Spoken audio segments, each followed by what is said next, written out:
Hey, I got the recipe, never gonna let any op get the best of me. Thought it was distance, but haters is next to me. Talk to the spirit, you know I've been heavenly. Company definitely show your trajectory. This ain't a diss cause I say it respectfully. It's time to eat up, bread like it's Peter. Taking it deeper and that's how it better be.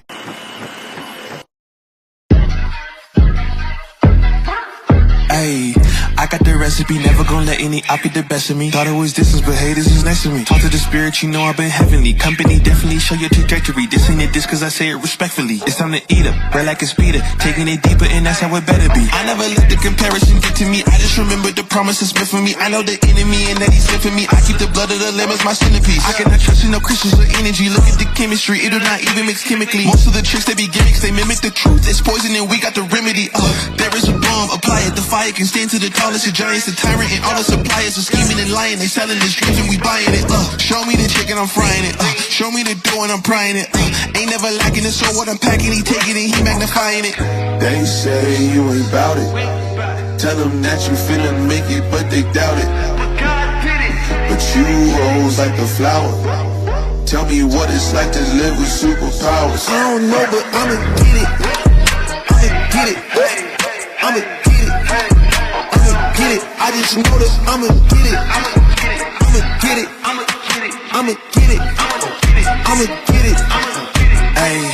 I got the drive, the bus, the truck, the gas is stuck. I ain't the one to rely on the luck. I put in work and then he show up. I know it's fake, this shit in the reps, ain't no regrets, I do too much. It ain't me if you saying I stunt. He calling the plays and I do what he want. This ain't a front, glory to G-O-D. It's what you could do with a mustard seed. It's what you could do when you start to believe. Take fear and you cast it inside of the sea. 100% out of me, cause he gave it all on the T when he let it bleed. So what is you saying to me? You just insecure about the love that turned me to a beast. I take a step and I ain't turning back. He made me first cause I know that I'm last. I ain't got time for no thing in the past. Run from it first and then I react. Hands off me, don't hold me. Get it jumping like a trampoline. All truth ain't no trolling. We in good hands, no folding. They say you ain't bout it. Tell them that you finna make it, but they doubt it. But God did it. But you rose like a flower. Tell me what it's like to live with superpowers. I don't know, but I'ma get it. I'ma get it. I'ma get it. I'ma get it. I just know that I'ma get it. I'ma get it. I'ma get it. I'ma get it.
A new stream, another 24 hours completed, or en route to be completed. And on the last stream, I think we got bogged down in a lot of politics and stuff like that. And, I enjoy the back and forth debate. But again, I think that at some point you end up with no solutions. And I just can't leave you in a state like that where there are no solutions, and I try to offer some solutions to you. And part of the way, I'm cracking a beer, by the way, and part of the way, that I try, and this is just one man's point of view and one man's approach, is that I try to lead by example and show you that, hey, when everyone's telling you that something can be done, you see a man like me and I get it done. And I think that when the whole world around you is going crazy telling you what can't be done, then I am the person that can be the one kind of light in the dark that will be the one to show you how things or that things can be done. And that is my inspiration here for this channel. And I hope that you get something from it from that perspective. And in that sense, I'm very apolitical because I don't think being political allows you to solve problems. It puts you into one corner or the other without finding room to compromise or to work with the middleman. Just last stream, I was showing people about the LGBT tenant, the person that wanted to book a room, and she was asking me, is it LGBT friendly? Hell, I don't care. LGBT, whatever. One, come all, it doesn't matter. And that is the life of a landlord, in that you have to accept all and be most accommodating of all, because at the end of the day, bills have to get paid, bills get paid, and my partners, my business partners, and the people that depend on me would not be accepting of me having an ideological conflict as it relates to LGBT section and things like that. I gotta make sure the bills paid. You heard me on the last stream. Someone was looking for a room. He was at the airport. I ain't asking anything about that. I ain't care. You got the money, man, you stay. You don't got the money, you can't stay. All what it boils down to at the end of the day. Politics be damned. I don't care about that, to be honest with you. Again, it's very engaging to talk about. I'll go back and forth with you, but most of the people here, they're looking for answers. And that's why I think that's my primary motivation for starting the channel. And I think it is what directs me into what we cover here. We want to cover things that the mainstream media is not covering, and we want to cover it from the standpoint of how can we find solutions for people where it seems like all is lost. For me now, I'm John Galt, the urban landlord. I told you I used to listen to Rush Limbaugh, and he used to always talk about he wouldn't be here if all was lost.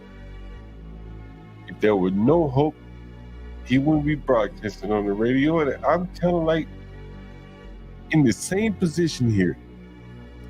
If I thought all were lost, if there was no hope, I wouldn't be here talking to you. I'd be somewhere out preparing, trying to figure out what we should do or what should be done to prepare. But I don't think all is lost. I think there's a lot of hope and opportunity here.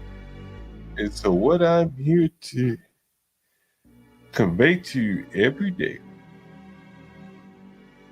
is how to turn your frown upside down and turn what you may think is the world against you, to use that momentum that you think the world being against you to, what's it saying? Is it jujitsu or whatever, where you use someone's momentum in your favor? And that is what I have done. As a landlord, I was talking to the people from the last stream. Ain't a nigga hands on me, period. I've been doing this business a long time. We were looking at FGB Butter, whatever the fuck his name. He was crying and shit. I've been yelling. I ain't cried not one time. And so I wonder if it's a lot of propaganda that has men out here afraid to take the bull by the reins, that they say, and take control of their communities and stuff like that. And I represent that opportunity for people that are unsure which way to go. That there is opportunity out here, I promise you. If you don't believe that, you can look at me. You see me here every day. What I say, the weed keep blowing and the beer keep flowing. Is that what I say? I think that's it, right? And so we're going to keep it going like that 24 hours. You know, a buddy of mine, he asked me, he said, man, John, what's your passion? And I've told you the story on another stream. And I said, bro, like, I like to build shit, not the physical per se. I like, I do hire people to do the physical shit, to build up physical shit. I've shown you the bathrooms, the bedrooms, all the nice shit that I've done to provide housing for people. But I would almost say to you that my biggest challenge here today is to build a subscribership or whatever the fuck they call it on YouTube. And I would say, like, when they took that monetization away, I was like, it almost reminded me of the time I went to jail. I was like, you know what? Shit, like, close one door, I'll open another. And I wasn't even tripping. There's people in the chat. I remember all the hatred. People in the chat, they were talking this and that, and like saying you're not going to be able to make it without super chats, the YouTube algorithm. And one of the first streams I did was about YouTube analytics. Shit, I said, man, my living is made, bro. I can't dance to no fucking algorithm. I've developed too many of them to dance to them.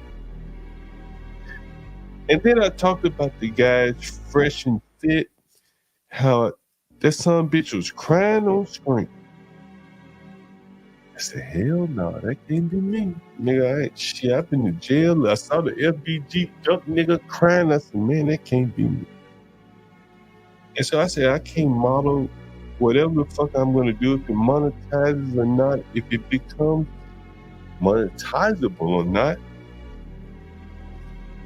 And I can't be, dependent on a middleman.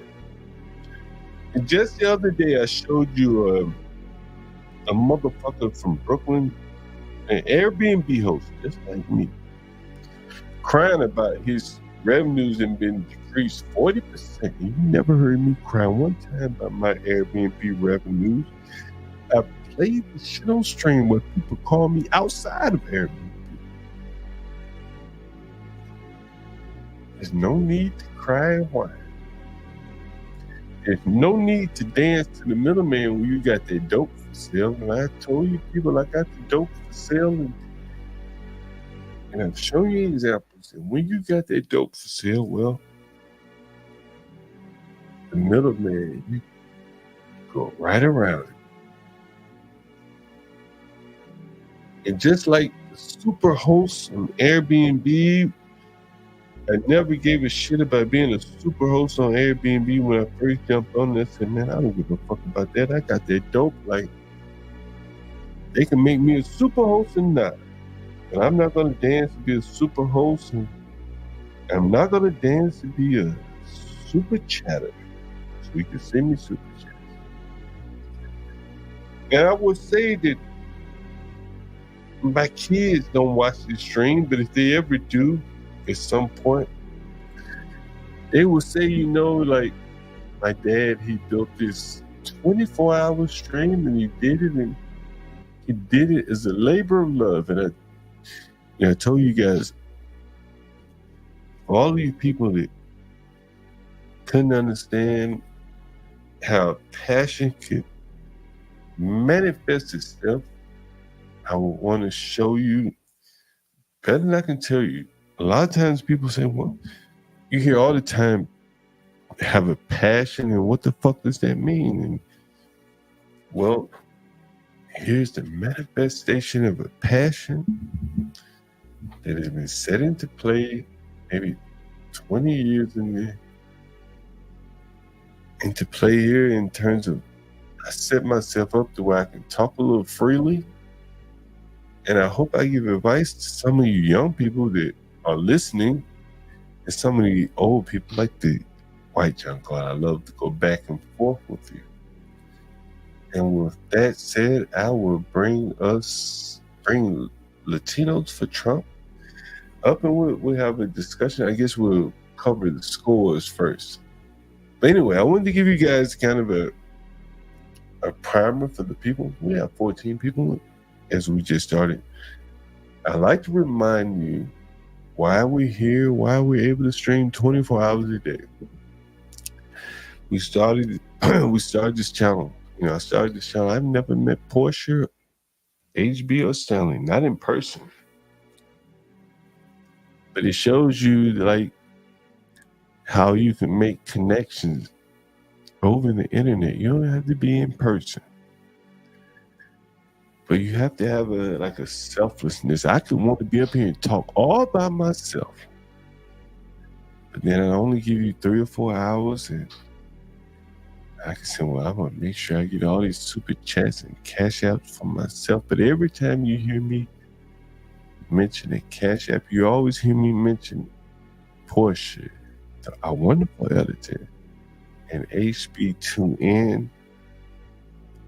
And I do that to really, other than it's the right thing to do, I hope that you guys notice what I'm doing here is this is how you build and run a team. There has to be a lot of like deference. You have to put your teammates and people like that on, someone ahead of you or definitely on the same level as you. And I don't know, it's I'm always surprised how many people have done it. Other people said it. I was talking to Ben, and he said the same thing. Like, why haven't more people done it? He was thinking about doing it himself. He even mentioned it to me.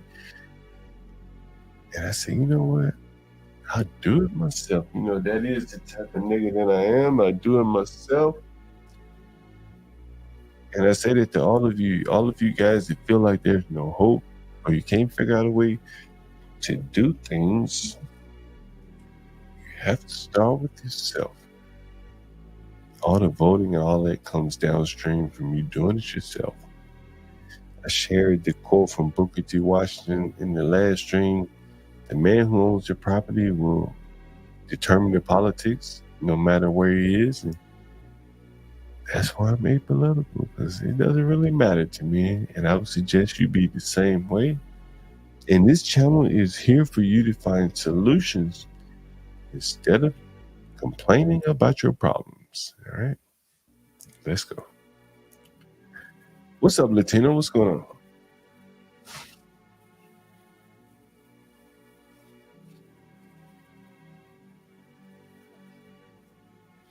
Latino, are you there? No. I fucking misplaced my lighter, and I don't know. I'm gonna have to go find my other lighter if I can't find the one that what's up, Emily? And I don't know what the fuck I did with my lighter. That's amazing though.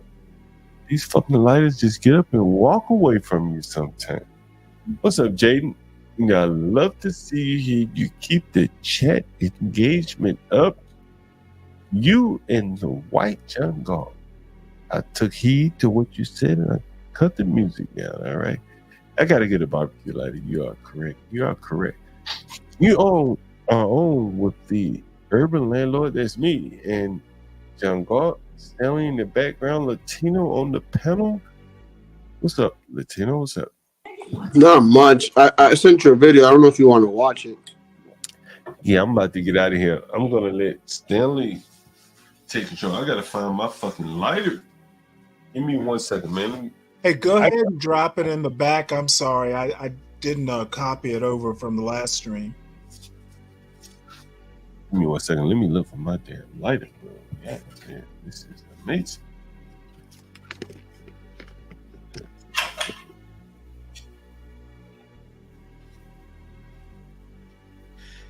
Oh man.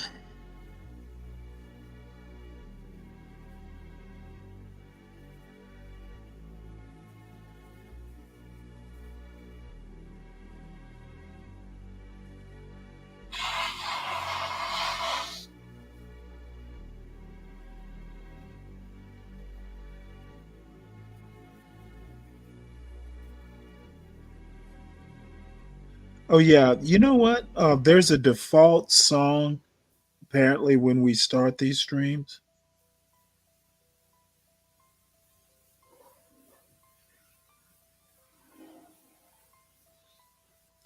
Hey Sam, how you doing? Hey Jewel. I put it in the bag now, Stanley. You, just play like the first 2-3 minutes. You don't got to play the whole minute, the whole video. Okay.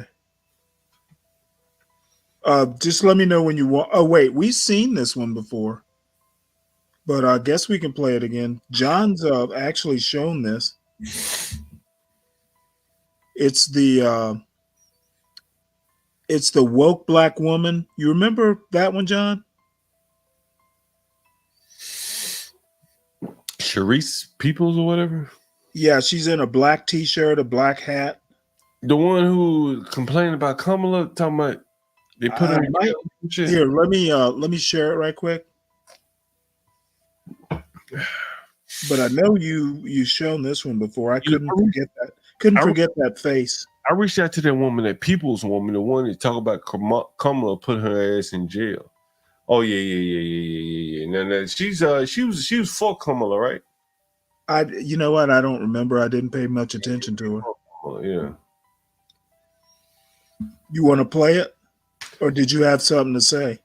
No, you're going to play it. That's fine. Okay. You said you only want to see the first couple minutes, Latina. It's only a couple of minutes, right? 14.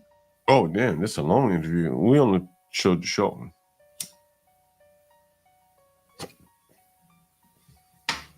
Into Target, a multi-billion-dollar company, and stealing clothes, it's not a crime. You're resourceful. Not a crime? Hell no. Oh yeah, You're I resourceful. remember this You're now. homeless That's on where we the street. disagree, I think. Yeah. You've been displaced. I mean, because you're white and I'm black, there's a whole nother socioeconomical piece that I have never had access to. So you can go into any single place and put your name on a piece of paper, apply for that job. You're not worried about if your name sounds too black. You're not worried about if when you show up, if you got to do something with your locks because it's inappropriate. Target enslaved my ancestors a year ago. Target? What did Target do? If we really want to break down every single system that has truly impoverished our community, enslaved us, taken money from our families, and then displaced us as if now we're the burden to this entire city that was once 40% black. Sure. But what did Target do, and at what point do you not uphold any values when we lead to At what point do we not uphold Target to then give back all of? You know, we talked about the hair. We talked about your son. You said something about your son, like, shit, as long as I pay bills in here, like, you can't wear your hair like that. You remember that? Yeah, you know what? Once he's off, he can kind of do what he wants. But let's say if he were graduating from Georgia Tech, and he's at Georgia Tech, he could grow his hair out if he wanted. Like, and if he were complaining that he couldn't find work, would you tell him, hey man, maybe you need to come? I would have to laugh first and then go into why he can't find a job. No, I'm asking you strictly as a father because you have a grown son, and most people in the panel probably don't. So I'm asking you really out of curiosity. Like, how would you approach this when you heard her say her hair? You mean her hair? Well, she said, I don't know. A woman's kind of different. My hair, blah blah blah. Like, what would you say to your son if he said that to you? I would tell him, we'll get a haircut. That's going to be your step one. Now, it does depend on the type of job. I mean, I don't know that computer places care that much. But I'm just saying in general, right? Like someone You know, these computer guys will go work for a Goldman Sachs. It's very possible a computer person from, you know, a good school could go work for Goldman Sachs. But even If like you're going to go work on Wall Street, you got to be. Yeah, you're going to have to fit the part. But no matter where you work, if there is something cosmetic about you that's keeping you from finding work, no matter what level you are, would you tell your son fix it? Right, like you got to. They're not. You're not giving them a job. You are not. I mean, it's to me, it's obvious. If you want a job, you have to fit their standards. Not the world doesn't know you the way they want. Right, you know what I mean? Like, and that's what, you know, when I talk about these things, like when I hear her so reflexively, I got my hair like this, and you know, and again, I'm not talking politics, but and then when you know they go and pass these crown acts, they're more or less telling these people that they don't necessarily have to conform. You know, I kind of disagree with that. The crown acts were necessary because these people were going overboard. I don't know much about it, so you may be right. I just don't respect people with tattoos in their face. Well, what about twistises or braids? I don't mind that. I always had that, and I always had jobs and stuff. I always had because you can cover tattoos. You know what's interesting? The guy that owned Can of Coffee had tattoos in his face, and he I don't like that. But he's a very successful guy. Like, you know, I've been learning to, man, like some people like a counterculture and they can make a hell of a good living. They just don't want to live amongst mainstream society. You know, among the like they don't want to live by the rules of mainstream. Does that make sense?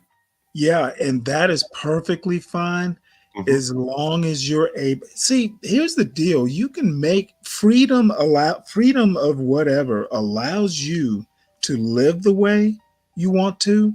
Right. What people don't seem to understand is the other side of that equation is you have to be able to accept the consequences. Yeah, I truly agree with that.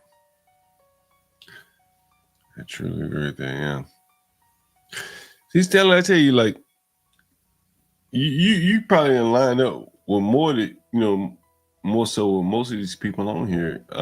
Aside with like who you voting for, I think that's the one narrow sliver where you slightly disagree. But the commonalities that you have with most of the people in the chat or whatever or on the panel, you know, what is it? Yeah. The Venn, what do they call it? The Venn diagram or whatever. There's a lot of overlap. Right. Yeah. You know, and to me, I think that I don't see it as exceptions. I think I'm more the rule, at least as far as conservative in the Black community, at least when I was growing up, there were just some things you didn't do. And damn Skippy, if you were doing something in the neighborhood, somebody would check you. You know, so hell yeah, like smoking a cigarette or just doing something. I had that, Stanley. I had that. Yeah. And I'm fortunate to experience that. Every time I was gonna do something stupid, the Black dude from downstairs would grab me and be like, "Yo, come on, man, you got to do better, bro. Like look at me. You don't want to end up like me." And like this is every old person, dude. Like it was amazing, bro. and I didn't want to be like them, not because they had a horrible life or anything like that. It's just that I took what they said and I didn't want to be like them. Right. And the other thing is my father had this weird habit of vaporizing or appearing from the mist. Dude. My father would just do random, like, hey, you know what? I happen to be in the neighborhood. And I've done the same thing with my son. Sometimes you just want to appear just to see what's going on. Sometimes they don't even have to know you're there. I'll be like, yo, GPS wasn't even around, Stanley. It's like, how did they know? Oh yeah. Like, how did you know? Hold on, saying Fire the One. I don't think I've seen Fire the One in the chat before. You ever seen Fire Oh the yeah, One? I have. He's in there often. Was he late night stream or something? You know, Yeah, he's usually there not during the day, but yeah, what's he's a crazy? regular in the chat. You know what's crazy, Stanley? You know, one of the things I thought about, in, you know, I guess it came after the fact, to be quite honest with you, is that like, there are different people on different types of people on like during the day and during the night. Would you have you noticed that? Yes. Yes. You know, like at night it's like, you know, you and crack is kind of wild on that, right? And, you know, I come on in the morning, it's like, did you hear what happened late night? I'm like, no, Yes, man. I love it late night, John. they be like, Hormax was on. I'm like, who? I never seen what did crack have to replay it and show me who the fuck Hormax it was and this and that. And then it's like, it's always whenever I log on in the morning, it's always different people. Sometimes I just log into the chat by YouTube. I'm like, who the fuck are these people? I've never seen these people. The guy, Neo, you remember Neo, the guy in the wheelchair that was shot in the gang initiation? You remember that shit? Man, that was an amazing story, bro. You remember that, Stanley?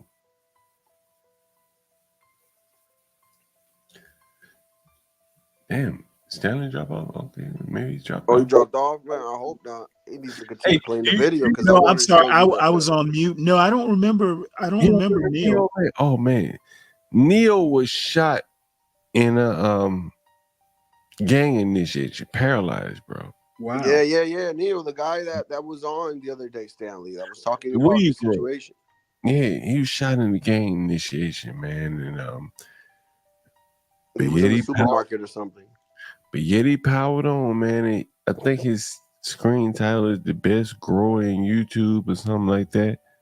You know, and he was like more or less on the stream, on camera, laid out on his bed, paralyzed. You know, like, and you think about all the people that come on and don't even cam up, but here he is, man, paralyzed. And as I said, man, for some people, the light never goes out, and they paralyze it, man. Yeah. And you could go, some people go and shrink into, you know, and never come back out again. But here he was out here, like, still out here, you know. And that was in 1996, I believe he said.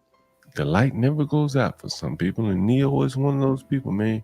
You know, hats off to that guy. You know what I'm saying? Like, it's going to be 30 years, man, in 2 years for him. You know, he went out here gang banging or anything. Let him tell it. You know, just wrong place, wrong time. You know? Yep. Can I answer Chris's question, because it's the second time he's asked it. One last stream, this time. My answer to that question is as soon as possible. There is no age. You need to do it as soon as you are humanly capable. Yeah, that's true. Damn, Stanley, you took the words out of my mouth. Put your effort into it. Put your passion into it, and it will work out. One of the things, food truck next well, I mean, it needs to start before you leave your parents' house. One of the things I would tell you, though, Stanley, at 19 and I never came back. And there was times where it was downs. One of the things I want to tell you, Chris Reed. Chris Reed, how old are you? Before I even give you any advice, how old are you? He may not tell us how old he is. I'm curious. Yeah, man, there's been times I've been down, John and Stanley, and I never wanted to move back to my mom's, dude. So I found other ways, man. Right. Well, you know, I'll always be here for my son, and I'm sure he knows that. However, in my opinion, I pretty much told him, you know what? This is what I expect. You know, there are reasons, you know, you need to put in the work beforehand to get where you need to be. And then once you get where you need to be, you need to figure out what the next step is and start working towards it. You know, don't wait till your senior year to decide you need some grades, start today. You know, Stanley, a while back, I met up with Rod's girl, and I passed by a guy who owned like one of the hottest clubs in New York, in DC. I'm sorry. Mark Barnes. Google it. Mark Barnes, DC Park Nightclub, DC. One day I might stream live from Park Nightclub. Matter of fact, I've shown you guys Park Nightclub, but I'll show it to you again. Park Nightclub, DC. And I bumped into this nigga. And you can go back on the stream the day I streamed with Ross Girl, and you'll see that stream. And on there, you'll see an interview that I did with Mark Barnes, owner of Park Nightclub. And I remember one night, Stanley, being at his club. This is the Park Night. Oh, man. I used to love this guy's club. When he used to own a club, anyone familiar with DC 14th Street, he used to own a club called Republic Gardens.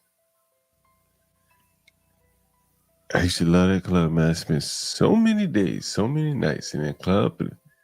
Is it like a members only club? No, it's not. It's come on, and it was a hell of a time. I mean, this man, you can see the decoration in the club, the service impeccable, the food on the level, the drinks, the drinks not the greatest, but everything else was pretty good. But at Republic Garden, it was a smaller venue. He refined everything. The food was good, the drinks were good.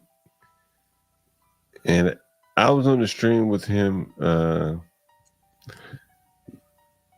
bumped into him and I actually interviewed him on stream. You find it one of the streams around about the day that we did the stream with Ross Girl and I can't remember, but whatever the fuck. But I remember being in this club, Stanley, and one of the things that I think about Stanley is that, like, I was in this club with a bunch of guys one night, right here in the bar, right here on the main floor. You can see the bar right there to the left. Right. And I said it was me and like 3 other guys, and I said, how many of you have ever been fired from a job? And one of them sheepishly raised their hand, and the other was like, I ain't never been fired. Never, ever been fired. So, man, that's cool. And I said, only one of you know how to respond when you get fired, when you hit rock bottom. I've been fired several times, no problem. Always bounce back. Same here. And I think that, like a lot of times, like, there are a lot of people that haven't like been through the fire of, setbacks in life.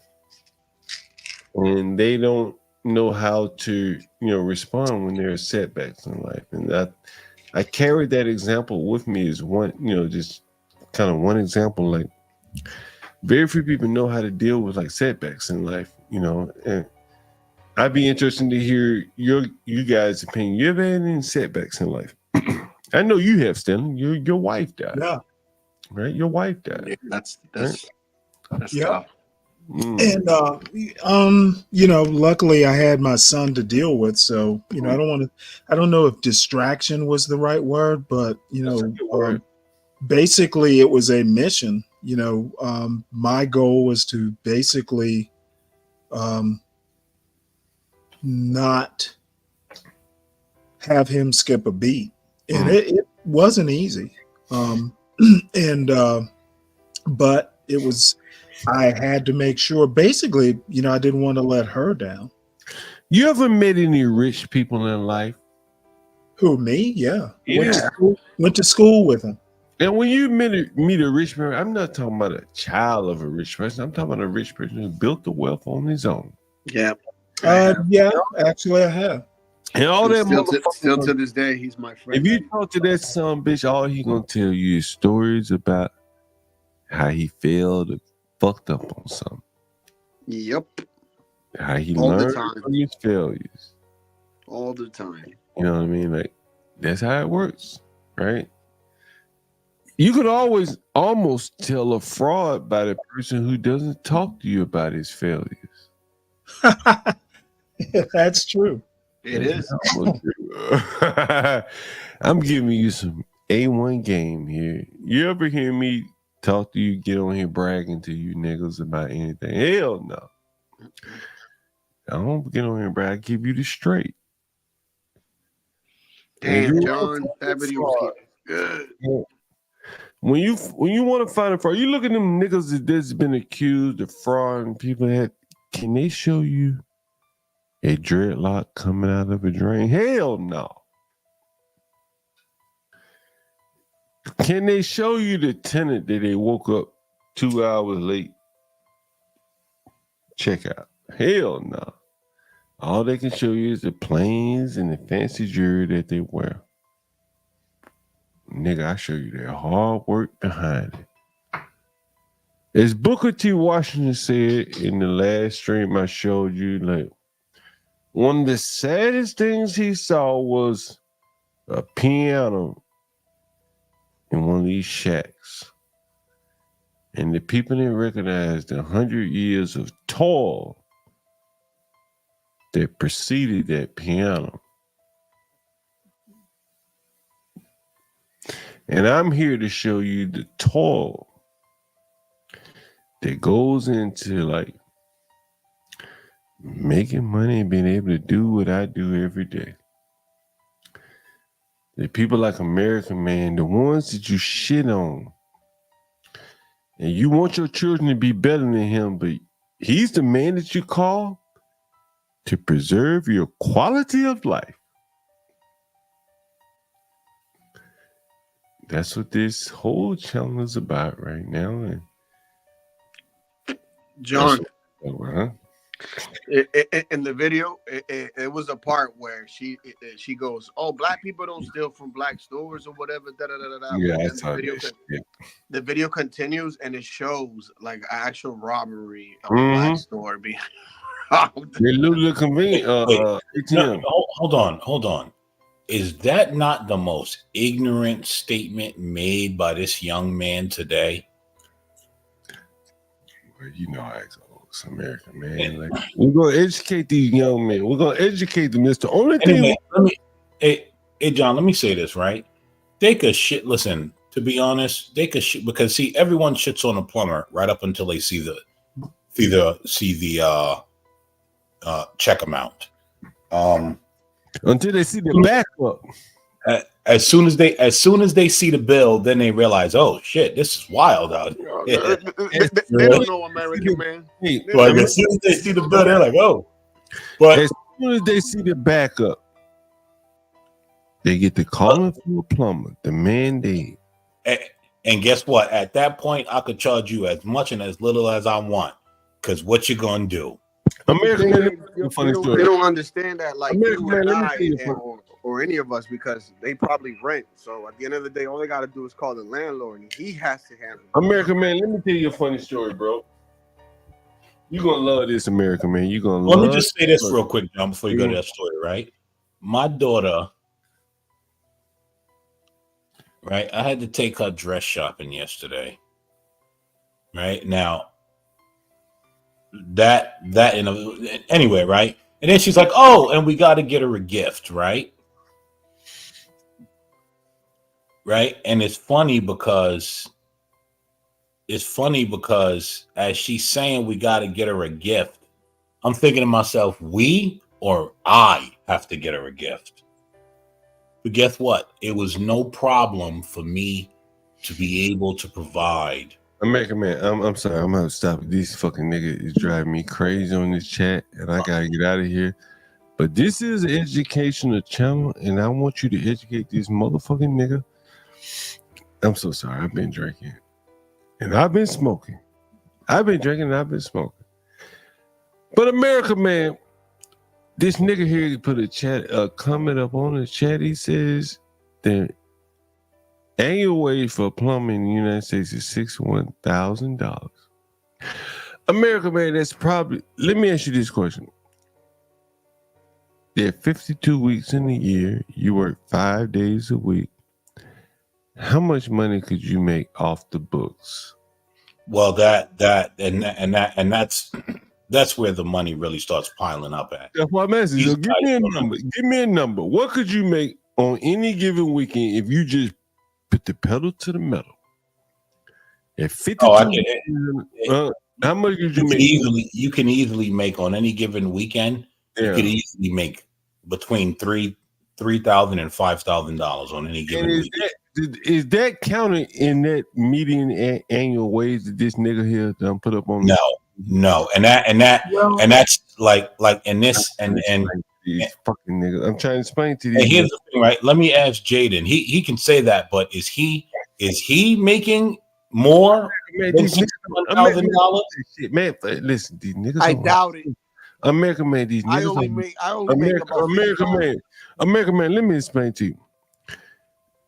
Not to you, because you already know. The other day on the stream, not the other day, a couple weeks back, Jaden, I hope you was watching. My electrician came over here, nigga from Panama. And I didn't know I'd been working with him for 15 years. He said he'd been working with me 50. I didn't know. I thought it was more like 7 or 8 years. But he said 15 years. And I called him, and he be like, yo, what you need? I'm like, I need this, that.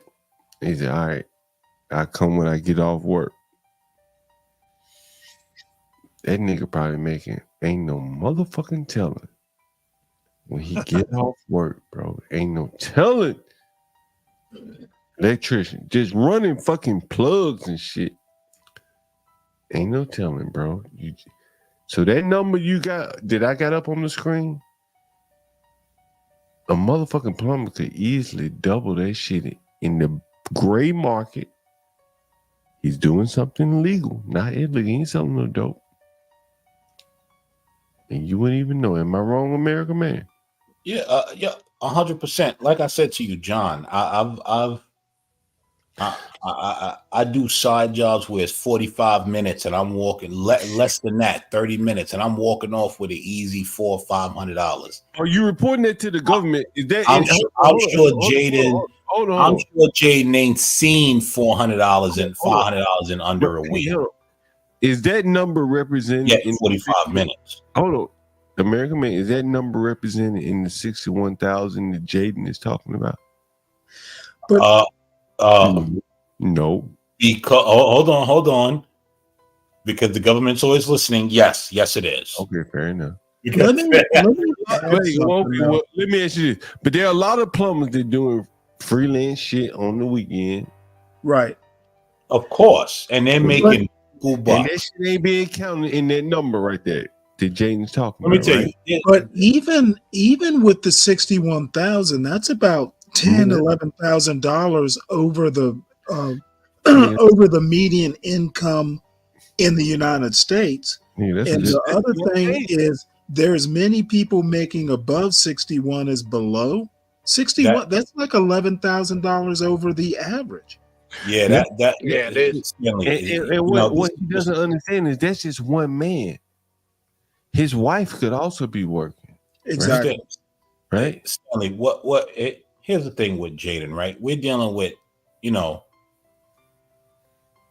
this is a person with a poor person's mindset. I think he's just young.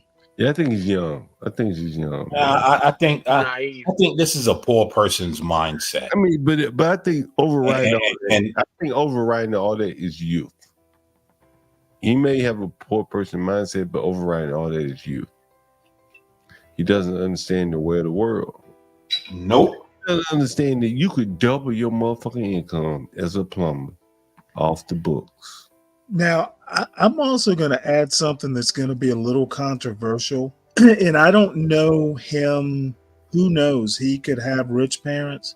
But one thing my parents used to tell me, and it is very politically incorrect, Stanley, as a black man, you can't afford to be a hippie you can't afford to be, kind of laissez-faire about, you actually need to work. You actually need to, have your wits about you, etc. You know what? I don't have the time to necessarily worry about what the plumbers are making. I'm having enough time. I'm having enough of an issue providing for me and my family. Okay, let's not waste a whole lot of time, worrying about other people. You know what I'm about to do right now, Stanley? Well, what that is, Stanley, though. So, sorry, John. Real quick, what that is he's basically he's just basically saying, well, the median is 61,000, so you don't really make any money. That's. He didn't even ask you if you're at the median. Well, why would he? His point. That's a high-ass median. He probably don't understand statistics because that's a high-ass median. Yeah, well, exactly. But his point is to prove that I'm, I guess, broke or whatever. I don't know. As I said, $61,000, depending on where you live, isn't broke. Oh, hold on for a minute. That's not broke. Hey, I'm gonna show this nigga what I paid to my electrician. Like I said, hold on. And this is cash apps, right? This is the cash apps. And I'm gonna ask this nigga. I'm gonna ask all you people in the audience. This is the cash app to my motherfucking electrician. Give me a minute. I gotta go get a beer, and I'll be right back. Like I said, right? I had to take my daughter dress shopping and pick out all of this and that. Guess what? Installing toilets, picking up and putting down toilets. Guess what? My daughter got all the things that she wanted. I'm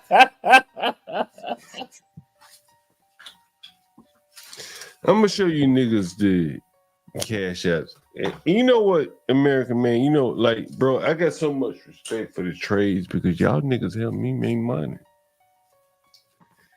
All these sociology majors, I can't bring them up on the channel and say, hey, man, why don't you be on my channel and show and help talk about a bathroom renovation or a kitchen? And you kept saying to me that the kitchen and bathroom is where the money is.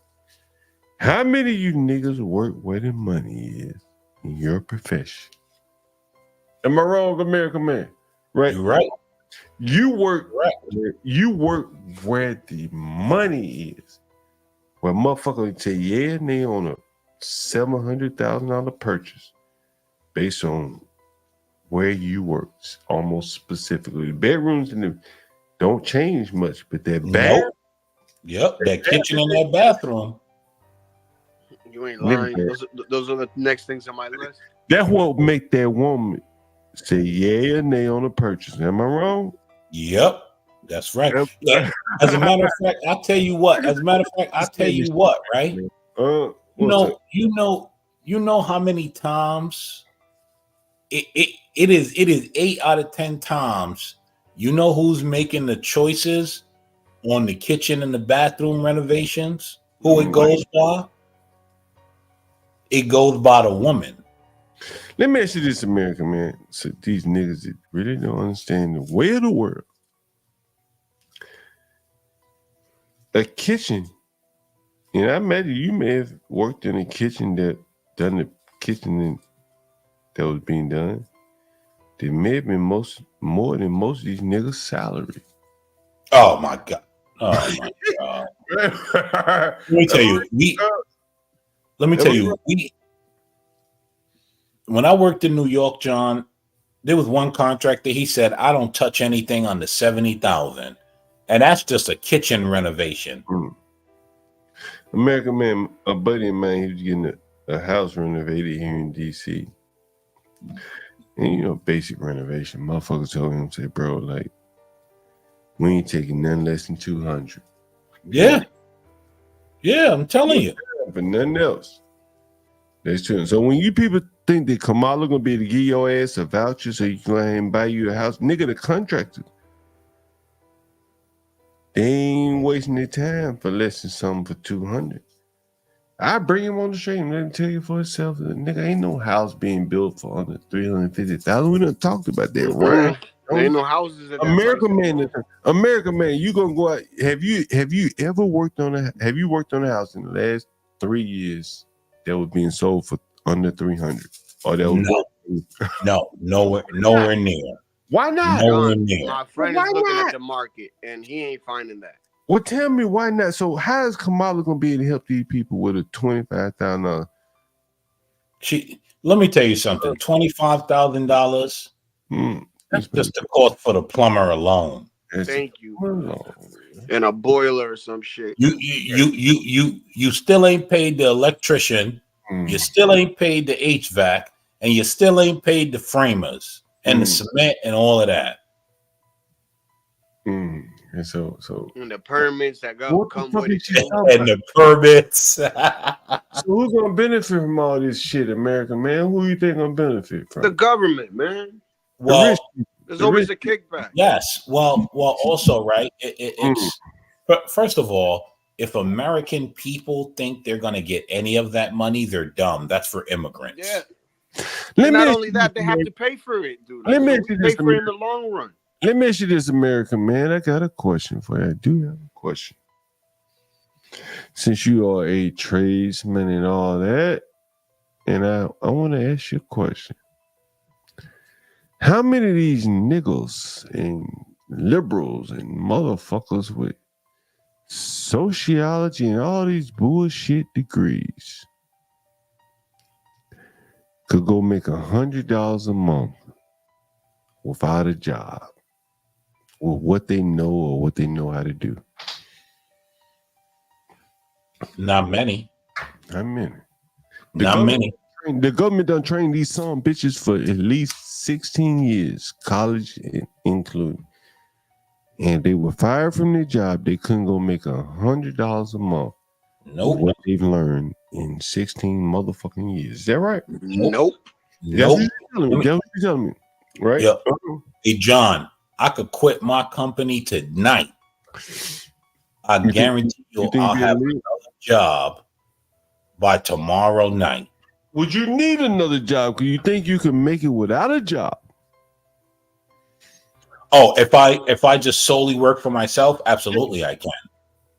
Now I want to show you something, American man. It's something. Absolutely I can. It's an experiment that I've had that led me along my journey to really have a deep appreciation for tradesmen, American man. I promise you.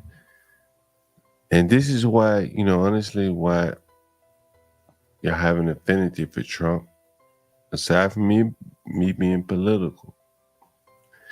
And he was speaking, and he was talking about one time about all the TVs he had bought, and they were all made in South Korea. And you see a TV I got. Look at this. Another stupid comment from Jaden. Yeah, fucking man. Like, you can see a TV I got right here. I got 2 more TVs right here on this floor solely, 3 more upstairs, 2 in the basement. And you multiply that across all my house. And so Donald Trump was speaking. He was building a hotel one time, and he said, man, I had to buy like a couple hundred TVs, and it all came from South Korea. And he was looking at how much money it cost to buy all them TVs. And this was before he ran for election. He said, damn, like nothing is made here anymore. And so here I am. I'm looking at my motherfucking payments, money going in and money going out. You know how it goes when you run the business and shit.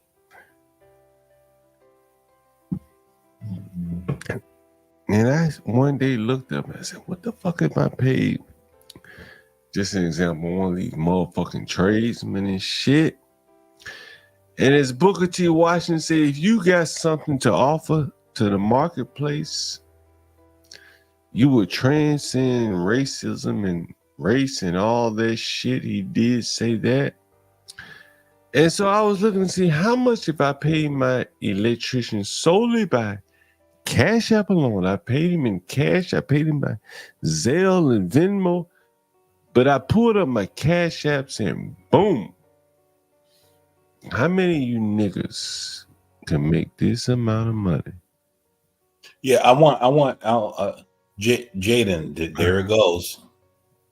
Jaden, let's say 100. all the bullshit you're saying is true. How much are you making annually? Because I kind of feel like you're a welfare baby just babbling. $7,100 spent on my motherfucking electrician alone. That nigga, that's side jobs.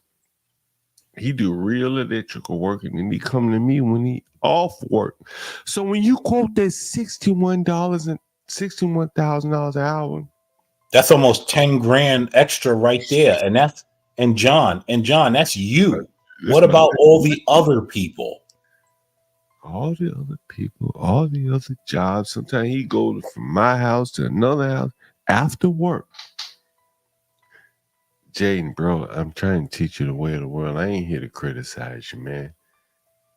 Like that's why the way of the world. Yeah, John, and that's why his comment was dumb. Can you put his comment up, John? This is what makes him dumb, right? Is he mad at the plumber? Is he mad at the electrician too? I don't know. Maybe he mad at the electrician too for charging so much. This why, like, hey, I don't know. Right? Here's what he said, right? And off the books income is made by business owners. Does he not understand how the world works? Like, yo, he's so stupid, bro. Like, he can't understand how the world works. Like, bro, like I have a mechanic that works under the table. Like, everybody has a guy. That's why you call it. You have a guy. That's why you have a guy. You know how it goes, American man. You have a guy. It's always a guy for something. Listen to what he said. Listen, American man. Like, God, this is what I'm saying. When they report their salary for that degree holder, they said the person with the sociology degree, she make 20, 49, 50,000, whatever that number is. She can't make $1 outside of working hours unless she go get another job. Okay, well, not only that, but basically, are those starting salaries? Sociologists don't make $49,000 right out of college. Whatever they are, my point that I'm making is, my electrician made that off me, and then he went on to work for other people, and other people, and other people, and other people, and other people. Sometimes he come in my house, it'd be 2 hours, and boom, he charge $250. Like, man, John, all you gotta do is times that times 20. Phoenix 20 Fish people that he has, and he already has over 14K. All I want to hear, see, here's the problem, right? And this is how you know these people are stupid. They think that every degree yields you high earnings. 1,400K, I mean. Right? They don't understand that. Right? Why? Listen, most of your people in Starbucks are degree holders.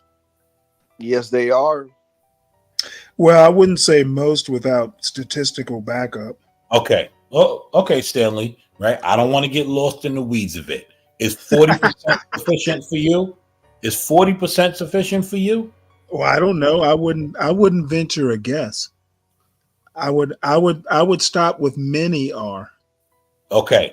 Many are degree holders. Man, all you gotta see is some videos of these funny. Yet I drive around the drive-thru in my van, and they have to remember my order. I don't have to remember them. They have to remember my order. That's the thing. This guy said owning your own business. Dude like, oh God. Dude, he doesn't know the world. American man. John, I agree. He's a young kid. He's a young kid. American man. Let's say you lived in my state, right? Let's say you lived in my state. I had a plumbing situation. And I call you. Right there, by me calling you, you're already making money. And that's 100% a fact. You don't need it. You don't need to have a business for that, because you already work a job. Like, you just doing this on the side. Like man, I'm about to show y'all niggas. That's what he doesn't understand. He has he's warped. His mind is warped. Like, dude, I cater on the side sometimes. Like, what the hell? I'm gonna see if I can show you my cleaning bills. So you know, don't be bullshitting. Let me see if I can find it. You are just John. criminal. If I lived in Washington, John, I'll give you an offer to clean all your apartments, man. Shit, I clean them myself, but you know, I'm just saying, like, because it's about money, man. We getting it out here, man. Let me see if I can find this shit. I don't know if I can pull up. PayPal doesn't allow me to pull it up. Or Venmo, whatever the fuck this shit is.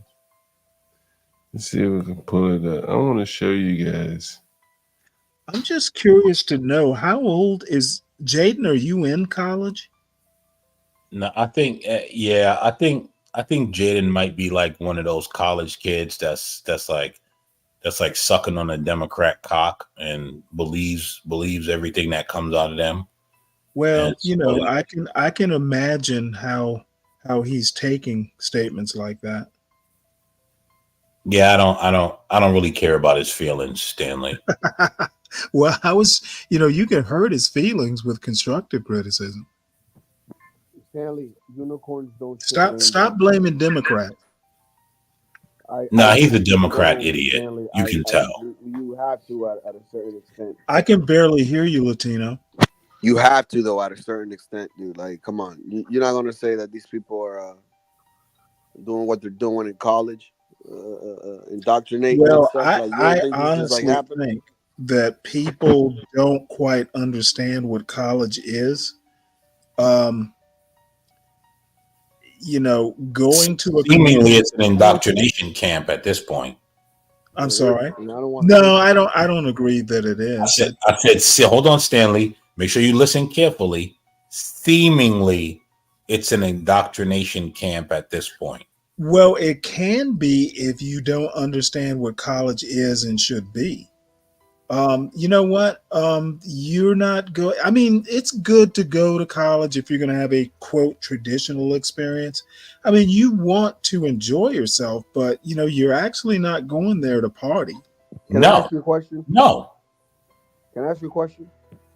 Sure. Do you think that professors should have a political opinion with their students?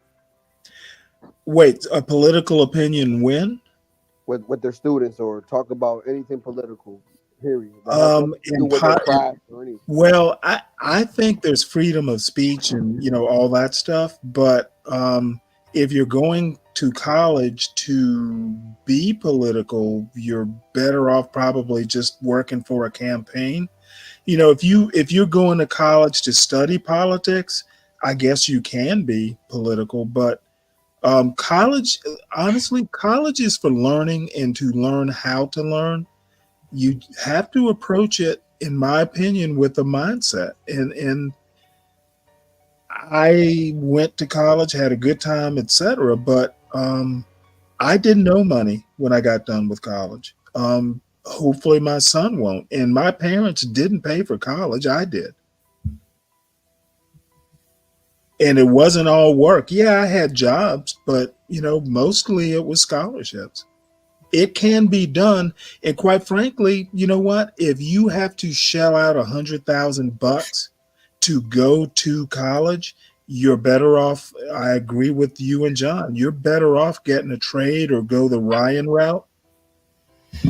Look at here. If you look at the screen here, these are some of the payments that I've paid the cleaners. And we're seeing this. Why? There's so many ways to skin the cat to make a living, and I've often said that the Americans, if I could hire Americans to clean for me, I would hire them. The Latinos are charging high-ass prices. Look at this shit. They're not cleaning big-ass houses. I tell you, I have rooms. Look at these prices. 130, 180, 180, 180, 180. 5 days. Who's your best paying customers, John? Well, most of my customers are direct. Airbnb and shit like that. But an American-speaking woman could easily bypass these people. I promise you. I promise you. But they don't need to compete down here. I could scroll on and on and on of the payments I paid this lady. It's just what, 12 days of payments. That's what? It's over $500 in 12 days. And I'm just one of her customers. She probably serving 3 or 4 clients a day. Any American could do it. But we got people so head full of degrees of mush that they overlook this low-hanging fruit, cleaning houses. How many women have you talked to that brag to you that they keep a clean house? They could be out cleaning houses, making a killing. Look what I'm paying this Hispanic woman. And you know what's so crazy about all of this is the people that are for or against immigration. I don't give a shit. It's up to you. I talked to this lady, and I'm not gonna tell you her name, and she talks all the time about how she brings people in from South America. And still I would pay an American over her to clean my house. 130, 160, 180, 160. And so, you know, there are a lot of avenues of opportunity for people that can speak English and willing to do the most basic, fundamental things of life. Clean your house. I've been all throughout Africa, man. You won't believe this. Even in third world Africa, middle income people have maids. Can you believe that? Middle income motherfucker in Africa, Ghana, have maids. Here in America, you can get rich cleaning somebody's house. Look at all these cash out. Well, you can, but more likely you won't. Well, you won't be poor. You know what? I think the level set is it's not a panacea. Dumb people do dumb things, whether they go to college or get a trade. I mean, you know, you could find a couple other people willing to help clean with you. The reason why this resonates with me, honestly, and one day I should bring my mother on the stream. I've told you that we used to clean for a living, banks, after hours. And here I am paying cleaners to clean for me when I don't use them as much anymore. Most of the days I clean my own self now because I learned how to clean working with my mother. But you can see the cash apps here. You can see what they get paid. How many of you could go with the skills that you've learned in college, put an ad on Craigslist and have someone pay you $130 for what amounts to probably 45 minutes worth of work? That's $130 an hour. Laughing like Saget, you're not supposed to do the math, buddy. You're just supposed to go with the idea that I only work 1 hour. Don't be a racist, laughing like Saget. Doing math with racist, Saget. Numbers are racist. Yeah, numbers are racist, Saget. But again here, you know, unlike any other stream, I've shown you the cash apps and the Venmo payments. Get Crack has shown you the percentages that he's made. American Man has shown you the plumbing jobs. What do they call it? Rough-ins or whatever the fuck they call it? American Man? Oh, yeah, rough-ins, yeah. Right. And so we try to bring you some information that you can use to not have an excuse in your life. So anyway.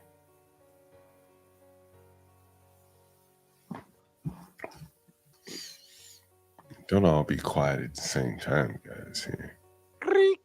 Yeah, listen, right?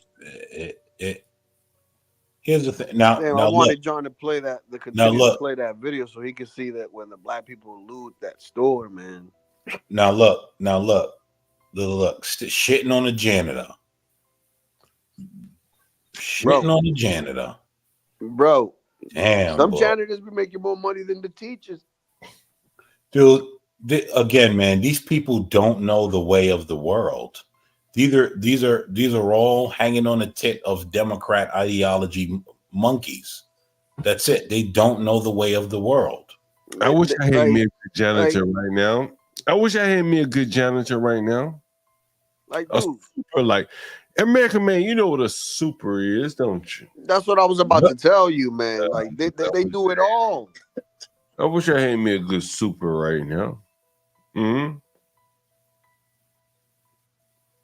But right now I got to do it all.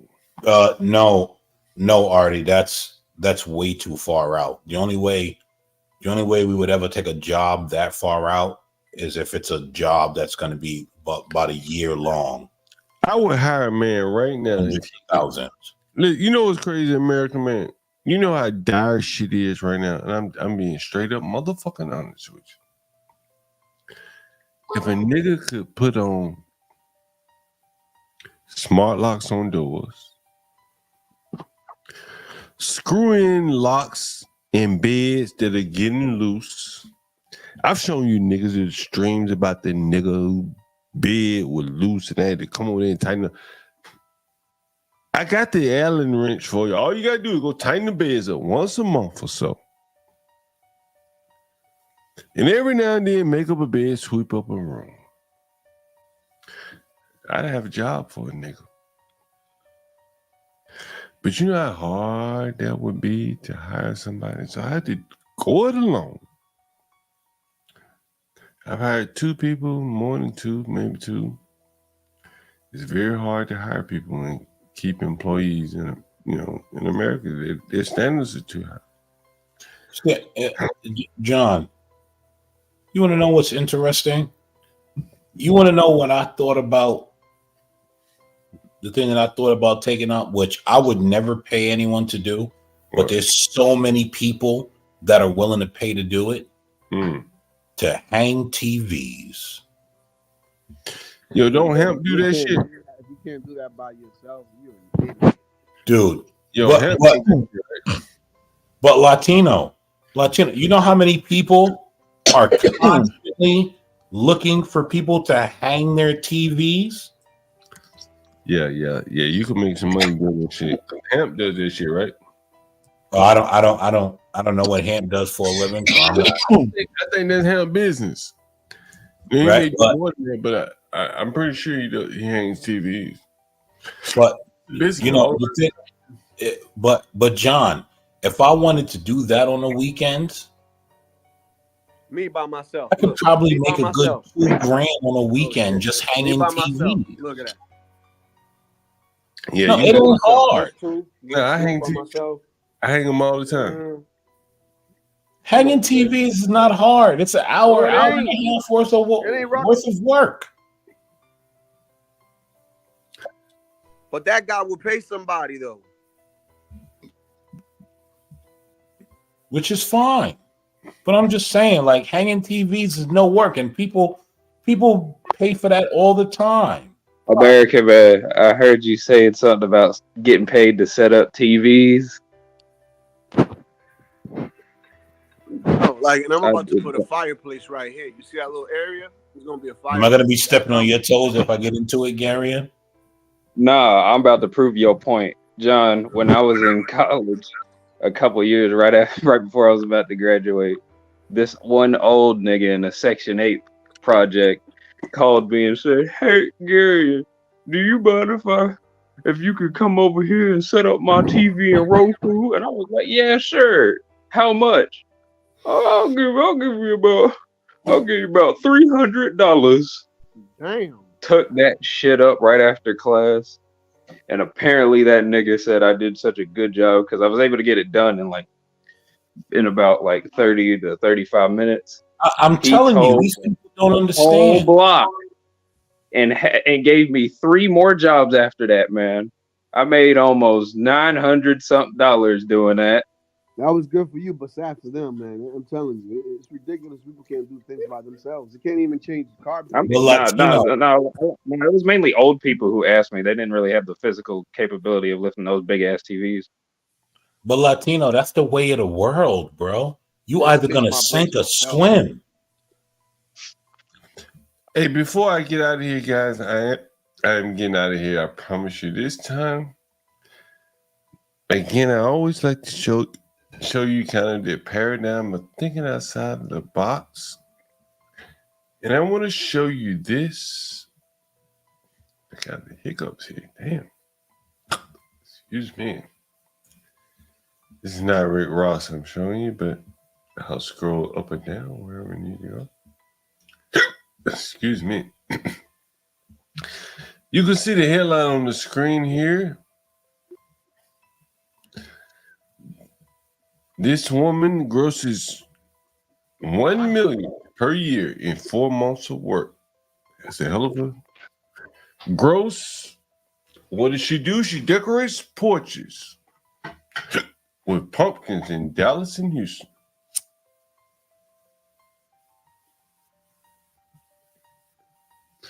Here's how the business breaks down.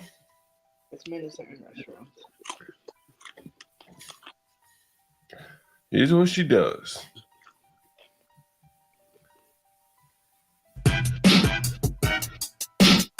I look good. Okay, on the street, and I got my swag on. Okay, get the money. You got to stop the music, John. Okay, Check this out. okay.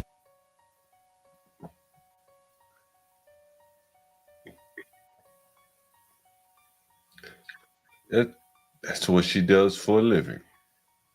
And she makes $1 million doing that. She'll come through and decorate your shit. Put a couple She pumpkins. charges you. Absolutely. She charges you according to Ridiculous. she charge. But here's the thing: she charges you according to how much money you have, which is how everything goes. Yep. Oh, she does a removal too. Interesting. Yeah, Hold on, American Man. extra for removal. Hold on, American Man. Like, I'm gonna have a little bit of back and forth with you. For most of you people, you probably look at this shit like, man, it's crazy. Nah, How it can makes I do sense. that? But American Man, you probably have done bathrooms is $100,000, $70,000 easily, or a kitchen, correct? Yep. There are people out here with a lot of money, and to pay someone $800 for some pumpkin decorations, nothing. Nothing. Fucking nothing. Like, I've shown you my bathroom shower faucets cost more than them fucking pumpkins you just put on the porch. I showed you. My shower door is at the top end of what she charges. More than the top end. And I ain't even rich. Imagine what rich people that just want their house decorated for the Halloween. Call a decorator. You know Boom. what's fucking crazy, bro? You know what's so crazy is bringing it all full circle. We had a guy on the stream. We interviewed him. And you know what he said he did in New York, American Man? He decorated storefronts for Halloween. You gotta think outside the box, people. You know what I'm saying? Like, there's a lot of money to be made. Yep. So you gotta think outside the box. That's all I'm saying. Anyway.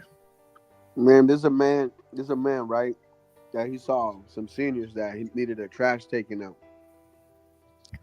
So the seniors went and asked him, said, hey, if you come and take our trash out, we'll pay you $10 every week just for taking our trash and putting it back. So he started doing this all around the block, and now he takes care of both streets, the one in the back and the front. And he does everybody's house, and he makes over $600 every week. There's a YouTube video of these guys who ride around the truck. I think they're called the scrap haulers or something like that, and they make almost $1 million, not $1 million, but about $100,000 every day. And all they do is pick up like wood and busted up trees and metal in the yard and stuff like that. It's money, man, everywhere. Yeah.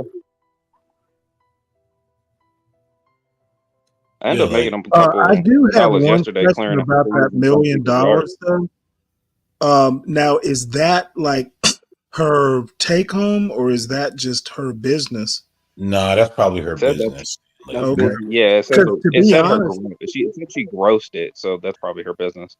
Because they right? said So I she mean, had that's not drivers and It's that's that. not revenue. super. That's not like millionaire money. She's not a millionaire. No, it's No. But the whole point is that Stanley, if she's grossing 400,000 within 4 months of Over some business, pumpkins. that's a damn good business. Shit, sign me up. But see, the thing is, Stanley, like, And plus, she did say she had employees. It said she had 15 drivers That's and what I like said. She 11 had employees decorators. and stuff.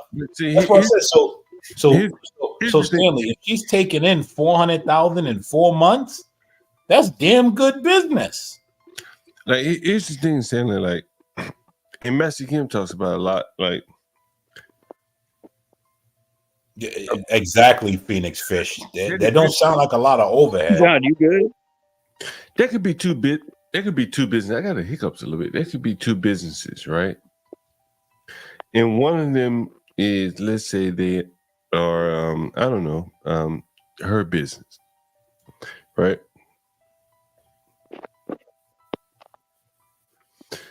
And then there's another business. Let's say, I don't know. So she's only working 4 months of the year. Yeah, go back and watch It it. literally says that. John, put it back up. Okay, I missed that part. No, Holy you shit. so that's what I'm saying. Like, Master Kim talks about it all the time. It's like velocity of cash flow, right? There are a lot of businesses that gotta go a whole year to have $1 million flow through their hand. She's getting maximum velocity of cash flow. She's cutting it down to a third of the time, and she's getting $1 million in cash flow. That's a lot of revenue without overhead. Her overhead is mostly at her clients' houses. You know, she doesn't own the clients' houses. They're bringing her out to do it. So it becomes very profitable because it's low overhead. It's a more or less high profitability with a high cash flow. Excuse me. And so, in a business standpoint, it's the cash flow that really, really matters. You know what I'm saying? It's really the cash flow.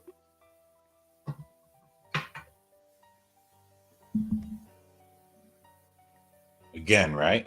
Again, proving this guy knows nothing about business. Wait, who, Jaden? Yes. Yeah, he a broke nigga. He don't know how to move no paper. Again, she's probably netting a whole million. Dude, she got people working for her. Like, you don't know what you're Yeah, I was talking going to say her. Yeah, I was going to say her business. It depends on how much she's operating out of. Not to mention have she her own has to building? pay taxes. Like, if because when you start working for a certain class of people, they actually like add that stuff into their taxes when they're doing their taxes. Not to mention, if she has a warehouse for those pumpkins, she's got to pay that as well. But Right. She might have her own, the bigger or she point might have her own farm, which is even more money. But the bigger point is, guys, it comes to a point about cash flow. Amazon. Oh my God. Amazon as a business was. I can't do it anymore. This guy's an idiot. Don't worry about him. Amazon as a business operating from a negative cash flow, profit and loss standpoint from a very long time, but cash flow, they're very positive. It's all about the cash, bro. It's all about the cash. That's what matters most. If you don't understand John, it, we get that. We're trying to tell Jaden about, like, even though she's making the money that's near $1 million, he doesn't understand the various expenses that she also has to pay out. Like the That's why we're employees, talking. health That's why we think this nigga's insurance, stupid. And then That's why we're talking about this guy nigga being says, stupid. It doesn't matter about payroll. the cash flow. Don't matter if you don't understand where all the money's gonna have to go once you get it. here's a better example to end all. He thinks that taxes don't apply to her. Yeah, here's a better Yeah, example. for some fucking reason. Here's a better example in all this bullshit. Jaden, go out and generate $1 million in 4 months. Dude, Jaden don't generate 4,000 in 4 months. Jaden probably can't count to $1 million, John. What are you talking about? I want you to go generate $1 million in 4 months.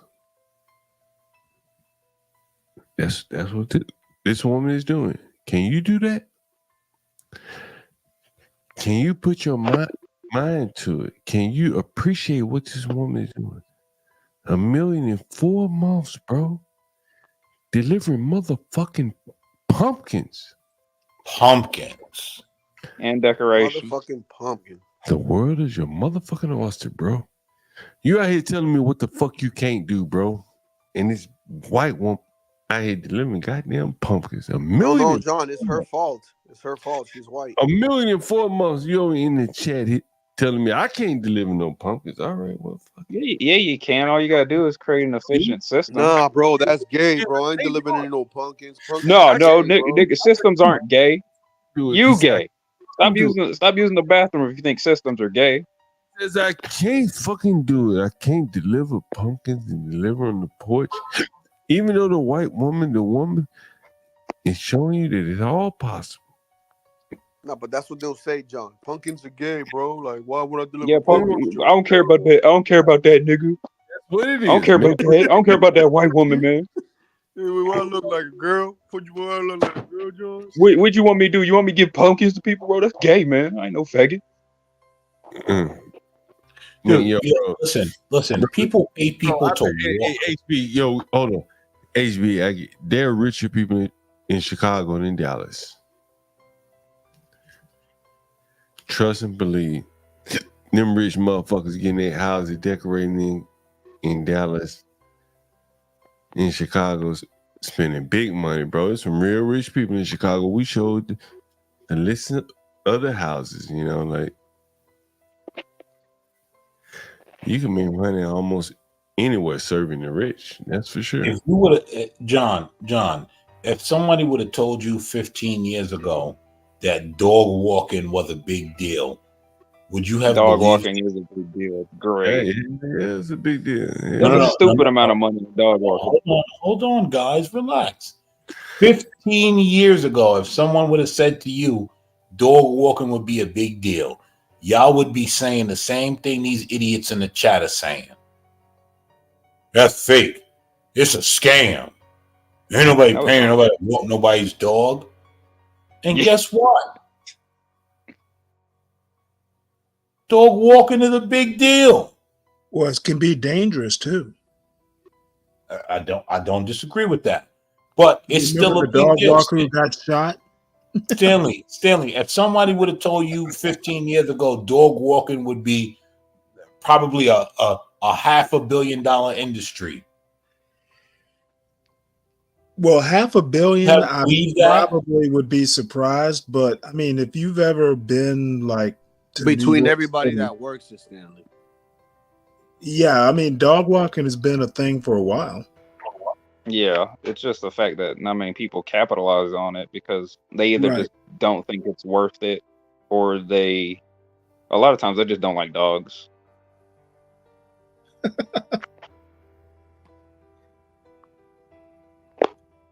Right? Like that, like that's the thing.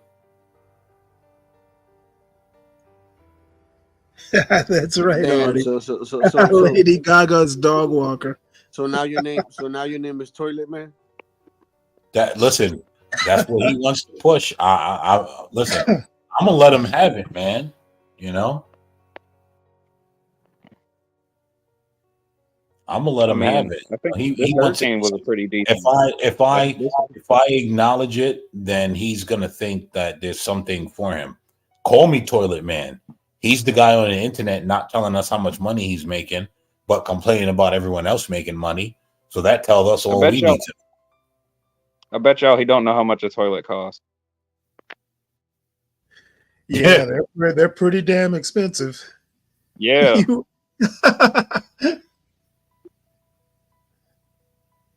That's a fact. I That's a think fact, Samuel. I'm still hey, Samuel. you I'm better still you flipping better them get a burgers, bro. you better I'm get a still plumber flipping to them buy it burgers. at a discount.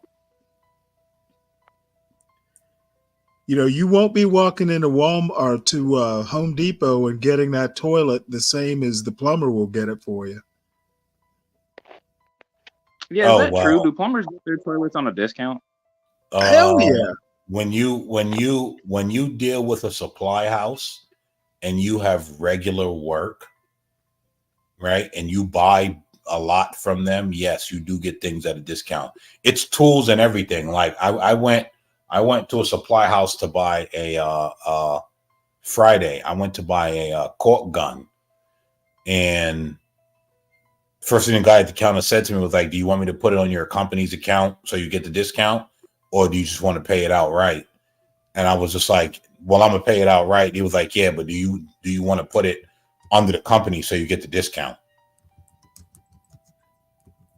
So yeah, you do get discounts. Like and I'll tell you, if we go to the regular supplier and we tell them that it's something for us, they'll give it to us even cheaper. Yeah, I learned that. You know, I told you about the plumber who replaced my water heater. He did like 2 hours work. I was shocked because I actually probably could have done it, but it would have taken me a week. He did it in 2 hours, $1,600, and you know what? I was willingly $6,000.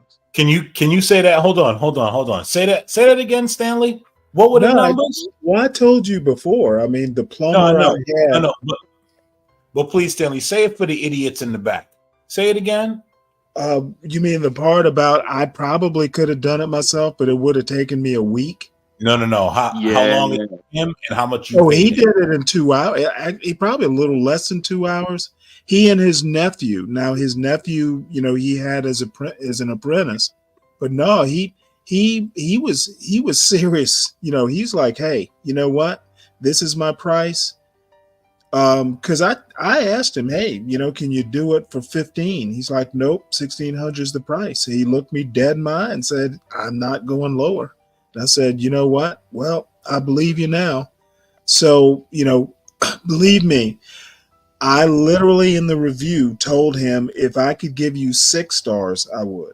That's how good a job he did. Hey, Look at this. I paid. Galt, We paid. you don't we have paid to be here, 62 buddy. For this. Yeah, No, for the tankless, right? That's a tankless water heater, right? Yep. Yep. He put it up in like 2-3 hours, bro. Hey, White John Galt, it's okay, buddy. Your narrative, no one believes you. It's fine. Just keep going, bro. But That's it. the bottom line is I you know what, dude, you know, he got the water heater from a supply house because Home Depot didn't even have it. And he was able to find it like on his lunch break. Dude took an hour lunch and came back with something I could not find online and installed it, took the old heater away. It was $1,600 well spent. I didn't have to worry about any of it. And you know, I've got a couple other things that I need him to do at some point. I never would have. I could have done it, but you know what? How much trouble? You know, experience pays. He's local. He is. You know, it's important for me to do local. And you know what? I'm perfectly happy. I asked him, give me as many cards as you can spare. So, you know, I'm going to do my part as a satisfied client. And that's how it goes. So, part of, being, who I am is knowing my limitations. And you know what? If it's something I can't do, or even if I'm not willing to do myself, go out and find the best, person you can to do it. What I do know how to do, I do myself, and what I don't, we call the professionals for. Now, see, I didn't tell my father because he probably would have been like, well, why can't you do it yourself? Or you could do it yourself. That's But, my dad too. Yeah, and he would be right, but you know what? I don't want to deal with the headaches, and I want my thing done. Yeah, you know what? That's the thing. There's some things you don't want to do yourself because that was one of them. There are a lot of things that I could do myself that I just kind of pass off because I'm like, you know what? I got so many other things going on that like Right. just add that to my plate is going to be more headache than it's worth. Just pay someone to do it. Yo, people don't believe that other white people would pay other white people $800 for pumpkins. It's believable, man. I seen dumber shit. I've seen people Like, get for paid instance, $800 like, just to walk a damn dog. Hey, hold on. I got a question. Can I give you an example? So there was a woman, right? So I don't know what you guys call this thing, the flupa, the shit that comes out of women's stomach. It's like just like the fupa. Yeah, that shit, right? So this woman decided to make some pants that are spandex that hide that shit. So you basically put it over the flupa, and like you hide the flupa. And these things are called Lululemons. Thanks to this I've lady, heard of those. I think it's she stupid. became she sold the damn company, and she's worth like $5 billion. So the moral of the story is, she sold pants that hide your fat. Okay, just think of that, and look where she's at right now. I mean, have you ever heard of the shake weight? Yep, shake weight too. It was ridiculous. Yeah, do you know how stupid that is? Oh, dude, it's a 4-bit. It's almost. I don't know exactly how much, but I know it's in the really millions. wanted to work out like that. All they had to do was call me. Do you know why people don't believe the pumpkin lady? Because they don't know how rich people live. That's why. They don't know how people live. They've never seen it. Well, at some point, the neighbor of some rich person is going to see what their neighbor has. Yep, and they're going to go, well, how did you get? Keep up with the Joneses. Yeah, it'll be like, hey, you know what? You've seen those movies where so and so does my pumpkin display, that sort of thing. Yep. So and so, yeah. Man, Desperate Housewives, it man. Becomes a thing. That's all these horny old milfs did in the show, was envy what other bitches had. And yep. Yeah, dude. What you think that these white Name girls one do? They don't work. who's rich. This guy is an oh my God, Stanley. Hey, you know what? If you go to like Manassas, Virginia, like plumbers in that the I-66 corridor from DC back out to Fauquier County and Warren County, dude, there's nothing but plumbing companies. Stanley, you have a company with like 100 plumbers working for it. Stanley, these guys have no idea. If I was to call a New York City plumber right now and tell you what these guys make and what they charge, these guys have no clue. I mean, these guys are clueless. As I said, these guys don't know the way of the world, Stanley. They think that the only rich people. No. I'm not calling anyone to prove anything to you losers. They think the only. Who are we gonna call at this time on a Sunday? Yeah, I'm not calling no one that's gonna ever care to even talk to you people. But like they think the only rich people are the people that they're told are rich. The Jeff Bezos and the Bill Gates and the Jay-Z's and Beyoncé's. Those are the only people that they believe is rich. They don't. They look at tradesmen as the bottom of the barrel. and they don't. I mean, that's dangerous to do, though. I mean, I can't think of names, but I know, like in Manassas, Virginia, I used to pass this place every day on the way to work. This plumbing company gotta have 50 to 100 like plumbing trucks, all with the same logo, a fleet.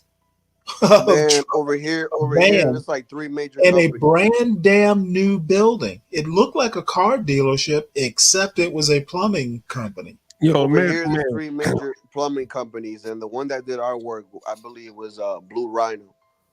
Hey, American Yeah. man, man, like this is near dear to my heart, man. I had to jump back on while I'm waiting on my Uber, bro. Like, motherfucking bathroom, bro. The sky's the limit. Am I wrong, American man? Like, bro, like whatever you desire, if you got the dollars for it, sky's the limit. Am I wrong, American man? Yeah, people listen, I've seen some bathrooms huge, small. I mean, bathrooms come in all different shapes and sizes. But I mean, you got the money. As long as you got the money, you good to go. You can have water coming in about the floor. You can have heated floors. All that shit require plumbing. Yeah, right? I want to get heated floors. You got some water flowing through your floors, keeping your floors heated. If it ain't electrical, well, that may be electrical, but if you got water, they have both, John. That's what I'm saying, man. Like, it's all about where your mind take you when it comes to just the bathroom, right? Just the bathroom. Man, they got motherfucking islands. Just the island in the kitchen costs more than the average person's salary. Just the island alone. Am I wrong, American man? Yeah, we did this. There was this one job in Brooklyn. This lady had an island so big, full of marble and stone. I mean, it was so big, it was ridiculous. Like, it didn't fit the kitchen. Man, my dad did a bathroom for 12K, was so big.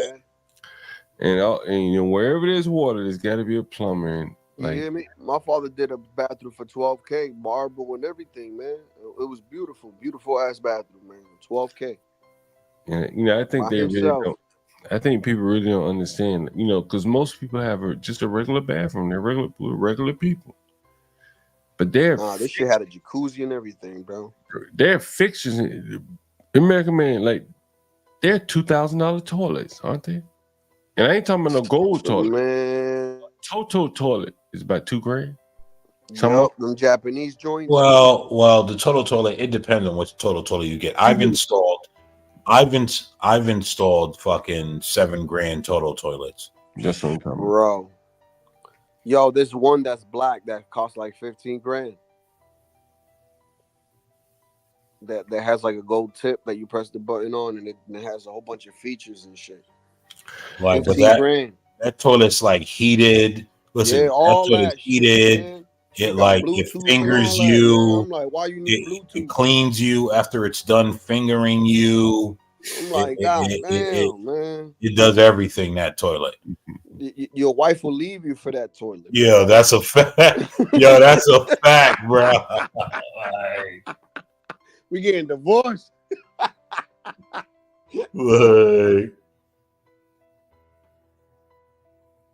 Boy, everybody seems to be having hatred for me, which is nice. I like it because I know I'm in point.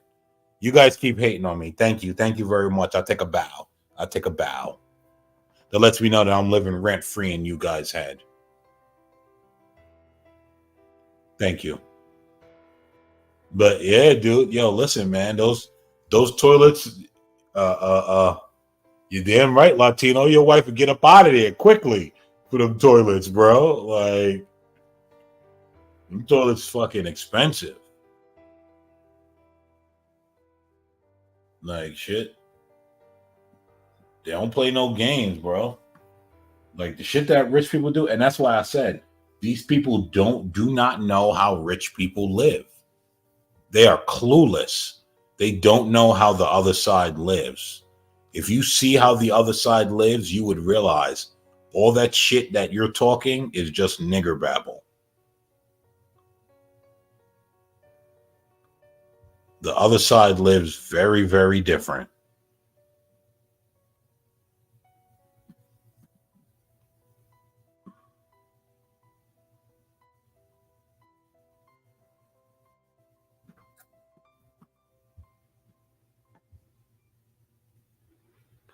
Well, I don't know, Samuel. I think everyone has a different definition of rich, right? So I don't, it's hard to say what's the definition. Everyone has a different definition, right? If you're in abject poverty, if you have a $300,000 house, they will say that you're rich, right? And so, I mean, everyone has a different definition of rich.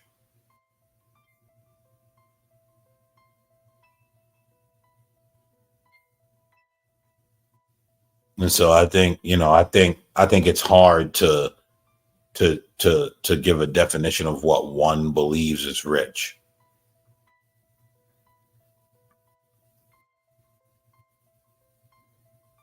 Jaden, can I ask you a question, sir? Why are you on my toilet so hard? You're supposed to be a straight man. Get up off my toilet, bro.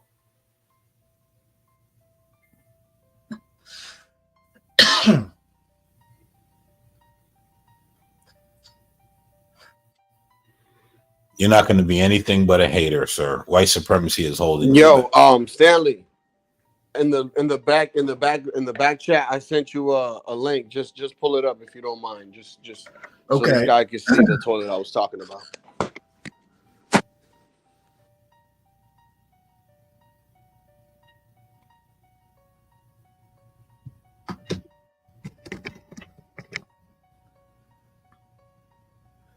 What's up, Universal? Hey, what's up, everybody? The hatred, Mr. Basketball Jones. Listen, right? I don't want everyone to hate plumbers because they hate me. Just hate me individually. Leave all the rest of the plumbers in America out of it. Me no black puppy. Is John still up? Me no black puppy. Me no black puppy. That's how I agree, Latino. I don't know. He had to pick up more Uber stuff. Hey, John. Yeah, I think John has moved on. No problem. I'll catch him later. 13, Did you say 5, moved on or boozed on? Yeah, probably a little bit of both. It's been one of those 13, days, 357, baby. Damn. And that's the China brand. They can't afford. I can't even afford this shit, man. Yeah, I can't afford that either. But why? I mean, what does this do for your ass? Nothing. Okay. It makes your shit golden nuggets, bro. My goodness. Nothing. It doesn't do anything special, guys. Just the fact that you spent 15 to 13 grand on him, that's it for you to brag. All this is bragging bragging rights. Dang. Well, please tell me that people don't just bring people up to show off the toilet. No, they show off the entire bathroom, Stanley. Yeah. And then they start pinpointing, oh, the sink is come from Italy. It's made from marble. Whoa. Now this has to be about 5 to 6 grand. And then those this has to be a troll. Nah, dude, this is real. Hustlers are poor? Oh boy. Customers are poor? Okay. I had no idea. I thought customer comes in spectrums, but No. He said hustlers are poor. Oh, hustlers. Oh. I mean, a lot of CEOs are hustlers. Yeah, Stanley. It's mostly about bragging, right? They talk about the tile that they had from this country, and this toilet was this, and it's mostly about bragging, Stanley. No one needs a $14,000 toilet. Seriously, it's not going to change the way you shit. It might be more comfortable. You know those little soft seats? I tell you, the person who sold that toilet for $13,000 is a hustler. You remember those little soft seats? You damn right. No, you sit on it and Jaden, hold on one second. Jaden, I'm dead serious. Call it anecdotal. Most CEOs are hustlers. Well, you know what? I'm not going to say most. My bad. The CEOs I've met, and I've met a couple Fortune 500 CEOs, including like the guys who started Home Depot. They were fucking hustlers. Bernie and damn it, I can't think of the two guys who started Home Depot. Hustlers. Yeah, one of them owns the Hawks. What? Yeah. One of them owns the Falcons. Bernie and I cannot. Damn it, the guy who, Not the the one Hawks, the who Falcons. owns You're the right, the football Falcons. team. I can't think of his first name, but they were when I worked at Arthur Home Blank? Depot. Now this is 20 plus years ago. They were Bernie and whoever it was. Artie Blank. There were people who were hourly associates in the store who were millionaires and still working out. Stanley, his definition of a hustler is basically what he looks outside of his window. CEOs are visionaries, not hustlers. Oh my goodness! You know what? Stanley. I'm a liberal with a headache now. Stanley, his definition of hustler is what he looks outside his windows and see his uncles and brothers to be. He doesn't understand the world. This is a good point. Tell me Jerry Jones isn't a hustler. No, I wouldn't say so. He literally took. Do you know what the cow? I mean, I remember the Cowboys like way back in the Tom Landry days. You don't take a football team, even if you don't like the owner. You don't. Shit, Dan Snyder was a hustler. Man, let me put it simple. When Jerry Jones went to get that loan, you know how many times he was told no? A lot of people were told no a lot. A lot of these businesses were told no a lot. And they keep trying to, they kept reinventing themselves. Then a lot of these companies own a lot of different businesses too. Like if you look at Moet and Hennessy and Louis Vuitton, all of that is all one thing. Yeah, we looked at that stock with. Yeah, they own all the same luxury shit. It's like one big brand that owns everything, basically. I mean, or they buy out anything that gets big, they buy it out. Salesmen can make a lot of money, and salesmen are every. I mean, they are hustlers. To be a good salesman, you have to be fast talking, smooth talking. They be stealing people's shit, just like the dude from McDonald's. He stole that's McDonald's the definition. Shit, and they stole Louis Vuitton's name. That's the dude that owns Louis Vuitton. That ain't his name, but the family. I think the family don't even get no money. He stole. Y'all ain't hear that about that story? That nigga stole all of their shit, nigga. No, I didn't hear about it. Yeah, it was like he bullied them, just like the McDonald's dude bullied them. And made them sell their shit. And you know, that business shit, dog, is crazy. Especially like when it comes to families owning shit. These big companies will come in and try to buy your ass out, or they'll figure a way to wiggle your ass out of there. But them Chiefs them is real hustlers. Y'all seen that game today, nigga? Nope, I didn't. Well, the Chiefs won, nigga, just like I told you they would.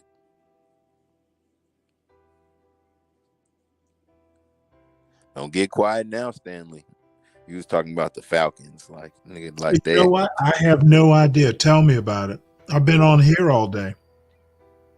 Well, let's just say they was trying to beat on us early in the game on the first half, and in the second half, just like always, we came back and spanked that ass. Yeah, they was trying to beat on you. Did they think they were going to win? I'm sure they might have had a hope or two. I don't know. They was trying though. I was like, oh, they trying to win today. But the Chargers always been a decent team. They just don't cut it. That's basically what it is. That's how we used to be though. We used to be like that. Really good team, just don't cut it. Marcus has a question for you. What's the question? Read it to me. So you think the Chiefs are gonna be undefeated, tough guy? Man, you know what? I don't know. It's a lot of close games to say that, but I mean the way it's looking like nobody can fuck with us, and we got two hurt people right now. So I don't know, man. It's two good people, Rice, and he said it's not good, and the other guy, Pacheco, our running back, he got hurt real bad. We had to sign another quarterback, another running back to come in. and fill his position. So right now our offense is getting hit real bad, like with injuries. But I mean, we still got Mahomes, and we still got Kelsey, and we still got Xavier Worthy. So we'll see how they play out through the rest of the season. But we do got 2 good hurt players, though.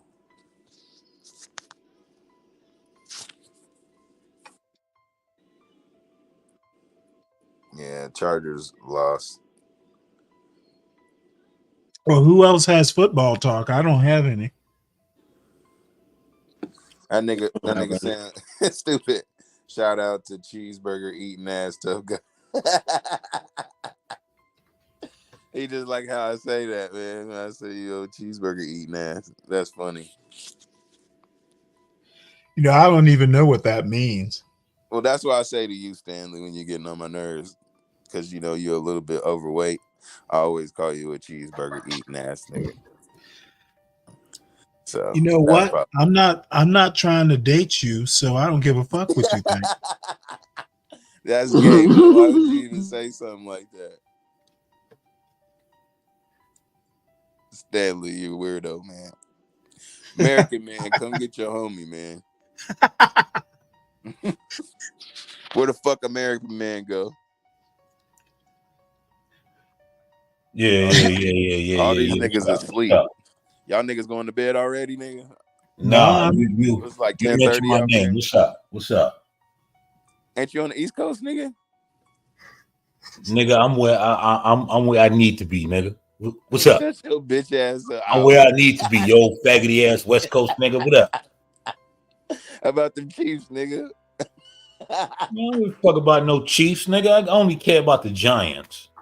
Oh, nigga, you definitely ain't nobody. Ain't nobody worried about the Giants, nigga. The Giants are the miniature midgets right now, nigga.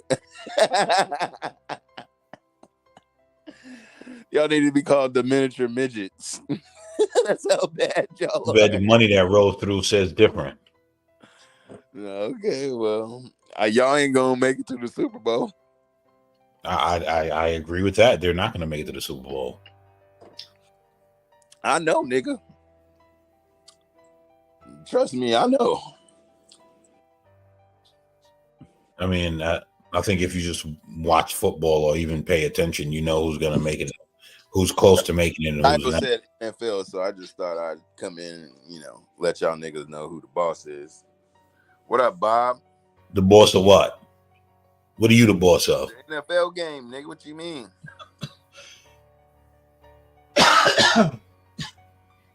The Venezuelan John Galt.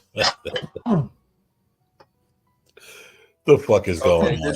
This is the thing. You win some, you lose some. So if we do lose, I wouldn't be surprised. Teams lose.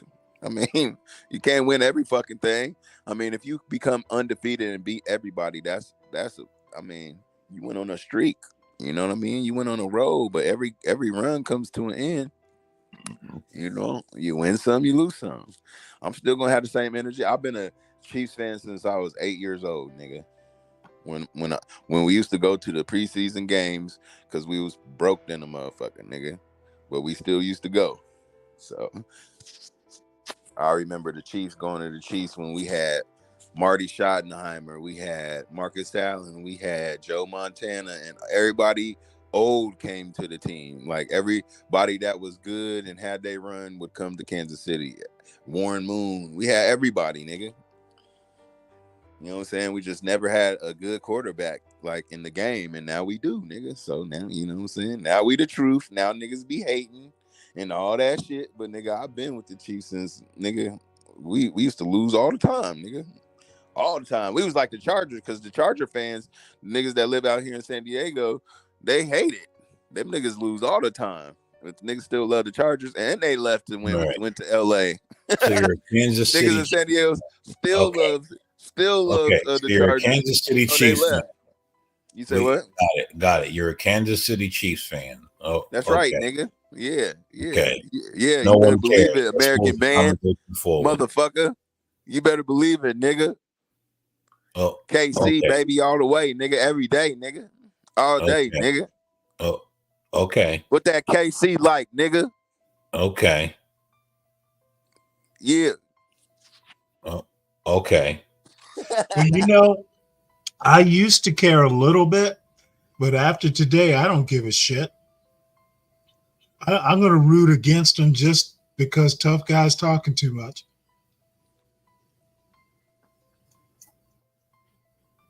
Wait a minute. Wait a minute. Nothing, Wait a minute. How you just nothing to gonna hate say, on me? tough guy. How you gonna hate on my team just because I like them?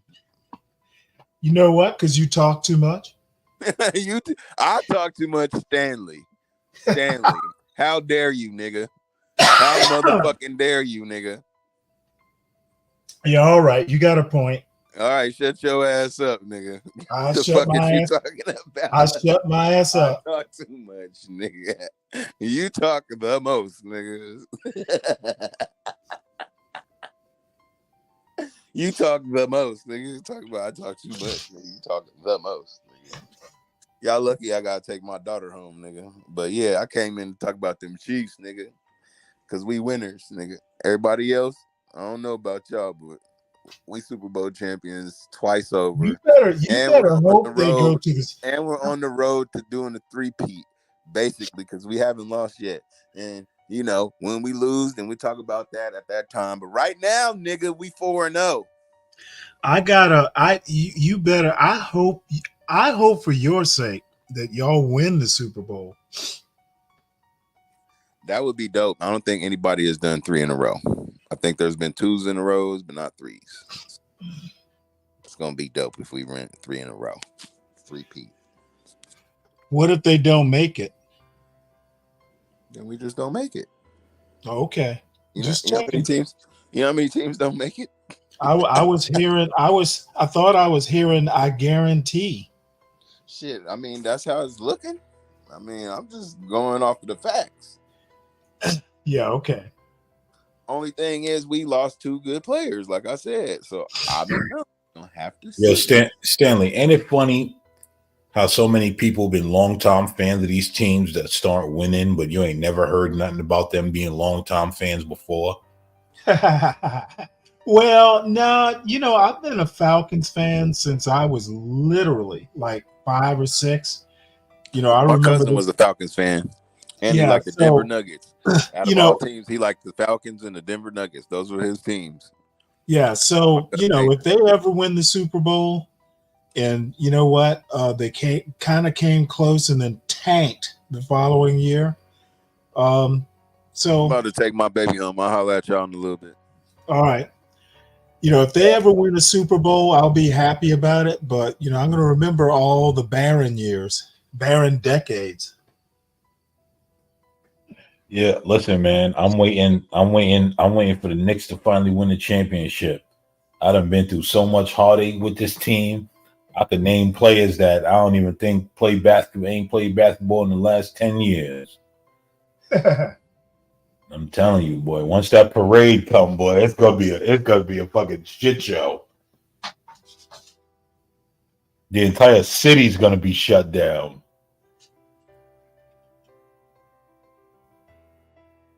Oh wow.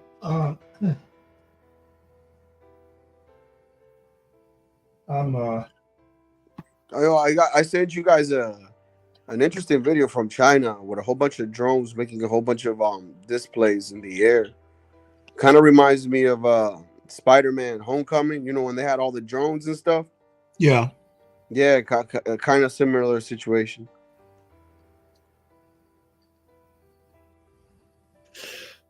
Which one? The last one. The Elon Musk?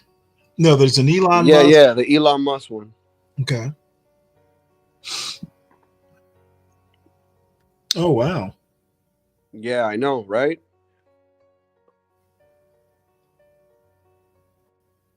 Whoa. Hold on one sec. Should immediately remind me of Spider-Man Homecoming. I mean, Far From Home. I mean, when he was in England, I believe he was in the movie. That Mysterio was using all those drones and stuff.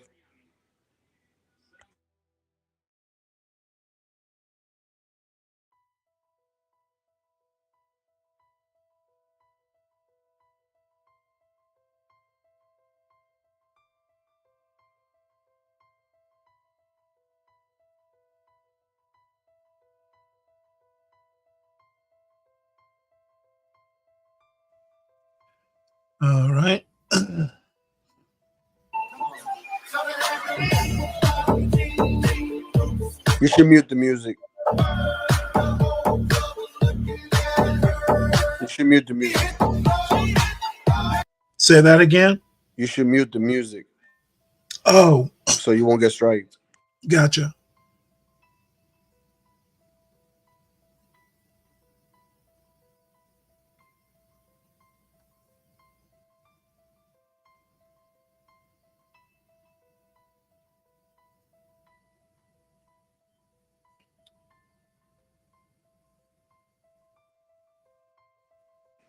Those are thousands and thousands of drones.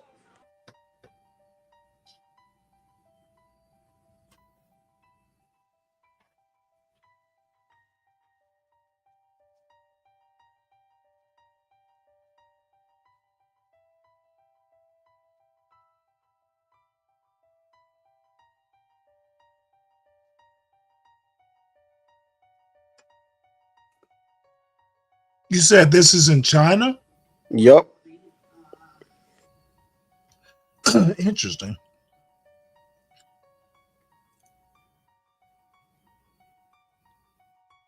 Oh, wow.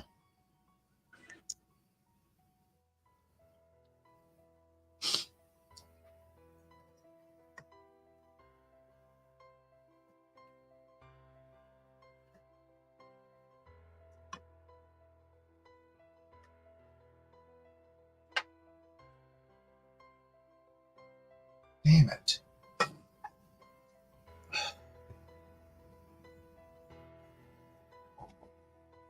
What's up, Mr. Reese? That's crazy. How you doing, Stanley, the man? Pretty good.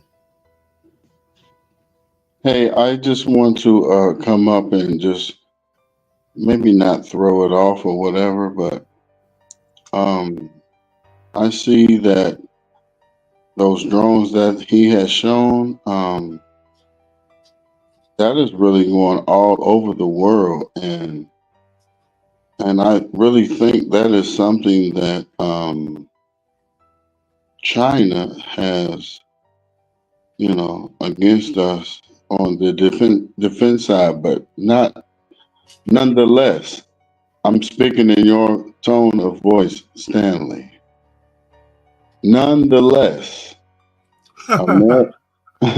America is the greatest of the atmosphere. So I just wanted to say that. But I just want to say this one time, Stanley.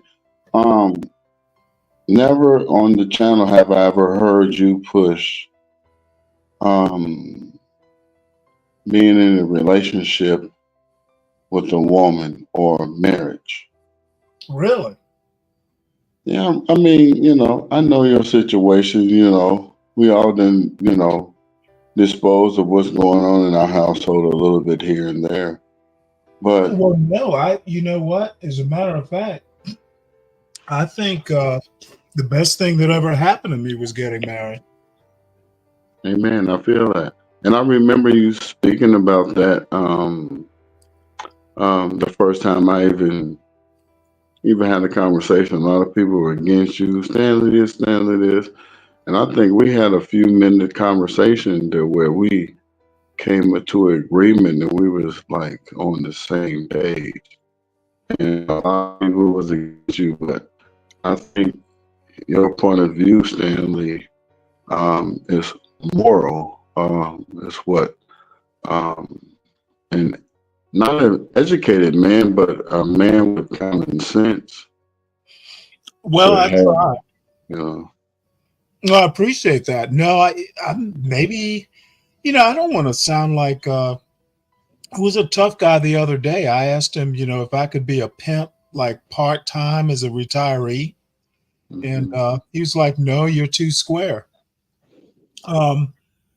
Which, was funny at the time, but I try my best to always, look at things, kind of on an even keel. But believe me, I would number one, I highly recommend marriage. Number two, make sure, and I don't know, it's different for everybody. and I've kind of told my son this, you know what?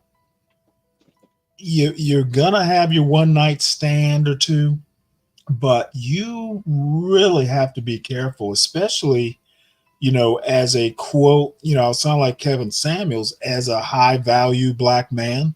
And he's Exactly. not I a feel high what you're value saying. black man yet, but Yes. he could be. And you know what? You need to you need to be careful where you put your penis. That's just the bottom line. And Yeah. you know what? You're gonna lose. You might lose a couple, good times, or a couple one night stands. But believe me, once you find that right person, and you're sure of it, because when I met my wife, I knew I could not live without her. Right. And I was going to do anything I could within the law and all that stuff. Right. It struck me like lightning, and it was, unfortunately, it was a little too late in life. I pray every man has that feeling. I pray my son has that feeling. So Exactly. yeah, and I can't, maybe I don't talk about it enough, but I feel very, very strongly. And marriage isn't for everyone. That's the other thing. Right. You know, But Stanley, and I kudos to those, but I give you a shout out because I remember I'm the guy that can talk to you and settle down and and really have a conversation with you. And here it is nowadays, through these channels, you have I'm gonna say an AI. Hey, this is Stanley. And you can have your gratitude and your and your voice overheard different ways. And Portia have did a very beautiful job. Shout out to the beautiful Portia, really doing it because she's done it to a person that really means something. oh And your wow, voice is your voice is it's articulate and it really gives meaning to something, Stanley. Come on now because it could have been anybody else. So I really give you kudos to that, and I sit back and listen, and really I am in the qualms with you, HB, John, Portia, all those things that we had doing on the other channel with CT and coming over right. here. And bombarding this, and giving us. I'm not gonna say that John got channel is the community channel, and I know he looks at it like that.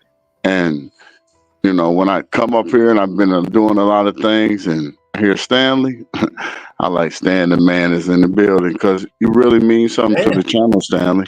And I want you to understand that not only because a lot of people that say stuff, oh, he's over, and he's interrupting me because you're talking bullshit. And you don't want to talk about that. We're trying to get to the point, right? We're trying to get to the point, And I'm glad that you're here. I have my son. We sitting here. He's 14 years old. Oh wow.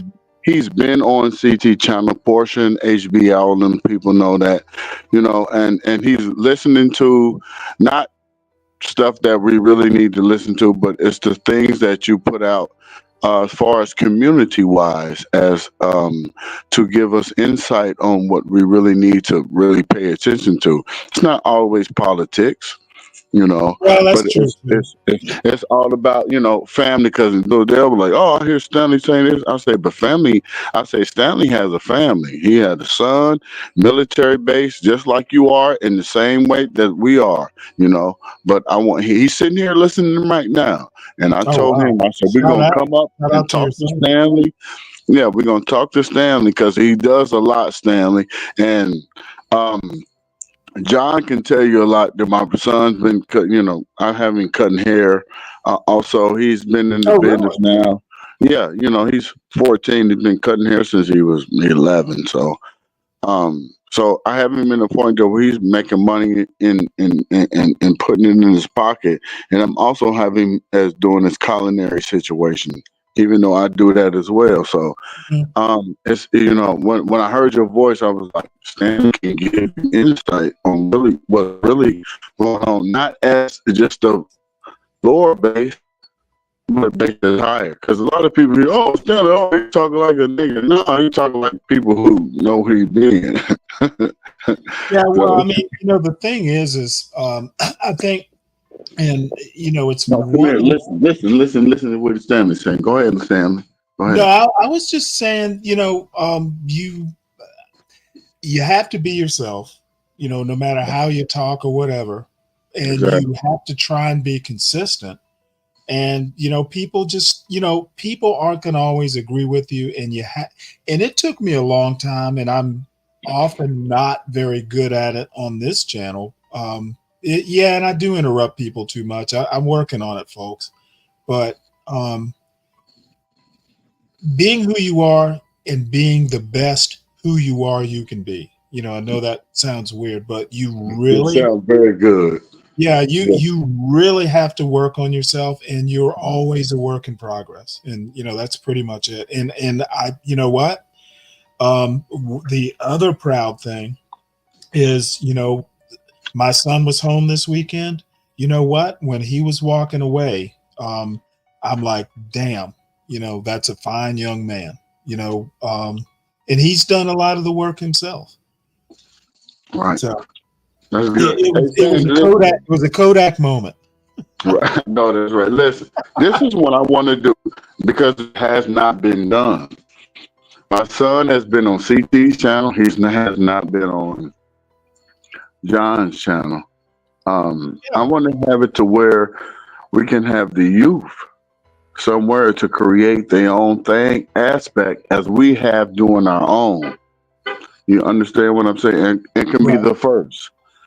And it can be on the same thing because he has a political view at Really? 14 years old. I do not understand why, but Well, he no. said, Now, you know see, what? You know what? Hold that's on. not I'm that gonna say this. unusual. I'm gonna say this. I'm gonna say this. Before, the first time I told him I ever voted was for Obama. Uh-huh. And this was when the time he was born in Jacksonville, Florida. So now that he is 14 Hey, years you're old now, roboting a little bit. huh? I said your mic is roboting a little bit. Let me see here. Something ain't right. Okay, am I close? Can you hear me? I think you're a little better. Okay. He was before he was born. I voted for Obama. Can you hear that? Yes. Okay. So he was born in Jacksonville, Florida. And it was the first time that I ever voted for anybody in the world. Came through that Ohio situation and went from Chattanooga. I said Chattanooga, but that's what it is. But Chattanooga, Tennessee.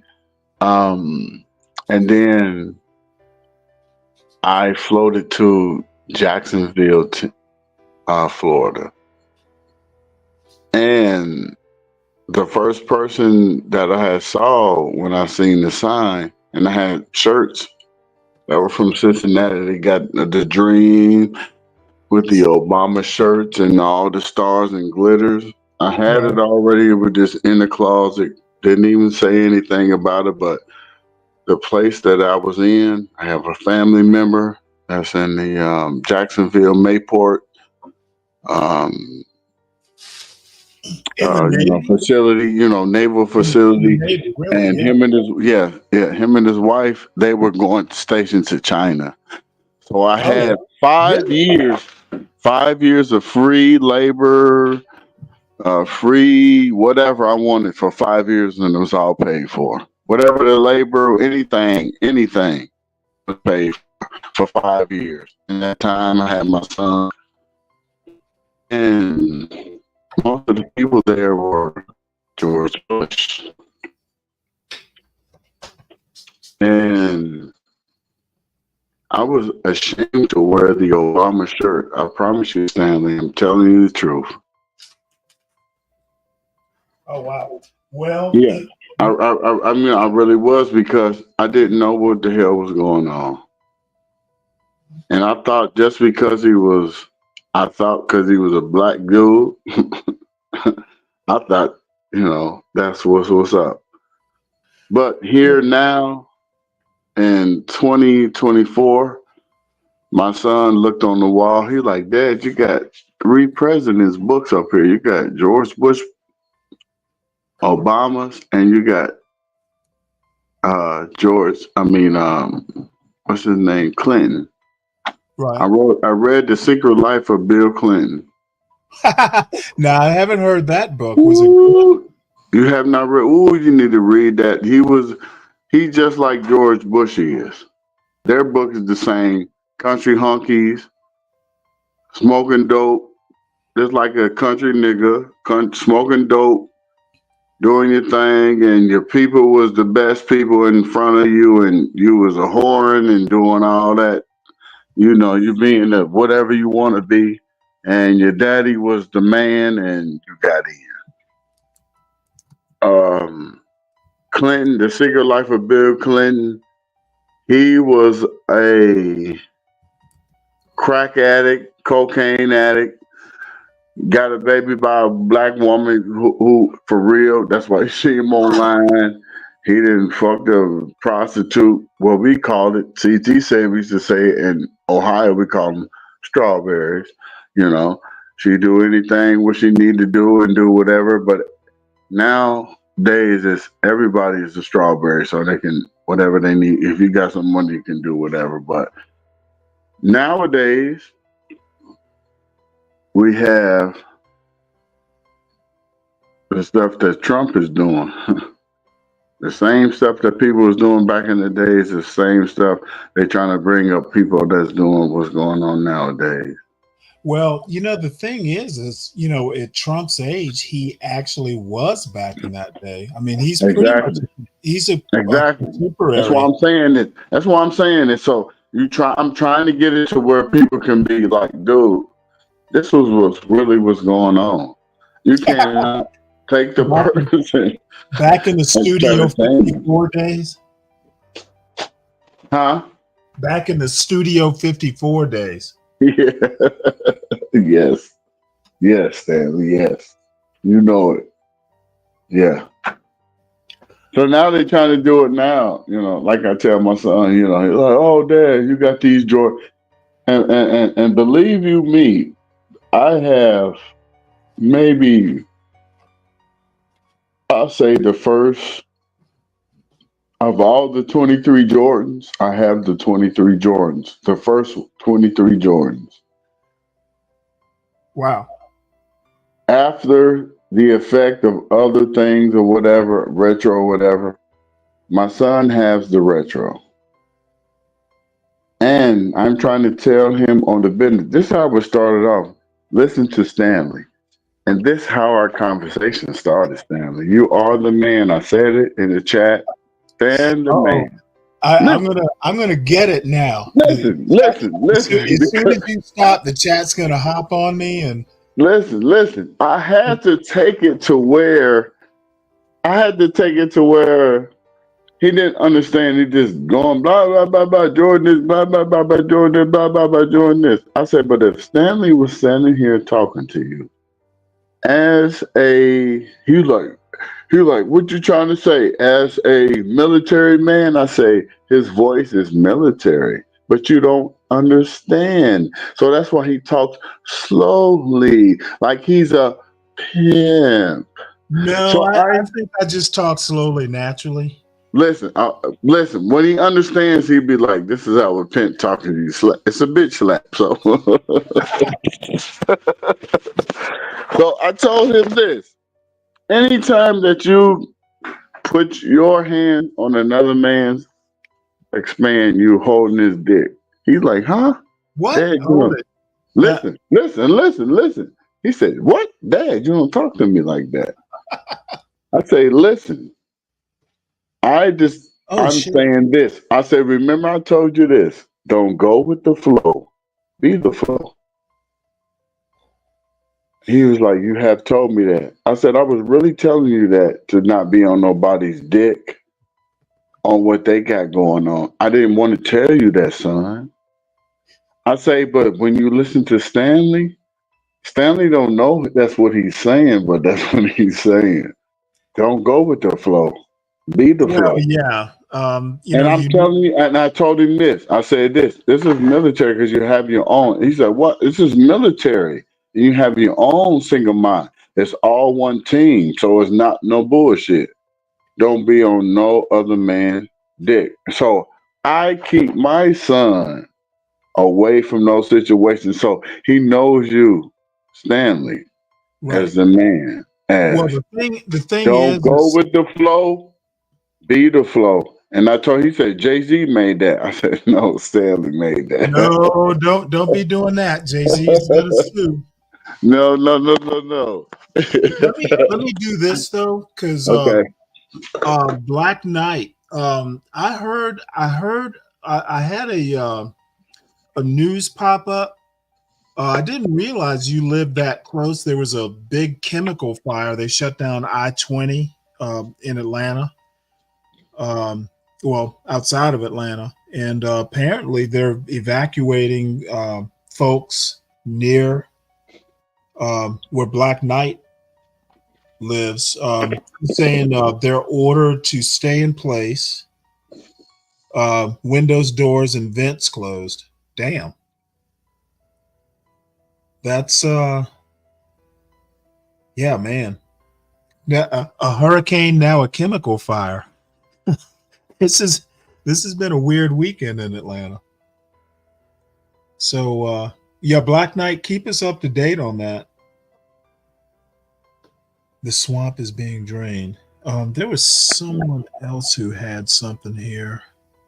Hey, but Stanley, I wanted to say at the same time that before I came up here, I detoured what we was talking about, but the drones. Oh yeah. Yeah, those drones right there. That is something that we're really going to have to really deal with here later on, because that Well, stuff that we you seen right think there, China has there's a better lot drone going on. technology? Crown, you think China has better drone technology? Yes, sir, because they give it to us. It's going to be something different, Stanley. Stanley, I really believe this. You can't trick a tricker. That's one of my main mottos. My son hasn't got to that point now, but I'm telling him. I say, what if you would have did this? What would you do? If that's one thing. I really supposed to have been starting my channel. My channel was there, Stanley, and I really don't have the time. I am a barber, cook / electrician. I'm Right. everywhere, yeah. So I do a lot of things going on. And I really, and my wife told me that I need to start the channel to really just have decisive things. And when I really hear your voice, it really gives me notion of the knowledge that I have. Because somebody was like, how you talk to Stanley? You listen to you. Because he really thinks before he speaks. And when you sound like a dickhead, he will speak to you and make you sound like a dickhead, but it's on you. So I want to be in the situation that all of us should stop listening to the internet. It's a play on us. We have to dig in our inner selves and really think about what's really going on. How Well, can I kind of have a little pushback on that. Okay, give it to me, Stanley. I don't Yeah. think there's anything necessarily wrong with social media. It's how you consume it. Like anything else, you can have too much of it. So, Stanley, that is not a pushback. I understand that. You listen. See, I done went a little too far for you. Listen. See how I have you on the listen. I'm telling you everything that I know. I'm telling you under control. Listen.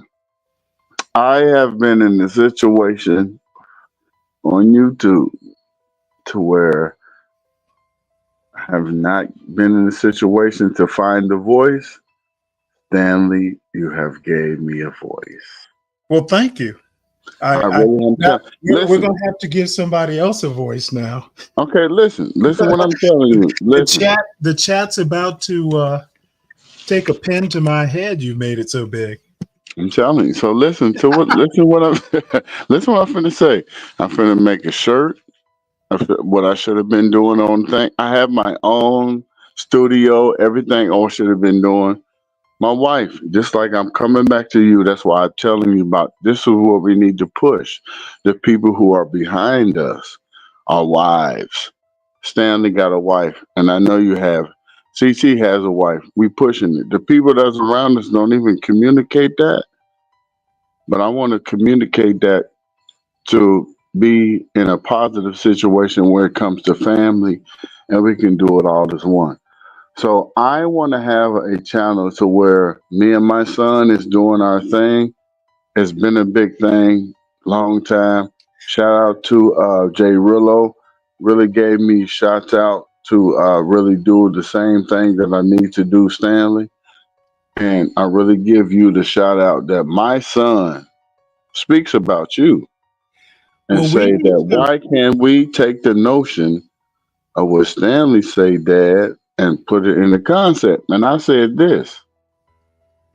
Stanley put that up there because the same thing that you're going through, Stanley already has it. And we have it the same way. And I said, he said, why is that, Dad? I said, because Stanley has a family. We have a family. And we can do the same thing. So we are on the same. I said, I could never disagree with him.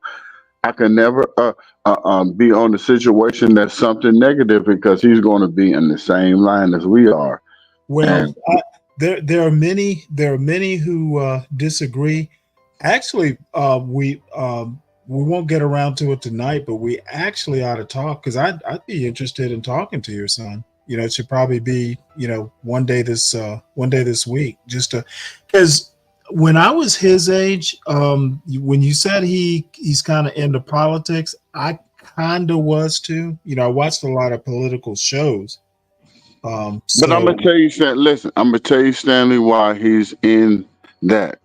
I run a judo school, and awesome. I have 15 students.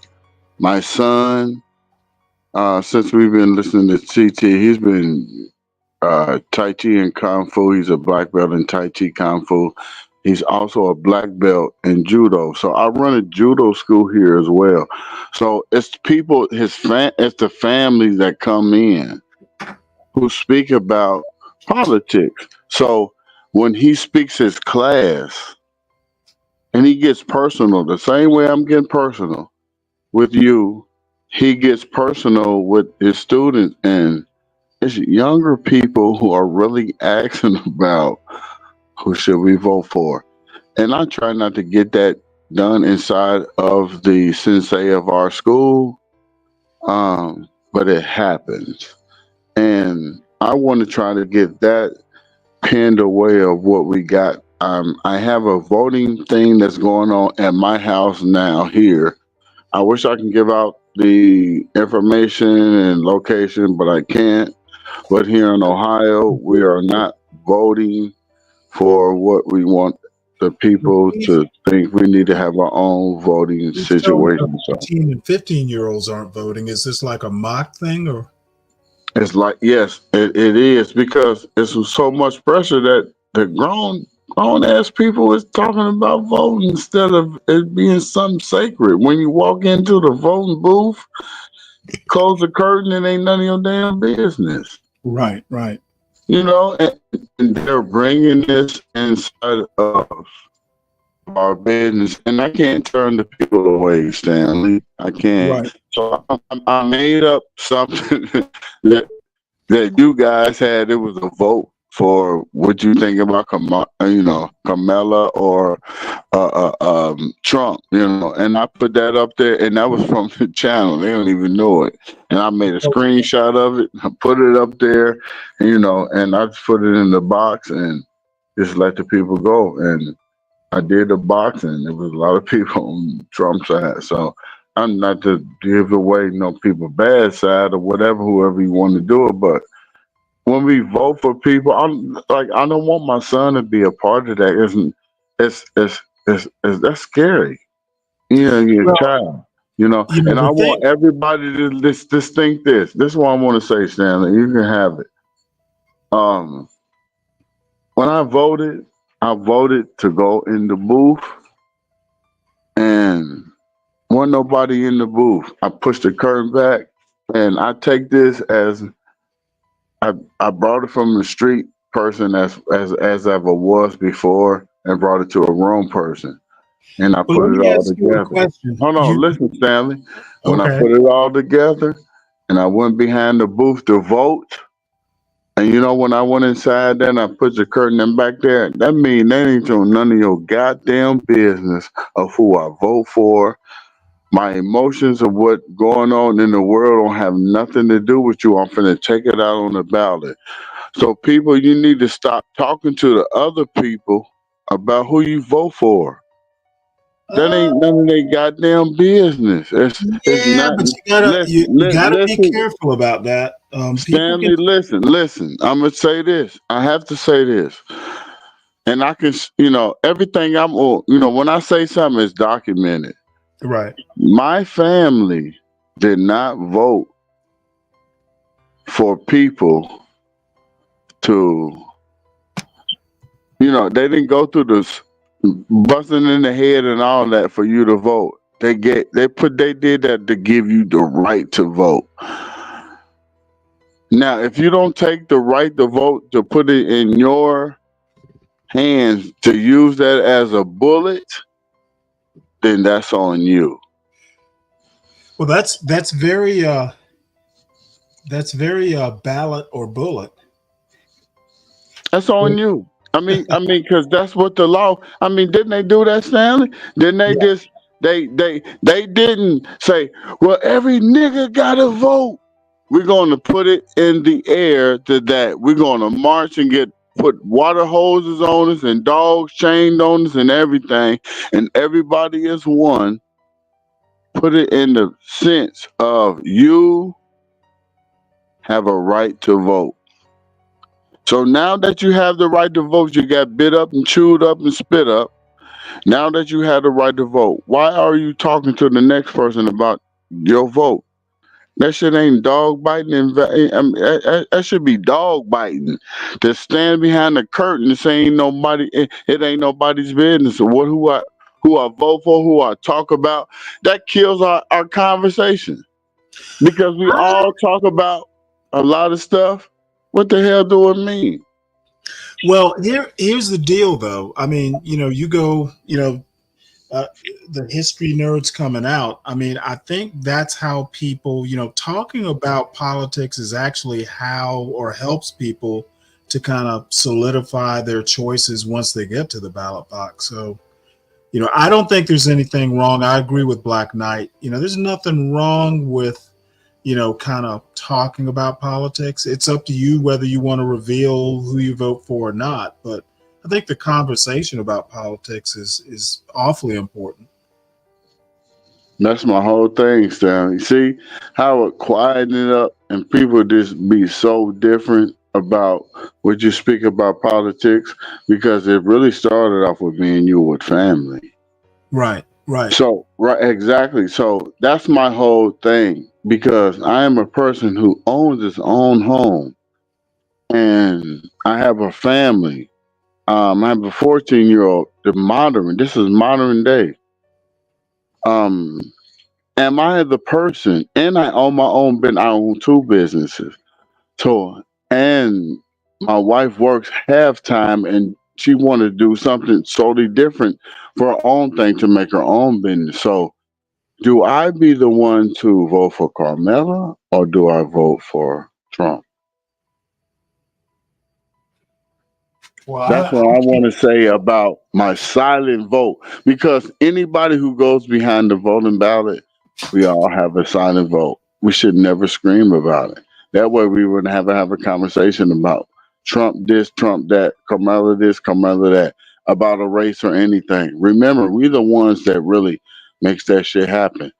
So we can say whatever we want to say. We're the ones that make the rich people feel good and the poor niggas be bad.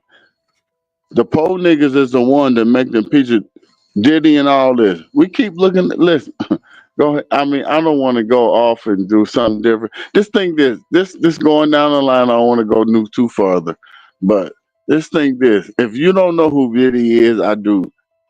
Diddy is fully gray. Why is you seeing a picture of him with no mustache? I mean, with a mustache or without a mustache and hair, and it look like his eyes is cocked in. Man, the dude has full gray hairs. It's a play that was going on with us. It's something that's going on that people don't even want to really know. You know, it's really deep, Stanley. They really don't know. You know, it's just right here in our face, and we don't see it. I'm just saying it like that. Well, let me ask you a question.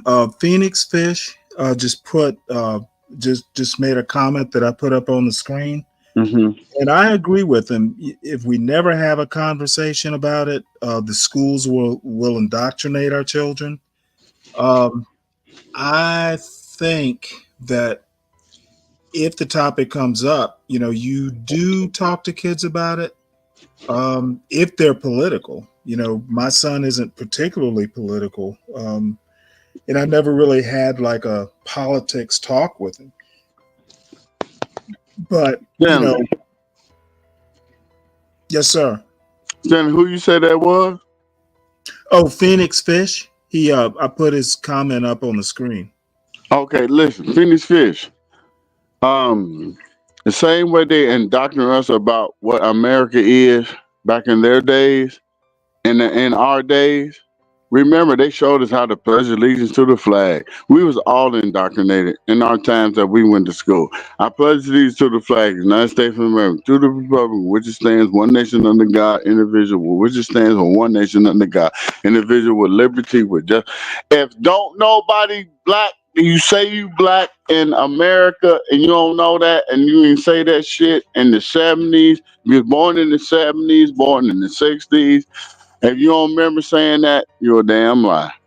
They have indoctrinated everything. Lois and Clark, the Indians this, the Indian that. Remember, they be like, oh, they're trying to take blacks. They're not. They're trying to take the damn lie out of schools. That shit is a lie. Everything. Oh, DeSantis trying to take this, all this. He was taken out of schools because the shit is a lie. Now you hear understanding what's going on, what's really going on, who really had slaves, who really didn't have slaves. I tried to show something to CT, and CT told me it was a copyright strike, and I really understand. It was a sequel and Roots. All the black kids was standing right there on the side, Stanley. The Chicken Man, the Geisha, what's the name? Chicken Man, Chicken George. Oh yeah, I'm old enough to have watched the original Roots when it came Exactly. Okay, so now I'm finna tell you about the original Roots, because you know and I know the original Roots. When the Chicken Man, the George, he came and told him and it was Kunta. He was like, this is the Geechee Man. He's from Africa. He wild. And he talking to other black people who was already there. And it shows you that. I have the thing, and CT said I can't show that Crown Reef. Right. Well, no, you don't want to. Listen. When he said that, how can a wild African, and you can look at that from Roots, everybody just look at it. It's the sequel. Most people probably already seen it. But these are the things that's been going on with our lives that we really don't understand. Somebody told me a long time ago I was supposed to have a channel to tell something about the people that was different from Malcolm X, Louis Farrakhan, and whoever. But it's common sense. I don't care about them people. If you have common sense here, they don't like you at all, Stanley. Stanley, you are the person. Stanley say something, you say it with common sense. I'm boiling it down all the way to Man, you know what? My head's so swollen now, I might not be able to lay down. You better not. Boy, you better get something into you, Stanley. I'm telling you, I'm really just want to lay something on you because I hear you talking. You and John, a lot of stuff going on. I'm thinking, the narrative just switch it and to make everybody else think about what's really going on. This is our lives that we are living every day. Right. And we go about it the way that the system is going about it. And it just have to be something, it has to be a cut somewhere to where you kind of make it to where it means something. Well, I think, when it means something, it comes to mean something when you live day by day. And, sometimes you have to build your own meaning. And I think actually that's the most important thing, I've taught my son, take the stuff I've told you, take the stuff we've told about, but in the end, once you leave home, I can't be there every day. You got to take what you've learned from me. You got to take what you're learning in your own life, and then you have to kind of formulate your own being, for want of a better word. So I think the other thing is, for me anyway, I trust, how I've raised my son. And, if I ever need to go and tweak or at this point advise, I'll do it. But, sometimes you kind of have to let kids, can't teach them everything. You can't foresee everything. They will learn some stuff from their lives. They will remember, hopefully, what you have taught them in their childhood. And then they formulate, put the two together and, kind of form their own way in the world. So, I really feel that. I have linked my brother onto this chat here from Facebook, and I want to let him know. And I also see Lee. Yeah, I like the brother Lead up here. He really has some knowledge, from the East Coast. He really gives the knowledge. But I want to tell my brother this. My brother has 7 boys. Lord save his soul. He's really going through a lot of things. Really, I can put some stuff up here for you, Stanley. I got some nephews, man, that's on the ball and, playing basketball. That was my thing. I really kind of let it go. My son, I'm following my footsteps. I really follow as an athlete because I play every sport. So it really wasn't basketball, but really that's what they grasp onto. So my brother is showing a lead to that. He's going to change the environment of the community. We got people that's in Chicago that's really going through it with the Venezuela shit going on there. And they say it's really going down, Stanley. And I really think this is a time for revivalness of the black man to be putting together in these type of situations in these cities. Because I'm telling you, the Venezuelan people is coming door to door to black people. And I'm telling you, man, this is really going to give us a chance to really revitalize our senses and really come together as one. So I just want to say that. All right. And, disappear. I want to put that on you because that's what you really are about. But you have to have you have to be reassuring to give people they have to have common sense. So that's why I sit up here and listen to you so much. So go ahead, Stanley. Oh no, I was about to say, tell your brother to call in at some point. Oh yeah. I'm telling you, to do that. So yeah, because he really he probably talked to him more than me, but yeah, he really give you the upside of what's really going on, man. It's really crazy. You can't even go to the store on a certain part My mother even said the same thing. My aunts and saying if the people went to work, they harass you and kill people at the places, and the police ain't really doing nothing about it. And um, it seems like they all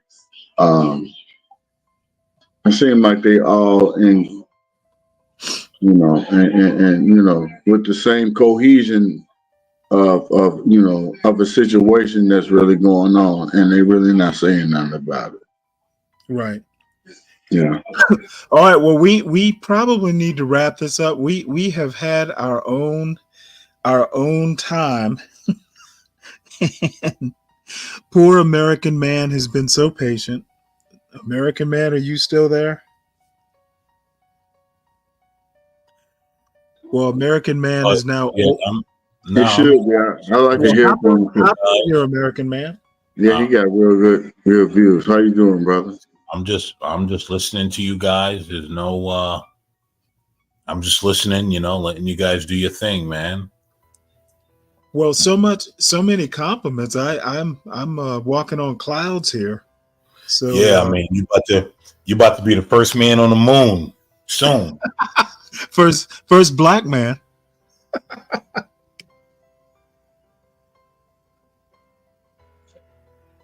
Yeah, I just want to ask you, brother, how do you feel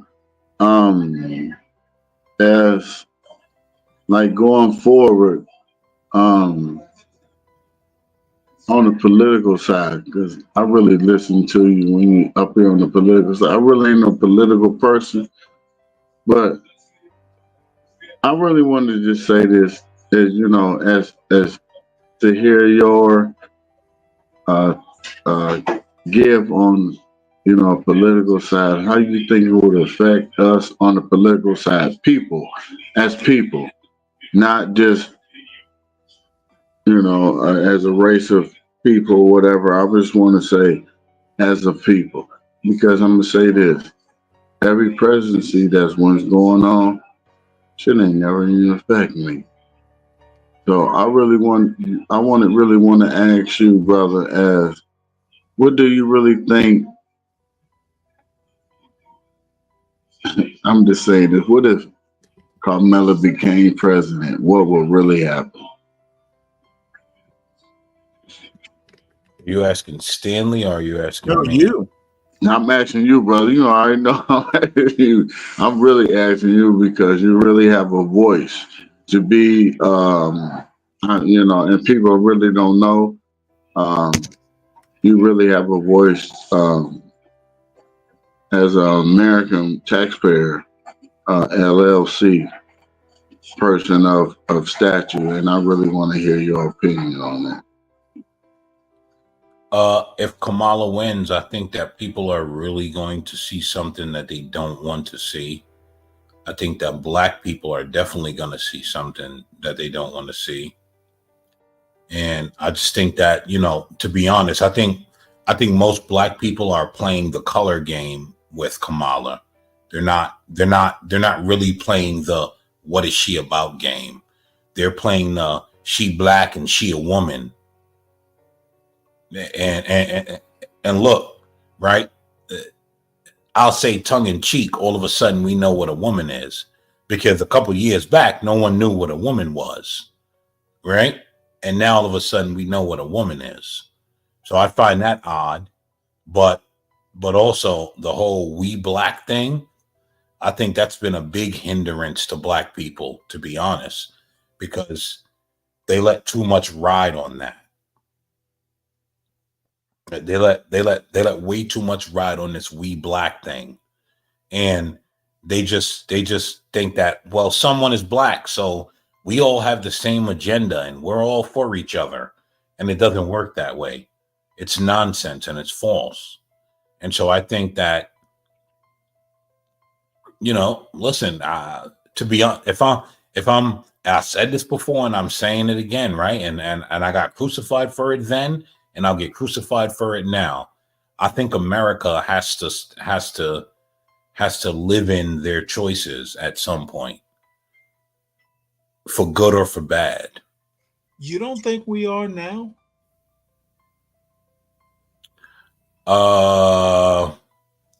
I think to an extent we are, but I think we don't realize where people are taking this, where some people truly want to take this country.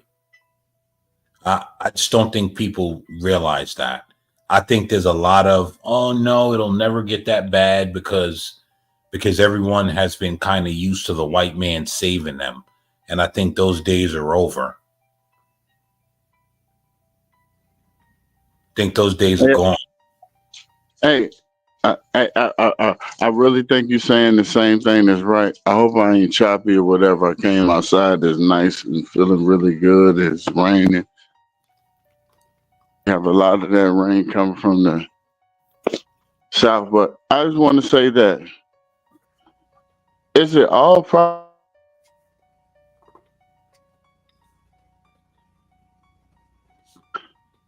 first Crown, person you I still voted there? for? You broke up a bit.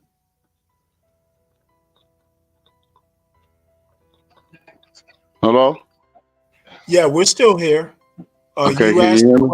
asked a question, but we didn't hear it. You Yeah. broke up. Okay, yeah. The reason why I came up with the question because before I was in Crown Reese, can you hold on 1 second? White John Galt, when you send a $50 cash out, then you and I can have a read off. Okay? You degenerate. You know what, American man, put your cash app up. Let's see if he can put his money where his mouth is. That's it. Put the money where your mouth is. Or where his chat is. Yes. And then you and I can have a read off, buddy. You can show me your superior reading skills. I mean, that's some bold stuff he's writing. Yeah, he keeps saying I can't read, and I'm telling him, all right, let's go. Right? That's great. Hey, but I just want to say this: how can we, as a people, get away? Because it was just like this. When I first voted, I voted for somebody who was supposed to be black, and it was Obama. When I read Obama's book, man, that shit was crazy as hell, man. How so? That was the gayest book I have read in my life. And I really don't want to give solutions. I'm going to say what it is. You think him and Michelle's marriage is a goddamn lie. And I don't even want to go through it, but that's what it is. It's just like George Bush book and Clinton's book. And Crown Reese, hold on. White John Galt, I'll let you read Cat in the Hat. And I'll read The Art of War. How about that? $50 up and we'll get to it. I know that's right. You could read Cat in the Hat, and I'll read The Art of War. How about that? If you ain't doing that, just stop talking, bro. Listen, another trailer trash buddy running your mouth. Let's go. All those books that I read, Secret Life of Bill Clinton. You even got the documentary of George Bush, W.H. George Bush, whatever. Both of them honkies, whatever, they are really evil as hell. And I really got to understand who those people were when I read the book called Behold a White Pale Horse by William Cooper. And I'm going to say this, I don't want to be funny towards you. Stanley, my brother, but it really made me think your words comes back to his sayings of what the things that he says in his book. And it really comes to state of mind of what really going on to this day. And I promise you, anybody can go and look and check it out. Might be some old stuff. People kill you about speaking about the truth. Malcolm X, whoever. I'm telling you, it's a lot of stuff that really we really can't say, but they allow us to say. I promise you, the FBI is listening to every knowledgeable, sensible thing that we're speaking about, and they're taking heed of it. we can't even really speak about a lot of stuff when we say that it's free speech. But I just really sometimes want to get it out. Um, Stanley, you're the one that's doing it. You're the, you're the person that really gives people who can say the right thing. And a lot of people debunk against what Stanley says, but it's the right shit because he's been in the right situation at the grown man situation time, and it's really, really good sometimes to hear, your Well, knowledge here, Stanley, because it's something good. It's something good for all of us, Stanley, because it's history, and they right. don't look at it like that.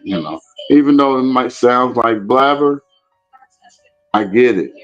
You know, I I keep get trying it. to tell them. But I think after your sage words, I think people will start paying attention to me a little bit more. Hopefully, Stanley, it's okay. We get this slash back. I can fight. We got the judo school that's here. Anybody want to be tough? I'm 6'4", 225 pounds. They want to be crazy. We got the Stanley method. That if you talk shit, I punch you in your mouth.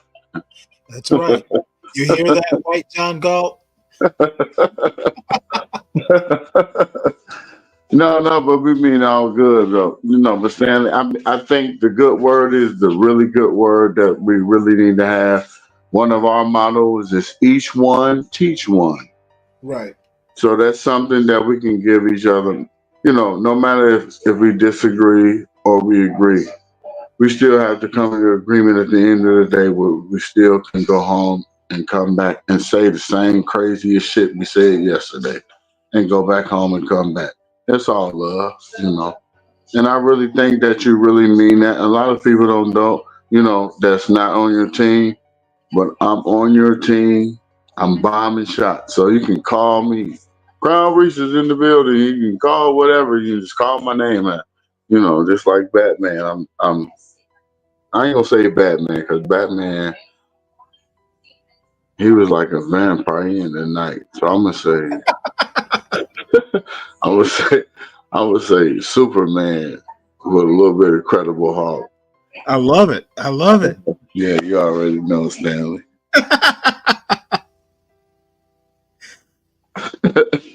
Yeah, let him get a load of that.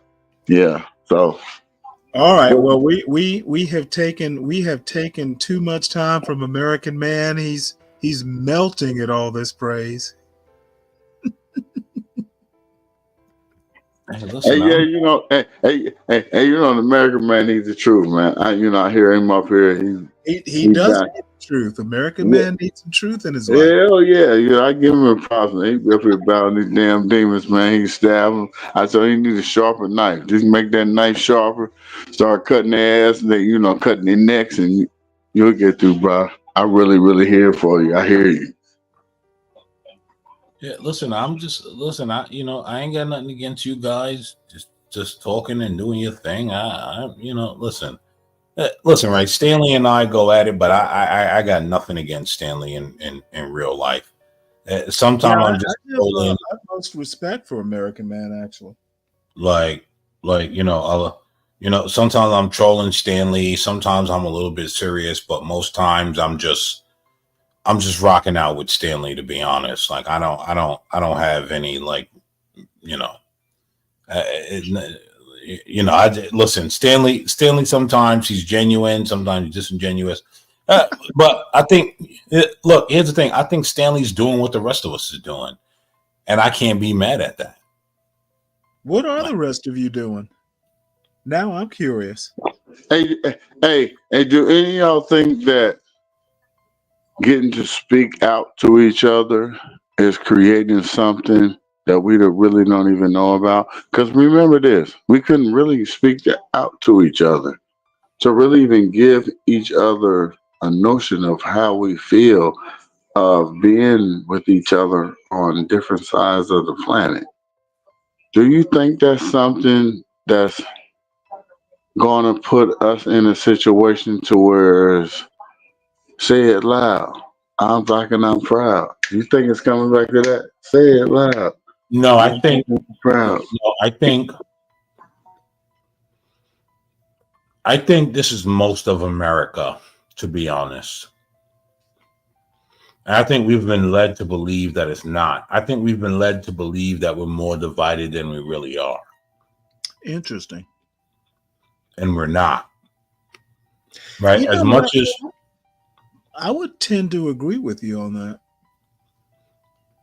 right, as much as Stanley and I may sort of go back and forth, I think we tend to agree more than we disagree, right? Yep. And so I think they just want you to believe that there's like this big divide that's really not there, and it's done on purpose.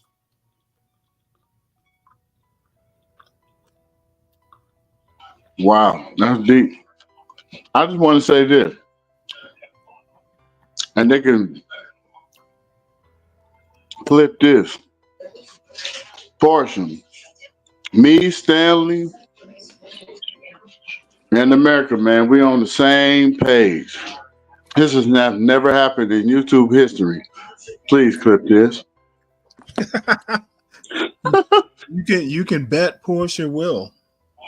That's right. You know, because I really feel you, American man. You are what your name says, and people really don't understand what that really means. So I really understand that, and I have a 14-year-old son who really understands that, and he's really one of your good supporters that's on here. You don't know it, but I'm telling you now, he's a kid, whatever. But a lot of people be talking to you, man. They don't have no common sense. And you be saying some of the craziest shit, and they don't even know it. But the craziest shit you say be the realest shit ever. And that's what I was just getting ready to say, right? Yeah. I don't say crazy things. I say things that are real that a lot of people don't want to address. Exactly. That's the whole point, bro. Listen, nobody wants to hear the truth. You're a liar if you tell the truth. Brother, I'm telling you, you cannot. It's only a few people. Because you'll be sitting to yourself like, damn, why nobody agree with me? Because they do not want to hear the truth. And the truth meaning this. People don't fess up to their fuck up. Yeah. Crown Reese, right? I don't ask myself why no one agrees with me. Do you know why? I've come to realize that the majority of people are cowards and that they're scared to say the truth because they want to be on the quote unquote right side. I don't care about I'm not a man if I'm going along. That's the thing. I'm not a man if I'm doing that. Men don't go along. Men are the ones that look at things and say, this isn't right, and I have to go against it, whether it costs me my life or not. Any man just going along, you're not a man. You're a child or a woman, and you may as well be slaughtered because that's not in the realms in which men operate. Men don't just go along so that they can just pass through. It doesn't work that way for men. But again, right, that view might be too extreme for everyone. It's a truthful view, but it may be too extreme for everyone. No, I think it's the real truth because a lot of people don't understand what it is as a grown man. And when a grown man speak, it's like my granddaddy. Remember them granddaddy days and the great granddaddy? When they come through the door, everybody was quiet. Stanley, no. You know America, man. You know that. And it was just about the aura and the discipline of what the truth really is. That shit gone, man. And a voice, they might say, "Oh, he sounds so feminine." You can say what the fuck you want to say, but it's manly. We need to stop the bullshit, bitches, and get the men inside of the motherfucking homes. Get the men inside of the dealerships, the stores, the men inside of everything, and you can work your manly magic underneath. That's where it needs to be. I can't even be up here. Sometimes there's a lot of people be up here. I can't be up here, man. You people screaming and hollering and shit, they ain't talking about nothing. They ain't talking about nothing that we really need to be doing. You sound like my dad. And sometimes, but I see you up there. I know when tough guy. I love it when tough guy get up here because he switch it up. What's up, niggas? He cut it off. And let them know there's something really, really going on out here in the world. It's musically, we need to get our ears tuned to the beat of what's really going on. And I hear that. People may not see, oh, he just screaming and hollering and niggas and that. I love that from California. I love him, man. I love that he giving us a tune that is more than something.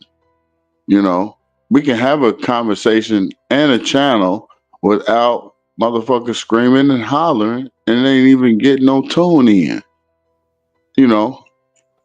The people that I know, they've been saying, Crown Rich, why you get the channel? My channel was going to be, and I'm telling you, I'm really, really going stupid about it, but I have a studio here in my home. And I want the channel because I am very family oriented. I have a big ass family. And it's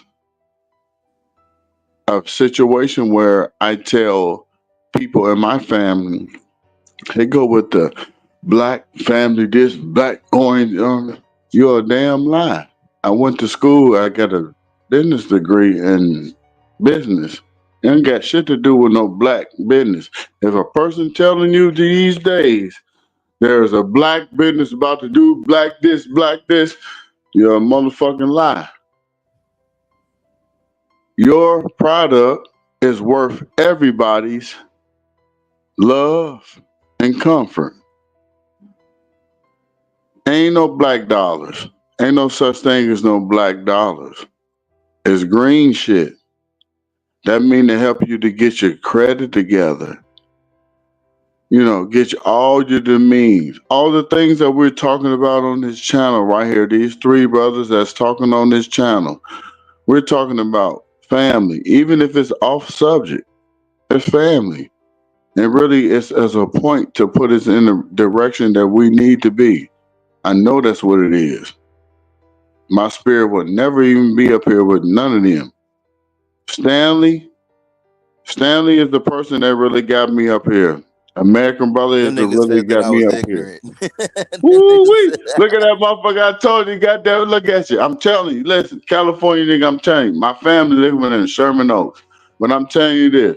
Okay. You brothers is really giving us the point. Listen, you really give us the point of view of what it really means to be the nigga. Because we were speaking in my household today about arrogant. They said I was arrogant. My son is arrogant. He's 14, he's 6'1", I'm 6'4". So, he's 14, so he'd be a big old, and I don't say nigga because that's not my son. I don't say nigga. I call him a big old motherfucker. And I really don't say motherfucker because I ain't never fucked nobody's mama, so I don't like to be called that. So I really try to be respectful to my son and try to take the dialect away. So when I come up here, I heard tough guy. I feel like my son say, I want to go down there with my cousin in California. And I told him it was totally something different. We ain't going down there because they stand on business. You were like, well, Dad, you did the Crip thing back in the days. I was like, yeah, I was, but I was a kid, and that shit don't line up what's going on up there. So, you can't be Ohio and then LA Crip, so you can't be like that. So he's like, oh, okay, I understand. So I was trying to get him in the point to really for him to be um on the each one teach one and have him develop a unit to where it's all young brothers, no matter where you come from, and be on the same page and do something really development for the community. My son want to start a drone. It's called Black Boys Technology. He already got it started up.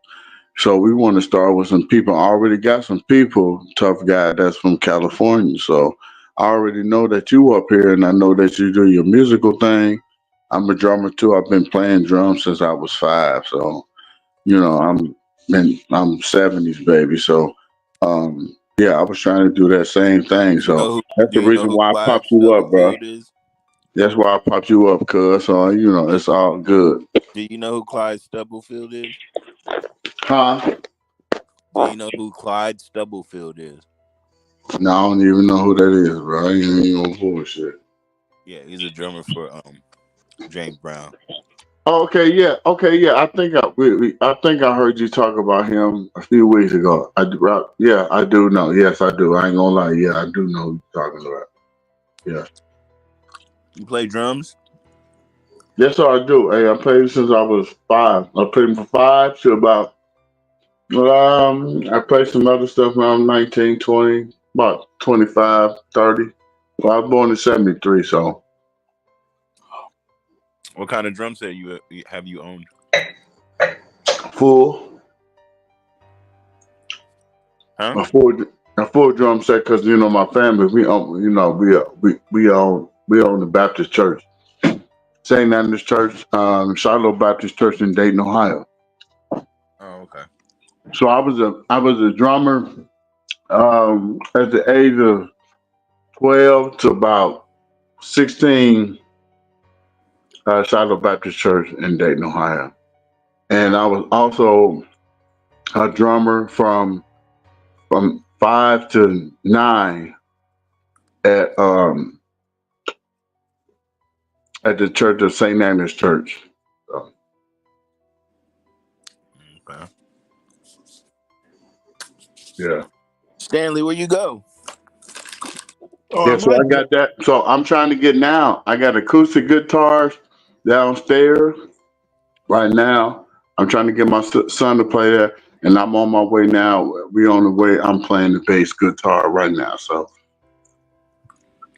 it's a school night. I wanted to put it on there, but I ain't gonna do it right now. But I do it on the time we do it because I seen that you put it up there, tough guy. That people really can really make money. I'm even talking about the kids can make the same thing. So I got a guitar too. yeah, yeah. So my son he want to play. I also have a I don't know how to play that well though. we also have a saxophone downstairs and a soprano saxophone with Kenny G played. So we trying to play that with the drums. He trying to make his own professional beat. So yeah, so it's something different, down here in the Midwest.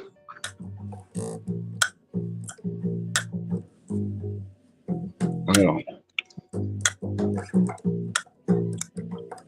I don't know if y'all can hear that shit. It's kind of low. Yeah, I can hear everything.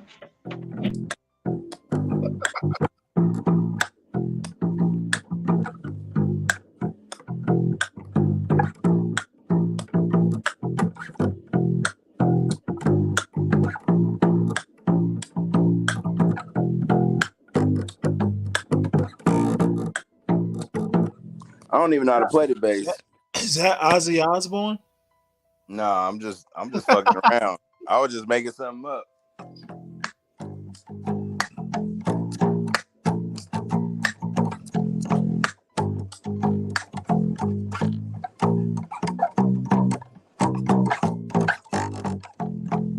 Some shit. Yeah, I'm gonna put up here the newest guitar that I bought for my son. So if you can see the newest guitar that I got, so look at this. You see that? Yep. Yeah.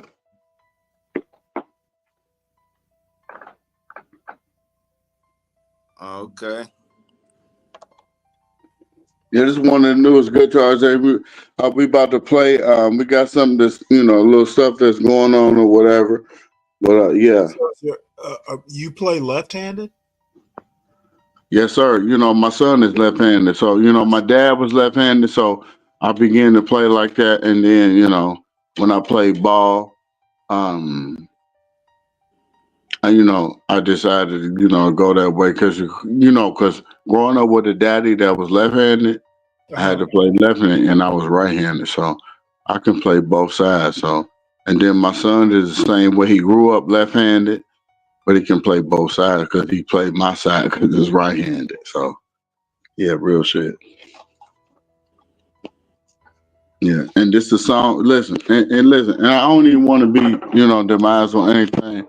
My brother, and I said it on CT's channels several times, and he knows this. My brother is Roger Trotman's middle son. No, I said that wrong. My brother, Roger Trotman's son Eddie, the person who supposed to put him in his demise. My brother is his second child. So it's a lot of communication with instruments in our family. So I have a lot of those things. I can do that. I got the bass drum. I got the whole full drum set down here, but I don't have to do that, and because I don't do it every day or whatever. But I really think Tough Guy. That's why I brought his name up. Rhythm. Rhythm and music is our family. It's something that put us together. And no matter how nigga, he coming up talking nigga, but he bringing up vibrations of something that's communicative to all of us.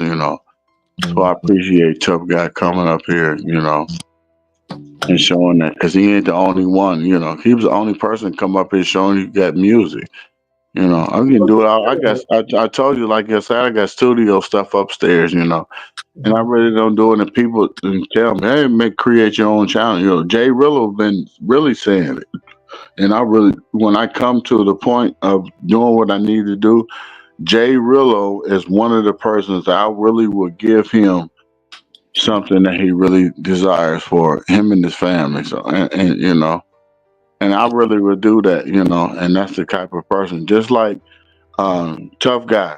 He wasn't in my conversation. He heard that and he listening. And Tough Guy is the guy that really brings it up, and he a family guy. You know what I'm saying? Call all these niggas because they ain't shit, niggas.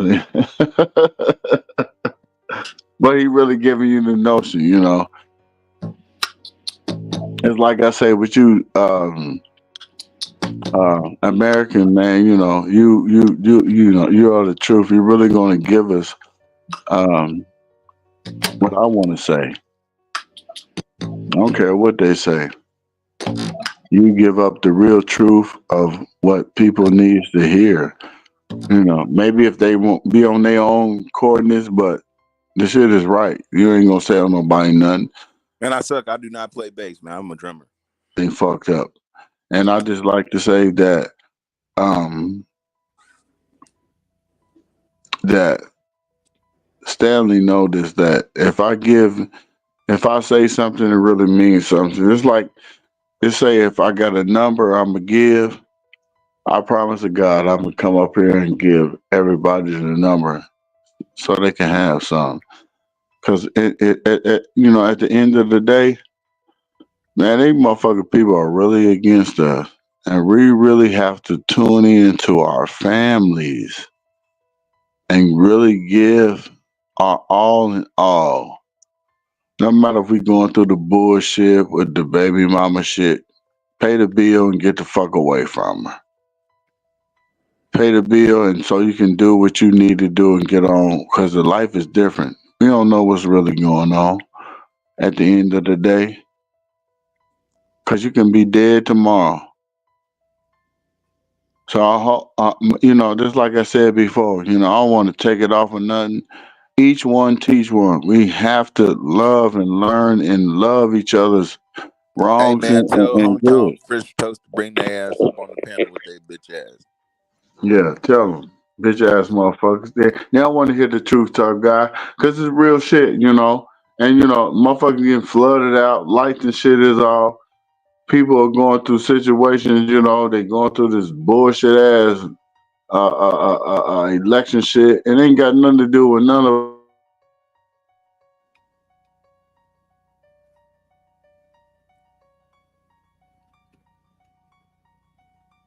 looking at that shit. That shit don't mean shit to none of us. Them grown ass people don't know nothing about us. Call Diddy and ask if he know you. Well, I know he does. I know he doesn't know me. Hell yeah, so what the fuck we talking about? And it's tabloid. This is full tabloids.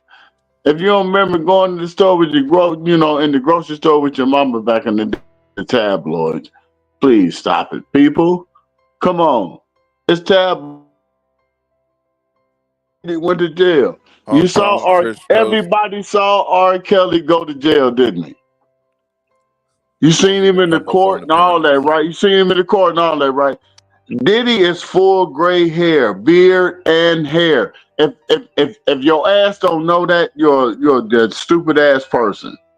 He is gray all over him with no beard and just his eyes looking like a goddamn chipmunk, a raccoon chipmunk. That's crazy. It's all play. When they talk about him on the Breakfast Club, he on revolt. Oh, did he step down? He getting the checks. Man, we got to stop, man. It's a play on us. He didn't beat he didn't beat up the lady. That shit was 10 years ago. Well, he didn't went out for a lawsuit. Yeah, cause he told you. Look up the lawsuit. The lawsuit is shit been long time ago. Man, it's all a play on us. And the reason why it's a play is because we pay money for the shit. Instead of making our own content, like John Galt is doing right here, Stan the Man, American Man, we're right here. Tough Guy, Crown Reach, we right here, helping making our own shit on another hunky's platform, which is YouTube.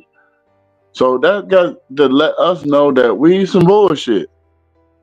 So we can talk about all the motherfucking political and Donald Trump and Kamala Harris.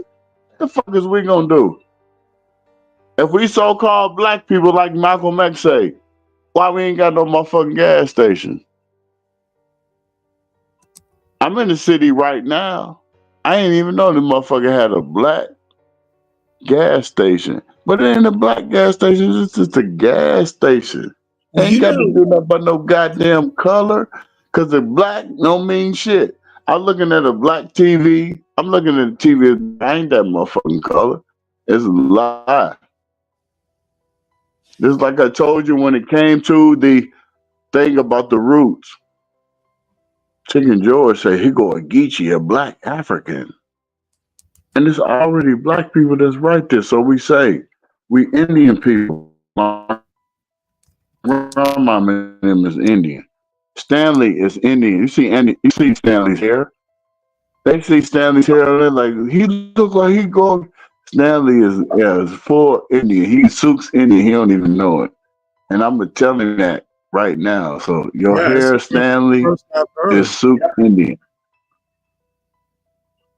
Yeah, you Sook's Indians, Stanley. I'm telling you, look up your shit right now. I'm telling you. We ain't African. We ain't went up the preacher's nest or none of that. I'm sorry, my African, brother, I'm telling you, we are Indian. I'm telling you, if you see my picture, you see my picture up there. It's not with my son. It's another picture of me standing up there. I'm standing on a person porch and so I got on sky blue and white. So it's almost our family is Stooks and it is Iroquois. And that's the people with the fine hair. So anything that's going on in our family, I understand they say it's African. I'm gonna say it's bullshit because my neighbors, I live in I can go next door to my family. They're from um, Zimbabwe, and everything that we got over here, we don't eat pork. I haven't eaten pork. I grew up with a family that ate pork. Um, I haven't eaten pork since 1990. No, I'm gonna take that back. 1989. And I want about no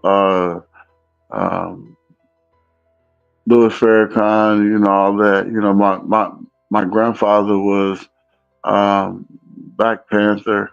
Uh, my grandmother was Blue Star Mother of America, and all my people was Masons. So it never came back to the point that I have to go through eating a certain food or whatever. But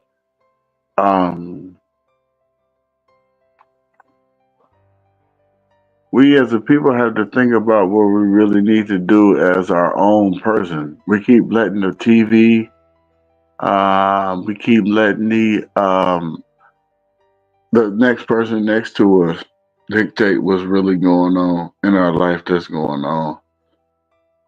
And we cannot be like that. Or maybe we should be like that because you disagree with Stanley's truth. You disagree with American man's truth. Or should we disagree with shit that don't mean shit?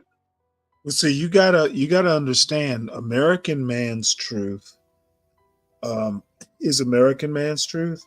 Stanley's truth is the truth. We don't even call it Stanley's truth anymore. It's just the truth. So it's not the First Amendment at all.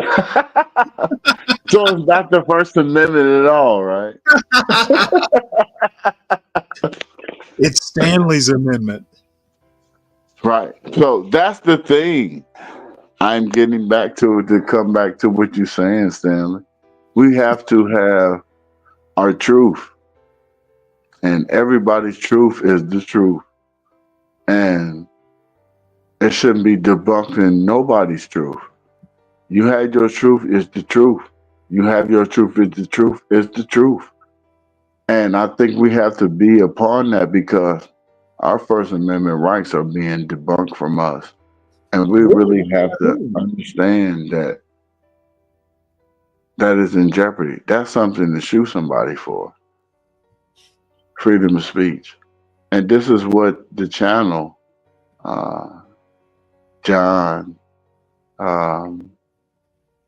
Stanley, Portia, to put it in perspective for all of us to really, really say what we really mean and give our First Amendment right. That's what it is, y'all. Our First Amendment right. Without that, we can't do shit. We'll let them blow us up. If we ain't got the First Amendment right, they can throw a bomb in your lap and let you blow up. My First Amendment right say, he can't do that shit. Our First Amendment right give us a smile on our face.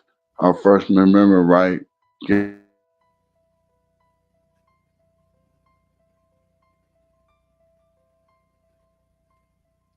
have a family and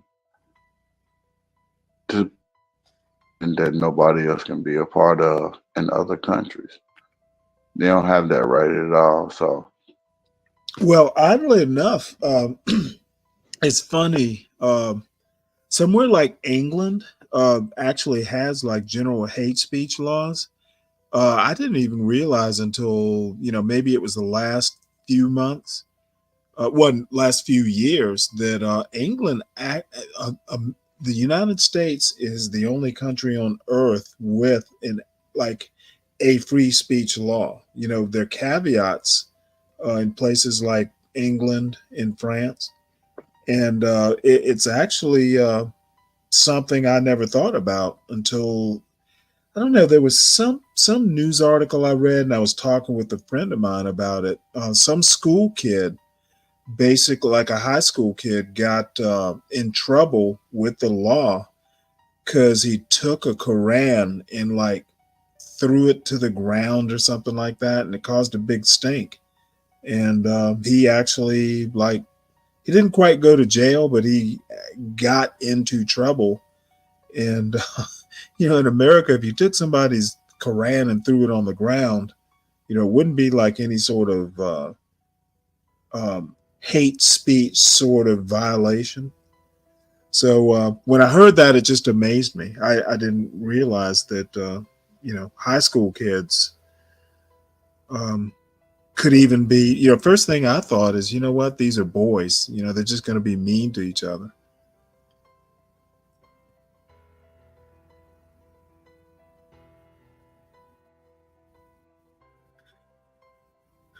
Now, where does this come from? Hong Kong French toast. Hey Stanley, what you think about? Are you? That's Hillary Clinton. I don't feel no ways tired. I come too far from where I started from. Nobody told me the road was going to be easy. Interesting. Stanley, do you think after whoever comes into position of presidency, do you think there will be a drafting of war? A draft? Oh no. That's not going to happen. I mean, the only way I could see something like that even being proposed, if it was like a World War II sort of thing. And I actually think if a draft ever happens, there's going to be hell to pay because people aren't going to want their daughters drafted. So there's some decisions or some things that we've done in the past, and the flaws, never really, or the seams never really show themselves until something, some emergency happens. And I think COVID was kind of like that for America. There were some things that had just kind of gone on unnoticed or unattended to, and COVID exposed them. So the answer is no. I don't think there's going to be a draft short of some like real national emergency. Do you think that COVID slowed it down to be in that situation? Say that again. Do you think COVID slowed it down to be? No, I don't think. In the end, I don't think it slowed anything down. I think it exposed some problems. And, I think one of the problems it exposed is we weren't prepared for that kind of emergency. We weren't coordinated. The other thing that got exposed is we are entirely too dependent on overseas production of things like pharmaceuticals. I had no idea that so many pharmaceuticals were manufactured in China. Same thing with masks. It exposed some weaknesses in the supply chain. That was the thing that really caught my attention. Okay, so now what I'm finna tell you about the policing, as far as that, as being a policing of those situations, do you think, and Portia probably listening right now, do you think, do you think Better that not there say should, anything bad. listen, do you think that there should be police in the educational school system? Well, I think we almost don't have a choice. Can you say that as an educator, or are you saying that as a civilian? Well, I'm saying that as a father. And, my sister is a retired teacher. My mother was a retired teacher. So, I have some kind of secondhand perspective on it, but just as a father,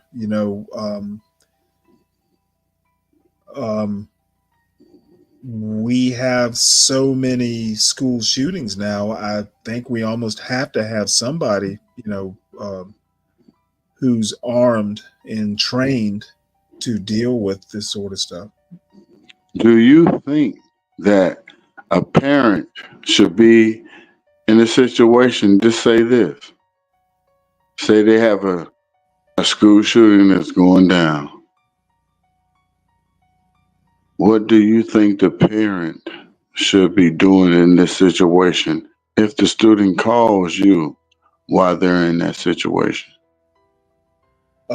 Well, I mean, the first thing you're going to do is get down to the school, but from there, I expect that unlike Uvalde, for instance, I imagine police or people that are trained are taking care of it.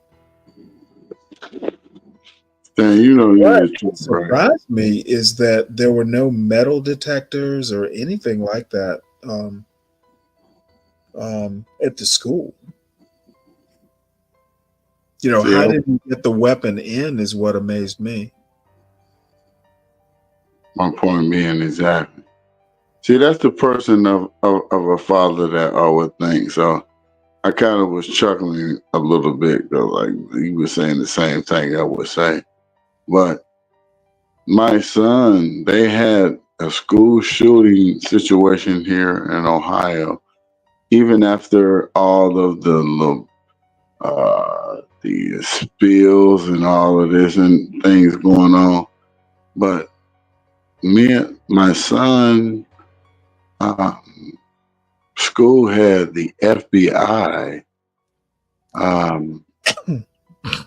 coincide some of the kids' families, mother and fathers, to come to the school. To do what? To speak about active shooters. So I'm thinking, like, why the hell they want us at the damn school about a damn active shooter? Is the damn shooter there? They was like, no. The whole thing was to let us know that anywhere in your district, and I'm going to say this, it wasn't about no school. Something is finna happen that's different. And I'm a person that's born in the 70s. Man, when the FBI comes to your house or come to your district and speak to you as a whole, as a community, something is finna happen. They did this shit when 9/11. So they had us there talking about some people is going to be active in the area and there's going to be shootings and all of this. All of a sudden, the shit happened. They found somebody who was a damn narcissistic kid that was in the ghetto in the hood, and they put him down like he was a damn terrorist. And we all looked at that, and a lot of people looked at that was in that district of the schooling. And there just wasn't people who was really of high stature, and said that the district is really full of shit. And they are. And they're playing on us. People, please stop going on what the grown people are saying of the top-notch people. I'm saying grown people. These are grown people. I'm just looking at us as us and the lower people. The people who are higher than us, stop speaking about them. Speak about the people that's on our level. Our stuff that's with our communities. That's the things that we need to be speaking about. That's what I'm saying. I'm not speaking about nothing that's way off topic about anything. Who cares about Diddy? Who cares about Obama? Who cares about Trump? Man, fuck them people. I'm saying it. Fuck them people. We need to to collaborate on what we got on in our community. But the shit that's going on outside of us, we talking about it more than what we got going on. They using Diddy as it's the person of our community. He's not. I keep hearing people in my family talking about, oh, he got a whole picture of baby oil. Man, that's a Photoshop. Ain't no goddamn investigators taking no video of no goddamn baby oil. It's bullshit. There's no evidence. I mean, so what he got it? So what's the evidence he got it? He put it on who or what grown person? These are grown people doing what they want to do. Leave those people alone. Please.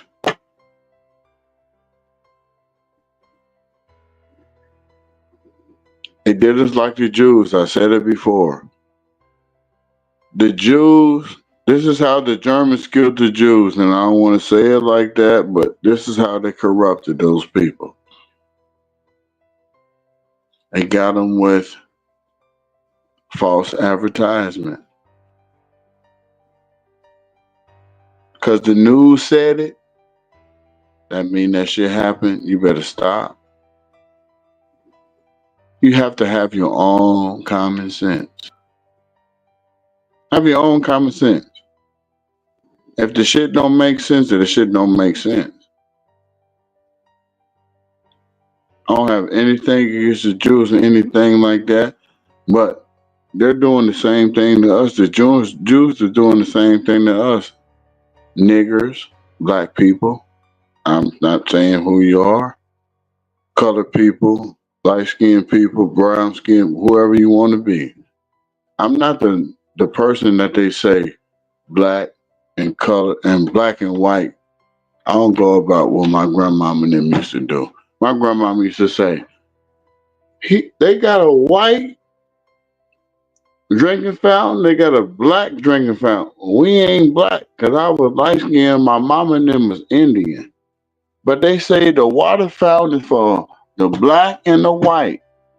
But hell, the water system going through the same system.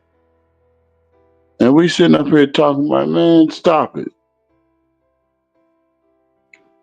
You're drinking the same damn water, and it's all a lie. With the same people, and it ain't got nothing, ain't nothing to adjust to it now. If you keep saying the same old shit, you're something fucked up with you. Stanley, you give me the voice to have common sense. And I'm your voice. And I'm about to speak. Stanley can say, Stanley, you motherfucker, you got to say, Stanley, I'm your voice. I'm your inner voice, speaking common sense. I got some pictures. I was just supposed to send it on CT's page, but I don't. I got some pictures of my great-great-grandmama, and I'm going to say her name, Fannie Mae Robinson. You see how many businesses she owned. Shut up. I'm going to tell her my grandmama shit. Stop it. I'm talking to my son. He look, don't say it. I'm saying Fannie Mae Robinson. She black people. So you say. And she owned 8 businesses. And I'm going to say one of them was a baseball team. So, and I'm going to say that all these people talking about the slave and all this, and my big mama used to say it was black people that own more slaves than any white person. So, you can say what the hell you want to say. And all these people was hanged and all that hump. I got pictures of people that was hanged through Big Mama. Was it a Negro League? Yes, sir. Yeah. Fannie Mae Robinson. Wow. Hey, listen. Stanley. Yeah. Brother, I told you I really admire you. And when I say what I say, and I ain't going to say no lie, Fannie Mae Robinson, you can Google her and look her up. That's my grandmama. My family, I ain't going to say my family name. Well, we was the first family to distribute Smuckers. And I'm not going to even say it. And the Orville Redenbacher man that was back here, he was here in Ohio. So my family has something to do with those families. And I'm telling you, Stanley, all the slave nigga hang niggas talk down here, of course, Dayton, Ohio, Indiana, and all those places, and all up in northern Georgia. No, I'm saying Well, southern Georgia. was your grandmother born in Savannah? Listen, hold on, listen, because I heard you talk the other day. No, we was born in Carrollton, Stanley. Yeah. Yo, let Hold me on, ask listen, Stanley a Stanley. I question. heard you speaking the other day. You Hey, didn't you speak about Carrollton? let me ask Stanley a question. Stanley, you there? Stanley spoke about Carrollton, Georgia. Didn't you speak about Yeah, I Carrollton, was in Georgia? Carroll County. Okay, Yes, hey sir. Stanley. Yeah. Hey, Yes, that's where sir. my daddy was born from, Carrollton, Georgia. Stanley. Okay, hey, let me ask Stanley a question real quick. Hey Stanley, Yes, sir. I want to see how smart you are. Okay, you ready? Stanley smart. Come on, Oh no. tell me. All right, so No. this is what I want you to do, Stanley. I want you to repeat after me. Okay? Are you ready? Yes. All right. Red. Blue. Oh wait, I'm supposed to repeat after you. Did you say Yes. red? Yes, red. Red. Blue. Huh? Blue.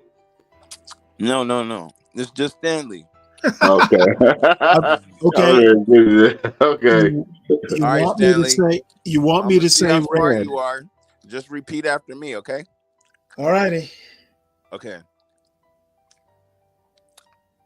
Okay. Repeat after you. Repeat Okay. after me.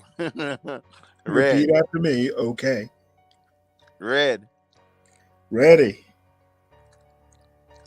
Red. Red. Blue. Blue. What color is the grass? Well, I don't know. Green. Okay. Wait, I'm supposed to repeat after you, right? So I'm supposed to say what color is the grass? That nigga said green. Wait, I didn't say green. No, but he did. He fucked it up. I told that nigga to shut the fuck up. My fault. Yeah, Stanley smart, man. See, because you messed it up, man. I was Well, that's supposed to just try like to get Simon. Stanley. That's like Simon Says. Yes, but he messed it up, man. Damn. Oh well. Wait, do people actually eat grape jelly on popcorn? Man, tough guy, you supposed to have been in here, man. You've been absent, man. That's why I fucked it up, man. You supposed to have been in here, bro. Your game is good for everybody, man. You supposed to have been in here. Fuck it. I don't know about grape jelly on popcorn, but these motherfucking Harborello gummy bears, them motherfuckers fire. Oh, I love gummy bears. Yeah, these motherfuckers right here, nigga. Hold up. These motherfuckers right here, nigga. No, we get the cranberry almond twist. Cranberry peanuts, raisins, and cranberry. You see these? Oh, Haribo. Yeah, okay. Yep. They are good. They're expensive. Those are my good. I love those motherfuckers. That's my shit. Y'all know I stay eating. Me and my baby, we went to Chili's today. The restaurant? Yeah. Oh, really? What'd you eat? I haven't had been to the Chili's fajitas. in years. Yeah, that's one of her favorite little spots, girl. I had the fajitas. Ooh, on the sizzle plate. Yeah, you know, when they come out in that motherfucker hot. Yeah, now I'm hungry, damn it. I'm gonna eat some leftover. I've got chili left, so I'm gonna have some more chili dogs. I made more oatmeal cookies. I'm Chili on a. get better after it sit too. After it's chili sit for a while. That is true. Sammy, what kind of oatmeal? Could you like That's kind Archway of like how oatmeal? spaghetti, if it sit for a while, it got this different taste to it. It's just like, I don't know. Well, it's kind of like flour. you know, Like marinated. when you It's do marinated bread, more. you're supposed to pour the liquid on it and kind of let it sit for 5 or 10 minutes. Have you heard of assassin spaghetti, Stanley? Oh yeah, I have. I've made it, believe it or Is not. it is it good? You know what? It's not my favorite. I kind of like the more specific, the more old fashioned.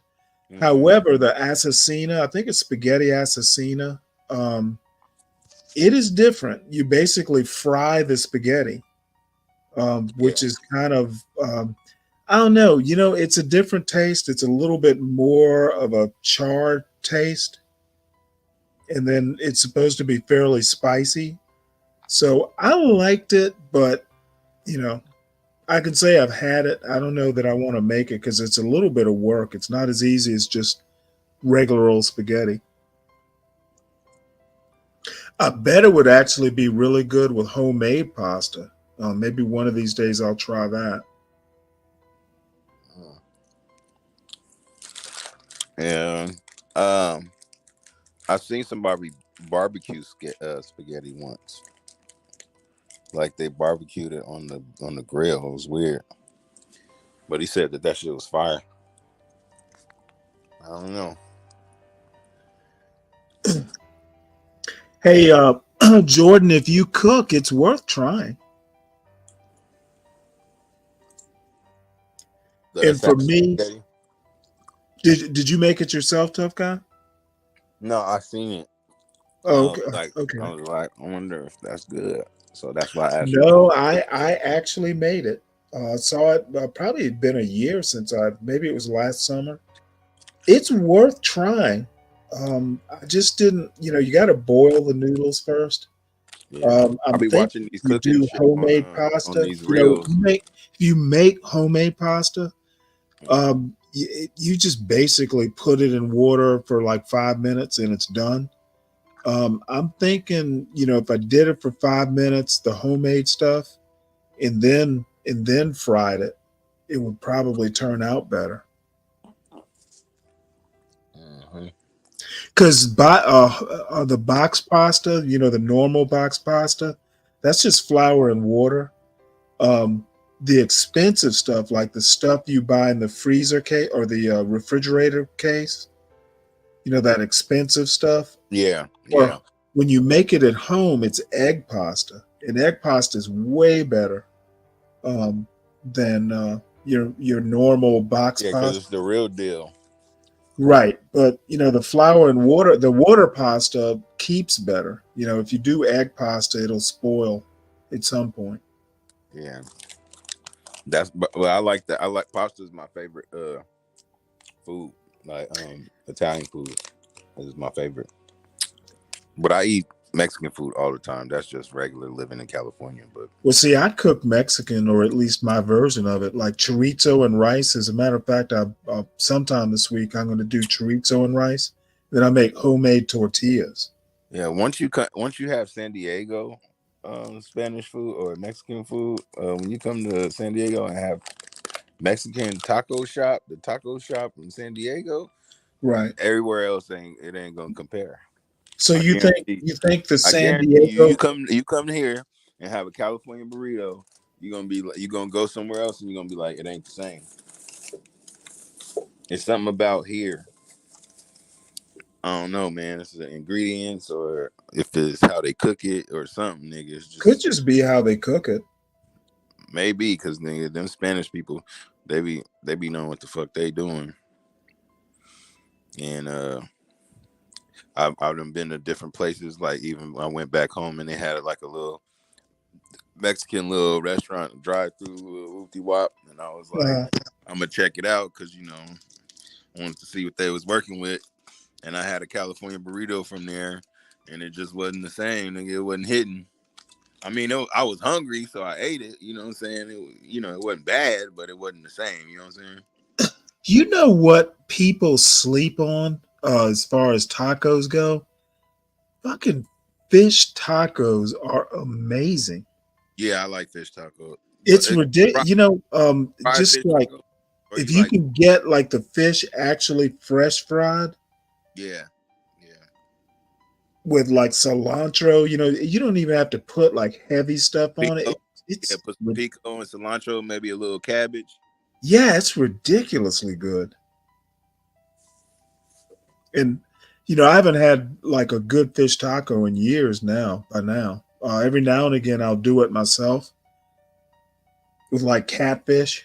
I love I'll cat. get like a Uh, farm raised frozen hot catfish. sauce, nigga. That shit is fire, nigga. Hot, Yep. like the fried Oh, well, catfish, I'll with make. spaghetti, nigga, and some garlic bread, nigga.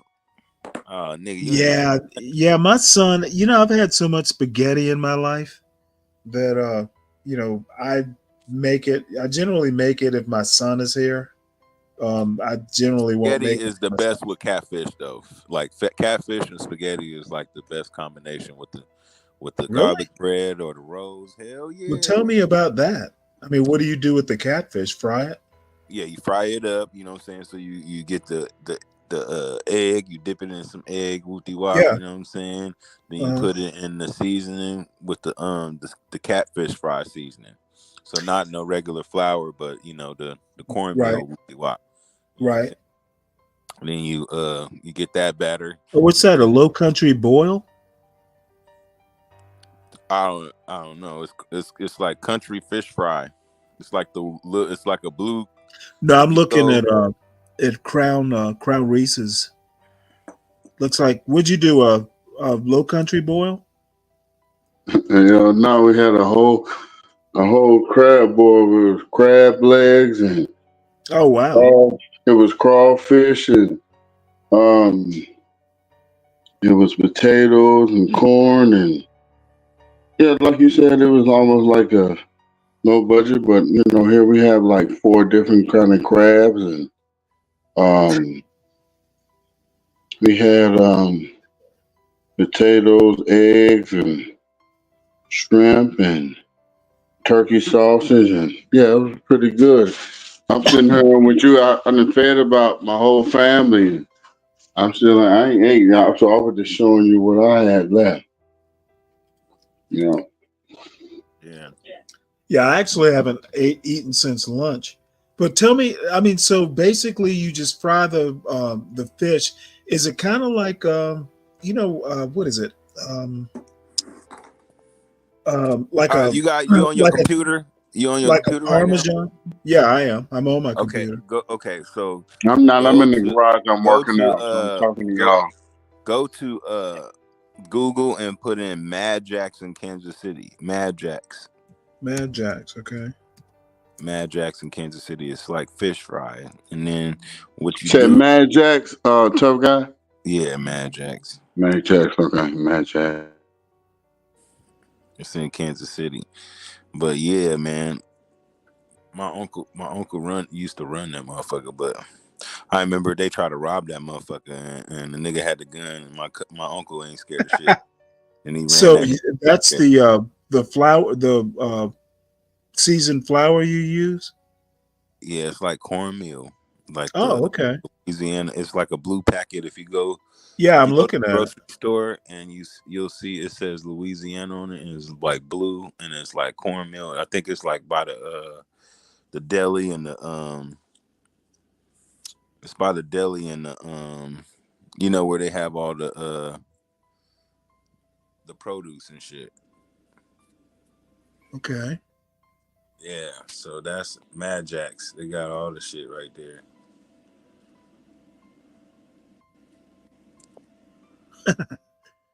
Now you're really making me hungry. You see that shit? That shit's fire, nigga. Hell yeah, we My finna uncle order cook it. some. When my Hey, uncle cook it though, my uncle used to run that motherfucker. He was the top chef in that bitch, nigga. And when my uncle oh, cooked, nigga, that nigga's the truth, nigga. I oh think yeah, he probably still worked there. hey, tough guy. We finna order some. And they got brisket there. I'm finna order 2.5 pounds of brisket from them. Yeah, Mad Jacks is fire, nigga. Yeah, I'm finna get that shit. Yeah, and they said they hold it wholesale, so I'm finna get their brisket. Oh, they do wholesale? You know, yeah, they got a brisket. I got the brisket. They got the crabs. They expensive in the motherfucker. They got the jumbo. They got the jumbo, and then we also want to get they got He said, baby, they got what? Oh, she said they got the mussels and the we said the mussels and the lobster. So we finna get wholesale on them. Yeah, we're looking up on right now on the line. Soon you said it. And this is a Wow. restaurant. I said, yeah, this is just a restaurant too. Yeah.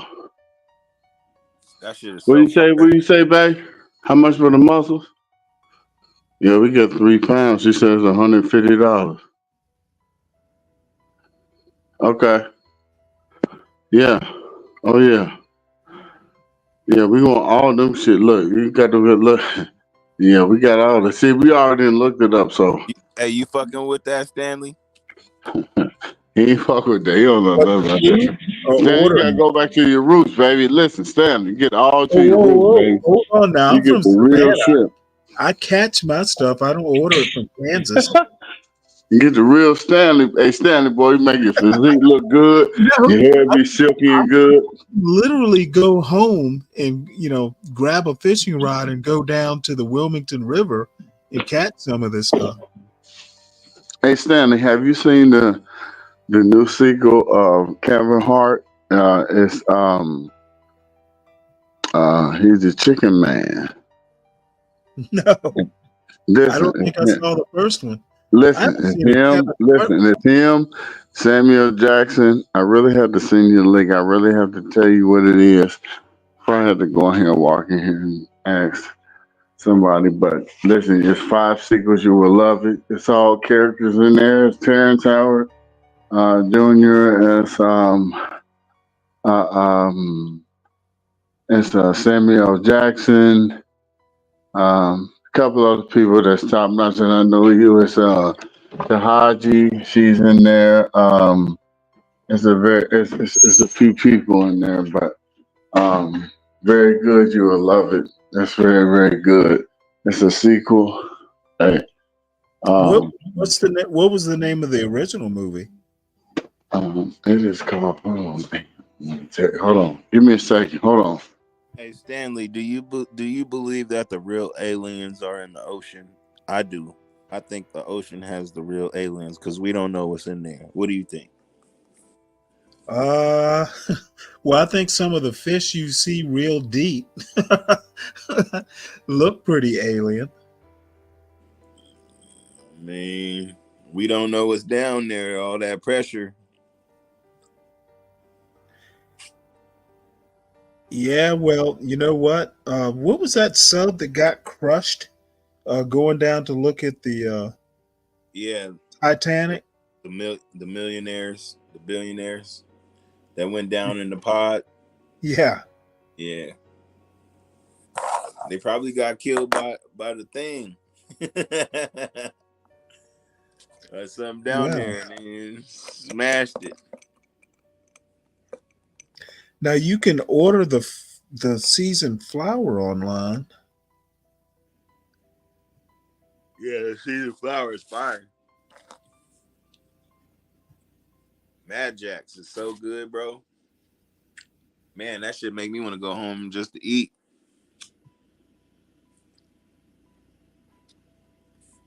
Try Gates Barbecue. I've heard of Gates Barbecue. Yeah, check out Gates Barbecue.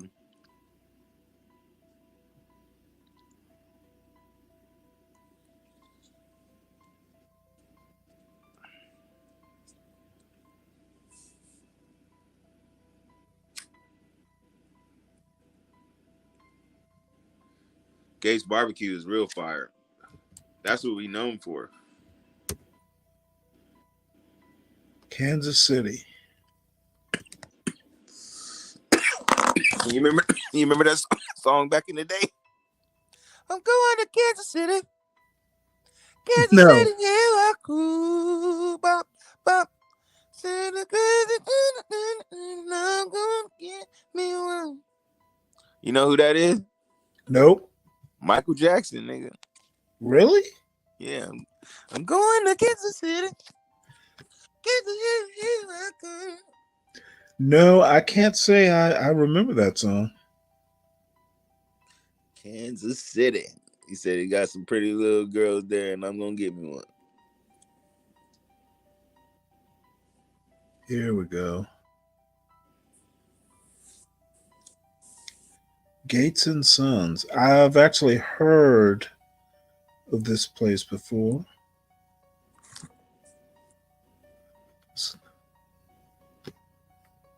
Holy cow, okay.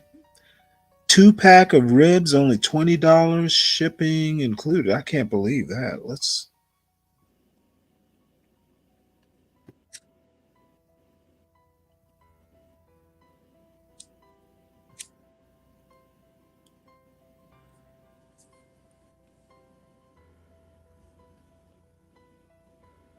You got the barbecue sauce and everything.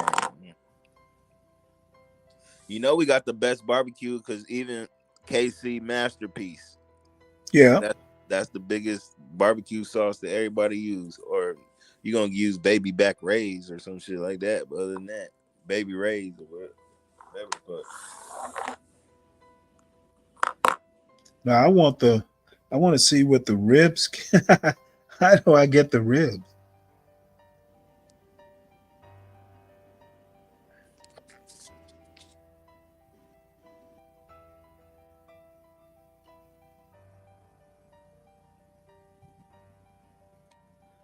Meat by the pound. Oh, they got mutton. I would actually check out the mutton. I don't think I've ever had smoked mutton. what's mutton? Well, it's sheep. Sheep? Yeah, that's not lamb. It's not lamb. It's adult. An adult sheep is mutton. A lamb is lamb. Okay, so not lamb chops, but mutton chops. Yeah, they'd be yeah, you've heard of the sideburns, mutton chops. Yep. Gates history. That's interesting. Why don't you read it to us, Stanley? The Gates saga began in 1946 when George W. Gates decided that a family-owned and operated restaurant would be more enticing than life with the railroad. He pooled his resources and opened Gates Old Kentucky at 19th and Vine, which was the first of the now thriving restaurant chain known today as Gates Barbecue. During 1949, as the population began to shift, a move was made to 23rd and Charlotte. However, a dream to open a bar in conjunction with the restaurant drew him back to 19th and Vine in 1951.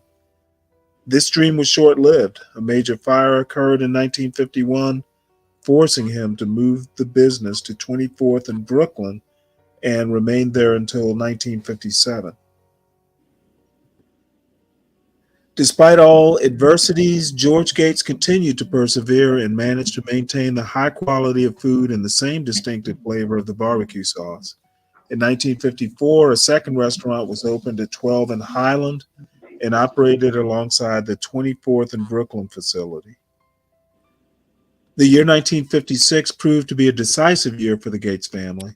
The business underwent a name change to Gates and Sons Barbecue, due to George Gates' son Ollie now taking an active role in the operations. Having worked in the business after school, summers, and weekends while in school and college, Ollie learned the business thoroughly. With a college degree in building construction and the invaluable training he received in the United States Army School of Engineering, Ollie felt it was time to embark upon his barbecue restaurant/lounge at 31st in Indiana under the name OG's. Ali called upon his reservoir of college and military training and experience to become an important factor in the design of the barbecue oven, traffic flow layout for both customers and employees, and the design of the lounge. For the next 9 years, the Gates family continued their maturation process with his mother and sister operating the Gates restaurant at 12th and Brooklyn and Ollie operating OG's at 31st in Indiana. OG's, nigga, you hear that? I like that, Ollie Gates. During that Kansas time, City, nigga. Kansas during that City, time, nigga. I'm however, about to give y'all some history, nigga. Ali began conceiving a new style of building to house future Gates Barbecue restaurant. To house future tense, not in agreement. And a new restaurant, 1411 Swope Parkway, was opened in 1970. A second location was opened in 1972 in Leawood, Kansas, continuing this theme. Interesting. Growing fast, a Kansas City, Kansas restaurant was opened in 1975, and an Independence, Missouri location was added in 1979. These restaurants thrived as people from throughout the metropolitan area became avid customers.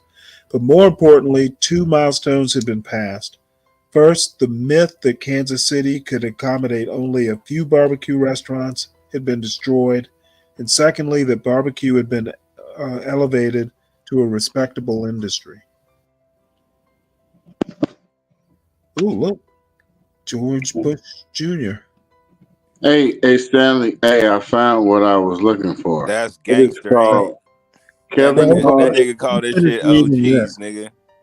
Hey, it's called Kevin Hart Fight Night. It's the original story. It's supposed to happen on the night of Muhammad Ali, the Oh, really? Frazier fight.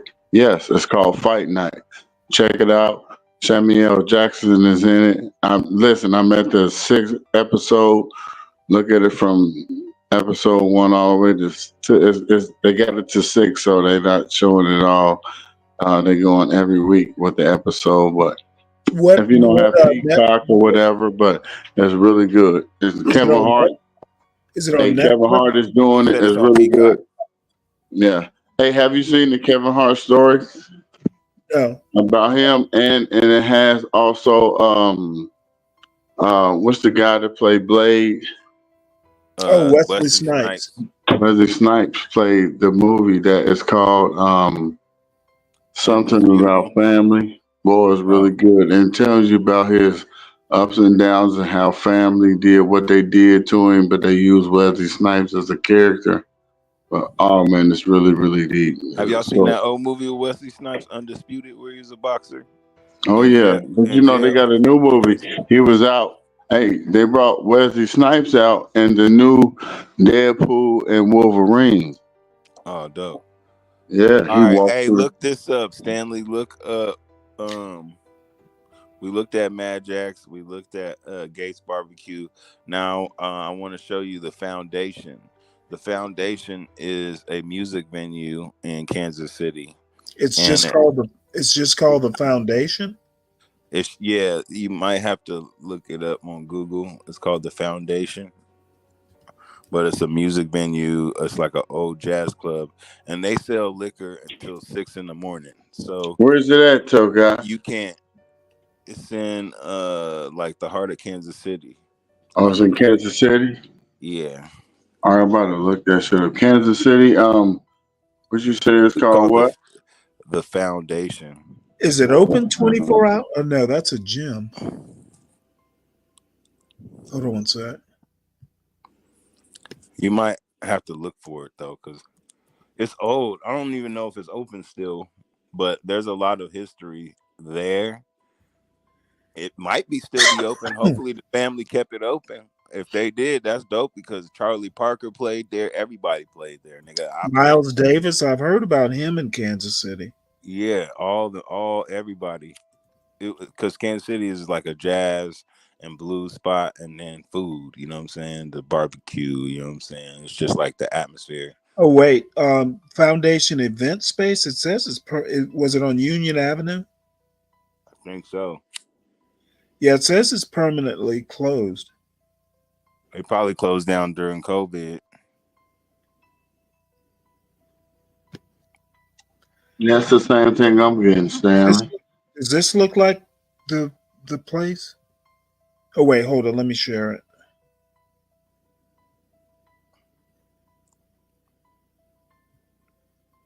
It used to be. It was like a bar.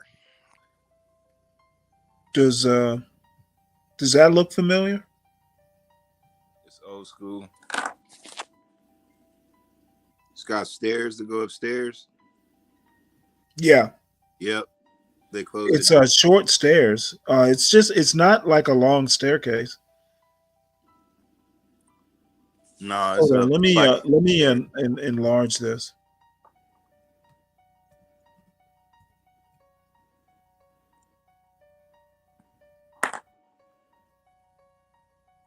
looks like it. Yeah, they must have closed it down. Yeah, it says it's closed permanently. That sucks. That's a shame. It was a bar too. They used to sell Does drink. this look? Does that look familiar?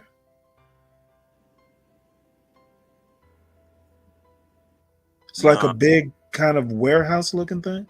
no, that's not it.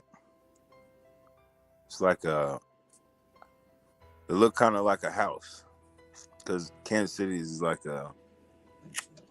Hey, tough guy Stanley, everybody. Hey, I got to leave. I'll holler at you brothers tomorrow. All right. All right, fam. Okay. Take care of Have a yourself, bro. good night. All right. Peace, bro. Good talking to you. Yes, sir. You too. Is it a jazz club? Put Foundation Jazz Let me. Yeah. Okay. Let me do that. or bar. This. Yeah. I put Foundation Bar Kansas City. We do.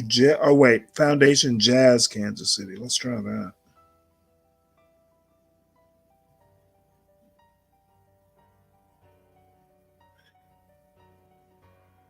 The Music and More Foundation. I think that's probably what it's called.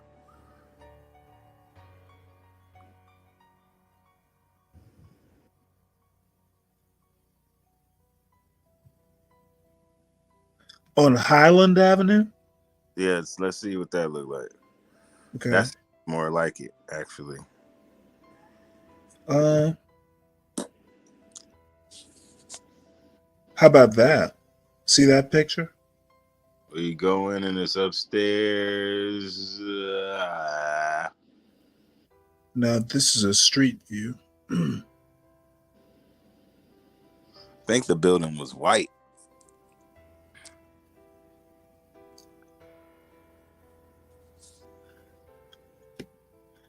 Now this is Mutual Musicians Foundation. Let's see here. Foundation Jazz. Try Foundation Bar again.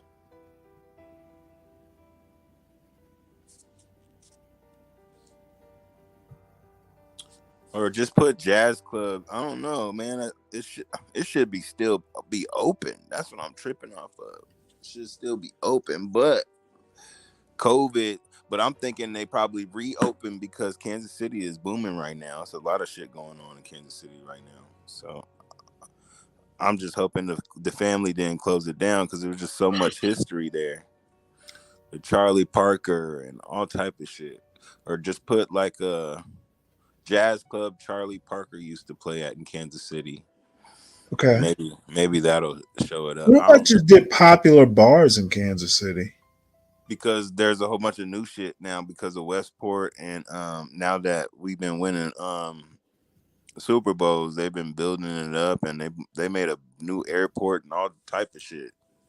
So like Kansas City actually coming up doing their thing right now. Like, I mean, even as a city, you know what I'm saying? They got a new airport is like, if you look that up, that shit is billions and billions of dollars, nigga. They hooked that shit up, dog. Like, nigga, I went back home. I thought I was in another place. Like, I'm serious. I came to the airport. I was like, what the fuck? Like, cause I'm used to it's like a little strip, you know what I'm saying? And then they got like a whole bunch of shit now. It's like you gotta take a tram and all this other stuff. I'm like, damn, what the hell? I was like, we done came up, nigga.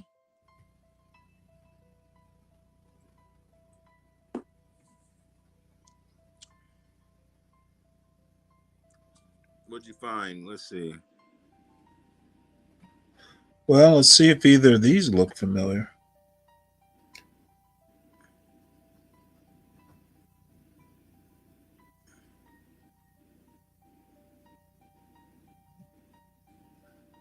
See, this is let's see here. That looks like the building right there, 18th and Vine.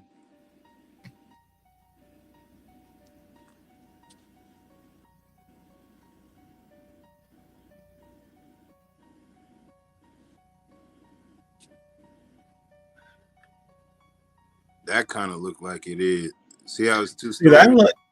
yeah, but that doesn't look like a bar though. Nah. I don't know. Where the fuck is that place? What is it called? I thought it was called the Foundation. Man, it's been so long. I ain't been to that place since I was. Ryan wasn't even born. And Ryan is 16. That's my nephew. That was before his dad died. Or actually, right when he was born. Because she was pregnant when he died. When his dad died, she was in the stomach. So that nigga never even met his dad, my nephew. Right. That's sad. That's sad, ain't it? Yeah. So I'm the only nigga he know like that has basically been around in his life that long. I remember I used to take care of him when he was a baby. Have you ever been to Arthur Bryant's barbecue? Nah. They probably doing their thing now though. I don't Wait, know. here. Damn it. Hey, look this up real quick. See how much it costs for that new airport, because I want to know how much they put into that shit. Because that was like a big ass project. So what is it? The Kansas City Airport? I think it's called the MCI, because I don't know why it's called MCI. It used to be called KCI, but it's on the Missouri side though. That's probably why. Oh, there it is. MCI Airport, Kansas City International. It's new.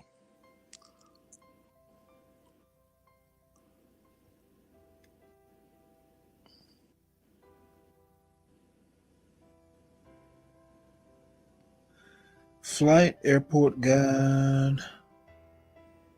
You don't got no information on it? Like Well, it has things you can look up. Oh, wait, hold it. What was that? Rewards, accessibility, traveler services, terminal maps, parking, flight search, shops and dining. Looking for an exterior view. Let me go back. not only that, but I want to like hear some of the history on why they built it and how much it cost and all that shit. I want to know why they built a new one. I mean, I think we needed a new one, but not really. But I mean, the way it looks now is dope. So I look from this is a when was it built? I have an aerial view from 2017. I think it was built.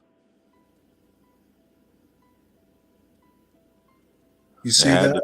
It had to be in the last 4 years because I went back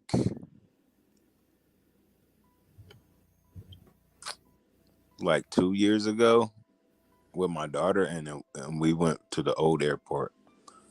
So she was like 12 when we went. Okay, let me go back to 15 MCI. now.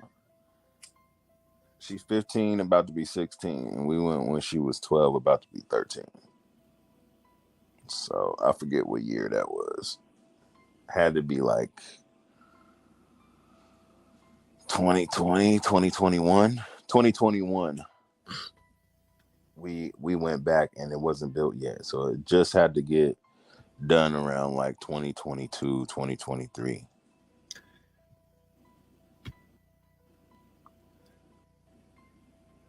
Okay, how about Because when I went to Thanksgiving last year, that's when I landed in a new airport. And that's when I was like, damn, this is nice.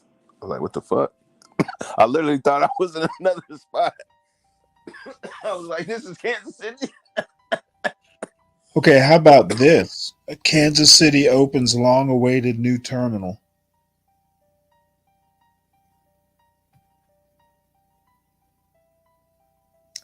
Probably because they all connect to everything now. Like they got one way in, one way out. It's all. That's probably the new terminal that I came through.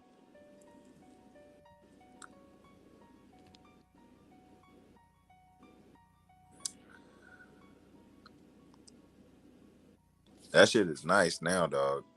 It's huge.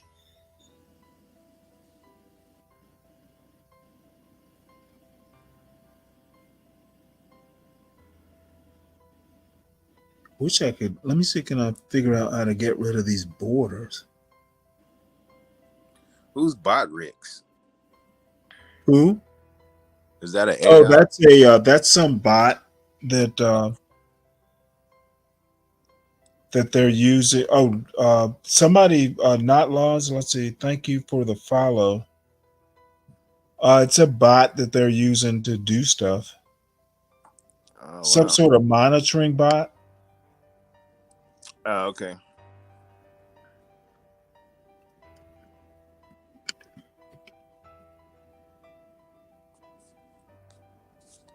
Is that a YouTube shit or is that? No, it's something they probably had. It's something what? What is it? You want me to click shop now? What do you want me to shop for? There, Denizen. Let me drop this link right quick.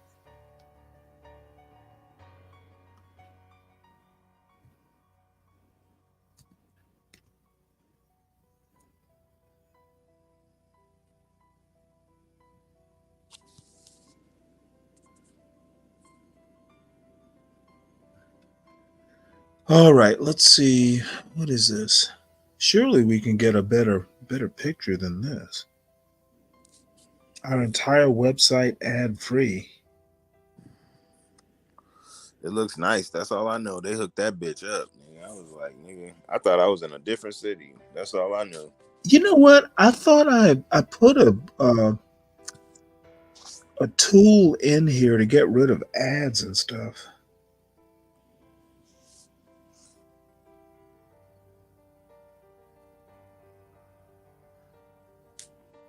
Where's John at? He sleep, huh? I don't know where he is. I figured he went off to watch football or something. Shit, football over now. Well, yeah, it's late. Shit, it's 1 o'clock already. Yeah. Damn. I took a nap today. Yeah, you want to? Let's see. October 2021. Let's do this. And then there's a virtual tour.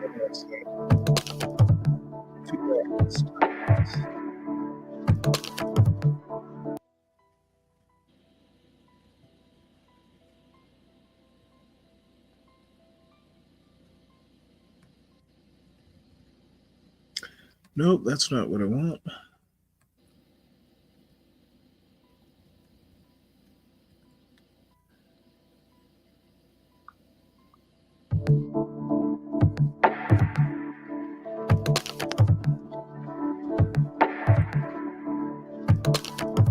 Shit, they did the same thing at San Diego airport too. They hooked the San Diego airport up the same way.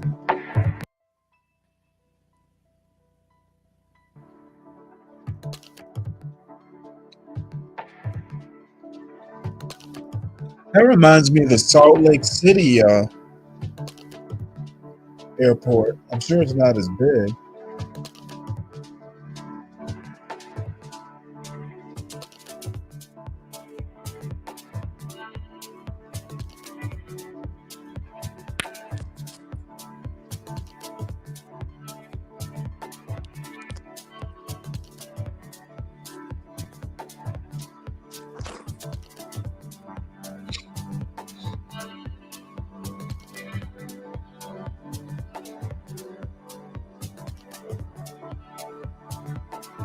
Oh, that must be when they was building it.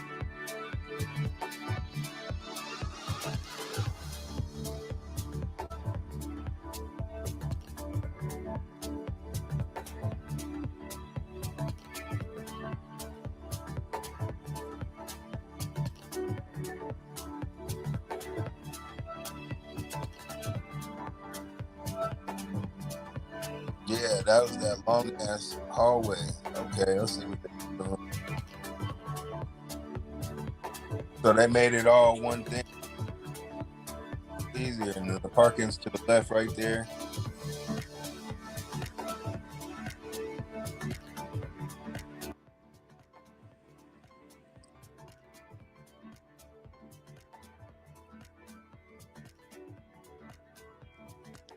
Yeah, there's one more I want to see. All right. Shoot. What did I do? Damn it.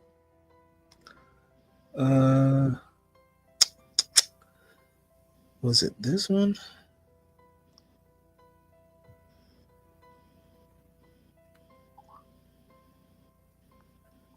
They probably got somebody reviewing it or going through there. Like a Kansas City airport vlog review or some shit. You know how people be doing their YouTube channels. Yeah.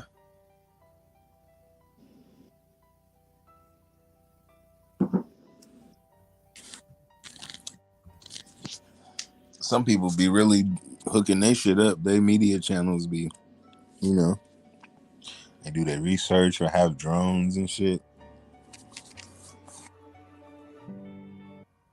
Can you see that? Yeah.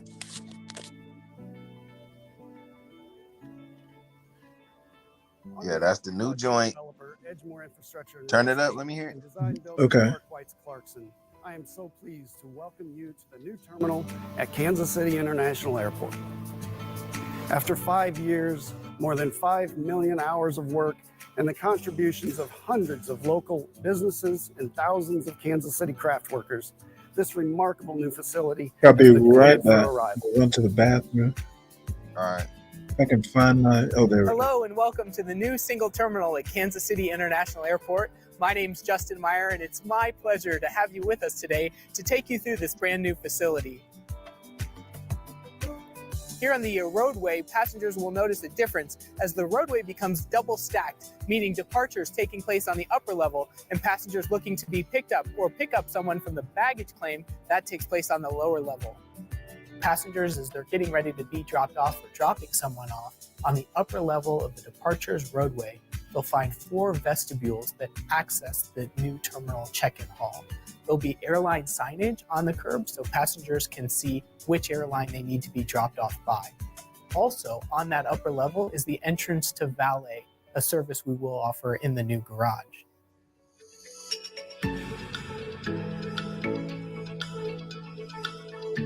Here we are in the check-in hall where passengers that are getting ready to depart will arrive before they make their way through the security checkpoint.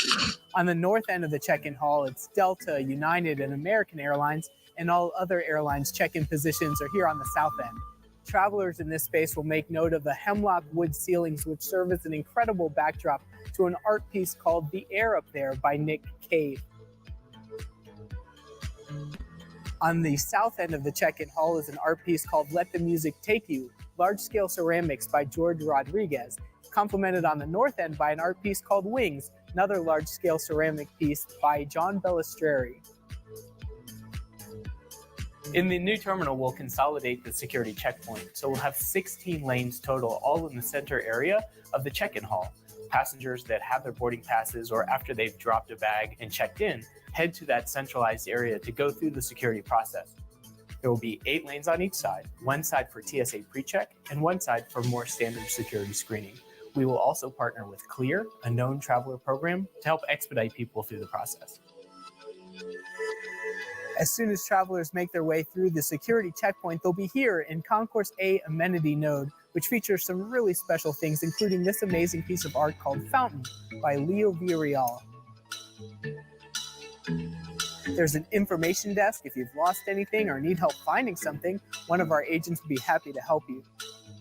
There's several other amenities, including a quiet room, a business center, a Made in KC store, and our first barbecue opportunity, Meet Mitch. As part of our commitment to building a facility that focuses on accessibility and inclusivity for all of our travelers, we're debuting something called the Kansas City Air Travel Experience.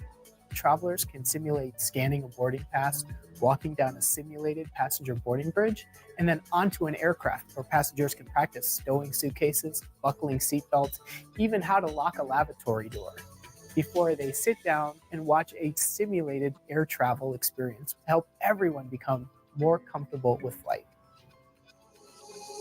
We're at the midpoint of the concourse connector, which is how passengers move between the A concourse and B concourse.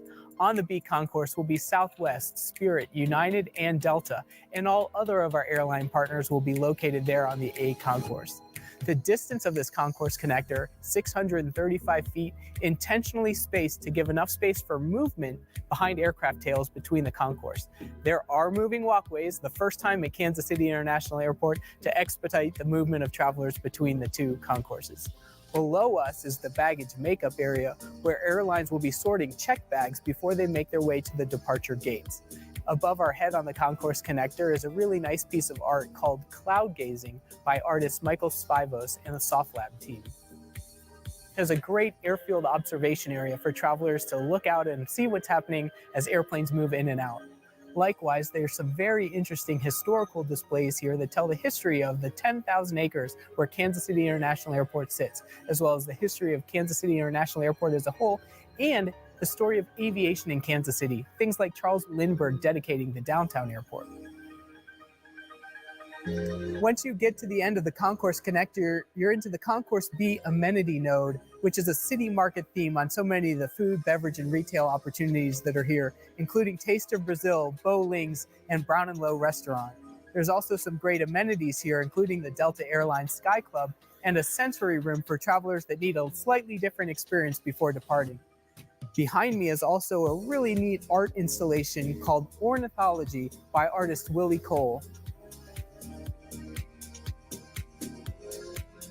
Additionally, we've added a new play area where we've partnered with Variety KC to build an inclusive play area for kids of all mobilities to be able to burn off a little bit of energy before they fly. Throughout the terminal concourses, we've added terrazzo flooring, which is very high in durability, but we've also salvaged 40 medallions that came from the former Terminal A before it was demolished. Passengers will find these throughout both concourses in the new terminal. Okay, let's talk about restrooms. One of the things that Kansas City's not had enough of is toilet fixtures in the gate areas. This new terminal solves that problem with 3 times as many toilet fixtures beyond security as what we've had in the past. Each restroom core on each concourse comes with a few key amenities, including a family restroom, a nursing room, a water bottle refill station, and, regardless of gender, a baby changing table because dads can change diapers too. On each concourse, there are 3 restroom cores, 2 of which are gender specific, and 1 of which is a multi-user all-gender facility. The multi-user all-gender restroom includes a few other key amenities, including additional family restrooms and a family restroom with a universal size changing table. The sinks in every restroom in the new terminal are designed to slope the water away from you so that if you bump into it, you don't pick up water on your clothes.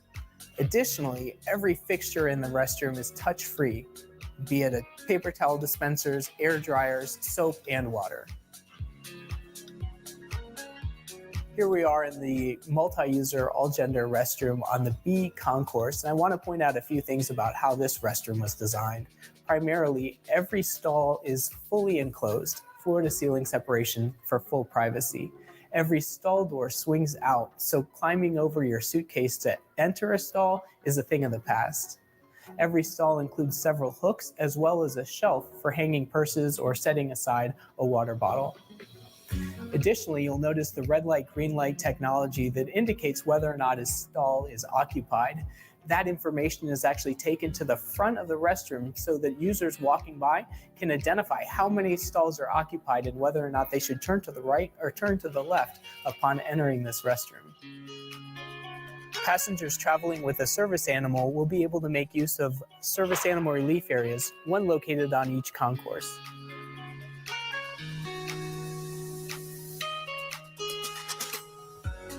Right now, we're on Concourse What's 3 up, at the new Virgo? terminal at Kansas City International Airport, one of 2 concourses where aircraft will park, Sorry, airplanes what? will be loaded and unloaded, and passengers Virgo will get said, on "What and up?" off their aircraft. Did you hear me? Oh, Virgo, hey, you need Yeah. the link? Oh, no, it's right above her. It's in the whoop-de wop. All you gotta do is go to the But no, I top put it right there. in the description. Yeah. No, I put it in the chat. Oh. Hey, but you see all this extra shit they did? Yeah. They demolished the old shit and just did some whole. That's why I was like, when I went back, I was like, what the fuck? And he hooked this motherfucker up. I was like, damn, this airport is tight. Yep. They put hella money into that shit.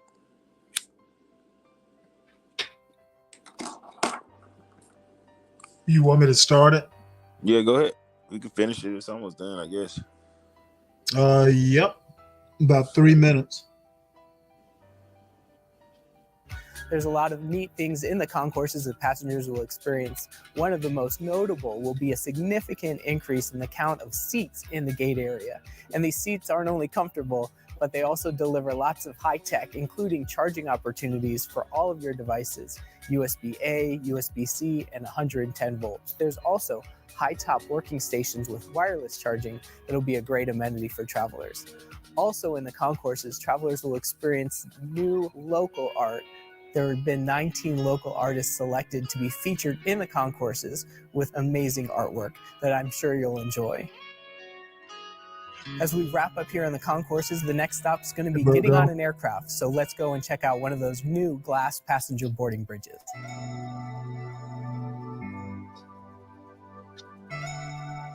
Right now, we're standing on one of 40 glass passenger boarding bridges that connect the new terminal to the aircraft that passengers will arrive and depart on at Kansas City International Airport.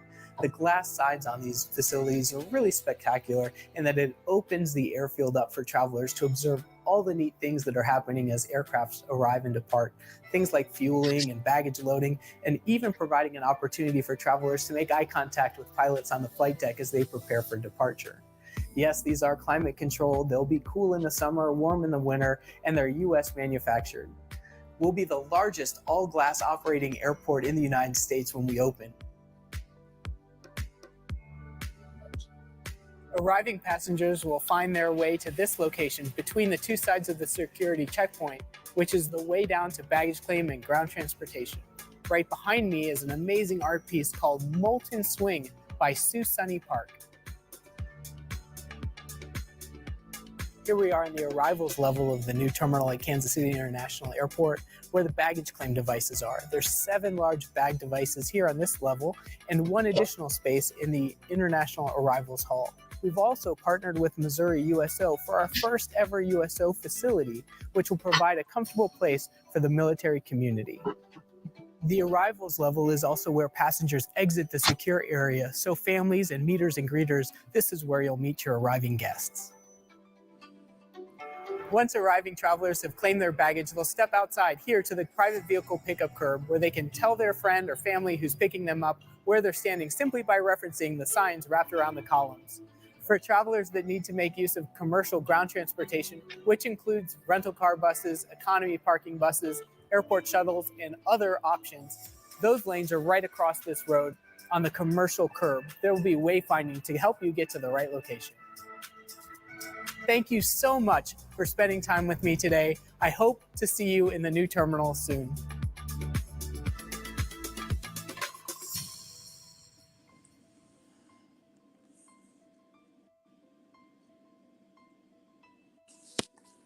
Yeah. That motherfucker's clean. Hey, what's up, Virgo? Hey, Stanley. What's up? What's going Oh, on, nothing Virgo? much. We just reviewing the Nothing new. much, guys. How you guys doing? Pretty I'm good. Let's see. Are you did you check safe from the storm? Yeah, is your power back? Yes, I have power now, but my in-laws' house is like ruined, so they're looking for a rental. Uh-huh. and they have to tear out all the walls in the house. Oh my The lord. water came up about 2 feet. Yeah, so everything is ruined in the house. So we was over there today, throwing out stuff and stuff like that. That's horrible. Did it get Yeah, hot today? my God, it was so freaking hot because there was no AC. So They had the insurance don't generator cover that going. shit, huh? Insurance Well, don't cover yeah, insurance does cover it, but here's the problem with insurance. When they go to renew their insurance, I'm sure they're gonna charge them even more. That's how it works. And being that we live on the river and we live on the opposite end of, so I live in one side of the town which is on the river, and they live in another town which is on the opposite side of the river. So they got it bad over there. Yeah, so it is what it is. Might want to move to Kansas City. You know, Kansas City doing well. Would you say Is there move water? Is there no, can't isn't that in the middle of the state? I can't, I have to live by the coast.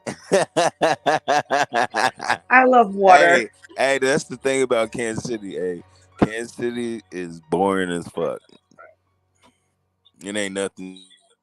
I love the beaches. I love to go fishing and stuff like that. So yeah, no. I Man, can't live inside of the like I yeah, can't live in yeah. closed in states. Now if you But have rivers and it's a stuff, lot of space out there though. If you got a house wherever you at, if you go to Kansas, you can have acres, nigga. yeah, I could visit. I'll visit, but I don't think I could live where there's no water. And I'm talking about coastal There's water. lakes and waters and rivers. Uh, yeah, I'm talking about coastal water. I need to be close to the beach. Where do you live at? I live in Florida. What part? You know where Manatee County is? No, not really. Okay, so you know where Tampa is, right?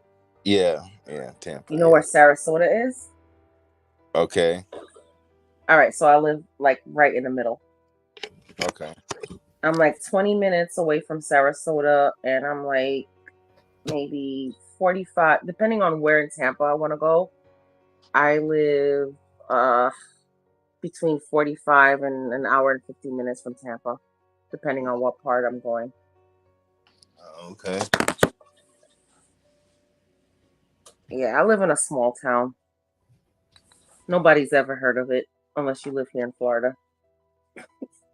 Sometimes that's the best way to be, but I know you Yeah. want to be by the water, but you could have they have lakes and rivers and shit like that, so they do have houses where you can have a house on the lake or some shit like that, So Yeah, I live on the river too, but I like my beaches too. I like to be like but you at could least, always visit. You could always travel.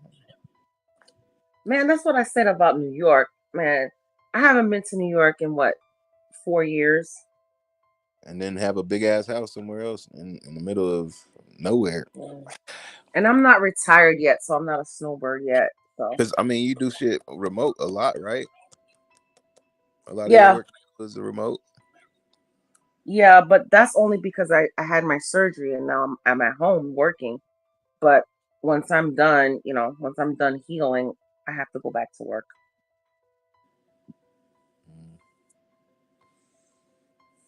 Mm-hmm.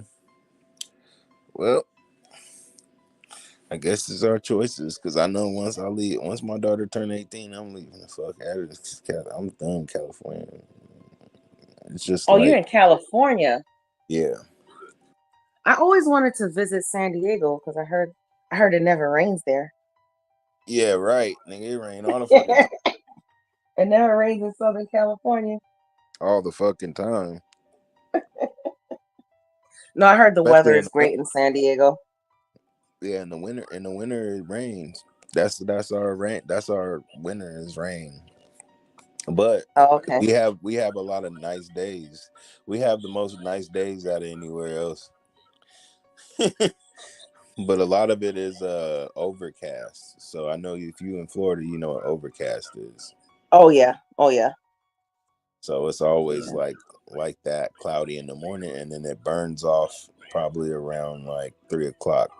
Then if it's a short day, then that's only like about 3-4 hours of like when it's nice. Yeah, but I don't know Because what like now happened. it's starting to get dark early already, and then in Yeah. about a month we got to change time, so it's really gonna start getting dark early, y'all. So get Yeah, ready it's for that. starting to get dark here around like about 7-ish. Yeah, it's starting to get dark around 6:30, 7. Yeah. Yeah, I remember living in New York, and it used to get dark like around 4:30, 5 o'clock That's in what's the gonna happen. wintertime. Watch. Yeah, it's going. Yeah, in about 2 months it'll be like that. 2 months it'll be like that. It'll be dark around like 4:35. So if you Yeah, work but till 5, by the time you come outside, it's gonna be dark. You're gonna be like, "What the fuck?" we had a lot of rain this season, so even my mango trees didn't my mango tree didn't produce a lot of mangoes this season. It was just so rainy. Yeah. And then I What'd got the y'all eat grape today? What'd sap. you eat today, Virgo? Mhm. What'd you eat today? Oh, we had Publix chicken and some Hawaiian bread. Yeah, we had to take out some stuff because we were busy taking stuff out of the house and stuff like that. I couldn't do much, but I sat down and put some stuff like there were boxes that had to either go to Goodwill or keep or trash. So How I did was in Publix charge stay of open? They didn't get flooded out. they lost power, but they got their power back. Part of my town has got its power back and part of it has not.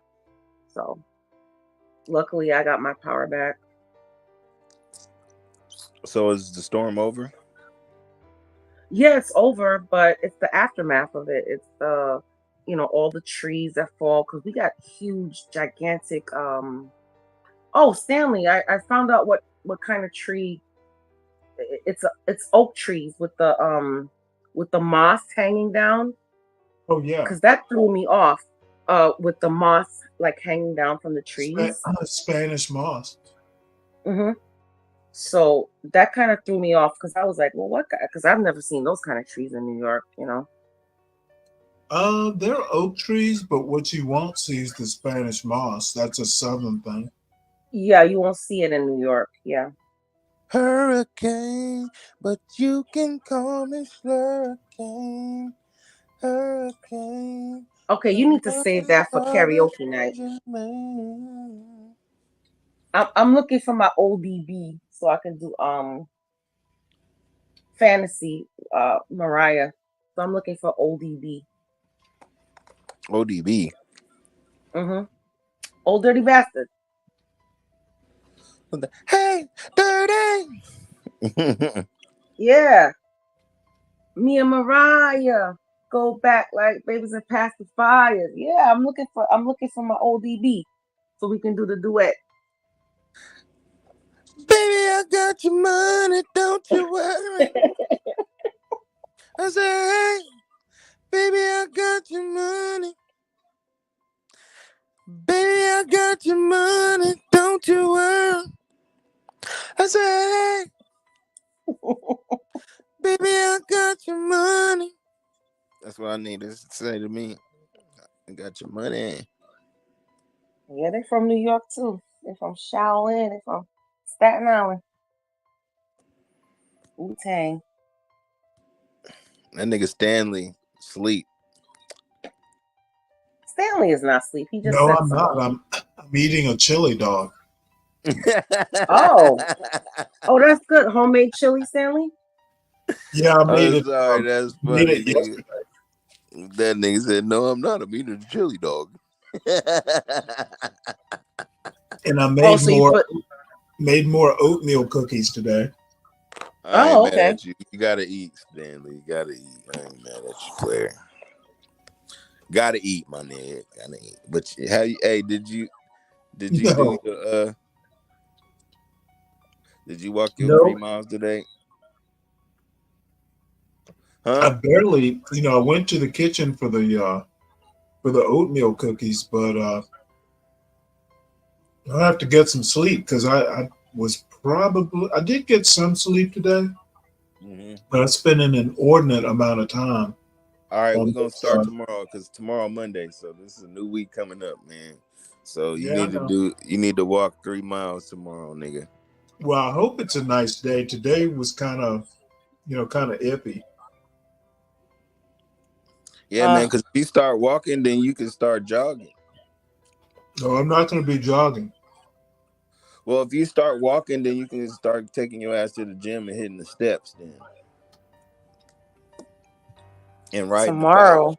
If you hit the steps I'm and ride the only bike, about nigga, you I'm gonna be only in shape. about 10 pounds overweight. Now I have a little bit of a belly. That's the problem.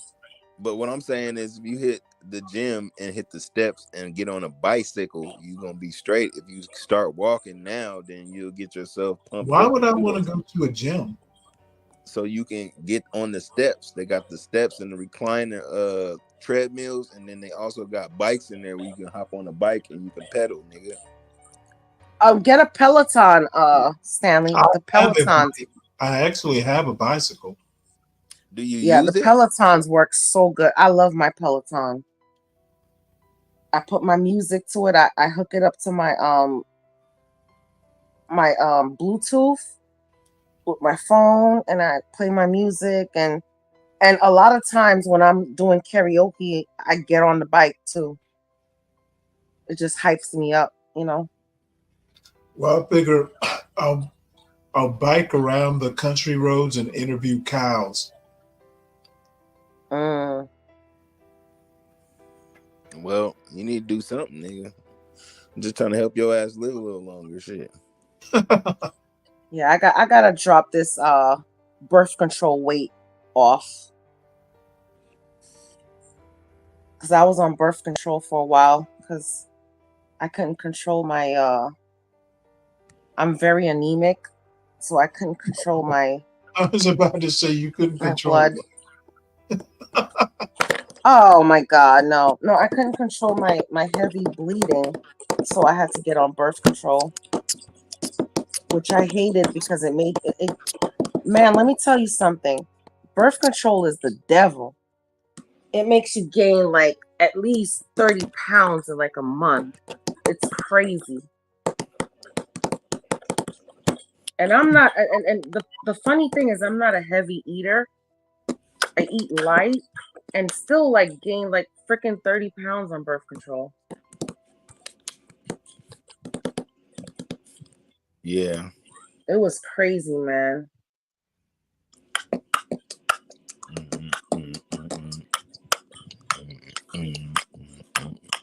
Man, I'm a drummer, right? And sometimes the most like inspired when I really want to play. Guess when I really want to play? It's like times like these when it's like late and everybody's sleeping and shit. Oh, wait a minute.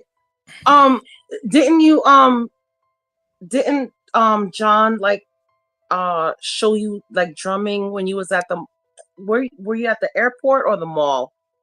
It was the airport. Oh, okay. Oh yeah, that was good, man. I like Yeah. that. Yeah, that Yeah. was cool. That was really cool. She can sing, huh? Who? That girl.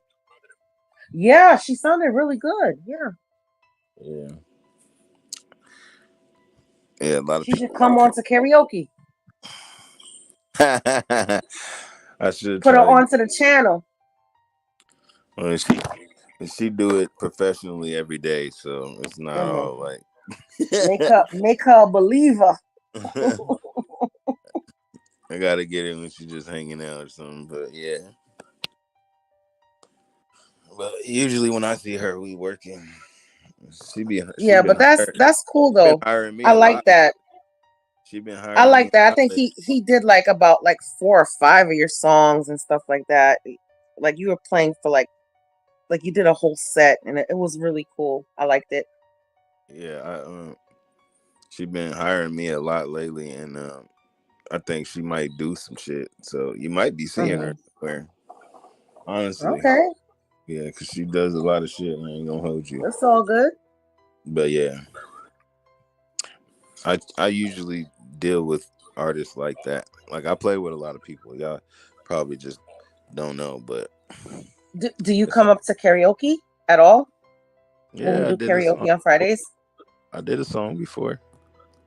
Okay, Was you so there, Stanley, practice. when I did a song? Stanley. What? I'm sorry, I didn't hear you. Stanley's eating his chili dog. And they couldn't even say that he had a chili dog in his mouth. Nigga, hey, man. Was you there when I did karaoke?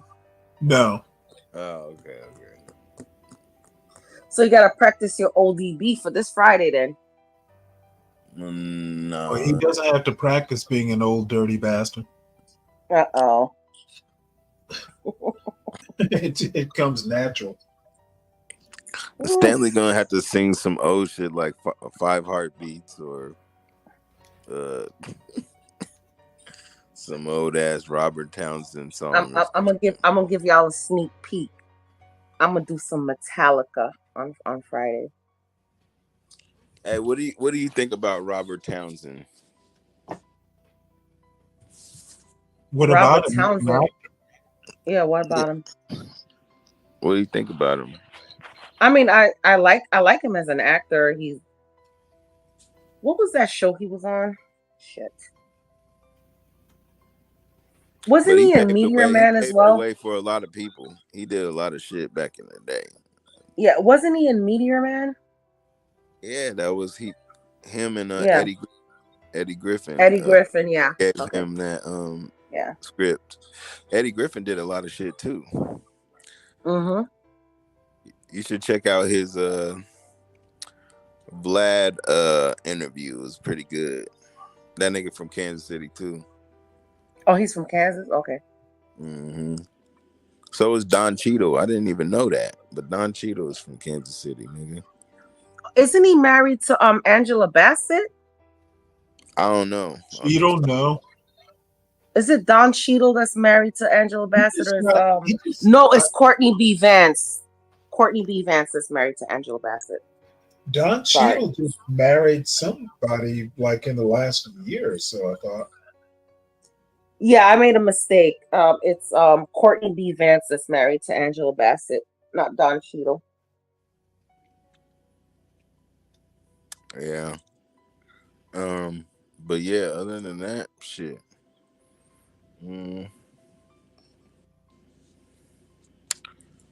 Yeah, man. We got a lot of shit popping from Kansas City. Do y'all get tornadoes, Tough Man? Tech 9 is from Kansas City. Tech 9 is one of the biggest artists that Kansas? independent. Kansas is famous for tornadoes. Yeah, y'all get tornadoes and stuff? Yeah, the Wizard of Oz, nigga. Oh yeah. Exactly. Isn't that where Dorothy was from? Yeah. I don't think I'm in Kansas anymore. Remember, Yeah. we're off to see the wizard. Carry your ass straight to Oz and shit. Yeah, her little ass. She was a little girl, man. She was what, 12 years old or some shit. Yeah, walking through the yellow brick road. She was scared as a motherfucker, man. Yeah, I don't know what's worse. Shit. It was a dream. What do you think? What do you think is worse, tornadoes or hurricanes?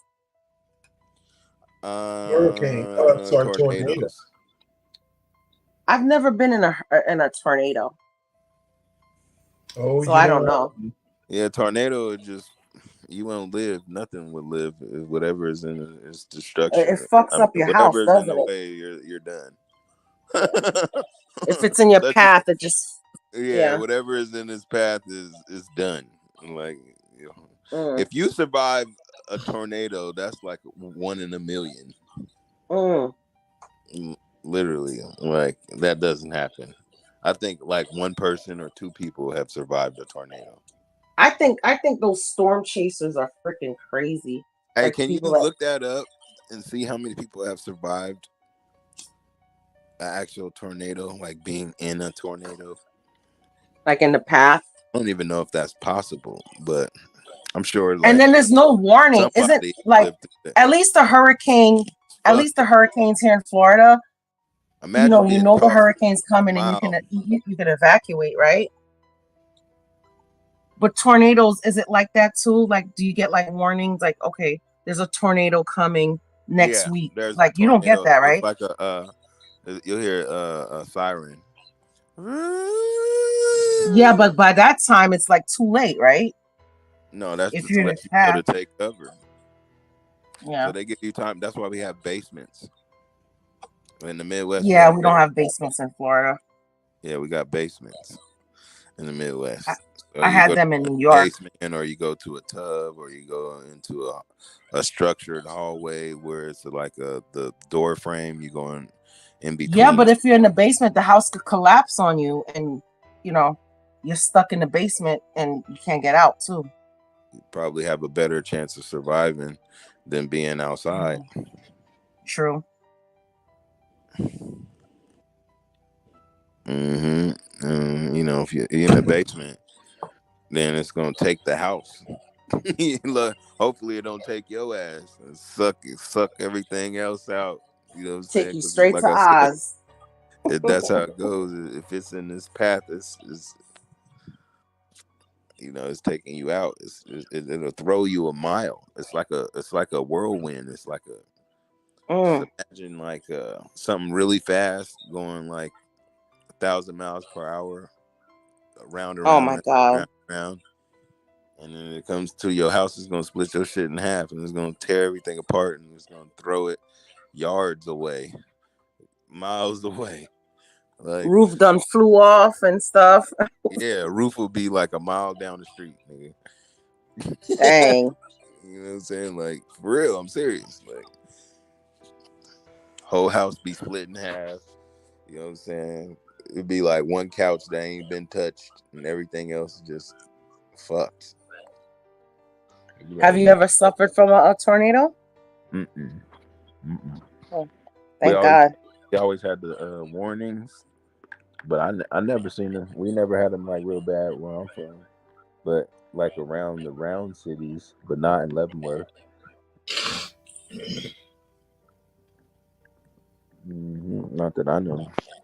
I ain't seen any. I don't know nothing about that as far as anything happening in our town like that. Yeah, and it's just like my town. It's like we don't usually get direct hits from the hurricane, but we do get the surges because I'm like right on the river. So we do get surges, but my house is also like high up. So the crawl space is like, man, you could fit like a freaking, probably a goat could walk easily under my house. So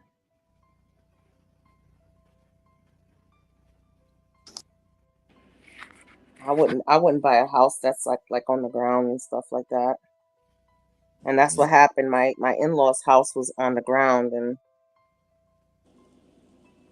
they had like 2 feet of water, That's ruined why it's always everything in the best house. to have a house that's like kind of on the hill. Yeah, Because we don't have hills in it does Florida. flood. Yeah, if it does flood, you can always get on top of things. And then if you have like an SUV car, then you can kind of slide. Yeah, they lost all 3 cars. Yeah. Yeah, everything got water damage. Like even my house is on a kind of like a slant. So like, and our street goes up. So like, whatever water that would come would wash down. It's gonna go down and down into the street. So like the way that my house is I have 2 hills basically because the driveway goes up a little bit and the street goes up as well. So it's like 2. Yeah. It's the best way. As far as like natural catastrophes, I think New York is like the best place to live. But I just can't go back because I gotten so used to the heat. I can't go back to the cold. If you know what I'm saying, you know. Yeah, that's why I mean, I love California and all that, but it is what it is, man. Well, y'all got earthquakes out there too. I used to live in Phoenix. Phoenix wasn't bad. Oh, Arizona. Yeah, I used to live out there. I went on tour and I really like Seattle. Don't y'all have scorpions in freaking Arizona? I heard people be those are finding fake. scorpions in their shoes and shit. No, it ain't that deep. Put your Crocs on and there's a scorpion in there and beep, bite you. They are scorpions, but it ain't that deep. And people think that, there's gators everywhere here in Florida. I've only seen gators a couple of times. Not, a lot. Yeah. And honestly, if you stay out the swamps, you're not gonna see them. They're not gonna bother you. Yeah, I'm about to go to bed in a minute, nigga. Oh, you weak. You weak. I'm weak. Oh, we know that. I got shit to do. I got shit to do, nigga. Did you work today? I work every day, nigga. Oh man. Oh no. I gotta do my Monday through Friday. That's it. I work every day. And actually, I got PTO this week because we have to help my in-laws finish everything. But I have like more than one thing that I do to make money, though. I'm always doing something. But I live in California, so that's another thing. That's a whole nother story. Yeah. Because ain't shit free here. Ain't shit free anywhere. Yeah, I know. Right? Not for us citizens, right? Yeah. But it's so funny. Rich people get free shit all the time. Even like when as a musician, I get a lot of free shit, or like shirts or clothes, or people want to give you shit and be like, "Hey, can you wear this? Can you promote this?" You know what I'm saying? Oh yeah, that's true. Yeah. So it's funny. That makes sense. Motherfuckers. Shit. I don't make enough. I don't make enough to not have to pay taxes, and I don't make so little that I can get help. So it's like it sucks. It sucks being in the middle. It's like you're the redheaded stepchild.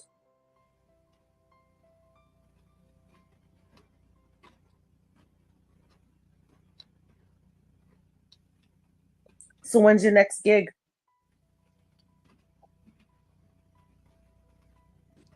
Tough man. Oh. Yeah. Well, I played today at church, so. Oh, okay. Yeah, I'm gonna be playing again next week. I think they want me to come back soon.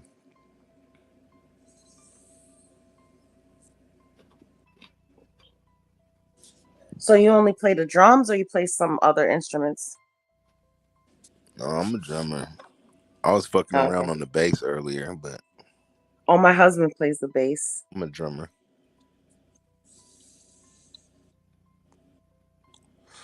That's what I do, man. That's it. It's the drum. He's trying to teach me how to play bass, but I can't deal with like all the treble clefs. Like I'm a woodwind instrument person, so I play the flute. I can play the clarinet. If you play the drums first, then you'll be able to play the bass a lot better. Oh, okay. So okay. So it ties in. Yeah, because it's the low end and it connects to the drum a lot. Those low ends, the boom boom, the boom boom, boom boom boom doo doo. Bass drum, bass guitar, they connect. Okay, because I read music, but I only read woodwind.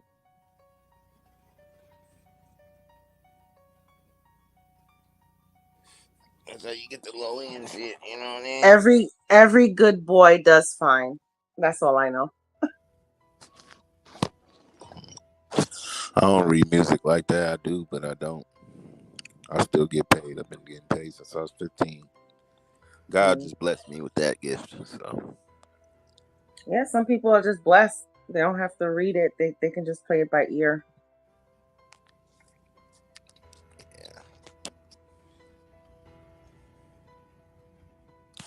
but yeah, I'm about to bounce. I'm about to hop in the shower. You know what I'm saying? You know how you get out the shower, you get all lotioned up, and then you hop in the bed. And Oh man, that is the best feeling in the world. You hop out the shower and then you sit down, you're like, oh, I'm gonna watch some TV. Man, forget it. You ain't watching no TV. You're about to fall asleep.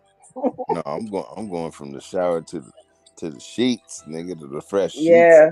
I watched Smelling all fresh, I ain't even sleep in my bed. Take the Irish Spring to your skin.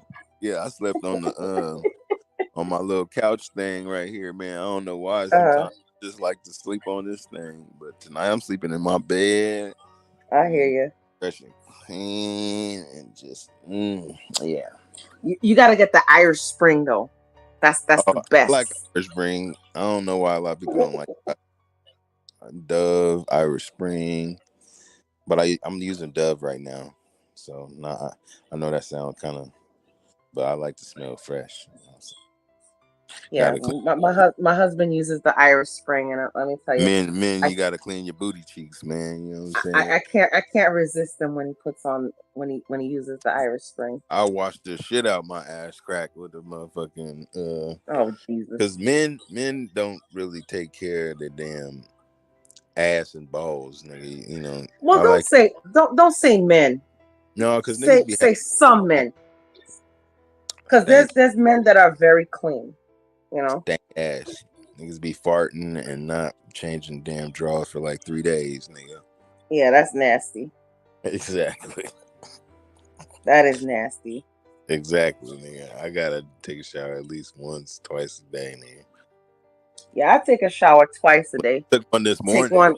I have to take one. Yeah, I have to take a shower in the morning to wake up because honestly, if I don't take and then usually I say, well, I'm gonna take a shower at night so I don't have to shower. I can just just wash up, before I go to work. It never works. I have to get in the shower, even if it's like for 5 minutes. Just get in the shower, just to wake me up. Stanley ain't took a shower in 2 days, huh, Stanley? More like 2 weeks. Oh, Stanley, you're lying. Well, yeah. Stanley's being facetious. When the last time you took a bath, nigga? The hell? What kind of question is that? You know what? I don't take baths. I think it's I don't know. My OCD, I just cannot take baths because you're bathing in dirty water. That's why you're supposed Think to about take a shower first. And no, if it's a bath, it should be a hot tub where there's bubbles in it. You know what I'm saying? Now, I'll tell you this much. I can take a shower and then get in the jacuzzi and relax, just to have the hot water.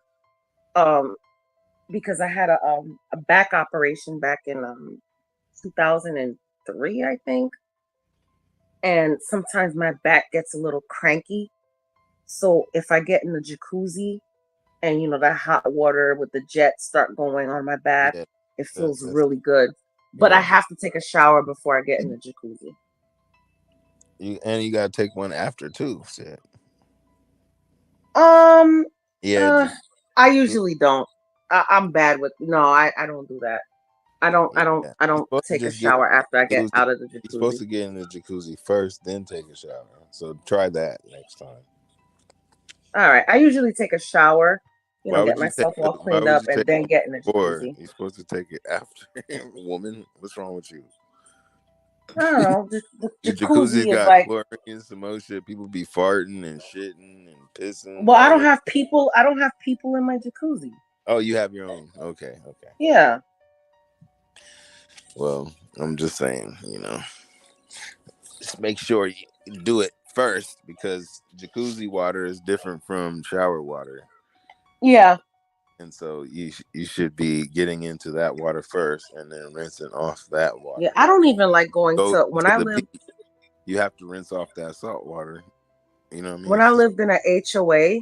I didn't even like going to the pool. Like I did go to the pool, but as soon as I got out the pool, I had to take a shower.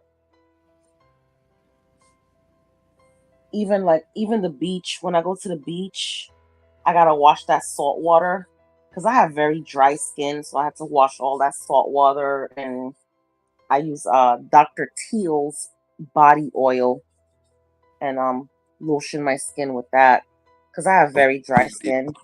Okay, P Diddy. Yeah, I gotta have that baby oil, man. Let me tell you. No, I like that Neutrogena oil. That's my I shit. got 1,000 bottles. That Neutrogena oil. That's the fire shit right there. That's what I use. Sesame Oh, oil. I use Aveeno because I have like I said, I have very dry, sensitive skin. So I use Aveeno. It's like I use the one with the oatmeal, and it just like exfoliates and moisturizes. And then when I get out the shower, before I dry off, I'll rub like the Dr. Teal's oil on me, and then dry off with the towel. All right, girl. Don't be so Mhm. explicit. Some guys might be liking that right now. You Oh, telling that's them their problem. what No, your- but I'm just telling you, if you have dry skin, anybody who's listening, if you have dry skin, I'm this just is what fucking with I you. do. I'm just fucking Yeah, with you. this is what I do. I put the oil on, soaking wet, put the oil on, dry off with the towel, and then once I dry off with the towel, I put some more oil on. You know, if you have dry skin, it's a good regimen, I guess. Yeah. Well, I'm about to hop in the shower. Holla, my nigga. Get the Irish Spring on. All right. So, God bless y'all. Have a good night. You too, and good luck. Good luck with your set tomorrow, man. You gotta stream again and let us hear you play. Break an egg. Break an egg. It's break a leg. Yeah, it's a joke. Oh, okay.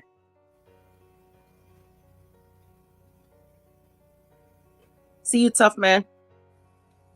Oh, he's already gone.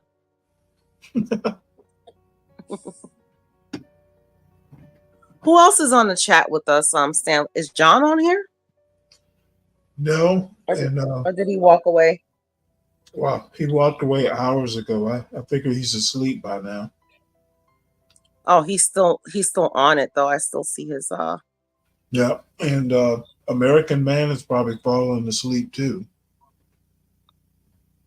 Oh, okay. So it's just me and you? Yep.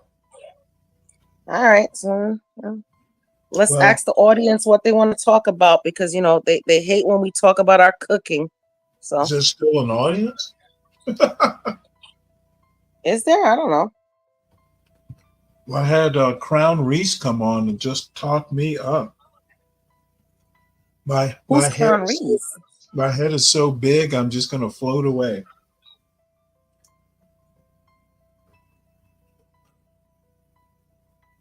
He says, I am the truth. So y'all beware. I think, let's see, how many people are on here? Down to 16. Well, folks out in the chat, if there's a subject you want to talk about, let me know. Hey, Black Knight. Black Knight said hi. So hey, Black Knight.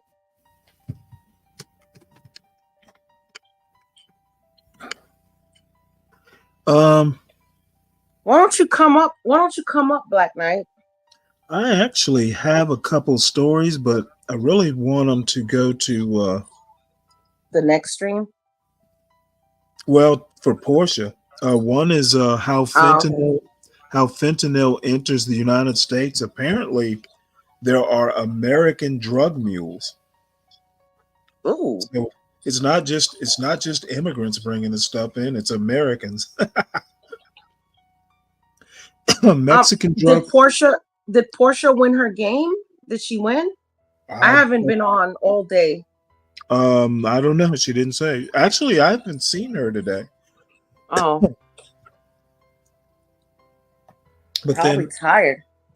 I fell asleep and really didn't intend on getting back on. But, excuse me. Because I think when she said she was going to the game, it was like already like 11 o'clock. Like, what the hell? Well, they're an hour behind.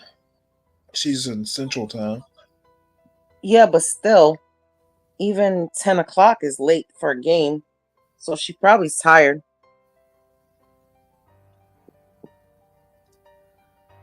So apparently Mexican drug cartels are turning thousands of Americans into fentanyl smugglers. Jesus. So, this just adds a new wrinkle. It's not just immigrants bringing in fentanyl, it's Americans too.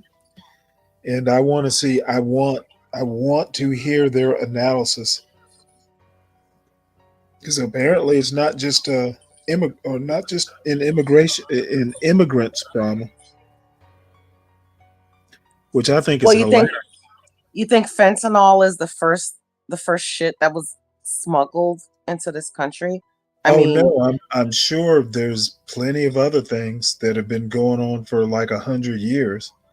Yeah. However, fentanyl is the first fentanyl story. They blame China, they blame Mexican immigrants and other immigrants. Now it's Venezuelans, Now it's actual Americans doing it, and they're citizens. I'd love to know what they think about it. Can't blame the immigrants if Americans are doing it. As much as I enjoyed my youth, I advise the youth nowadays, do not buy weed or anything else from anybody off the streets. Get your medical card if you want to smoke. If you want to have some edibles, get your medical card. No, I'm serious. I wouldn't trust anything. I wouldn't trust anything off the streets nowadays. You never know. Yep, I've already had that talk. You never know. Yeah, I had to talk with my boys too. Because let's face it, they're young adults, and just like I tried shit when I was younger, I'm sure they're gonna try shit.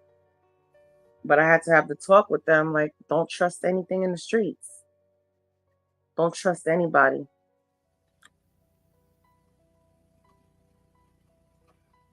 Oh, this is interesting. Princess is having a dating show tonight. It's still on. The Thorpes? No, this is Torsia, who I've heard of before. She's like something Raging Tomato or something. And then Dan and Melanie.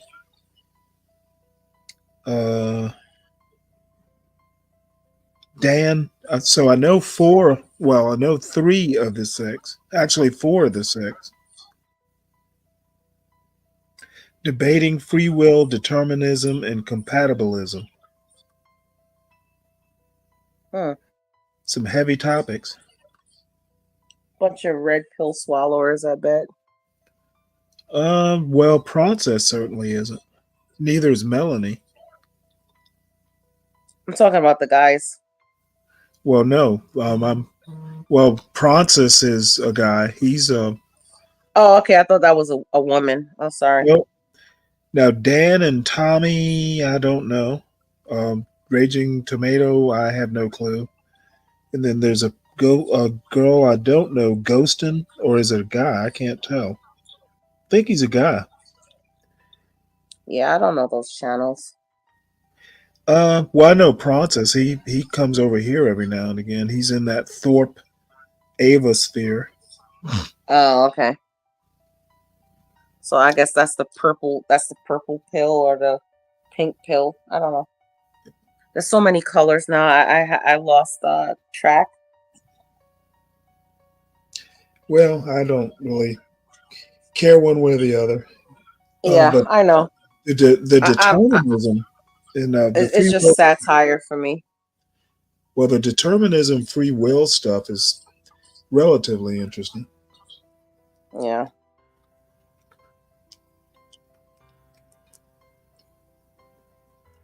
But my chili dog is more interesting than this talk, I'm sure. Did you finish it, or you're still eating it? No, I had 2. Oh, okay. And so you said you had some leftover chili, right? Yeah. Yeah, okay. Oh, yeah. That's perfect. Enough for about 2 Leftover more chili on chili top of a dogs. hot dog. That's fine. Yeah. I like those big, gigantic. Do you have Costco in Georgia? Oh yeah. Okay, so you ever had one of those Costco hot dogs, the big, gigantic ones? Nope. I haven't been in a Costco probably 20 years. Oh, okay. They have these big, gigantic, like a quarter pound hot dog. They're huge. Now that would be awesome with some freaking chili on top, to be honest with you. Some chili and some cheese. Mm. That's like some fair food, you know? Yeah. I make there's one dinner that I like to make sometimes. Not that the boys are gone, I don't make it, you know, I don't make it anymore unless my husband's kids are here for the week, because he has like 50-50, so they're here for a week and then they're with their mom for a week. And I call it school lunch dinner. So what it is just sloppy joes and tater tots. So I call it school lunch, and everybody knows what I'm talking about. I'm like, do you guys want some school lunch for dinner? And they're like, yep, because they already know. So it's just sloppy joes and tater tots.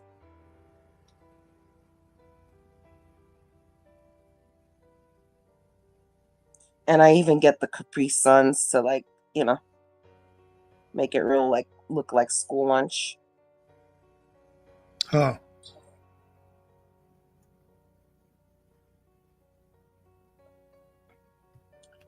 Yeah, I'm tired of, like, What's a BJ?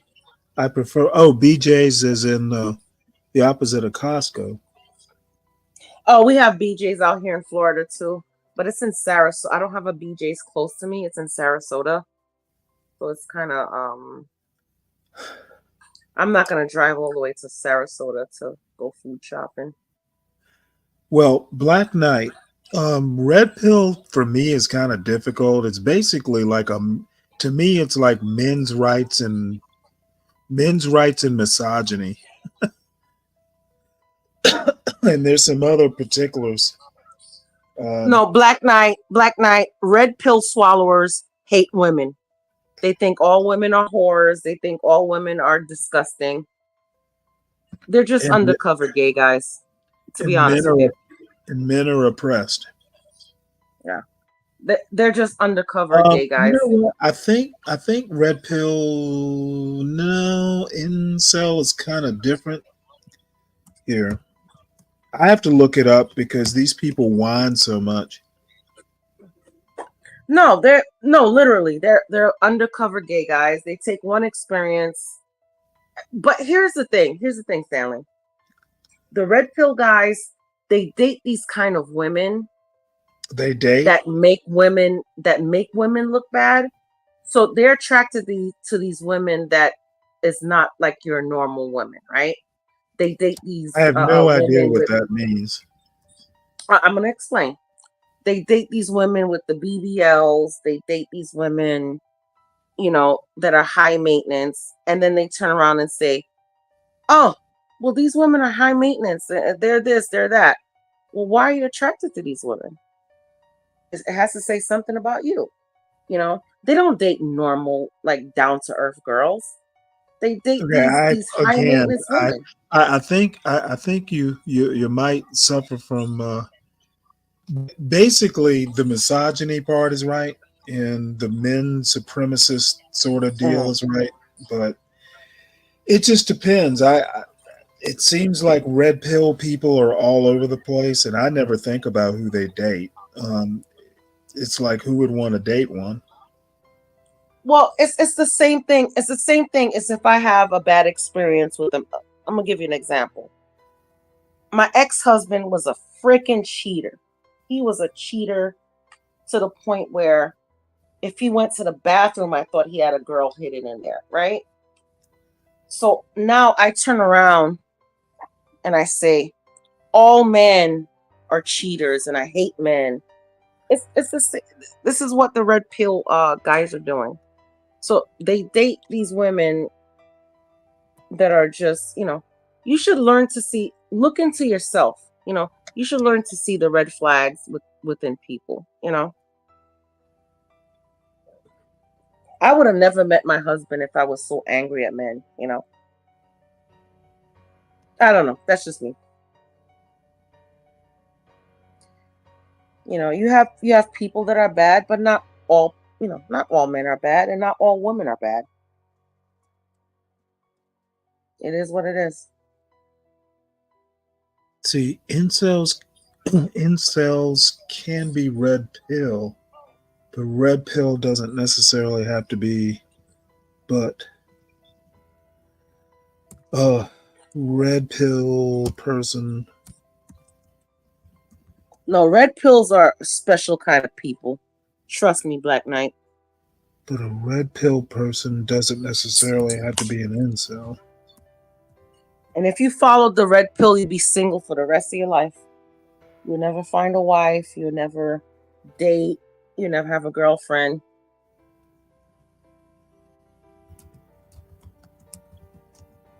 And I don't know what is the woman's version of a red pill. Maybe it is a red pill for women too. Maybe it's a pink pill. What do you think, Stanley? Maybe it's a pink pill for the women. No, there are women who are probably red pill also. There are women who basically think they should be subservient to men. No. I'm talking about the red pill version of women. No, I literally mean all men are bad. I literally mean there are women who buy into the red pill, male supremacy. Women should be subservient, that sort of thing. There are women who think red pill men are a good thing. Well, here's the thing. To an extent, like I let my husband lead. I let him lead. He's the man. He's the man of the house. I let him lead. Now, can I have my opinion? Absolutely. I give my opinion, but when it comes down to decision making, I trust him, and I believe that he's going to lead, the family in the right way. Right. And do I make him his lunch before he goes to work? Absolutely. Do I listen to him? Absolutely. Doesn't make me an idiot, doesn't make me weak. It's just how things should go. He's the breadwinner. He's the leader of the house.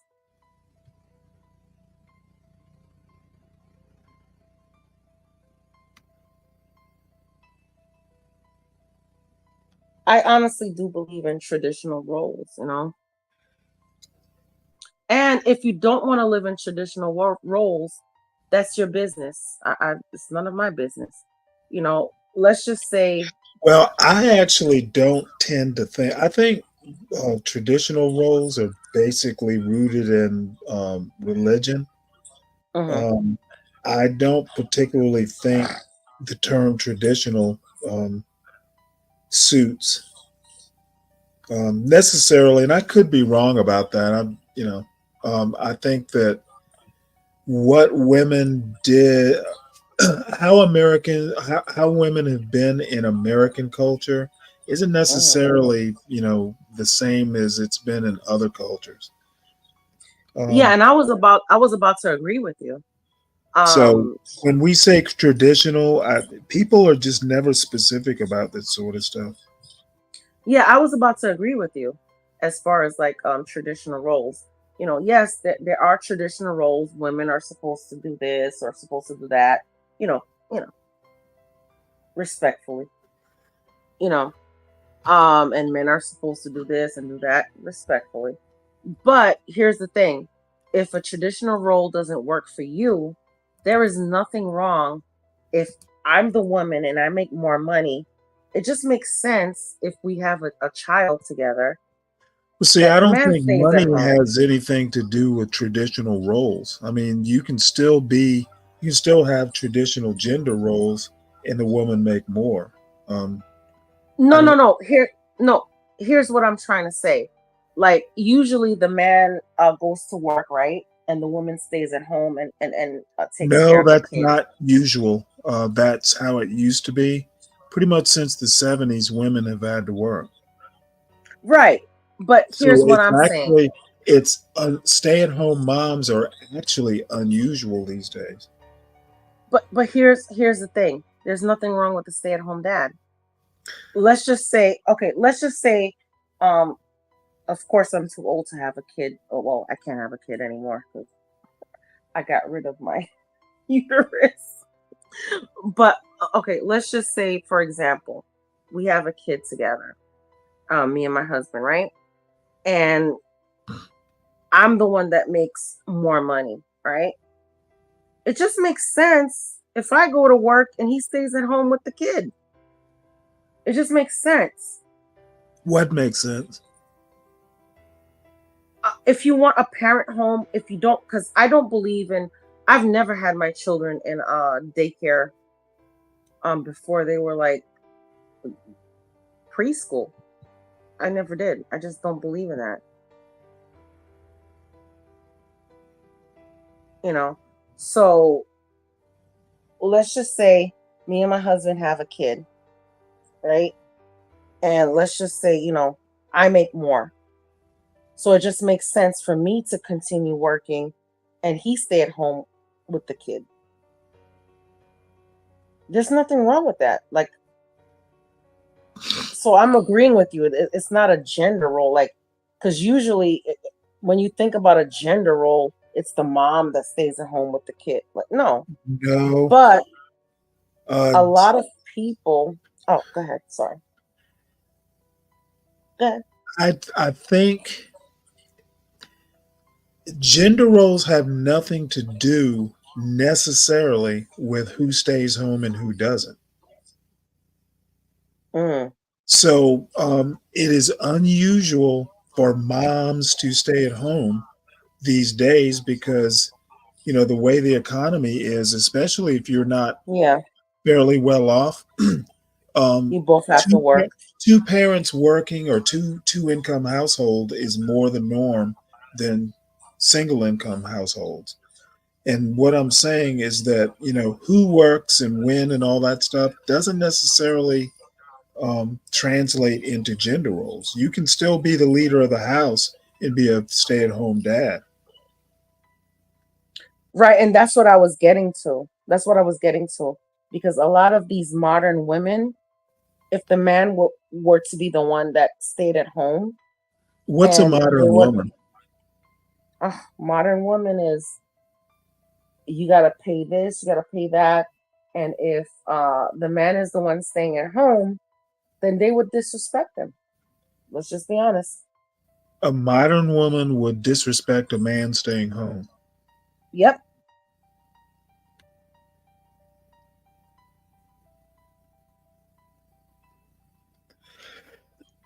When I was my first marriage, we couldn't afford to for both of us to stay at home, right? Oh, I mean, well, not both of us stay at home. For one of us to stay home and only one work. So what we did was when we had the twins, we worked opposite shifts.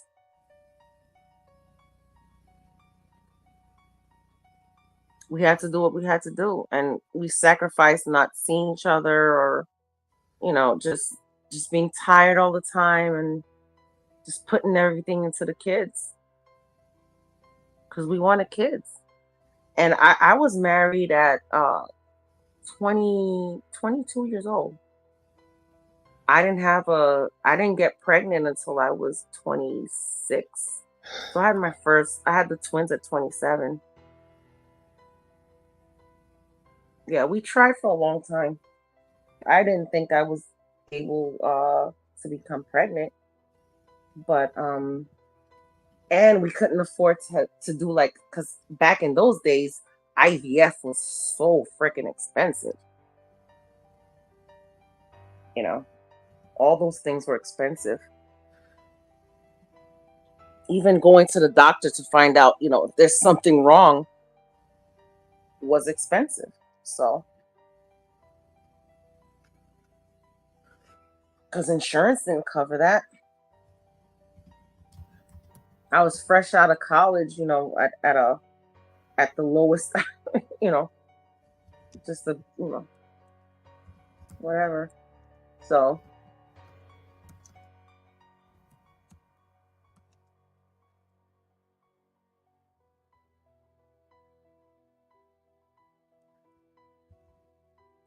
yeah, we had to do what we had to do. Like I said, we worked opposite shifts and we made it work. Right. But one thing that we did agree on, that we didn't want the kids in a daycare at 3 months and both of us working. No, we didn't want that. So we had to have a parent, there all the time, So we decided to just work opposite shifts. And maybe that's why my marriage failed. I don't know. Because I'm telling you right now, it was literally, I come home or he come home. Hey, how you doing? Kiss on the cheek, and somebody's off to work and take over the kids.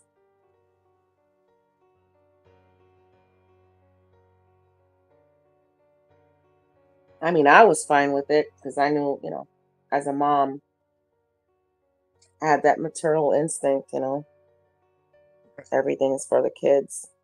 So,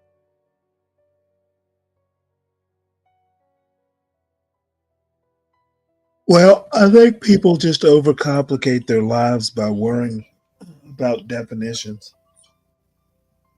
yeah, I mean, whatever works for you. That's what it is. Whatever works for you. And when I say traditional roles, I don't mean it like a hard traditional roles. This is what we should do, but I'm just saying society has the expectations of traditional roles, So, but whatever works for you and in your household. Shit, my husband now he loves to cook. So guess what? I hardly cook, and when I Yeah. do cook, he's in the kitchen helping me cook. He's in the kitchen with me. If I want to make a meal that I want, something that I know how to make, and something Caribbean, for example, he's in there cutting the vegetables and doing what he can to help me, and learning and looking. It's fine. That's one of our. Honestly, that's one of our favorite bonding experiences. Is cooking together. Huh. hmm And he's taught me a lot about his culture too, and stuff that he likes to make. I just don't tell him I said this, but I don't like those cabbage balls. Don't like what? I don't like those cabbage balls. Cabbage rolls? Yeah, I don't like them with the meat inside, with the cabbage and the meat and the rice and the You mean cabbage. halupki? I don't like them. Oh, I love them. They're so bland. I like spice in my food. I'll be honest, Black Knight. I just you hear red pill a lot. As a matter of fact, I hear more about red pill than pretty much. There's a black pill too, which is ties into the red pill. I think you ought to just unless you really feel the pressing need to know which pill is what. I just recommend just not caring about it. Basically, dicks are going to be dicks. You don't need to really get that much more complicated or deep into it. Oh my God, Stanley. Have you ever had? I think that this question is to you. What is it? Oh, Genepa. Oh, Genep. Oh, Okay. yes. Oh, I have actually. The house that I rented. What's the difference between that and like halupke, which I think is the Slavic version of cabbage rolls? No, the Greek dish is the grape leaves. Ah. Those are good. I like those. I like the Greek version. I just don't like the. My husband is of German descent, and Yeah, it's their probably food is closer to the Slavic stuff. yes, Slavic, and their the food is Eastern pretty European bland. Yeah, their food is pretty bland. The cabbage rolls don't have to be bland. Well, he cooks pretty bland, but I had to teach him how to put the spice in there until the ancestors say stop. I had to teach him. But it is what it is, You learn, you appreciate. So because even though like when he would make something when we first met, it was bland, but he would always like when I used to make him something and come over to his house and bring over some food and he'd be like, oh my God, what is that flavor? That's so good. That's so good. So I had to teach him how to, spice it up and season and stuff. I had to, and I know people are gonna get so mad at me right now. I had to show him how to wash the meat, how to wash chicken with some lime or lemon and or like vinegar. He used to take the meat straight out the package and like put it to the front. I said, oh hell no. I said, I'm not eating that. Let me show you how to season some chicken and stuff like that. Like season some meat. You gotta wash it. And then I know people say, oh, you're gonna spread salmonella all over the kitchen. What do you think people do? You think people put the chicken in a bowl and just take the water and splash it all over the kitchen? Just throw it all over the kitchen walls and stuff?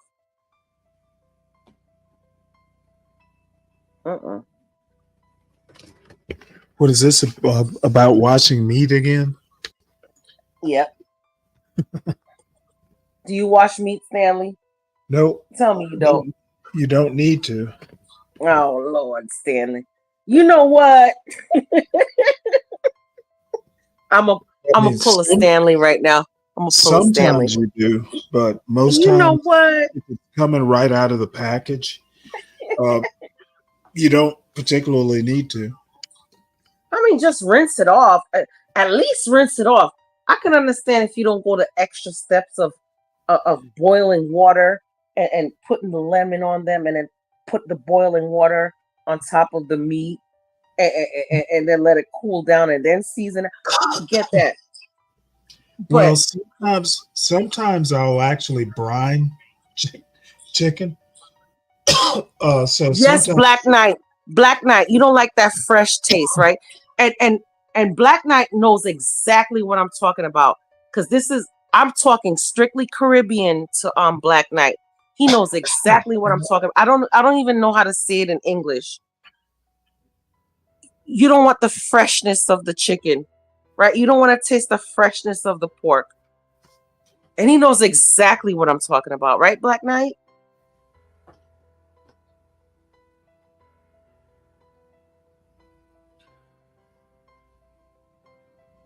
And yes, Black Knight, I do eat ganep. I used to have a ganep tree, and the house that I was renting when I was living in Apollo Beach,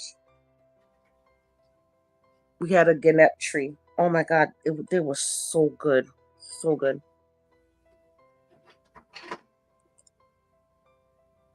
You don't want the chicken tasting fresh, you know? And I don't even know. Okay, hold up. Okay, let me put on my noggin, right? Let me put on my thinking cap. What's the word I'm looking for that equivalates to the Caribbean word fresh?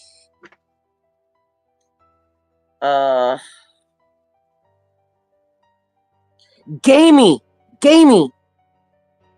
Okay, well, meat doesn't come from the grocery store tasting gamey. Usually, Oh, chicken.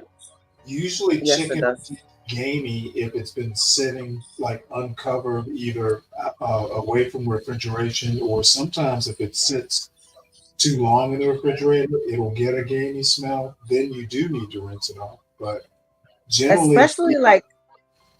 Especially like chicken thighs. I have to clean chicken thighs thoroughly because they have a vein that runs through the thigh that I have to take that big gigantic vein out, and I have to dig in and take that vein out, and then there's like pockets of fat in the chicken thighs that I have to like clean out, and I have to trim the fat. No. I this is why I don't do potluck.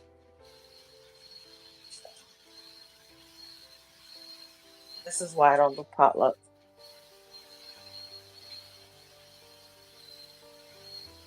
This is why I don't do potluck and I don't eat from everybody's house. I told you I have to show my husband how to freaking cook. He makes a great shepherd's pie, though. I'll tell you that much. His shepherd's pie comes out better than mine.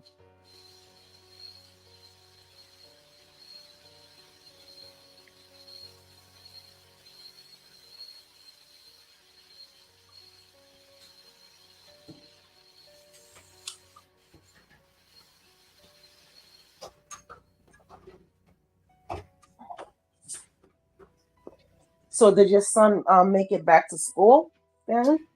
yeah, he did. Oh, okay. Is he still in Georgia or he's in another state? No, he's in Georgia. He's right in Atlanta at Georgia Tech. Oh, okay. Okay. Oh, so he can visit anytime then. He's not that far from you. No, he's about an hour and a half, Yeah. depending on traffic. So he's not like a plane ride away, like my kids. Nope. He wanted to go to Georgia Tech, and it works out for everybody, really. Yeah, that's cool. What is he taking up? Computer science. Oh, that's a good field. That's a great field. I'll try to convince him to get into cyber tech, along with the computer science. Cyber tech makes a lot of money, and What is cyber tech? like cyber security and stuff like that. No, he's into AI and gaming.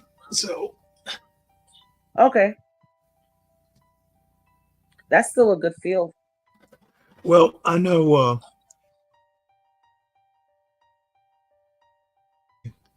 but he has other interests, I guess. Hmm. Yeah, both of my boys are into law, so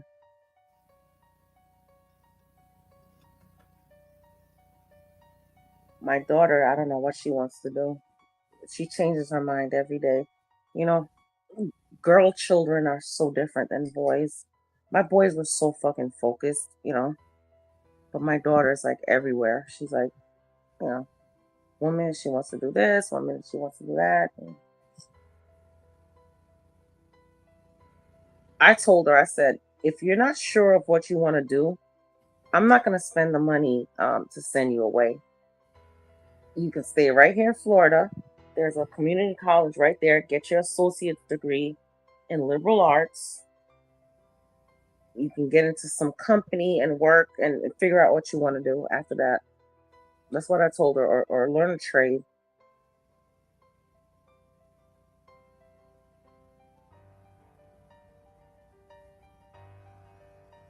She does makeup very well.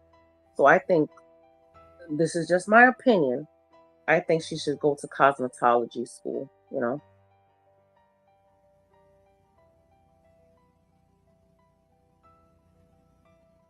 She does like her friend's hair. She does her, like, you know, makeup very well.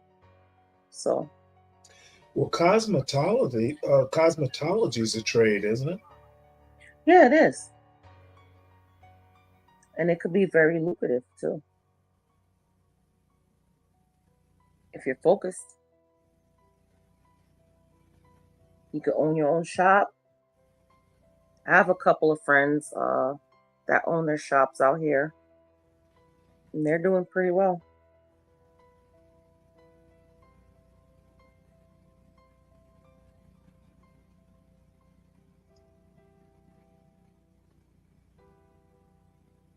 I told her, I said, you know, I'm not Trump. I don't have Trump money where, you know, you can go to school and decide you don't want to do that. So be sure of what you want to do, you know. I had to pay some fees to get her, and she got like the honor society. So I had to pay was it like a $95 fee? Everything is money over here. Jesus. Her dance, I swear I pay more for her dance than I do help the boys with their college. The dance fees are freaking outrageous. I even told her, I said, you know, if you want to, I told her get a bachelor's in education, and then she can become a teacher, and you know, she can do dance. She can be a dance coach, you know, because she's on the varsity team. She choreographs, you know. Right.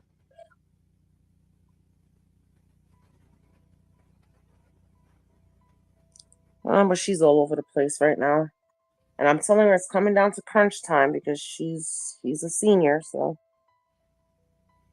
she got to figure out what she wants to do. But I refuse to pay for college for, you know, a bullshit degree, you know.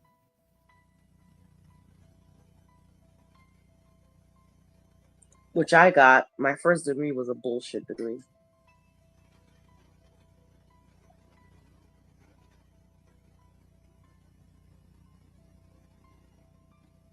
I got a bachelor's in freaking communications.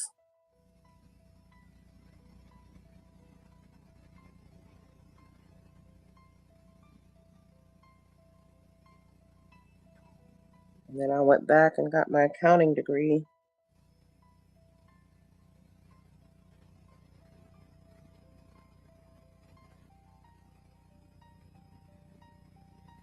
But my parents made me learn the hard way. So my accounting degree I had to pay for myself, you know. Right.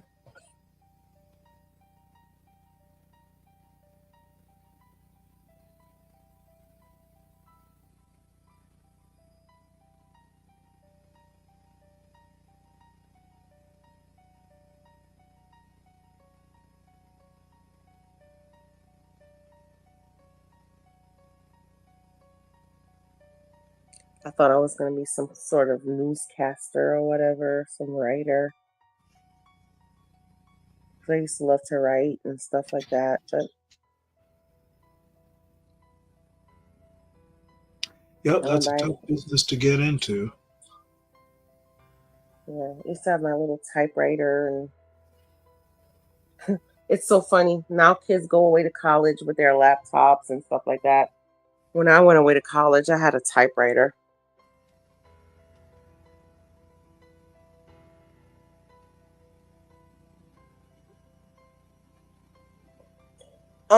Black Knight, I make shepherd's pie with beef. I cannot stand lamb.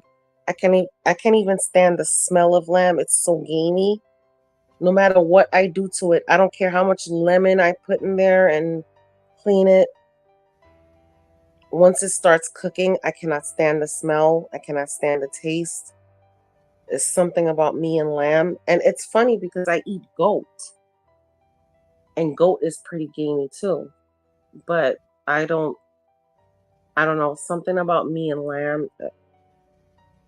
But actually my husband, in his culture, he doesn't make shepherd's pie. Well, now because he's in America, he makes it with beef.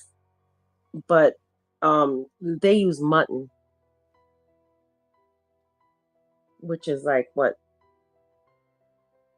what is mutton? Is it a sheep or something? Yeah, I don't know. it's what lambs are when they're no longer lambs. Okay. Yeah, so he used like his grandma makes it with like mutton. Or I would guess lamb because I haven't seen mutton here in Florida at all. Oh, it's there. They're just a lot of times they'll call a lot of times they'll call mutton lamb. You know, if it's fairly young. Oh, okay. And then spring lamb is actually lamb. You know, it's weird what they do with these titles.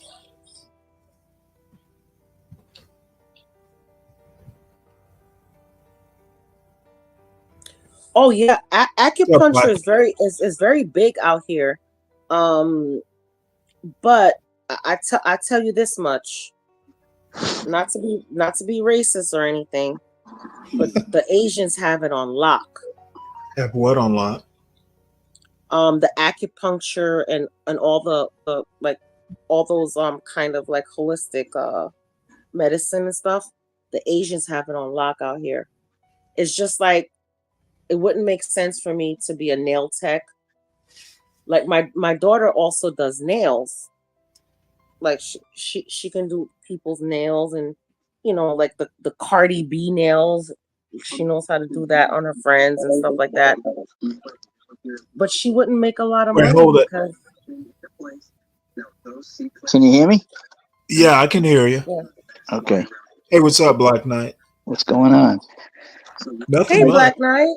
Hi, Virgo. I'm glad you came up. Yeah, me too. Yeah, it was a little faster than typing. Earlier, I was just doing a lot of noisy stuff, so I wanted to wait till I was done with it. I think we strongholded you to coming up.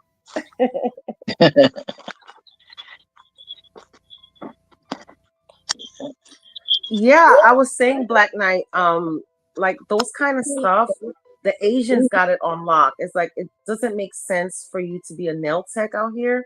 Like you can go to cosmetology school and do like the nail tech stuff, but the Asians got it on lock out here. It's like it's ridiculous. Yeah, see, they're doing all of the nail stuff everywhere. The nail and massage. Mm-hmm. Mm-hmm. And the hair stuff too. A lot of the hair stuff.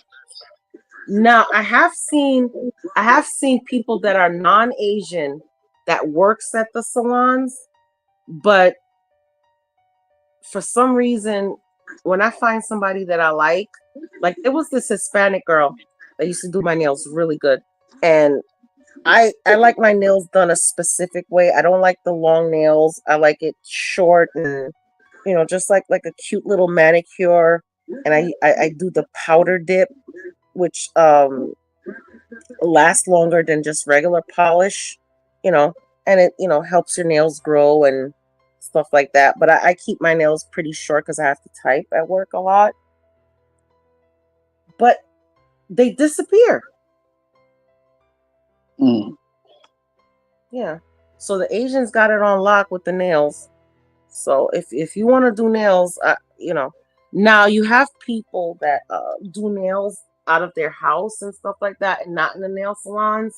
And they usually advertise on like Facebook or TikTok or whatever, and you can go to them. But as far as like the nail salons, man, them Asians got it on lock. Like you're not gonna see a white-owned nail salon. You're not gonna see a black-owned nail salon out here. Not where I live. Now, when I was in Brooklyn, we had a couple of Italian people with like nail salons, but they charged a lot more. I guess because they didn't have enough clientele, so they had to charge more, But everybody went to the Vietnamese. That's a pretty much a rarity. I never seen an Italian nail salon. I don't think. Yeah, but I lived in an Italian neighborhood. Okay. So, but even then, like I said, we had them, but they were a lot more expensive, and like the Vietnamese gave you, I wouldn't say a discount, but they were cheaper, and and the young girls like the designs and stuff, and the Italians wasn't into the designs and stuff. So if you wanted a regular manicure, regular just French manicure, I would go to the Italians. Because I like to support local businesses, especially if they're people that lives in our neighborhood. So the Vietnamese, they didn't live in our neighborhood. They just had their shops there. So I would go to the Italians and just get like a regular, but that's just me personally. But other people, like the extravagant nails and the super long nails or whatever. Cool. Do women ever just do their own nails, just kind of clip them and move on? Not if they have. You know what, Stanley? Not if they have $300 to spend. I can. Here's the thing, Stanley. I can do my own nails. I can do my own hair. Because I keep my hair cut really short because it's so hot in Florida. I can't, because I have like thick curly hair. So I keep it short because I can't deal with the heat. I don't like anything on my neck when it's hot. But here's the thing. I like to support local businesses. And not only that, not only support local businesses, man, when I'm off, I want to be pampered, man. I work hard. So I want to sit down and relax, have a glass of wine. And that's the thing too. Now these salons, they give you wine and stuff. Man, I just want to go to the salon, have a glass of wine, let them do my feet, let them do my nails. I go to my hairdresser, let her, give me a nice little cut, a crop cut, color my hair for me because I got the grays coming in. I like that. I mean, yeah, I can do it at home if push comes to shove,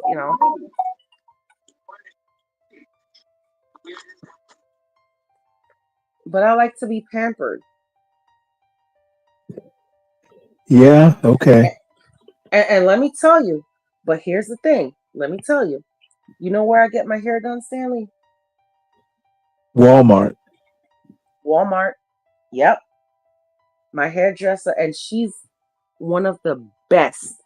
I mean, every time I'll show her a picture of a color that I want, and then she's like, I got you.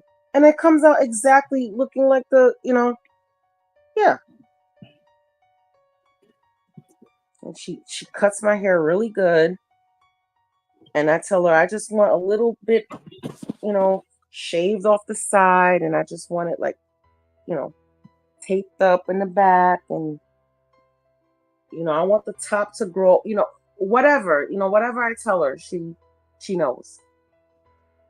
I'm telling you, if she ever leaves that salon, I think I'm gonna pass out. And then there's another girl that's not my hairdresser, but she works there. Anytime I want braids, like if I want braids done, she does braids. So I got it made, man. Walmart is the bomb. And it's cheap. It's cheap. I think I pay like okay, let's just say I want, let me give you the most expensive. So let's just say I want a cut, a color. I only pay like $200. Now going to like a salon out of, I'm paying like $400 or $500 for a cut and a color. My God. So if I pay more than 20, I'm looking at the guy sideways. I just want just cut it down to the baldy or whatever, or close to it, and I'm good. Well, I used to cut my boy. I used to cut my boy's hair. Yeah. So I never took them to a barber. I used to I used to give them shape ups and everything. Well, it seems like we've transformed around here. There's a black barber shop called the Groom Room, and guess I've been here a while, but I don't know. They're up to like $30 for actual haircuts, and then you can get a trim for less. But unfortunately, or fortunately,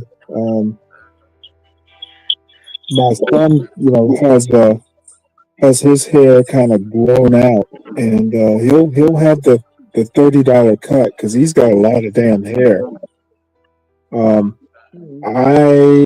Last time I was there, I think I did. I think I wound up paying $30 for a haircut, but I don't know. 30. I don't know what it is. It used to be you could get like a $10 haircut, and it would be fairly decent.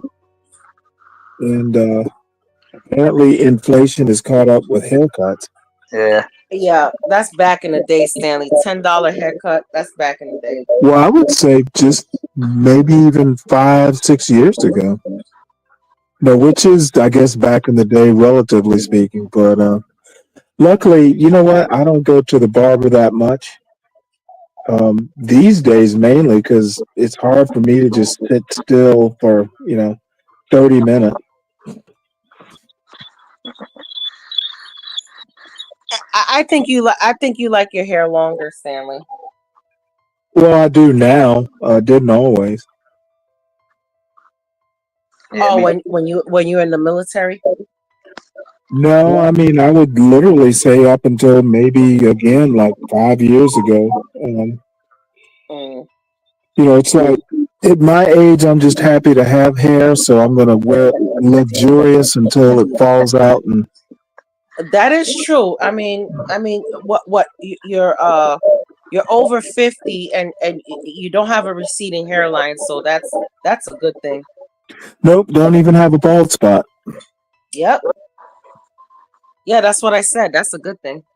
But I think genetics will catch up with me at some point.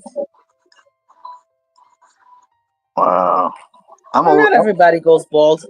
I'm older than you, right? Well, it's not so much that you go bald as much as hair doesn't grow like it does when you're young. Yeah, it does thin out. Like even my hair, I used to have I used to have thick hair, and now it's like it's a little bit thinner, and it I noticed that it doesn't grow as fast as it used to. So now I'm trying to grow it out because I'm I'm trying to grow it out to the point where it's not like, I don't know. Maybe I do want it on my, I don't know. Even if I put in a ponytail. I'm tired of my shortcut. I want to grow it out.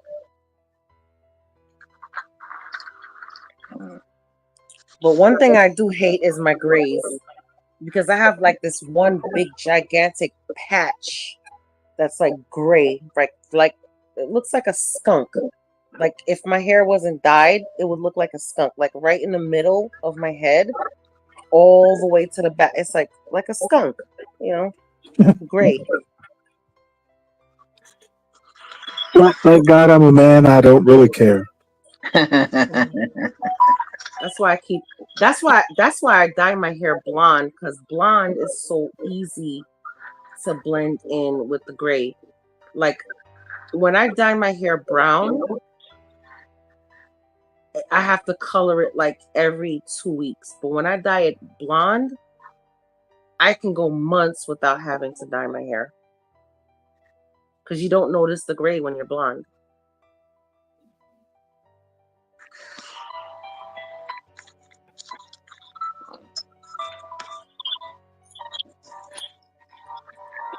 And as far as pampering goes, you know what? I don't need to be pampered. I just really don't want people touching all over me. Yeah. It's like if you touch me, it better be serious. Uh-oh. the Damn it, Stanley. the casual touching just doesn't work for me. It's got to You come. know what? Got to come with dinner. You know what?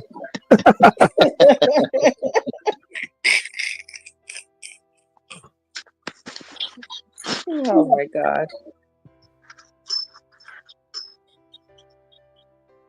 Stanley, if they touch you, they have to buy you dinner. Pretty much. So years ago, I had a girlfriend who I took her to, I guess it was to get a manicure, pedicure.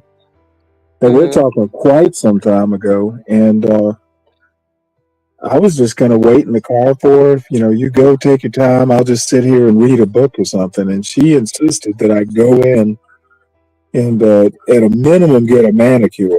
And I guess she just thought the whole thing was amusing. And it was, my nails looked nice, but, I just didn't see the point of it. But, it's what she wanted, so I just kind of did it. I don't know, Stanley. I think she just wanted company in there. Yeah, I don't know, Stanley. I've never invited my husband to come do his nails. To me, that's my private time. Let me have. Well, I think she just had the devil in her eyes. She just wanted to see what I would do. It was a test.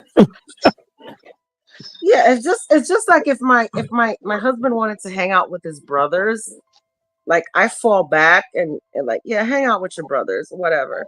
Like if I want to go do my nails and my toes, like fall back. Let me go do my nails. Let me have my wine and sit down and get my foot massage, Mind your business. I don't think I could get a foot massage. I'm too ticklish. Yeah. Now we did do a couples massage, but it was kind of like it wasn't just a massage, it was like the chiropractor. Oh, yuck. Oh my God, it felt so good. We got our backs cracked, and then after they cracked our backs, they gave us like a massage. Oh my God, it felt so good. So we did enjoy that together. The back cracking I can understand, but you see, I see a lot of it online when they do those neck cracking, where the guy puts you in almost like a headlock and then jerk you in the neck. Oh man, that's scary, man. I don't need any of that. You have to have a lot of trust in you to let them do that, to be honest with you. That's too much. I had a friend of my sister-in-law she was a professional masseuse. And she always, was always like, hey, come on down. I'll give you a discount and all this. And I'm like, you know what? No thanks. Jeez. It just looks scary every time I see it. It looks like they're gonna go too far and cripple the guy or something. Yeah, exactly. We had acupuncture too. Acupuncture is really good. Acupuncture, I can stand that. I mean, it does pinch a little bit. when they first put the needles in, it kind of like pinches you, like ooh, ooh, but then after a while it's like, oh, this is relaxing. Well, the white John Galt says, "Ma'am, black women should not have blonde hair." Well, what if they're actually blonde? I've known black women with blonde hair. Well, the white John Galt, guess what? My natural hair color is a light, actually it's light brown, so I could be blonde if I want. Okay, you can't tell me nothing. At least it's not a wig.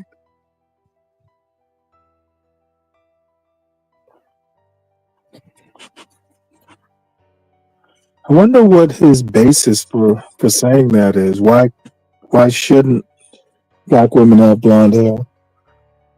Well, white women shouldn't get lip injections. How about that? They shouldn't get butt implants. How about that? Don't get me started. Well, he'd probably agree. I can have blonde hair if I want. I can have red hair, blonde hair, brown hair. But I already told you the reason why I like to dye it blonde, because it's cheaper to dye it blonde, because I don't have to like maintain it like every 2 weeks. The grays just blend in. You don't see the grays when you dye it blonde. Period. Well, now he says he agrees with you. Oh, you know what? The white John Galt. I think me and the white John Galt have a love-hate relationship. He's always messing with me. Well, I think it's really just a bot. Yeah. Isn't he the one? Wait, was he the one that was saying that he's the Asian John Galt and the Indian John Galt, or was it somebody else? That was me. That was me and him. Oh my God, you guys were so hilarious that day. Yeah. Y'all should have said y'all the Haitian John Galt eating cats. My wife would kill me. Oh, your wife's Haitian? Yeah. Well, my mom's Haitian too. Okay. Okay, so now I got some questions for you, Black Knight. That's my. I hope it's not in Haitian or French, because that's my extent of it. No. I'll speak to you in English. I'll speak to you in English. Does your wife make you griot? Yes. You like griot?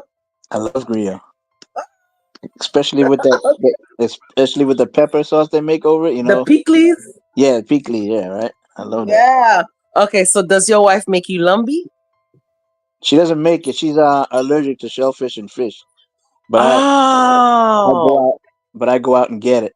That's my favorite. Oh, that's sad. That's my favorite. Sad because you know what they say about lumbi, right? No, it's supposed to be an aphrodisiac. Yes, an aphrodisiac. So if your wife makes you lumbi, you know what she wants.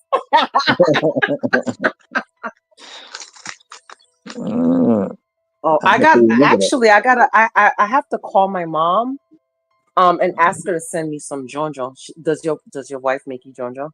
Yeah, but okay, she makes all of that, but she doesn't like to cook. So I usually end up doing the cooking.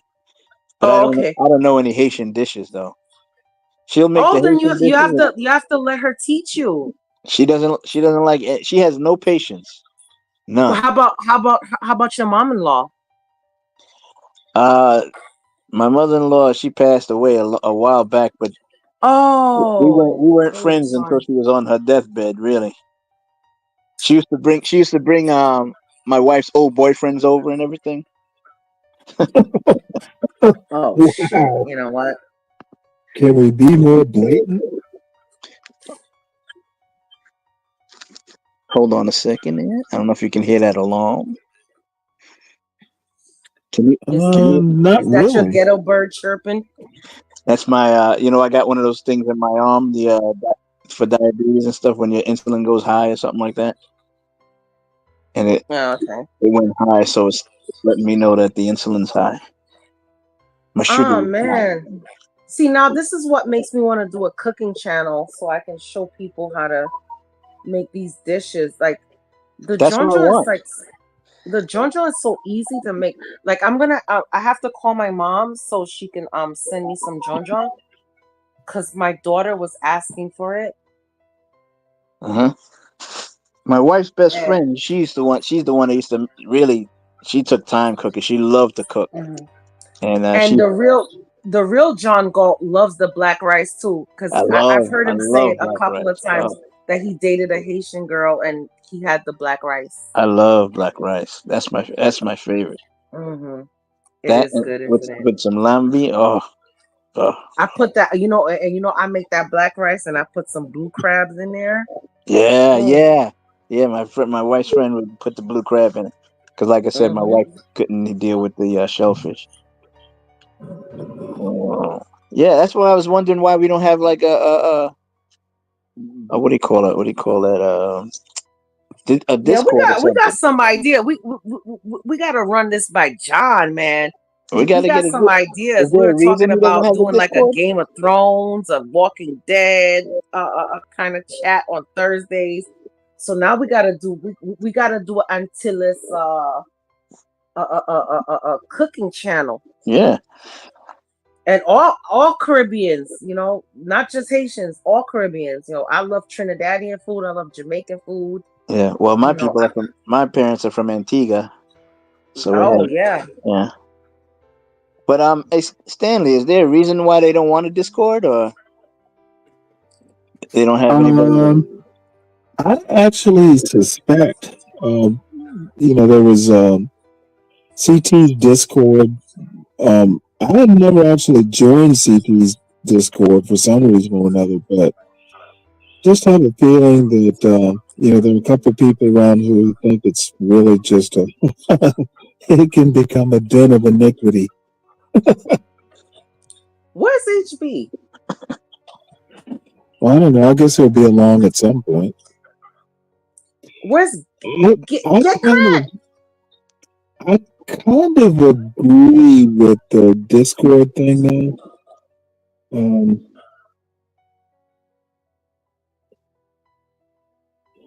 I think the way, in my opinion, the way it is now is perfectly fine. I don't really need a Discord.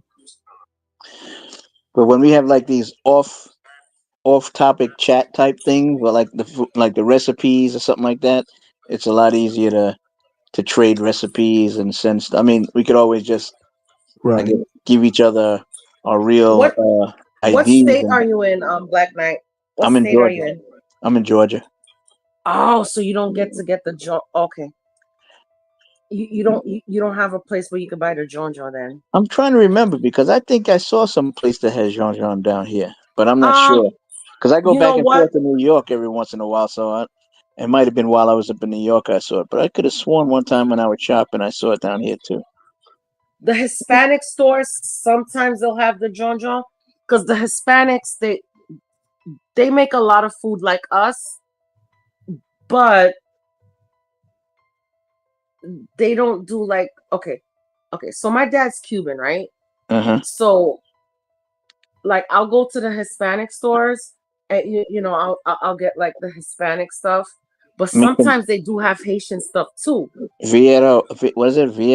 Ropa Viejo or Ropa Viejo or Viejo Ropa Ropa? vieja, I ropa love vieja. that's my favorite Cuban dish. Yes, I like to make that. But like I was saying, they will have some Haitian stuff in their stores too.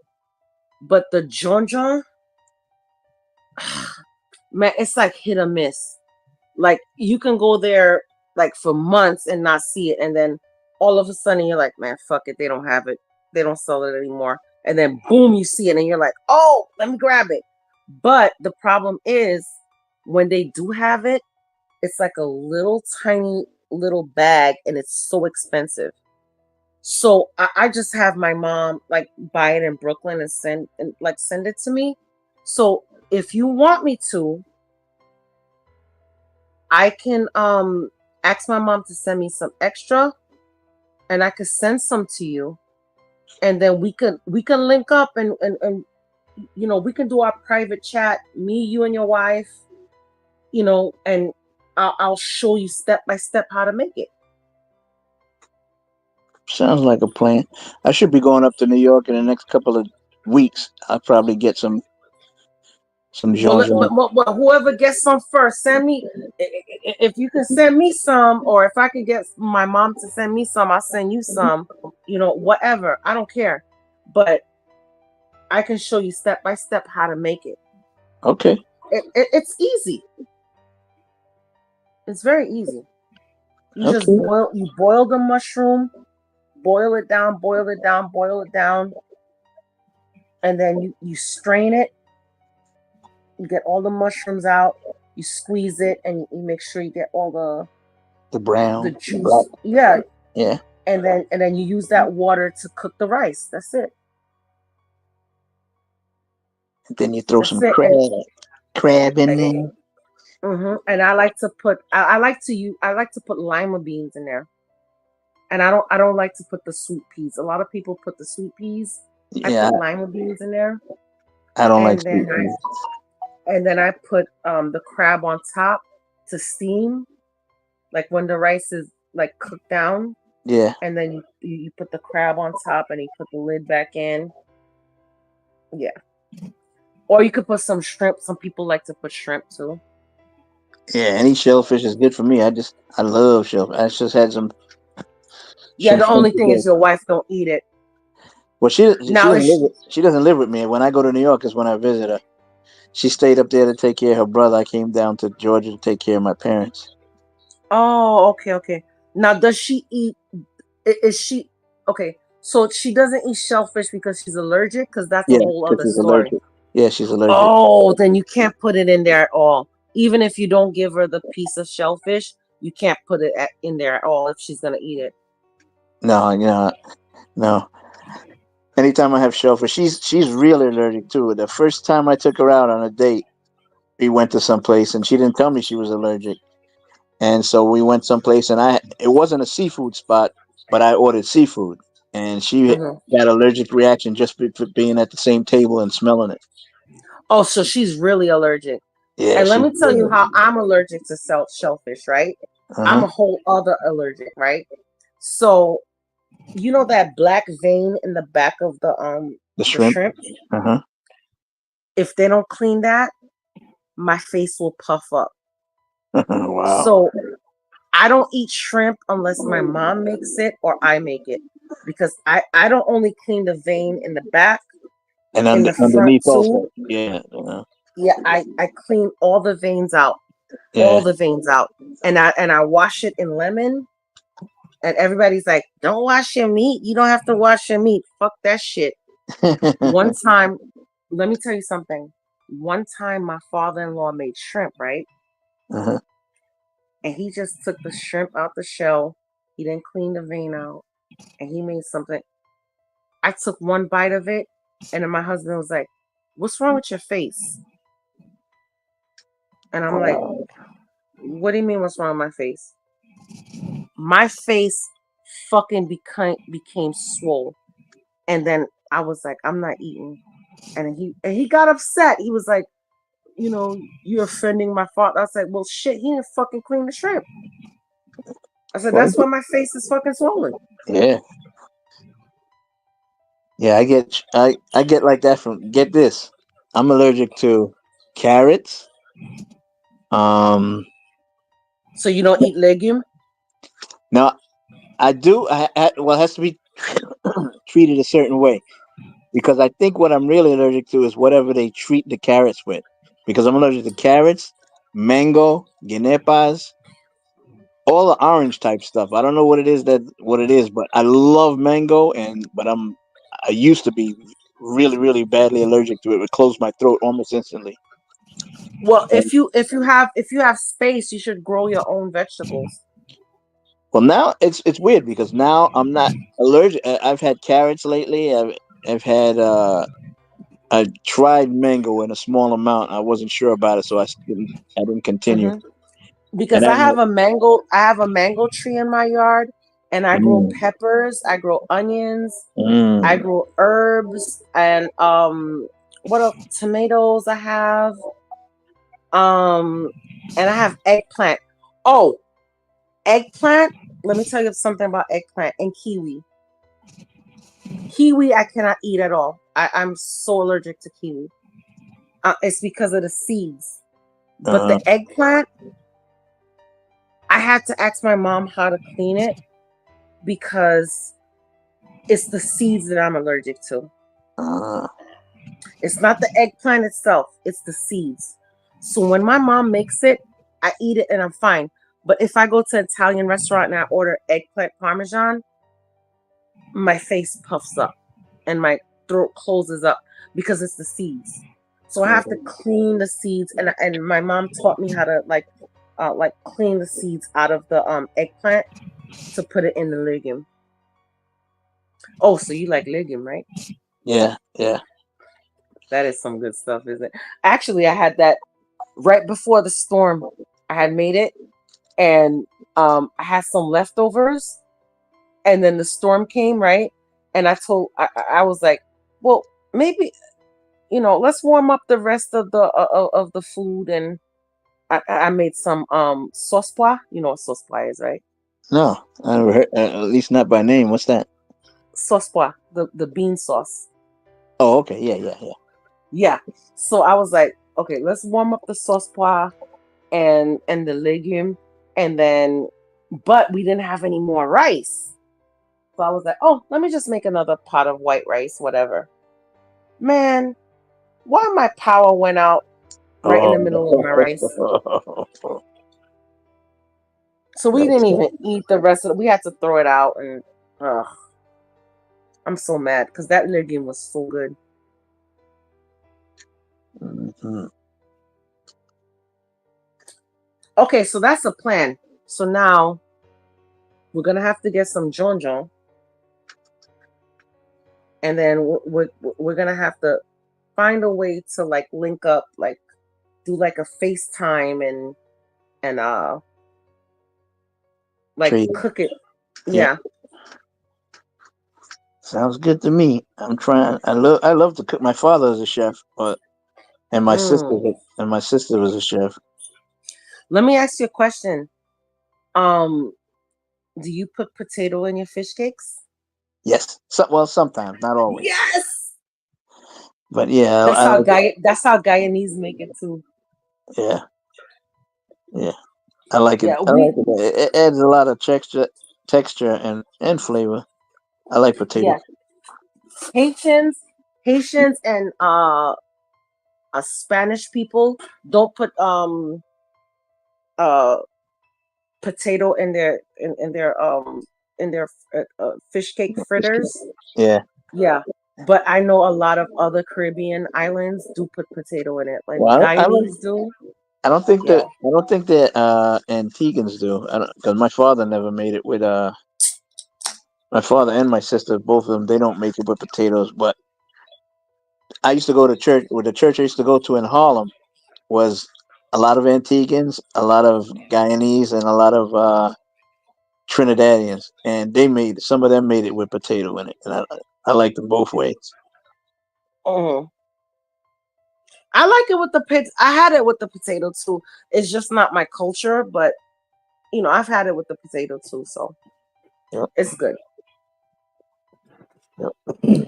You like smoked herring? I've had it, boy. It's not. It's all right. Smoked herring and bake. I had yeah. I had it, but the For people who breakfast. I used to get it from, they used to make it real spicy, so I never really ate it that much. You see, I like spicy. You don't like spicy? I like spicy, but I mean, maybe it was because I was younger, but they made it real spicy, and I was like, a little too much for me. And I'm sorry to all the Jamaican people listening. I hate ackee. Yeah, I don't like ackee either. I don't like ackee. Sorry to all the Jamaicans listening out there. I don't like your ackee and sawfish. I love sawfish, I but like don't like saltfish. ackee. Yeah, I don't like the ackee. I like sawfish and bake. Yeah, saltfish and bake. Man, all these Americans are like, "What is bake? What is bake?" Stomp and go. That's what they call this. So this cut. I mean, the fritters. I think they call it stomp and go. Yes. Oh, my dad. Um, well, he got remarried. Like shit. After my mom, he got married to some Dominican. Well, I shouldn't say some Dominican lady because she's very sweet, and that's like my sibling's mother. So she's very sweet. So he got married to a Dominican lady, and then I learned how to make like the Dominican breakfast with the fried cheese, the salami, the eggs, and the Yeah, mango. yeah. Right? All right. So I learned that from my siblings on that side. And then now he's currently married to a Guyanese woman, Indian Guyanese. And she Wow. taught me, guess what she taught me how to make? Curry something. She taught me how to make roti. Really? That's spicy too. That can be spicy. Clap hands and everything. She taught Wow. me how to make, yes. And man, the first time I did it, like I burnt my hands, but then I got used to it. So clap hands and everything. I learned how to make roti. Wow. So anytime I make curry, I make the roti as well. So I guess when you do it with the clap hands, isn't it called bus up shot? That's what I heard it that way. Yeah. Yeah. I think it's called bus up shot. Yeah. I used to go with an Indian girl, Indian Guyanese Indian girl, and Mhm. she didn't make it herself, but she lived right next door to a place we used to go get the food from there every time. And man, they made all kinds of different, put all kinds of stuff in the roti. It was great. I don't mind showing you how to make that either. I'm willing to learn. Yep. Um do you guys make curry at all? Do you guys make curry? No, I Do you have a haven't. lot of Indians on I your do. island? I, Oh no, I, Stanley, we're not talking about we're talking about Caribbean curry. What's the difference? There is a difference. I mean, I literally start with, throwing the bay leaf, some peppercorns, and all that stuff, and just build a No. curry from scratch. That's not the kind of curry you're talking about. We're talking about the Madras curry. Right, same way. I mean, you build pretty much any kind of curry. If you're gonna do it from scratch, you Nah, just do it with the raw spices. we're talking about Chief or Blue Mountain curry. they What? come out different Well, like how do that. you start a curry in the Caribbean? You take some oil, you put it in a pot, and then you take the curry powder and you put it in Okay, the well, pot, and then okay. you Well, cook see, it. I mean, basically, I basically don't use the powder. I actually build the curry. Like you put in the cinnamon stick. Yeah, but You know, you're doing like the traditional Indian right, kind of curry. We're talking right. about Caribbean curry. There's a Okay. difference. Well, I mean, if you decide not to use the powder, but use because I mean, curry powder is basically just a mixture of different spices. Yeah, but Indian curry has like different kind of what Indians call curry is just a meat with sauce in it. It's not necessarily No. It's way different. I mean, you literally build a curry like what? from the raw spices. Um, I mean, the only powder you might use would be, like the salt, pepper, and the damn it. Um, what's the damn it? I get that, but when we use the powder, It's all of those spices that you're talking about ground Right. into like a powder and like Right. in one bag, so that you don't have to like go buy different kind of spices. It's like a all-purpose seasoning, for lack of better Oh, words. I've got curry powders. I watched this show on YouTube, Bumby's Curries or whatever it's called. Oh, curries with Bumby, and Like if I want to make Indian food, like I know how to make butter chicken, I know how to right. make tandoori. But Caribbean curry is something totally different. It's like a fusion. So it's like it's influenced by the Indians, but it has this like Caribbean flair to it. It has this African flair to it, you know? Yeah, I think that's where the difference comes in, the African part. Yeah, and then you have to cook your curry. Like when I see people cooking on TV and on YouTube, and then they just add curry powder to something, I'm like, are you fucking kidding me? Like I would get so sick. Like you can't just add curry powder to a food and eat it like that. You're gonna have diarrhea. You have to cook curry. I'm sorry, you have to cook it. Okay, well, I guarantee you I could cook a Caribbean curry basically starting the Indian way. You just add what you want to make it the fusion. Okay. So I Black mean, Knight, he asked me. you can take things like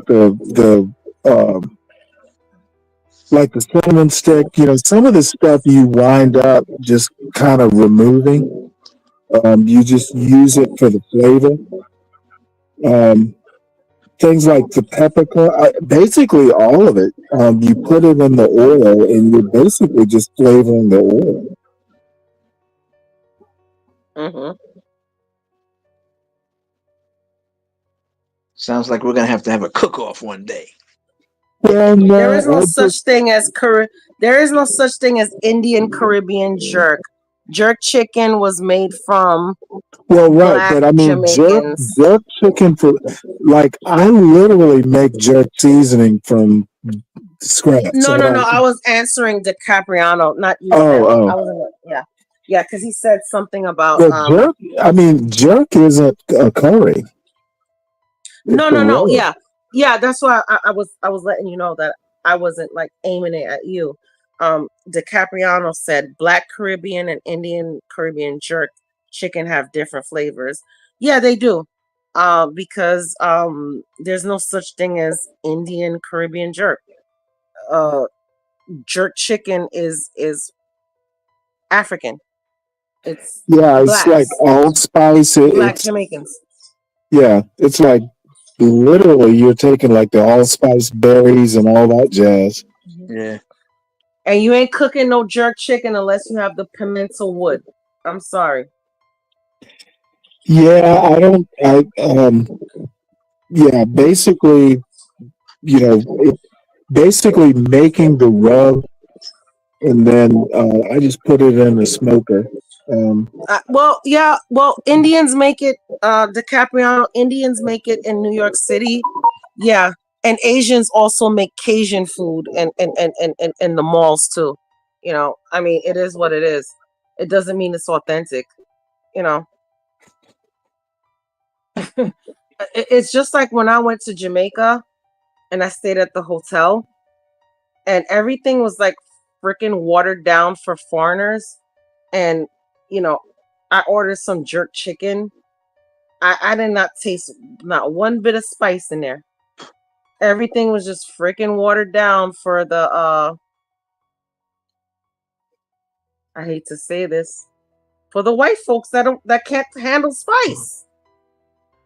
you know you know so I said fuck this shit, and we went out and we went to like we went out and freaking went out to where the locals ate, and that was the best jerk chicken I ever had in my life. Was when I went to where the local people ate. You're not gonna get good jerk chicken in freaking Jamaica in a freaking resort. You're not gonna get it in New York in some freaking, you know, uppity restaurant. Yeah, if you want Because the real they deal, water it down. They water it down for white folks because white folks can't fucking handle spice. I'm sorry. Anywhere you go in the world, if you want it authentic, you really got to go where the natives go to eat. When I was in Italy or Greece or anything, I followed the natives, and that's where you got the real. Go to any food court, DiCapriano. Go to any food court, and you'll find Asians making Cajun food, black beans and rice, and man, let me tell you, you don't even know. I live in Florida, so I see this shit all the time. Yeah, I don't play that shit. This is why I love New York so much. I can't live there anymore. But I tell you this much: when I go to New York, when I go visit my family in New York, first thing I do, if I want Italian food, I'm not gonna go to the mall. I'm not gonna go to Sbarro's. I'm gonna go to fucking Little Italy. I'm gonna go to where the Italians are, and I'm gonna get some fucking Italian. That's one thing I definitely miss. The Feast of San Gennaro. I used to go to that all the time. Oh, I love the Feast of San Gennaro. Exactly. And if I want some Sausage and fucking, peppers. Oh. if I want some fucking Chinese food, I'm gonna go to fucking Chinatown. I'm gonna get Peking duck in Chinatown. You know, and if I want some fucking Pakistani food, I'm gonna go right up in fucking Manhattan and go to Pakistani town and get me some Pakistani, some Arabian food, all that Mediterranean, all that. Yeah, I'm gonna go to Flatbush to get some fucking real good Haitian food. You know, other than eating at my mom's house, of course. Or freaking go to the Bronx and get some Dominican food. Yeah. Come on now. I used to go to what is it place? Floridita. You ever been to Floridita? It's a Florida. Huh? Is it in New York? Yeah, it's in Manhattan, Upper Manhattan. How long has it been open? Because I left New York in 2008. I never heard of it. Yeah, it's been open, I guess, since the 80s at least. Or is it in the Bronx? No, is it in Brooklyn? It's in Manhattan. It's all the way up almost underneath the bridge there. It's a little spot underneath the bridge. Under the not the Brooklyn Bridge, because that's No, Chinatown. uptown Manhattan Bridge. Yeah, uptown. No, Okay. up all the way in Harlem.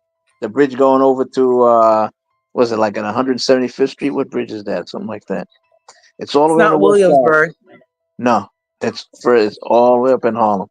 All those bridges you named are downtown. This is all the way uptown. Just when you're going into the Bronx, it's under one of those little bridges. Oh, well, that's probably a hidden treasure because I've never been there. Oh yeah, it's right off. Is it 100? Yeah, like 100. Oh, have you ever been to the restaurant called C in Williamsburg? No. Oh my God, that is the best. They have the best pineapple fried rice. Let me tell you, pineapple fried rice. It's a Thai restaurant. It's called C, and it's in Williamsburg. So good. I'm not a big proponent of pineapples as anything but cold fruit for me, like on pizza and stuff like that. I know, me too. And you know what? I don't even like pineapples cold because it's for me it's just too much sugar. So it's very sweet, and I get when I eat too much sugar, I kind of like I don't have diabetes, but for some reason like I get like very jittery when I eat a lot of sugar. And pineapples is something that triggers like, Yeah. But let me tell you, it's grilled. The pineapples are grilled. So for some reason, I don't know, maybe the sugar is like grilled out of it. But let me tell you, that rice is so freaking good. Hey Stanley, I'm And looking And I'm I looking. used to have a lot of Russian friends too. So we used to go to the Russian restaurants out in Bensonhurst and shit. I'm looking at hey Stanley. I'm And looking at she said they. the cooking channel and making some chili dogs. Now, see, that would be, I'd be interested to see how they do their chili dogs. Yeah. Oh yes, DiCapriano, you're right. Because I remember and this was like in 2000. This was okay. So I moved to Florida in 2008, right? So this was like before 2008. Yes, they had a lot of soul food restaurants owned by Africans, and I'm like, what the fuck do they know about soul food? Well, they basically they were the precursors. But Like let me tell you, in the greens were very good, and it was kind of like, and they were like those restaurants where it's like a kind of like a buffet, but kind of like you take a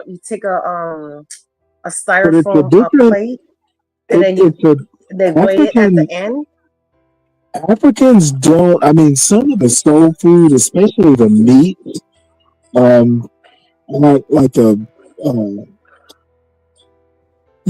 the pork stuff and the oxtails and stuff. Yeah, African. I mean, that's not African. That's stuff that you would get like I don't know. in I don't America. honestly. But I'm some gonna of be the very rice, honest with you. the rice I'm gonna be dishes very and honest stuff. with you, Stanley. Unless it's like like I like the Well, right, jollof rice. jollof and the tomatoes, okra, that sort of soul food. Yeah, But that's African. that whole eating with your hand shit with the fufu and the that fucking igosi soup shit. I Right. can't get with that shit. I'm Yeah, well, sorry. I can't get with that's not soul food. That's like pre-soul food. yeah, that's If not my if culture. you go to like Charleston, Savannah, New Orleans, there's different forms of tomatoes and rice. Tomatoes, okra, and rice. Yeah, but they Um, have a dish that they make, like a sauce that they make with like fish and cow right, leg and right. oh hell no. How fuck you mix fish with cow legs and deer and deer Well, horns and shit. No, I can't do that. go to somewhere like Gullah type food. Sea Island or South Carolina, and you'll figure it out. Now you don't have too much venison and stuff like that, but the fish mixed with other stuff like fish stews and stuff. It kind of mixes in the Sea Island. Hmm. Now I've had soul food in New York before I moved to Florida. Um and I wasn't impressed with the soul food in New York. But when I moved to the South, now that's some fucking soul food. But even You the know. stuff, the macaroni, that sort of stuff, that's none of that's African. That's like American. Macaroni and cheese is definitely not African. Oh, I made a man, Stanley, let me tell you. I made a mac and cheese, when was it? Was it yesterday I made the mac and cheese? I don't remember.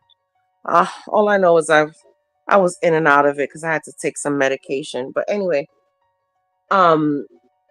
the best mac and cheese that I ever make is when I have to like, because we went through the storm and we lost power, so I had to like save the cheese, and so I grated the cheese and stuff like that. So I had like a smoked Gouda in there.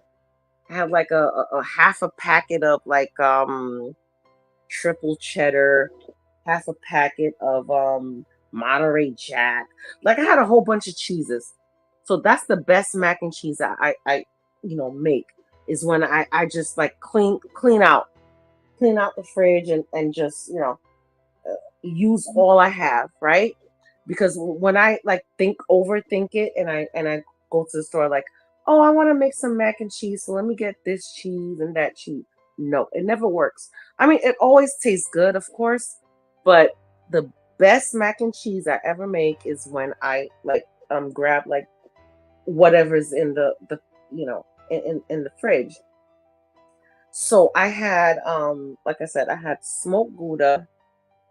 I had to grate that, and then I had some Monterey Jack. I had some triple cheddar, and some Velveeta. So Nope. I think I put a Velveeta stick is of butter. evil. So I boiled the noodles, right? And I put a stick of butter in there. And then I put a stick of butter. I put some heavy cream. Let the butter melt. And I threw all the cheeses that I had in the pot. Made a cheese sauce. And I put the noodles back in. And then I put it in the thing. And then I sprinkled it. I did have a new bag of triple cheddar. So I opened up that bag and I sprinkled it on top. Man, my daughter was like, Mom, you put your whole ankle in there. Yeah, so that mac and cheese came out so good. That's the best mac and cheese, when you just throw whatever cheese you have. I can't even give you a recipe. It's just whatever cheese you have in the fridge, just throw it in I there. don't know. I'm kind of a weird with mac and cheese. Whatever. You'll watch like the Food Network or something, and they will always want to elevate stuff like elevated mac and cheese. I'm like, you know what? Multiple cheeses and macaroni and cheese. I just never like that stuff. It's I guess it's really the way my mother used to make it. There's pretty much just like milk. I don't even know that she used butter. It basically the milk or cream and just like cheddar cheese. No, nothing more fancy than that. And as a matter of fact, I rarely, usually it's my son if he wants that stuff, like Velveeta or like the Kraft box stuff. I won't even buy it from the grocery store. It's just not going to be made in my house. I'm telling you, Stanley, really try to if you ever have any cheeses left over, Nope, never. no. Nope. I'm a. Oh, you use all your cheeses? Oh, okay. Well, no, it's literally cheddar. And if the Gouda and all the fancy stuff, I just do not like it in macaroni and cheese. Well, like It's just I just can't. It's just too much. And I there, like I'm a lactose lot of intolerant. recipes. It's just too much going on. A lot Like of those if you put recipes. bacon, when you start adding bacon and all this stuff to macaroni and cheese, it You just put ruins breadcrumbs the on top of it. Oh no, simplicity. I didn't put bacon on top of mine. Well, no, I've seen it done. Elevated. There's this thing in on the Food Network and spaces like that where they want to take kind of like your childhood foods and And make them elevate it. fancy, and I just don't like that sort of stuff. Well, A lot of them are made when with a my bacon husband makes mash. mac and cheese, he usually sprinkles bacon like throughout the mac and cheese. But that's like the whole dish. Like we don't have any other meat. We just have the mac and cheese with the bacon. That's it. Yeah, there's some recipes that call for breadcrumbs. Like my son likes to do the baked macaroni and cheese, Get and like a crust on the top. recipes will come. Yeah, I don't like the breadcrumbs and all that. It's just unnecessary.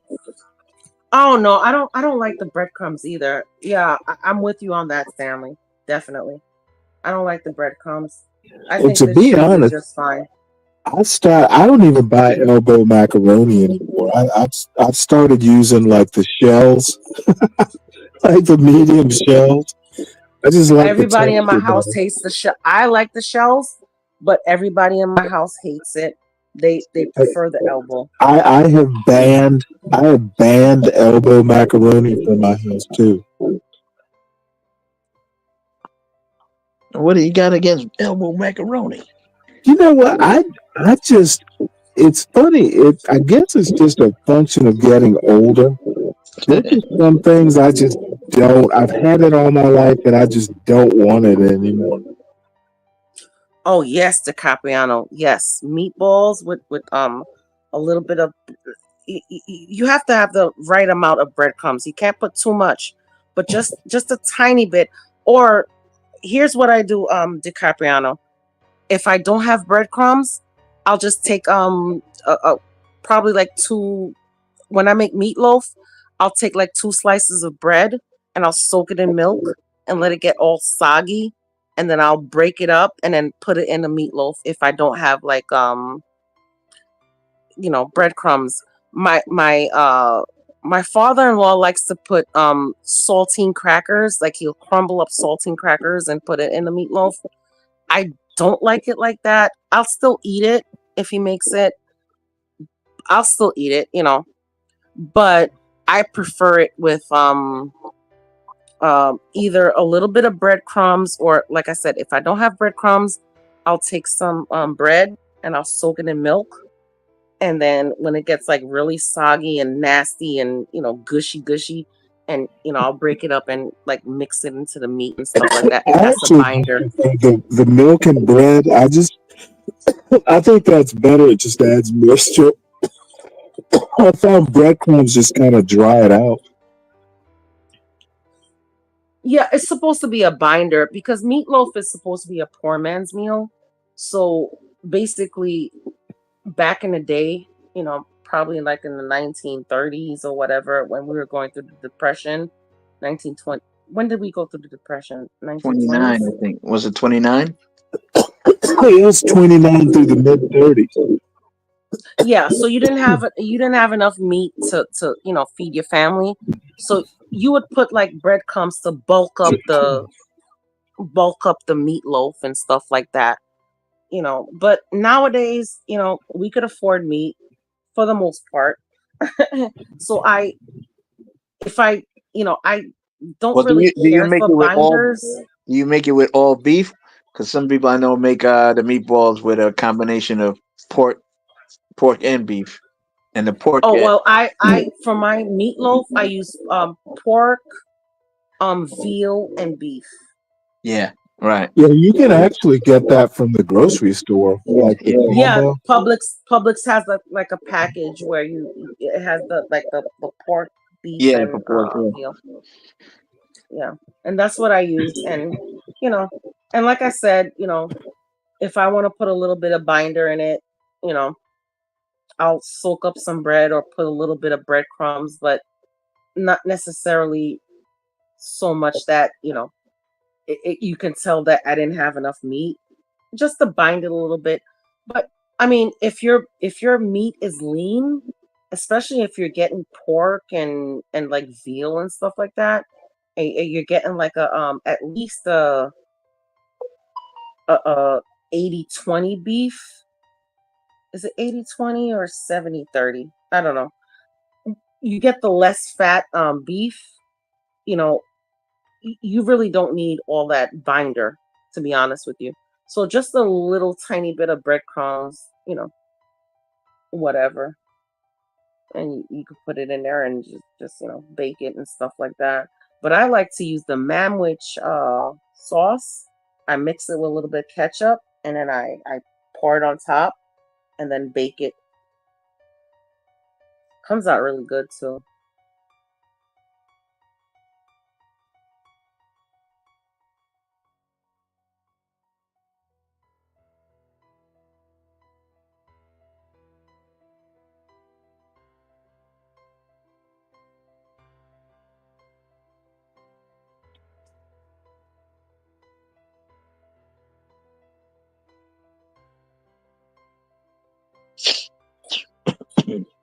One thing that I started doing, kind of like taking the hamburger from things like kebabs, I found parsley and grated onions because the one thing I like about the bread and milk and meatloaf is it adds moisture. Breadcrumbs is a filler. It works, but it's just too dry. Yeah, I like my meatloaf moist. Yeah. Yeah, but I found grated onions and parsley, fresh parsley, add moisture also. Well, Caribbean people use fresh herbs. So when I say put parsley in it, I don't have parsley flakes in my house. I don't. I Well, use no, fresh parsley, you fresh basically garlic. just chop parsley and same thing with the parsley and cilantro. I always get fresh. Well, all you have to do is smell it. Cilantro is an acquired taste, I think. Well, Yeah, a yeah, lot of some people people say it think it tastes like tastes like soap, and soap. I'm like, what? What are you talking about? Tastes like soap? Have you ever tasted It's soap? a genetic thing. Some people, But but here's how you. Okay, here's a trick. If you think cilantro tastes like soap, all you have to do is take like a little sprig of mint and you dice it up really fine and you mix it with the cilantro and it cuts out that cilantro soap flavor that people say that it has. Me, I could eat cilantro straight up. well, how about just don't use cilantro and use the mint instead? Well, because certain dishes call for cilantro. Oh well, I mean, recipes are just suggestions. I don't honestly, unless I'm making mojitos, I really don't use mint. But just use parsley instead of the cilantro. Sir, well, you have to understand, Stanley. I have one side of my family that's freaking Haitian, and one side of my family that's like freaking Cuban. So yeah, I use both. So certain dishes that I make, I will use the part like my Haitian side, I will use parsley, but my Cuban side I use cilantro. Like when I'm making a pernil, I use cilantro, and I make two different kind of. Oh, and Stanley, I don't know if you know this. Um, we do this thing called I guess Spanish people call it sofrito, right? Right. And us Haitians have the same thing, but instead of putting cilantro, so like we'll take parsley, garlic, red onion, peppers, and I like to put a little basil in mine. Not everybody likes that, but I like to put a little basil in mine and some green onions, and then you blend it all together, and it makes like a sauce, like a blended spice, like Right. a wet spice, and I put a little bit of uh vinegar in there or whatever, and you know whatever I'm doing, chicken, beef, whatever, and I'll slap a spoonful of that in there and marinate the meat with that, and I'll cook it. And if I'm making a Spanish dish, I'll use tomatillos. I put tomatillos, garlic, cilantro, peppers, onions, and I'll blend that all together. So I have like 2 jars of spices in my fridge. Once one is, you know, the Haitian Caribbean side, and one is like the Spanish Caribbean side, you know. And I make the other day, well, not the other, this is before I had my surgery. I made Cuban sandwiches. Oh, I love them. And the way I make my Cuban sandwiches, let me tell you, Salami and you no ain't got salami. you ain't gonna want no other. So let me tell you. So I put the sofrito. I took the pork shoulder and I seasoned it with some sofrito. I put it in the slow cooker And then once it was done, took the fat cap off, threw it away, whatever. And then I pulled the pork aside, pulled it all together, and then slapped that on the bread, put some ham, some pickles, and then like toasted it. Oh my God. When I tell you, everybody loves that when I make it. Where's the roast pork? Yeah. Roast pork, Swiss, and some mustard. Yep. And pickles. Yeah, and pickles. And I see some people make it with salami. I never heard of that before. Like a couple of years ago. Exactly. I never heard of that before either. Yeah, I never heard that. But I see it. It's pretty common in some part. When I was down in Florida about a year ago, I saw some places were making it with salami. I'm like, what? Salami? They fake Cubans. They're not real Cubans.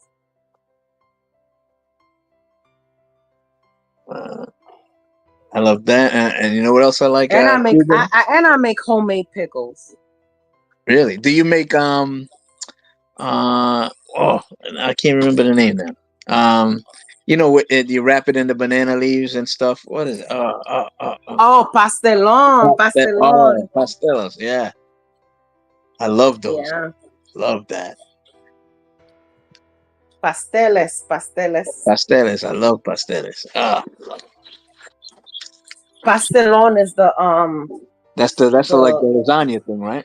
Yeah, the lasagna thing. My daughter loves that. I make that too. I had a Dominican girlfriend, so she taught me how to make it. Yeah, that's actually a Puerto Rican dish. Because my kid's father is Puerto Rican. Yeah, so my ex-husband's Puerto Rican. So I learned how to make that from him and his mom. So my daughter loves that. And like anytime Thanksgiving comes, she's like, Mom, can you make the pastelón? So I'm like, all right. It's easy though. You just fry the plantain and layer it. And then you layer it. Yeah, just like a lasagna. You put with the meat, with some cheddar. Mm-hmm. Yep. She taught me how to make that. She taught me how to make flan. Oh, I'm not a sweets person. But yeah. It depends. If I'm in the mood for it, I'll eat flan, but it's not something that I will make because I'm not a sweets person. But you know what I do like? Trelicious. Oh, I love trelicious. And I see they're making it now with ice creams and they're making cakes, everything out of Oh, they make it so crazy now. Like everything is like Baskin Robbins. One year when I was down in Florida, Baskin Robbins had a tres leches ice cream. It was good too. And Christmas time is coming, so I gotta make my coquito. Coquito, yeah. So see, I make both. So I make the coquito and I make my cremas.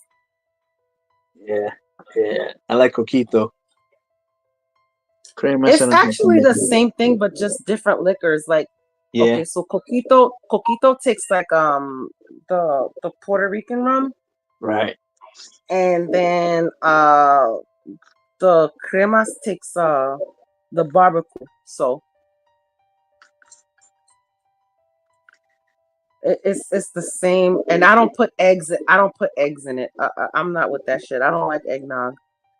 Yeah, I'm not big on eggnog. Mm-hmm. But it's the same spices that we use. It's canela. It's what's canela? Oh, vanilla, cinnamon, nutmeg, star anise, nutmeg. Yeah, nutmeg. Mm-hmm. Condensed milk, evaporated milk, coconut milk, and then it's just the difference is the liquor. That's all. Yep. That's the only difference is the liquor. The rum. And then with cremas, you put a squeeze of you squeeze some lime into there. Shit, now I can't wait for Christmas, man. Christmas always breaks my diet. Right? That's why I gotta stop eating from now. I gotta eat salad up until Thanksgiving. Shit. I try, because you know when you get older, it's like harder. It's so easy to gain weight when you're older, but it's so harder to like lose it. It's not like when you're young, like okay, if you gain 10 pounds, you be like, all right, let me go walk a couple of days and you lose the 10 pounds. Like nowadays, it's like you gain like 2 pounds. It's like takes you like 3 years to lose the damn 2 pounds that you gained, you know?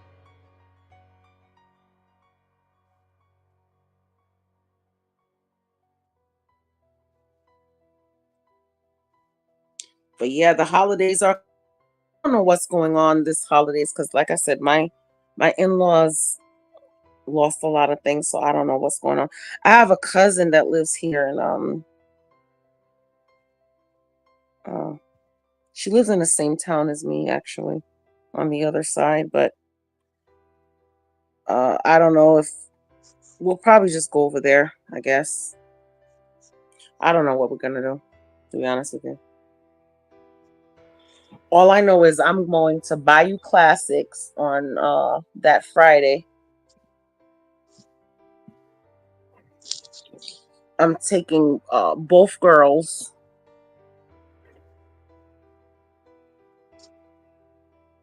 So we're gonna go to Bayou Classics in Louisiana. Huh? I What you said? didn't say anything. Oh, neither Huh? did I. I haven't even thought as far as Halloween. yeah, which reminds me, my son wanted to borrow an old pair of boots for a Halloween costume. I'm like, how old are you? It's For like, me? yeah, what you're doing Halloween. Only thing I do with Halloween is eat everybody's candy. Yeah, I don't know what it is. Um, I just figure after about 12, why do people even bother with costume parties and stuff like that? I guess I'm just a stick in the mud. It's like, you know what? You know, I just can't imagine going through all these machinations just to just to do a costume.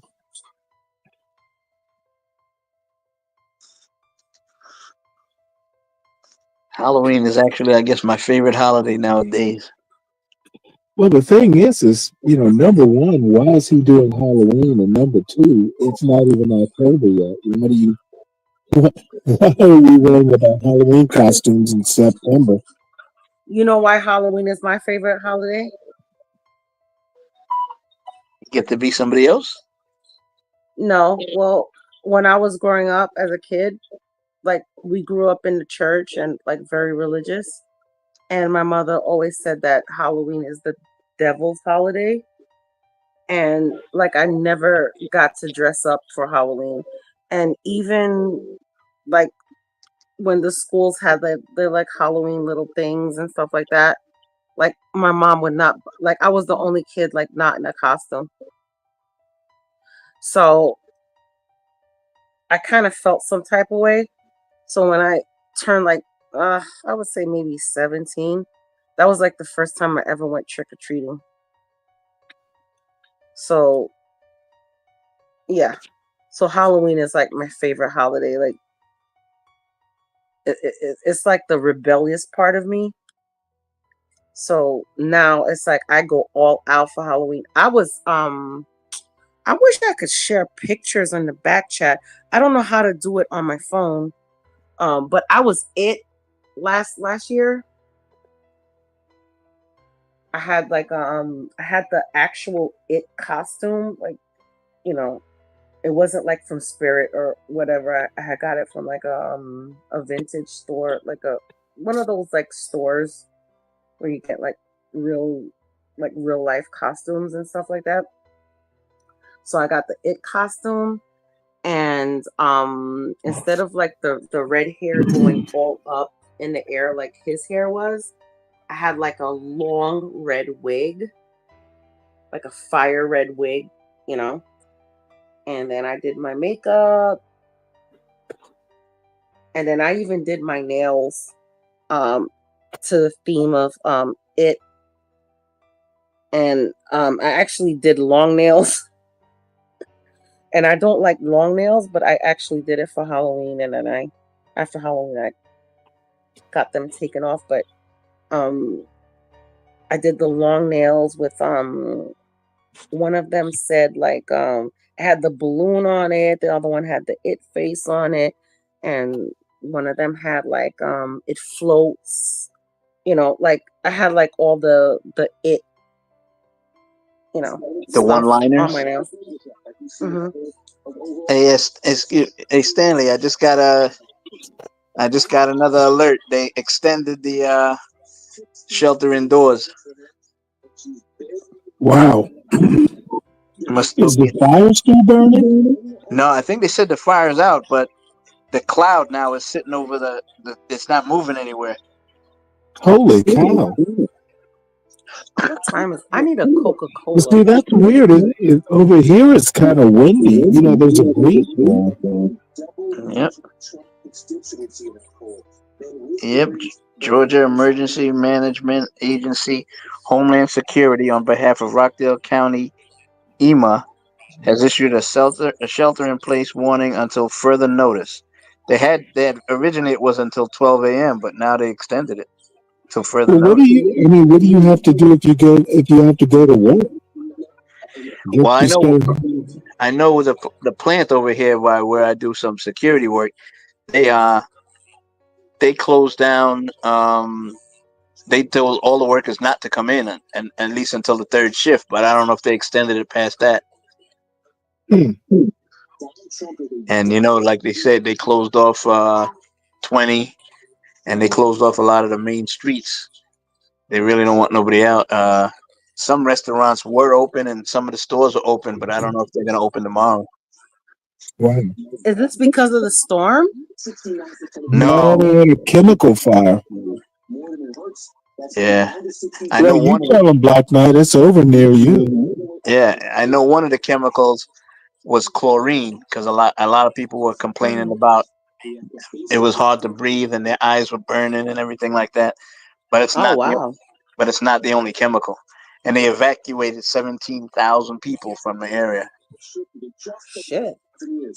Yeah, I'm right outside the area. I'm right at like there's a main street that goes a couple of blocks up in front of where I live, and that was one of the borders.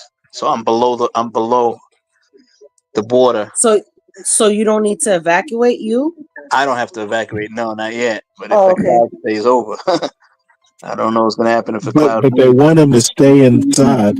Yeah, I have to stay indoors, shelter in place, close the windows, doors, and any ventilation going outside or coming from the outside. So you can't run your AC then? Nope.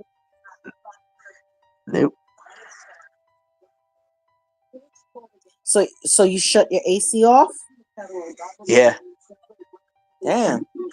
Yeah, but it's not that hot. I mean, it's getting up into the upper 70s today, so it's not that bad. Yeah. Shit. Of course, if you don't have, I mean, what are you running, fans or something, like bot fans? Nah, my house is pretty cool as it is already, so I don't know. Most of the day it's out of the sun, so I guess that's why. Well, that's a good thing. It's fucking hot out here in Florida, I'll tell you this much. Yeah, some friends of mine sent me pictures because they always. I'm on I guess a chat or whatever you call it, a WhatsApp room with I'm in a bike club, and we're all Georgia and Florida. We always send pictures of us playing in the sun while they're up in the snow in New York. So today they sent a picture of them in the water with some boats and ski-doos and all that kind of stuff. Shit, man.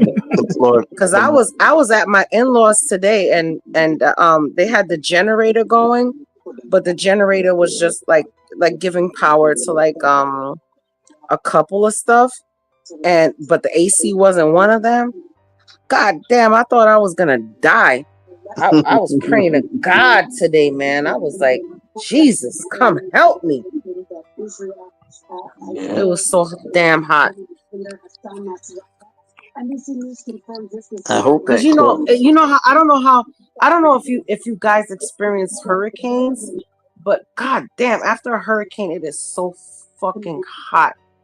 And especially when you have like standing still water, you get all these freaking mosquitoes and bugs and shit, and fucking palmetto bugs crawling into your house. It's fucking ridiculous. Long as what about alligators? We don't have. I'm by the river. I'm not by a swamp, so I don't have gators around here. Good. But the Where I used to live, I had gators. can't do rivers. No, well, I haven't seen them. I have manatees in the river and manatees and dolphins. That's it. Wow. Yeah, I live in Manatee County. Oh, cool. We're known for our manatees out here.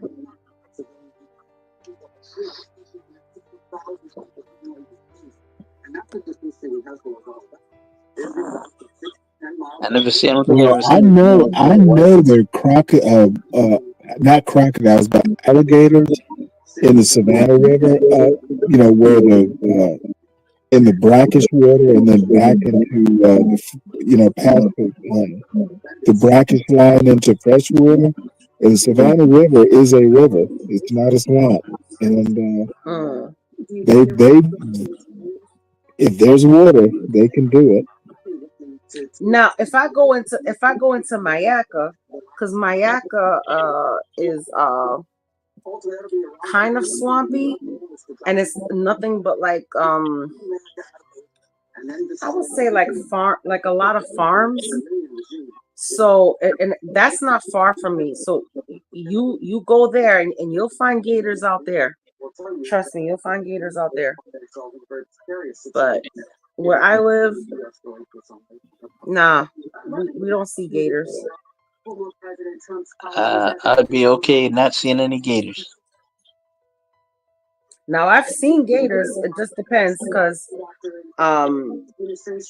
especially when you live in an HOA with a pond, a lot of people will like sneak gators as pets, and then when they get too big to handle, they'll just throw them in the pond, and that's not cool, man. You should get arrested for that. Well, you don't know until you're walking your dog and the gator comes out and fucking eats your dog. That's how that old lady got killed the other day. Right, I remember around that. here. Yeah, she freaking was walking her dog and the gator jumped out and ate her dog. And then she tried to jump in the pond and freaking, man, fuck that dog. I'm out.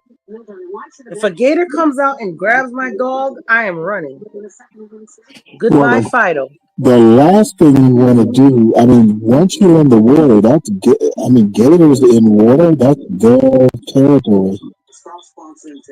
You might have a chance on land. Yeah, and they just keep building. but once you get in the water, they can like drown you. Yep. You're not that's the gonna problem. This isn't like Tarzan. You remember the old Tarzan where he would tussle with an alligator in the water and he would knife it to death? Yeah, Johnny Weissmuller. It doesn't Yeah, work but that's that the way in problem. real They life. keep building around here. They keep building like around my neighborhood, but the thing is, my neighborhood is historic, so they cannot touch my neighborhood. But like around it, because I live like I could walk to downtown, where I live. I could walk to the downtown, and downtown is like shit, probably like 2 blocks. We have the court. That takes up a whole block, and then the next block is like still downtown, and then like probably like 2 blocks east. That's it. That's downtown. Our downtown is so freaking small.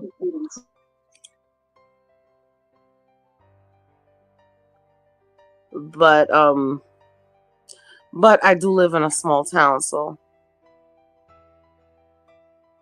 yeah. But I work for the courts, but I don't even work in my county because my county is so small that the amount of money that they would pay me working for Sarasota County, man, I wouldn't even be able to afford anything. They don't pay out. They don't pay at all in my county. So I had to like go to the rich county and work for them. I had to go to Sarasota County to work.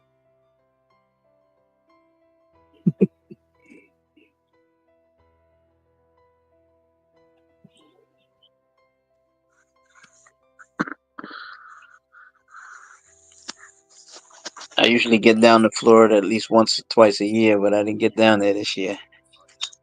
What part do you usually go to? Daytona and Port St. Lucie. Oh, okay, my dad lives in Palm Bay. Matter of you know what? I did go down. I went to Florida. I did get to Florida twice this year, but one was for a funeral. Yeah, my dad lives across the state. He's like 3 hours away from me. Uh, And he gets mad when I don't come see him, and I'm like, Dad, it's like 3 hours away. When I get vacation time, and now I took my vacation time because I had surgery. So yeah, my PTO is done until January.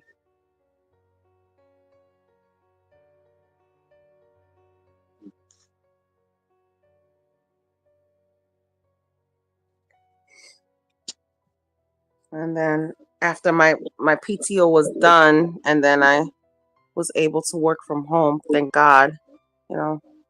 So I didn't have to use my AFLAC short-term disability. uh, Yeah, because it's going to take me like 6 weeks to recover.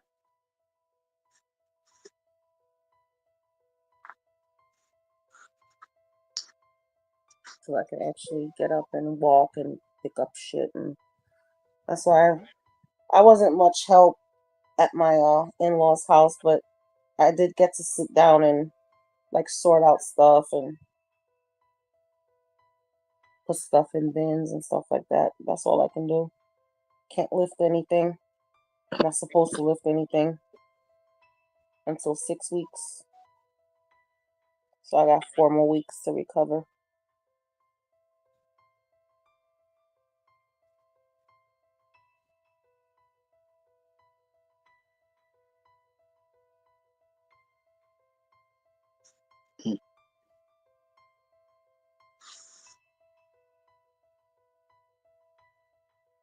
Yep, RIP. After I recover, it's gonna be party time.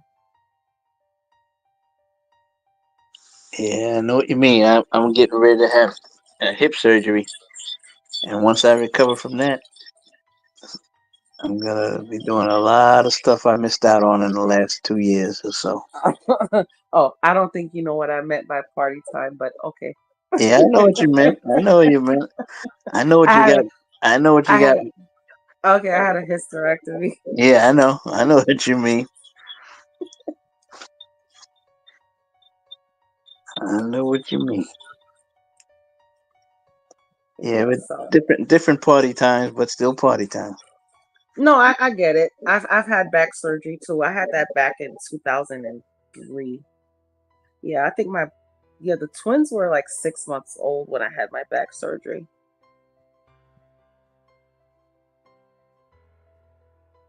And it was sad because I was in a hospital for like 2 weeks, and my husband, my ex-husband at the time, my husband at the time, but my ex-husband now, they him and my mom would come see me in the hospital and bring the twins to me, and they didn't even know me. They were crying when I would hold them, and I'm like, oh my God, don't you know I'm your mommy? You know. So I felt like shit. But yeah, that was needed. I had a whole bunch of herniated discs and had a blown out disc. Did you injure yourself somehow to do that? Oh, I was in a car accident. Oh, okay. I was in a back of a yellow cab. It took me forever to get my money from the city. It took me 10 years. Yeah.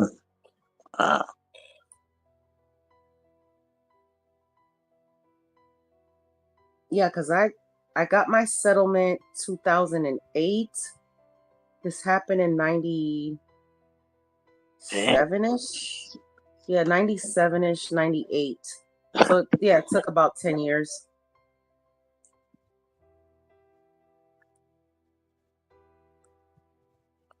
And they wanted to say, oh, it wasn't the accident that fucked up my back. It was me giving birth to twins. And I'm like, bitch, I had a C-section. That's crazy. So yeah, that prolonged it. That prolonged it because they were trying to say that I'm fine because I got pregnant. Well, here's the thing with back injuries. Sometimes you feel good, sometimes you don't.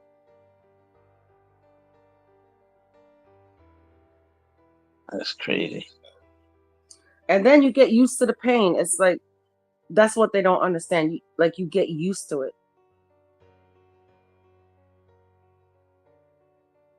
Until it got so bad that, especially when I was pregnant with the twins, that's when it really got bad. And that's why I had to have the surgery, because I went through everything. I went to therapy.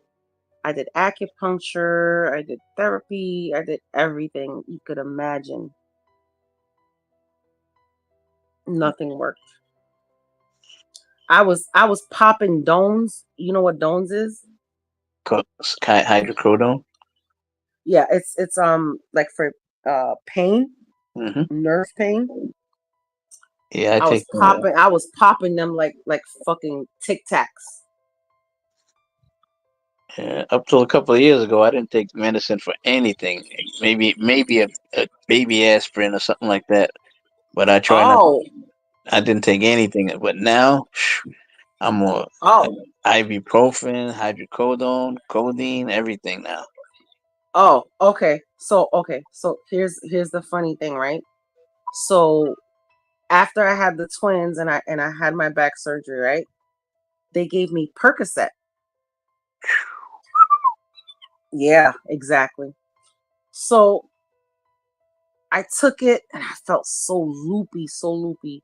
And my mom had taken off. My mom was still working at the time. She didn't retire yet. She wasn't retired yet. So she took off 2 weeks to help me with the kids. And then my ex-husband, he took off, I don't know how long he took off. Maybe it was 2 weeks too, after my mom. And so I had help, but I was still in pain because you need time to heal or whatever. And once they went back to work and I was on my own, I was like, you know what? I can't even take these pills anymore. First of all, I didn't want to get hooked on them. And number two, I just felt so loopy when I was on them. I couldn't even hold the babies and stuff like that. And I just bit the pain. I bit through the pain. And I remember I had my my computer chair had wheels.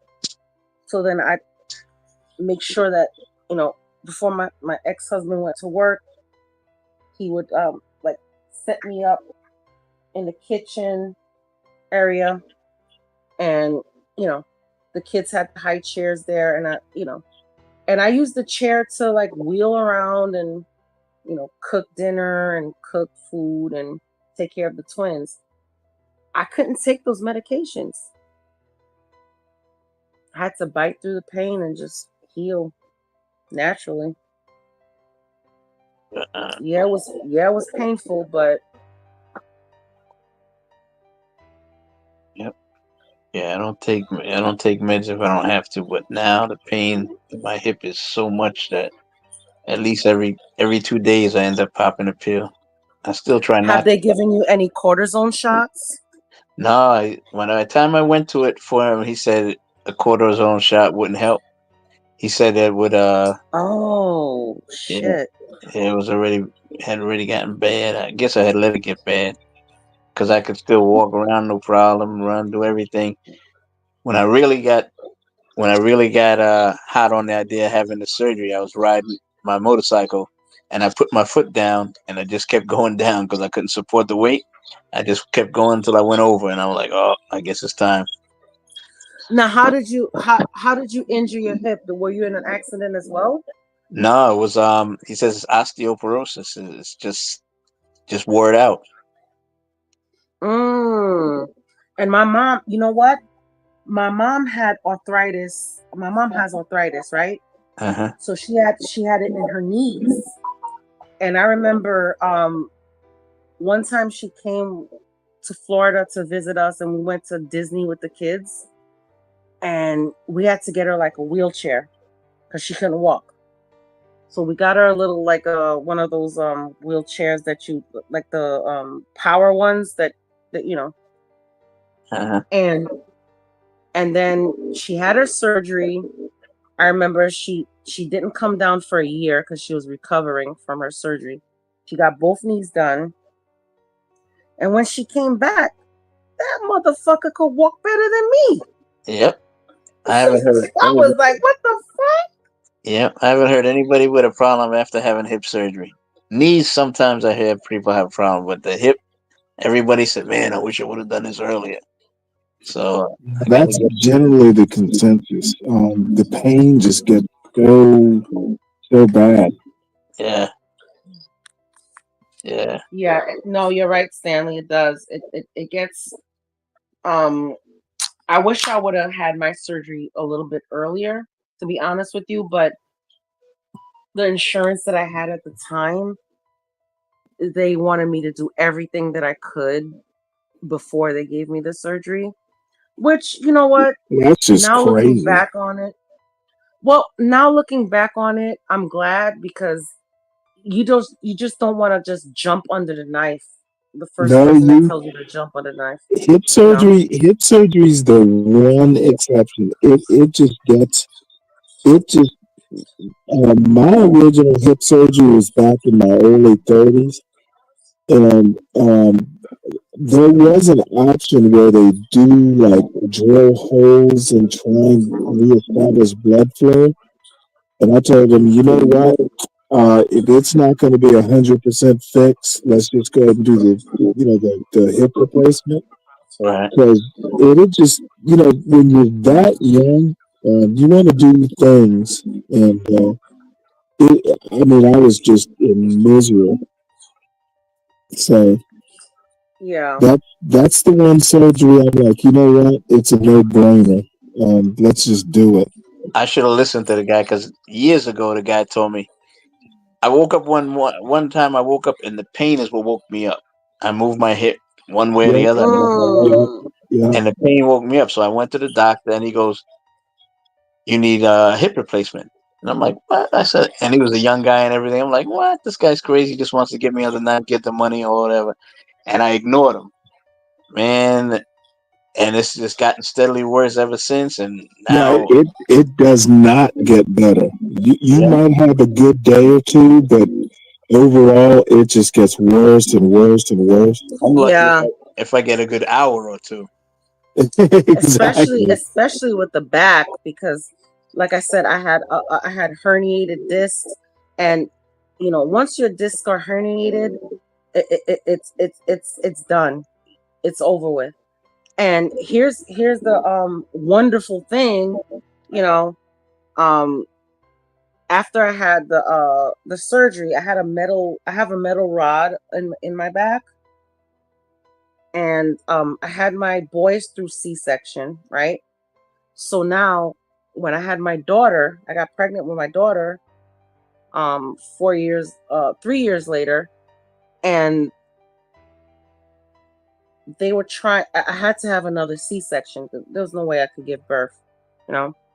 So I had to have another C-section, and when they were trying to give me the epidural to do the C-section, they stuck me like so many times, and then my ex-husband was so insensitive about it. He was like, "Man, you look like you got bullet holes in your back," you know. And I'm like, "Man, fuck you," you know. But what happened was, because I had the metal rod in my back, they couldn't find that space where you tap into the whatever it is. You have to tap into something in your spinal cord to numb it, and they couldn't find it. They couldn't find it. So now the chief of anesthesia came in, and I remember, I will never forget this. He was eating a sandwich, and then they were sticking me, and you have to stay still when you get an epidural. And the women listening in the chat, whoever had an epidural, you understand what I'm trying to say right now. You have to stay very still. If you move, you can be paralyzed. Okay? So you have to stay very still. It's very painful. The needle looks like the size of a freaking, I don't know. It's a big needle. So they stick it in your back. They have to find that space to put the medicine in.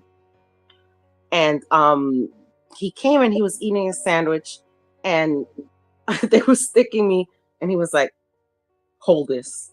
And he gave the sandwich to one of the guys. And then he just took the needle and went shoop. And then he got the space. It was so funny. But once he put the needle in my back and I laid back down, he's like, "Do you feel this? Do you feel this?" I'm like, "Yes, I feel it. I feel it." And then he was like, "All right, let's go." And I'm like, "No, I feel it. I feel it." I was telling him, "I feel it. I feel it." Man, I felt everything when they took my daughter out.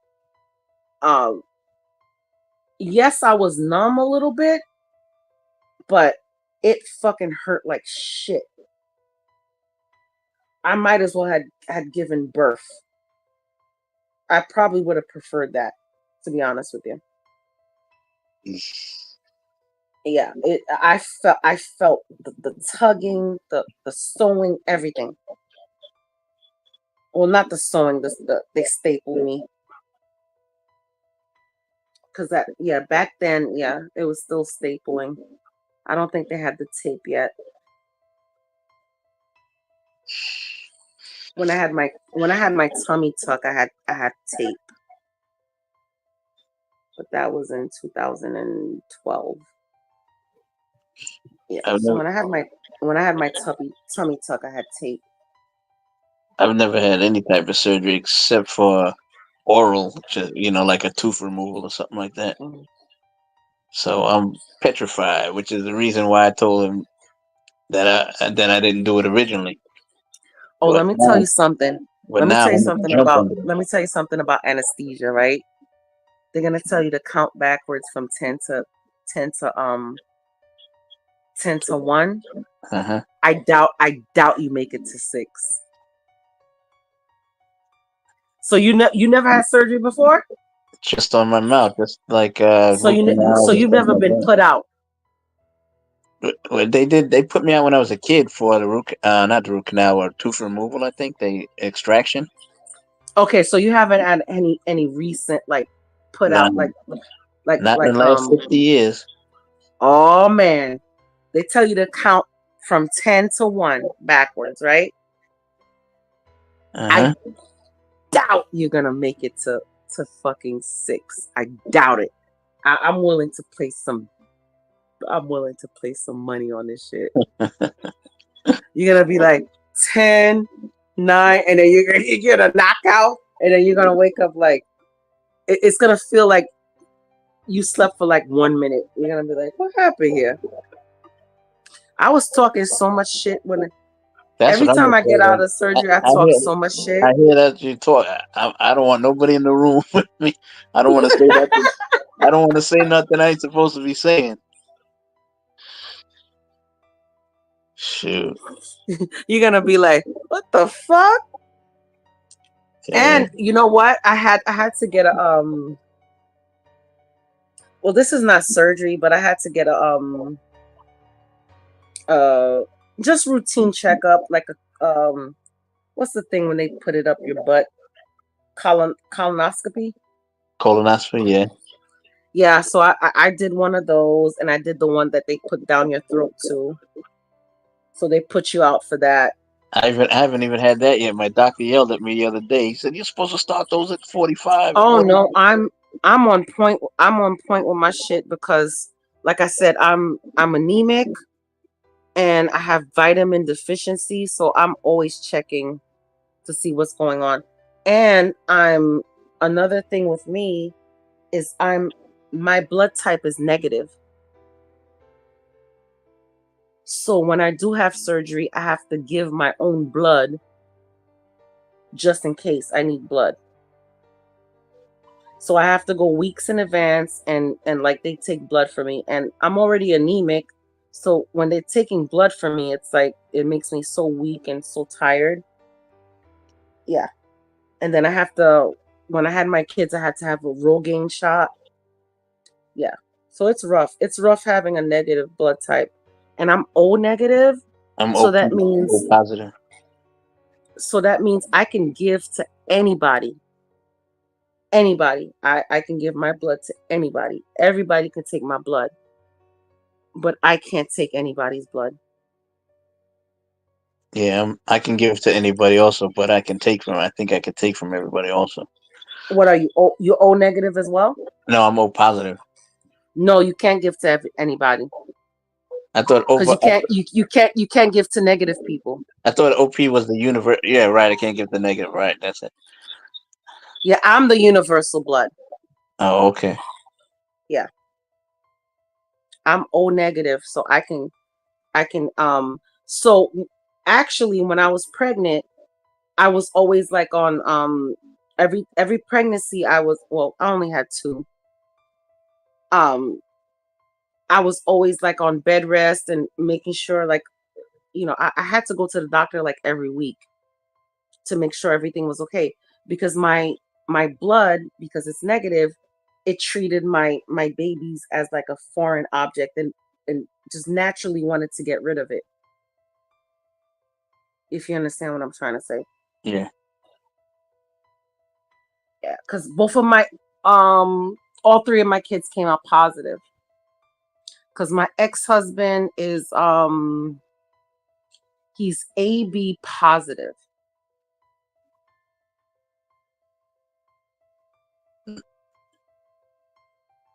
Yeah.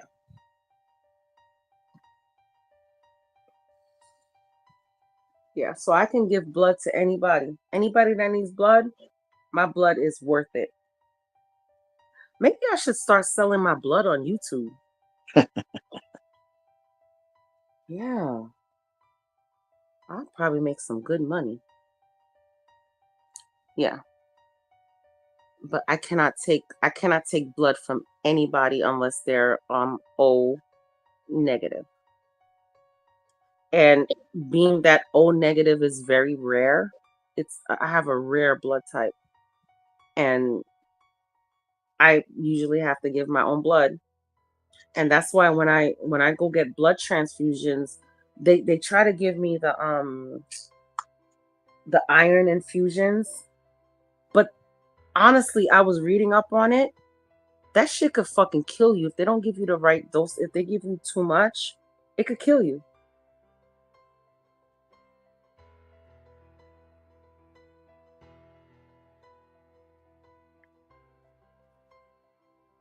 So that's why when I have to go to the hospital, the last time I was in a hospital, oh my God, it was really bad. I was at a store and I had fucking fainted in the middle of the store. I had to have the ambulance call and everything because my blood was so low. My red blood cell count was so low. I went to the hospital. They couldn't find anybody to give me blood.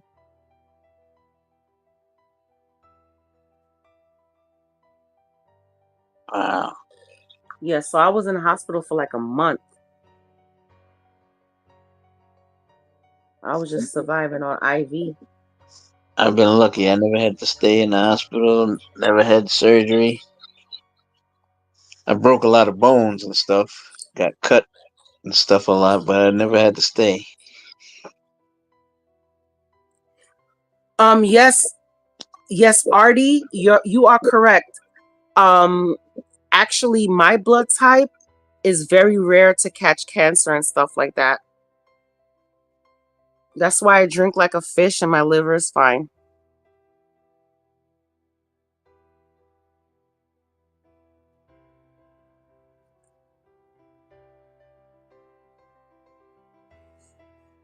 Even my husband is like, how can you down like a 6-pack of beer? I was like, yeah. That's what I do. I drink and I know things.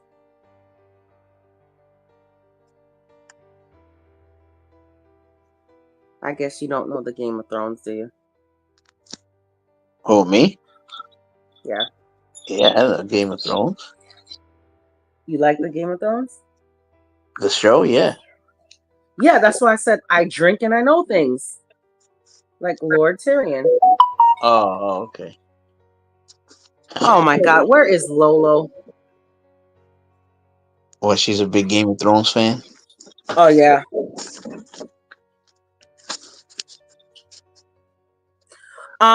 Artie, no. O is not rare. O is actually very common, but O positive is the common blood type. O negative is very rare. I must have been born from the Anunnaki or something. I'm an alien.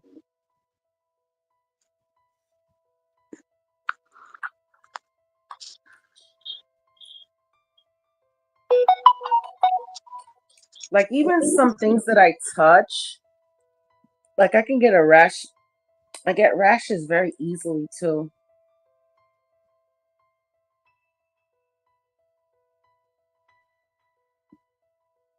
Like not all materials go well with my skin. I get rashes and stuff like that. So when I buy clothes, I have to wash it. I have to make sure that, it fits and I want it.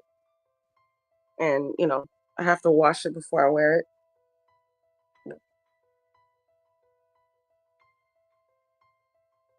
I don't know. I'm just weird like that.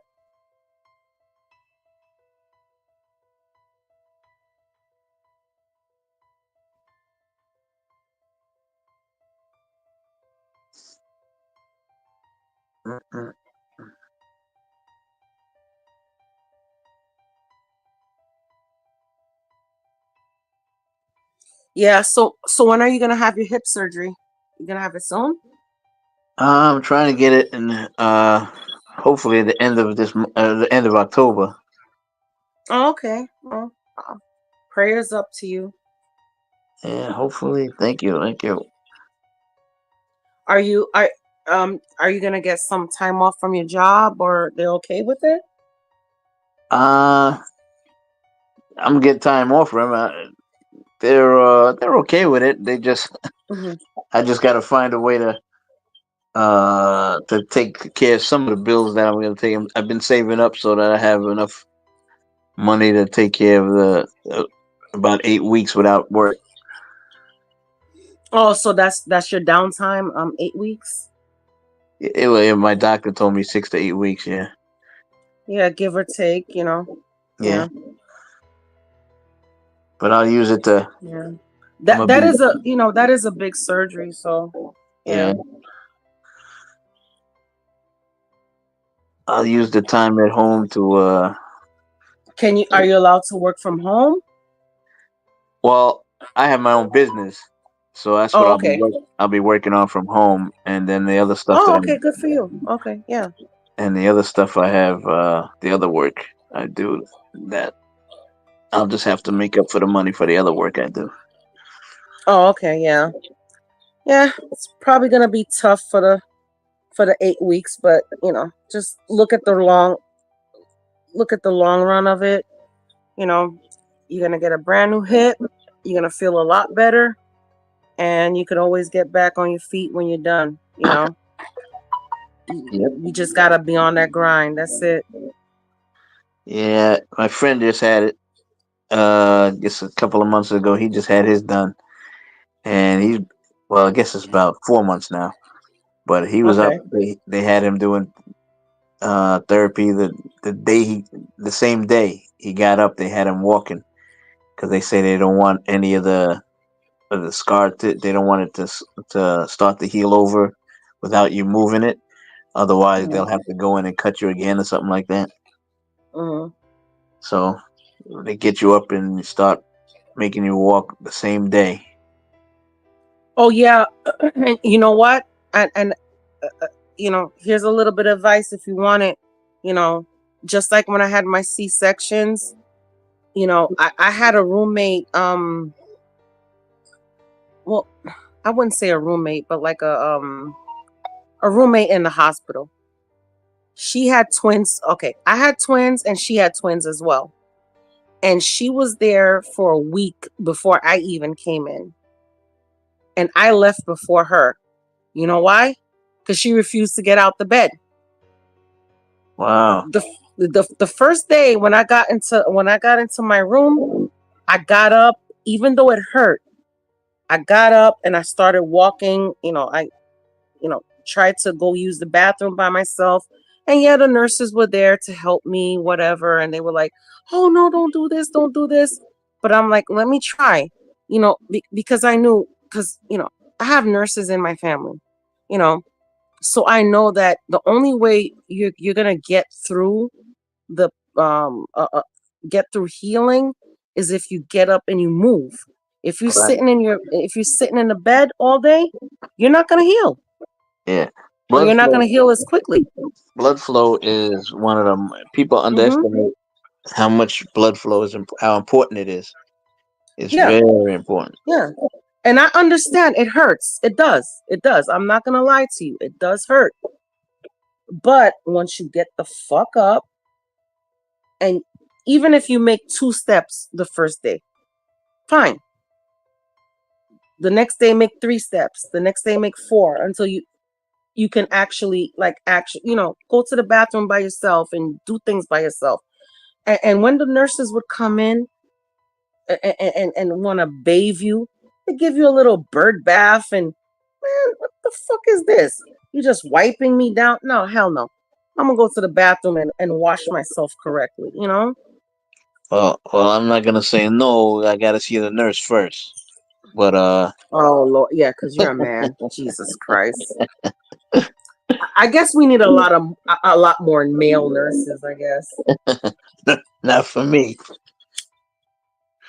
If you want to see me get out of my bed, just send a male nurse in to clean me up, and I'll be out of that bed in a second. But you know what? Women are not like that. Like when we're in like pain and we're not feeling our best, like we really don't care if a male nurse is hot and shit. Like matter of fact, it's like worse. It's like the worst thing if you send in a hot male nurse, because we're like we're not at our best, and you're seeing me with my dirty drawers, and I'm all like, you got to clean me up. Nah, we don't want that. So yeah, but men are different. They're like, send in that hot nurse. I don't care. Send her in.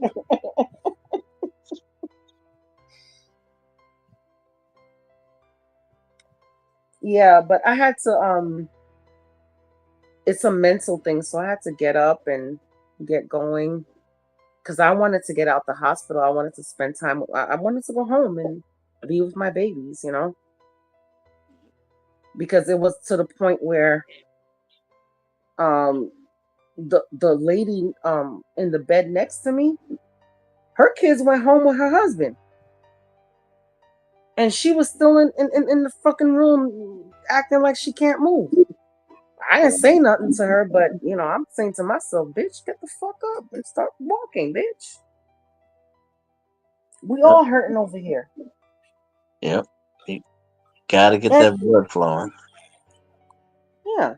And once you get over the first, honestly, with a C-section, once you get over the first day, you know, and the pain meds wear out, and you get over that first day, the second day, you're fine. You still got the staples in your stomach, whatever. At the time, it was still staples when I had my twins. This was like 22 years ago. You know, you're fine. Just get up and walk. Try at least. Make 1 step, 2 steps. Like I said, the next day you can make 3 steps. The next day 4 steps. Whatever, until you get to the point where you can actually like go to the bathroom by yourself and wash yourself up by yourself. Well, the biggest part of the problem of the pain with this hip was like I said, I've broken bones. I've had all kind of cuts and stuff like that. Mm-hmm. But with each of those things, each day you could feel, after a while, you could feel the difference. You could feel that you were healing. You feel it, getting better. With this, Mm-hmm.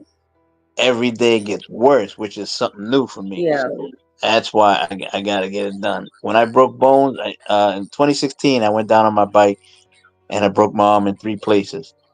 Mm. After the first day, I took the pain meds the first 2 days. After that, I stopped taking the pain meds, and I could feel that I was getting better each day. The pain was a little less. When I had Not. whiplash, one time I got hit in the back, and I had whiplash, which is I think even worse than any broken bone I ever had. But after that, I could feel getting better. I feel my neck getting better after next day. But with this is crazy. Now, did they give you the drip? No, they didn't give me nothing like that. No, they just gave me. Oh They just gave me man, like I think. I had that button that I would push that morphine. Man, that's the highest I've ever been in my life. And it Yeah. felt so good. But then again, I was like, let me not get addicted to this shit. But you stayed in the hospital that time, right? When they give you Yeah, the I was in the hospital yeah. when I've I never had my been C. hospitalized. I only stayed in the hospital a week, and that's only because I had a fever. So they were gonna let me go at 3 days, but I had a fever, so I had to stay 2 more days or 2 or 3 more days until my fever went down. But man, yeah, they gave me the drip. Man, I was like, push the button, push the button. They gave me some kind of codeine or something. I don't remember what they gave me. They gave it to me, and one of the guys that was riding, because we were riding through Tennessee or something like that. I don't remember where, but one of the guys with us had his truck, so they just put my bike on the truck, and I rode with him around the rest of the way for the trip until I got back home. But yeah. But the pain was, I mean, it was bad, but it just got better every day, and I can feel it getting better every day, and that was it. But this hip pain is a whole nother level. Yeah, no, I understand you because the back pain is like, fuck, back pain is like the worst. And my husband's going through it now because he's been a blue collar worker for like forever, and it's like now it's like taking a toll on him. And we're trying to think of something. He started his own business and right before 2020, and then when 2020 hit, it went down. So he went back to work for the county, and now I'm like, babe, you really need to like, do shit on your own and have people working for you, because now his back is starting to hurt him too. But they can't see any, and I think it's a sciatic nerve that's hurting him. That's just my opinion, because he had MRIs and like stuff like that, and they haven't seen any herniated discs, so insurance is not going to pay for him to have like an operation or whatever. Or even if it's not insurance, it's like there's no need to have an what are you going to operate on if you don't have a herniated disc? You can't fix a sciatic nerve. So maybe I'm thinking he has a bulging disc. That's what I feel. But if the MRI doesn't say it, and he can't get the operation, so yeah, his back is starting to hurt. Poor thing. He was at our in-laws' house. He was at his parents'. We were at his parents' house and moving stuff, and yeah, the whole house got ruined. Everything, all the furniture. Yeah, so they have to we put everything on the lawn. Tomorrow they're coming to pick up the garbage. And honestly, I think they're gonna have to make it because everybody on that block got flooded. So I think they're probably gonna have to come out tomorrow and Tuesday to pick up stuff. I had debris. We had debris in our house too, but it was just like a couple of branches that fell off the tree. So we put that in the front lawn, and usually you have to bind them or put them in a bin, but because of the storm, they said you don't have to. You just put it out in front of the road and they'll pick it up. So we'll see.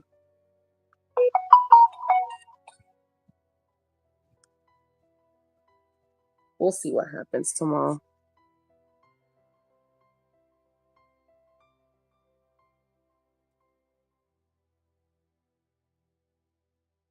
Yeah, this storm was bad, and the thing was, it wasn't even a direct hit in my area. It wasn't a direct hit, but the surge.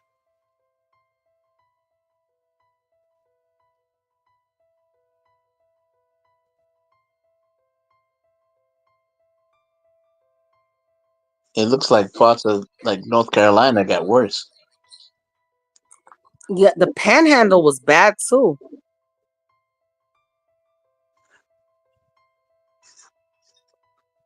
Yeah, I think Georgia, it kind of like bypassed. Okay, here's how the storm went. So it went straight up to Mexico, right? It hit is it Cozumel or is it Cancun? Right there on the tip. Right by Florida. Is it Cancun? I'm not sure which is closer. Yeah, it's either Cozumel or Cancun. It's one of those seas. And it hit there. Then it kind of like veered off close to Florida.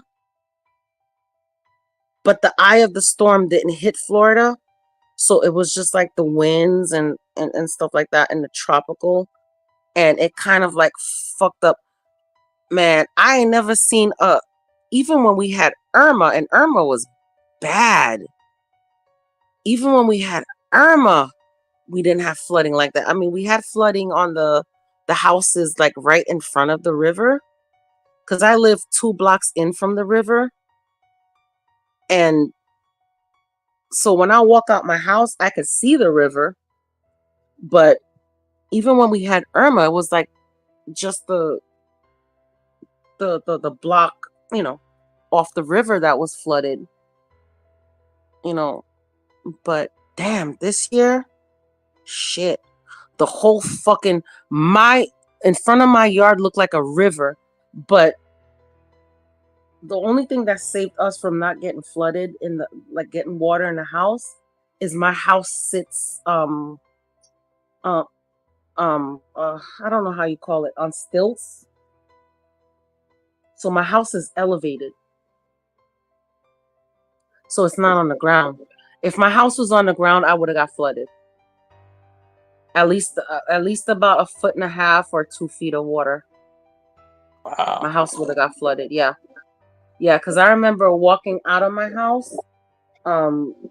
the water was up to the steps, but it didn't come in the house. Thank God.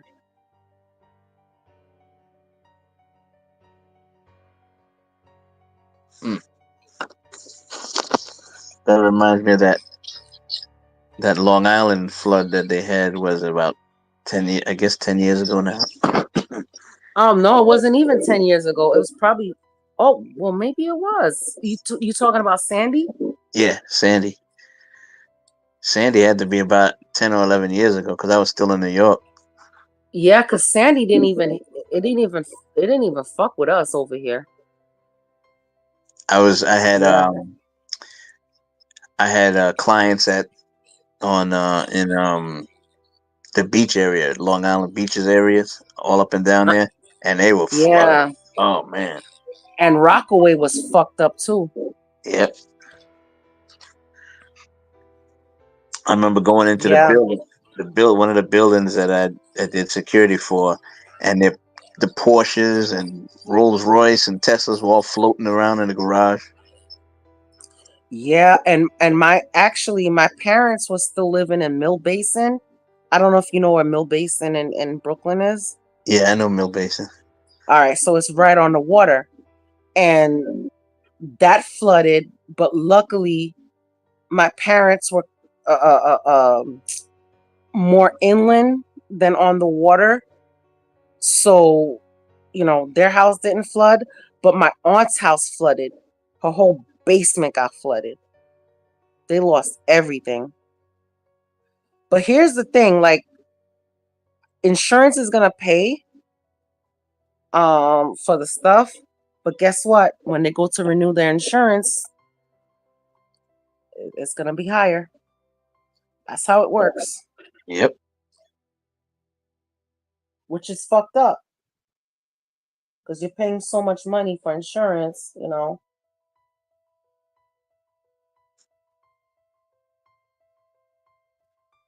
And isn't that what insurance is for? In case something happens? Yeah. So you pay all this money, and we never had flooding like this in Florida. Never. Not with all fucking Palmetto and Bradenton is fucking flooded like that. No. There's something wrong with them. But when they go to renew their insurance, it's gonna go up.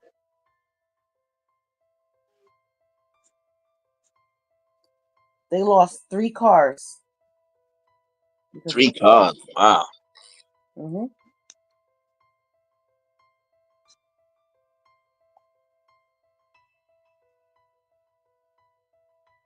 I no longer work for the car business, so I can't help them with like discounts, but my sister-in-law and my brother-in-law work for Nissan, so I think they're gonna try to get my in-laws a discount on new vehicles. They're just gonna have to all have Nissans. Yeah, my mom-in-law's thinking about getting like a Rogue or something, because I love my Rogue. I love my Rogue. yeah, because my father-in-law is in a wheelchair. He's a disabled vet, so he needs a car that could fit his wheelchair in the back and stuff like that. Yeah, my last 2 vehicles have been Rogues, and before that was another Nissan. Mhm. But I love the Rogues. I love my Altima, and trust me, I'm a Honda girl. I used to love Accords. I just don't like the new body styles of the Accords now. But man, let me tell you, that Altima, I love it. Yeah, my love it. And sister had an Ultima. Now she's got a Rogue too, though. mm-hmm. But I'm telling you, the next car I get, I'll probably get a Toyota Camry. I want the and I don't even want a new one. I want the ninth because I used to work for Toyota as well. So I want the 19 I mean not 19.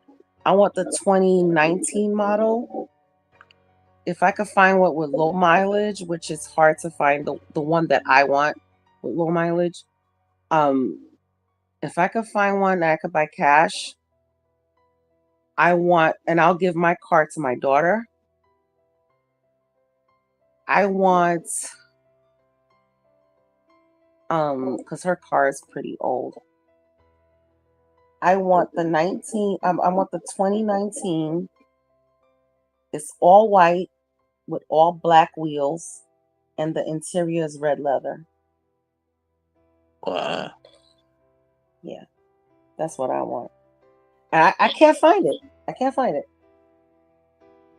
Well, I can find it, but it's not. I don't want a car with high mileage.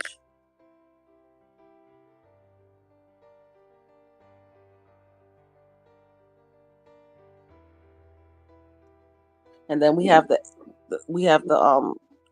I don't fucking drive my husband's car because I can't stand.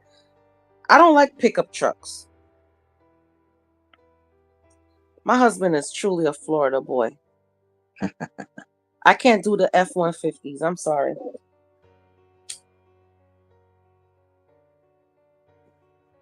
Now, give me I could drive a Suburban. A Suburban is like driving on a cloud.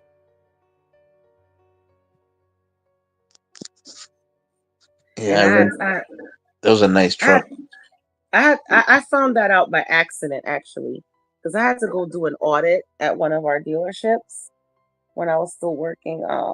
This is when I was working for GM, and I had to go do an audit, and my boss was like, "Well, take the Malibu."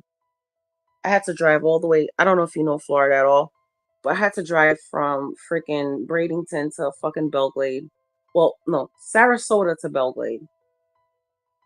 And if you know anything about Florida, Belgrade is like damn near in the middle of the fucking Everglades. It's like a small little fucking hick town, you know. And I was like, I can't put all this shit in the fucking Malibu. Like I had like packs and packs and packs of stuff that I had to fucking audit. And I said, I can't do that. So he's like, well, I only have the Suburban. Because I was thinking he was going to give me like an Acadia or a Terrain or whatever. No, he was like, you can take the Suburban. And I've never driven a big truck in my life. Never. I've always loved small cars. And I was scared. I was like, oh, shit. Fucking Suburban. I had to climb into the car. And man, once I started fucking going down the road, I was like, fuck this shit. This shit is sweet. So now every time my mom comes to visit, and well, now that the kids are older, we don't have to rent a car anymore because, yeah, it's just the boys already in New York. So, but when all the kids were here in Florida, we would rent a Suburban to like go down to Miami or whatever and go see my cousins and stuff like that. Yeah, that Suburban is sweet. Yep, and it has all, especially if it has all the bells and whistles. Yeah, I just don't feel like paying $700 for a car payment. Yeah, doesn't make sense to me.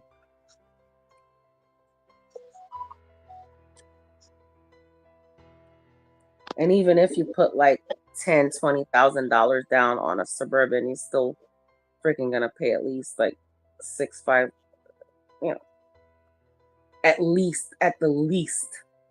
And this is just being hopeful. 500, 550. No.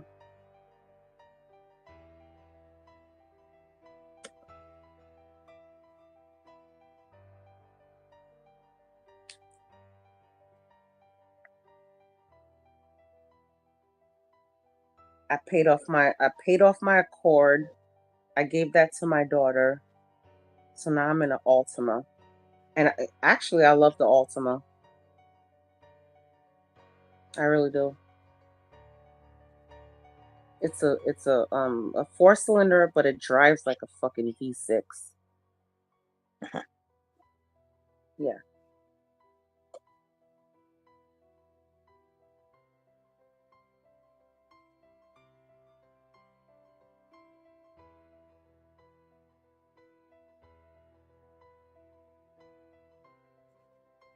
And if I don't get another if I don't get another Nissan, I don't get a Camry, my only option is to get like an Acura.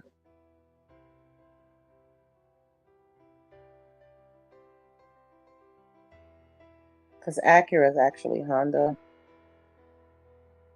Right. Just like Lexus is Toyota and Infinity, I think, is Nissan. So they're like the luxury.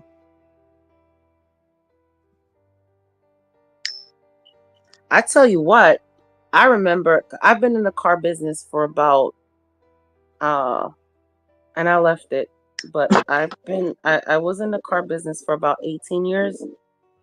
Well, not 18 years, 16 years.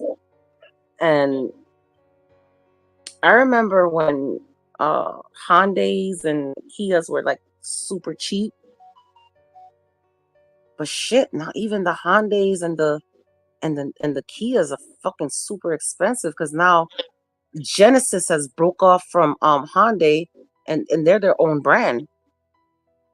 They're like the Acura of Honda, you know, Genesis. To the point where they have the last dealership I was working for, Genesis had its own store. So it was no longer like Hyundai Genesis / Genesis. You know, they have their own store now.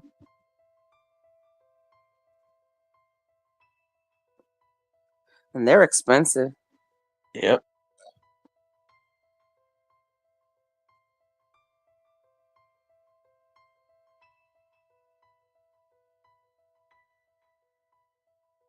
Stanley sleeping? I guess so. I think so. Because sometimes he just lays back and just listens to us talk. Stanley?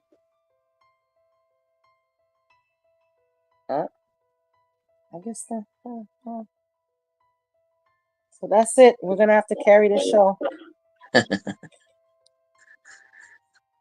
I don't know if anybody wants to talk about something else. We can.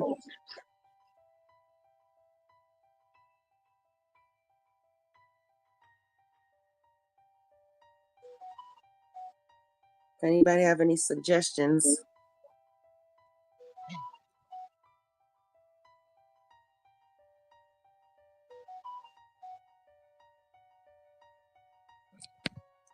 You be getting a lot of texts, man. Who be texting you 5 o'clock in the morning? That's just notifications from Instagrams and stuff like that, probably. Oh yeah, I hate those, man. I don't know how to turn those off. That's why sometimes I have to put my phone on silent because it's like I'm thinking somebody's and then when I do get a text from somebody, it's like I don't hear it because I turn the phone to silent, you know, and stuff like that. And my husband's like, "Didn't you get my text?" And I'm like, "Let me look." Yeah, I see you text me. Like, well, what were you doing? I'm like, well, I had to turn the phone off. It kept all these notifications and shit. Yeah. Or how about the freaking calls? Do you ever get the calls from your insurance is due and blah blah blah blah blah? No, I don't get any calls for that stuff, but I just get notifications, I guess, or emails or something. Yeah, I get all these solicitors for insurance, for they want to put solar panels and asking me, oh, do I need health insurance? I'm like, who the fuck is giving you guys my number?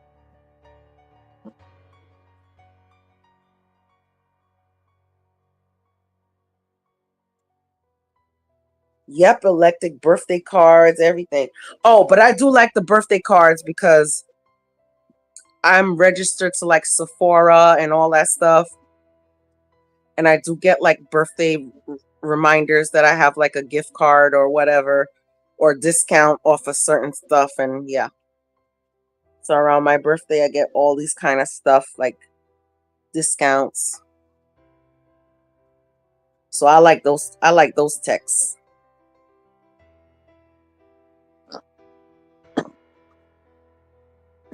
Electa says she can't even figure out her birthday.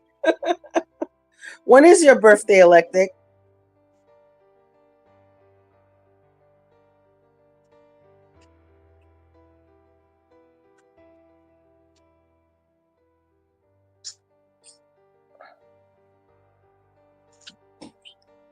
Yep.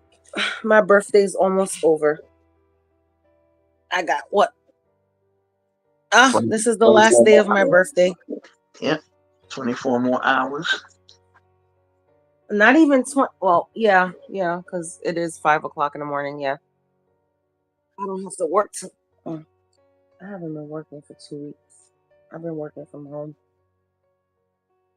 I haven't been going to the office, but I am taking 3 days off. Like, I don't want to hear anything from anybody because we have to finish getting the parents out the house so they can get somebody to come. They got to tear out all the walls and stuff.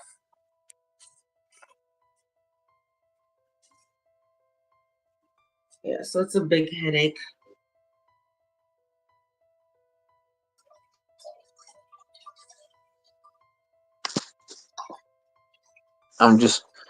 I gotta clean up a lot around the house now because when I go for my surgery, I'm going to New York for the surgery. So I'll be up in New York for about maybe a month before I come back down to Georgia. Hopefully less because I don't want to be up there in the winter.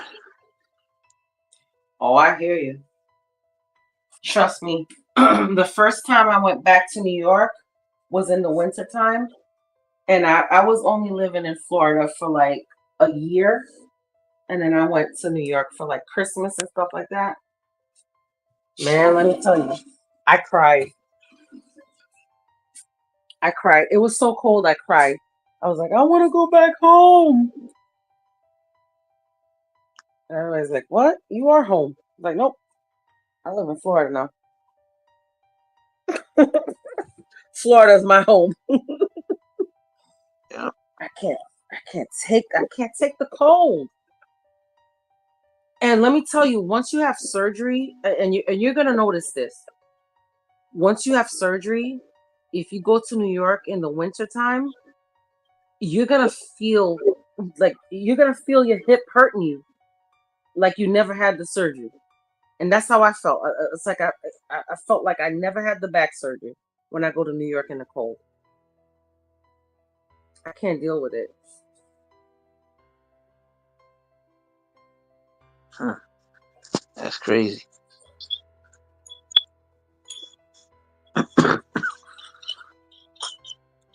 Yep. So, I go to New York in the summertime. This year I didn't get to go. I was supposed to go, but now with the storm and us doing all this shit, so. But my daughter already went and she was there in July. She spent a month with her grandparents, and then her dad's mom died. But my ex is such a freaking asshole. that I told him, I said, you want her, you want the kids to come down, you know, I'll meet you halfway, I'll pay for half, whatever the tickets cost, I'll put in half, whatever. Never got back to me. So, oh well. I tried.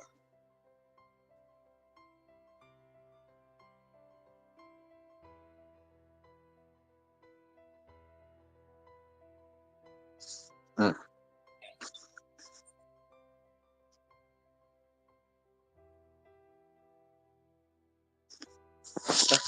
he he he just got a divorce. He just got a divorce too. And that's fucked up because I actually liked his wife. His wife was pretty cool. She was pretty cool with me. You know, I didn't have no problem with her. She was pretty cool. And the kids liked her, but still up to his old ways and cheating, and went around and got somebody else pregnant when he was married. So Wow. yep. Ain't none of my business though. Cause I when they got together, I felt like telling her, girl, run. Because I liked her so much. I felt like saying, girl, run. But, it's none of my business. But now looking back on it, maybe I should have told her to run.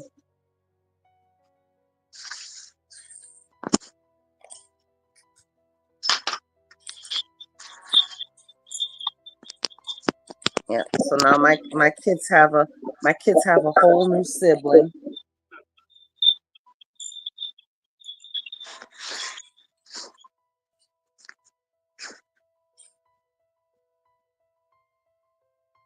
And that's really messed up because I know she was talking about she wanted to have a baby and she wanted to, and then he went around and did that. That's messed up.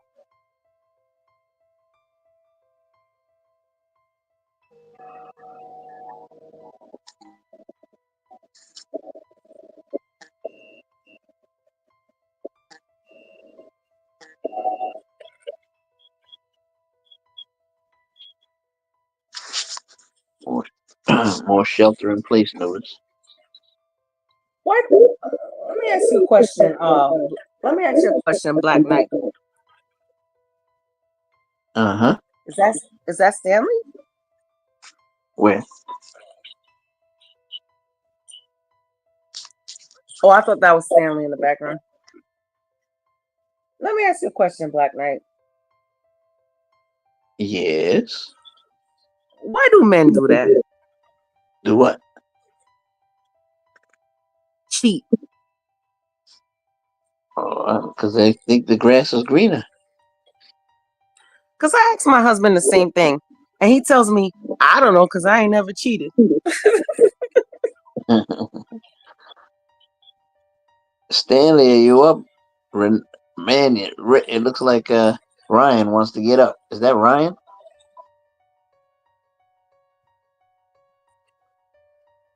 Ryan, Stanley's asleep, I think. Stanley and John are asleep. I don't know if how you can get up. Nope, I'm awake.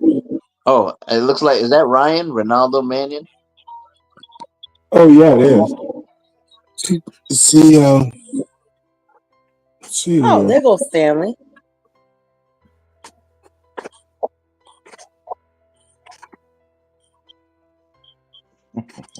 Uh-oh, What's up, Ryan? Ryan's about to give us a piece of his mind, man. Oh, look at here, Stanley. Just kidding. What's up? What's up? It's way too early for this. Ryan is gonna give us a piece of his mind. Well, it was either this or Hey, Ryan. continue watching. Good morning. Good morning. Good morning. It was either this or continue to watch YouTube conspiracy videos.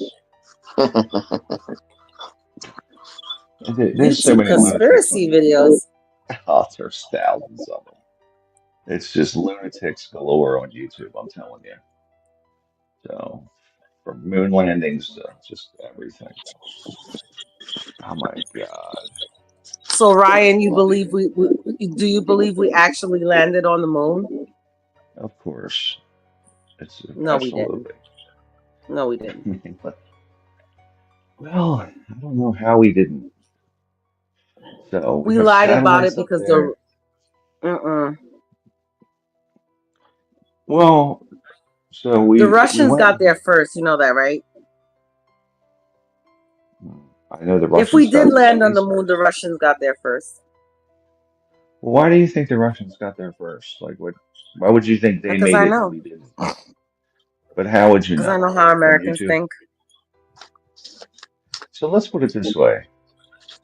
Um, I don't see why we would fake it because we gain nothing from it other than just information, right? Like it was just a race. We didn't really get anything from it other than the ability to make the technology to do it, you know, which we went and got 120 Germans from we rated Germany for them, right? I mean, we had good Americans working on it too, but we went and got a bunch of their scientists so the Russians couldn't get them. So Werner von Well, okay. Braun. So if we landed on the moon, let's just say we landed on the moon, right? Let's Yeah. go with that theory. And so if we actually landed on the moon, why couldn't we do it again? Well, we can. We are. We're going up there next year. From 60 something to now, that's the next time we're going to the moon. Well, So there's no reason to go until now, and we're not going again other than to go to Mars. That's what that's about. It's not really. We're not going okay. trying to go back to the moon. We're going to So Mars. you honestly think we're going to Mars? Well, that's the plan. But you can't go to Mars from Earth because it's not fuel efficient. Blasphemy. Well, Oh wait, so hold let up. me ask you this. So Why do you think? okay, hold on. Yeah. So Mars, we cannot get to Mars from Earth, right? That's what you're saying? It's very difficult based on fuel, based on the So how can distance. we get it? So if the moon is further from Earth, how can we get to Mars from the Well, the moon moon then? is Mars is further from Earth by a long, long distance. So the moon is 3 days from Earth. It's 275,000 miles. Mars is at its closest point because we both orbit the sun. So depending on the timing, it is I want to say about 9 to 11 months if I remember. It's really far.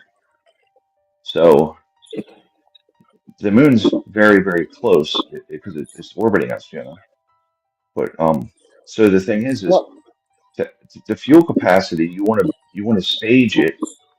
You stage your stuff on the moon. You continue to take shipments up there. You build out your vessel and you build out your capacity on Mars, and then you launch slingshot around Earth by using its gravity, and boom, you go to Mars. That's the play. That's the only reason we're going back. You know what I think about the moon, Ryan? Yeah. I think there was something if we didn't lie about going to the moon, right? Let's just say we didn't lie about it. I still believe that we never went to the moon. But let's just say we did, right? I believe that there is something that we saw on the moon, and that's really why we don't want to go back. Such as what? What's on the far side of the moon, Ryan? I mean, we've not been there. Cheese. What's on the dark side of the moon? Cheese. Aliens. He said cheese. Cheese. It's a bunch of The mice. moon is. I think the moon is man-made and it's hollow. I mean, That's just it's my been opinion. observed. There's been observations in most of written history from the whole world. Like everyone's looked up at this thing and saw it and made observations of it for like Nah, all of man. written history. I think God put us on earth for a reason. And when you go poking around, you're gonna fuck around and find out. Okay? So whoever wants to go to Mars, stay the fucking Mars. Don't come back to Earth and bring us any fucking foreign diseases and shit like that. Because this is not going to be COVID. It's not going to be Ebola. It's going to be something crazy. Well, here's the Stay deal. If we don't get in all, we got to Mars. get off Earth eventually. We have to, or we die. Why? We're going to burn up Why? because the sun in a over a period of time, the sun will eventually is expanding, and eventually it will encompass Okay, Earth. so It will. isn't that the It cycle? will. Isn't that the cycle of life? Why can't we just let life happen the way it's supposed to? Why do we have to intervene? Because we want to keep our species alive. Because we think we're gods. It's survival. We don't want to die. We need humans to stay. You know? Well, The dinosaurs. You don't have to The worry about dinosaurs it. eventually. Okay, so millions They of died. years ago, when species died off, new species came about. Correct? If you want to Of believe in course. evolution. So Yes. why can't we die off and something else becomes of us? I don't want that. I don't want to. I want to. I mean, we're humans. We should live. We should try to. We have the capacity to. Why shouldn't we try? We all were You human know? at once. We all are human. I just don't think Yeah. we should be poking around. First of all, I don't even believe we can leave this earth. I think all of it is farce, to be honest with you. That's just my opinion. Well, how's your GPS working in your phone? Because that's up there. Satellites. There's 3 That's what they satellites. say. That's what they tell us. I mean, it's. I don't know. I just find it. I don't know why. I find it like so. That's what they're telling us, right? Why do we not believe it? Why do you not believe it? It's pretty. To me, it's pretty obvious. They're using I'm triangulation just gonna put it. I'm just gonna put it very simple. I'm gonna put it in layman's terms. If we go Yes. poking around outside of our planet, we're gonna fuck around and find out. But let me ask you something, Virgo. Don't you believe that one of the things that the Almighty put in us was a willingness or to be progressive, to go beyond who we are?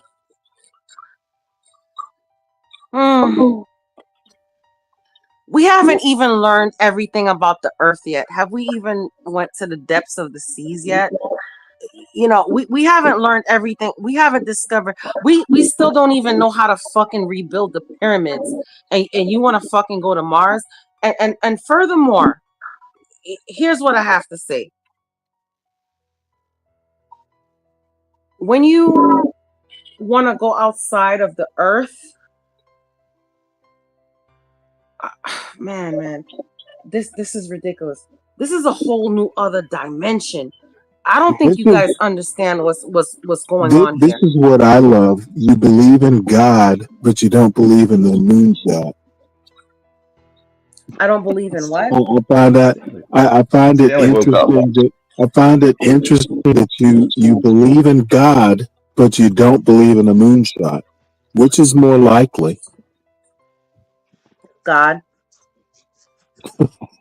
Yeah, okay. Well, there was a million people involved in the I just space have program, Virgo. A million people were involved in it. I have a bad feeling about it. Well, you and believe honestly, in God. and You believe in let's be God, honest. but you don't believe in Okay. the moonshot. How seriously am I to take this? Okay, so let's be completely honest here. Let's just say, okay, no, I have a serious question. This is not satire. No, Stanley, this is not satire. Okay. Oh, well, no, I Let's think just it's say, hilarious. yeah, because you think I'm joking and stuff. Oh no, I think you're serious. That's why I'm laughing. Oh, Stanley, come on now. Okay, so let's just say, okay, the world is coming to an end, right? And the only shot of us, first of all, if the world is coming to the end because of the sun, why the hell would you go to Mars? Mars is closer to the sun. That's number one. That's Well, number Mars one.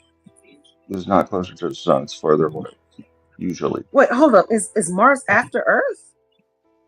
Yes, Oh shit. Venus is Well, closer. I Venus is I should have paid uninhabitable, it. though. It's far warmer. It's I should have 865 paid degrees on the attention to. face of I should Venus. have paid attention to science when I was in school, I guess. And when Okay. Well, the anyway, sun all right. expands, when the sun expands, Earth and Mars are going. We got a long time Exactly. for that.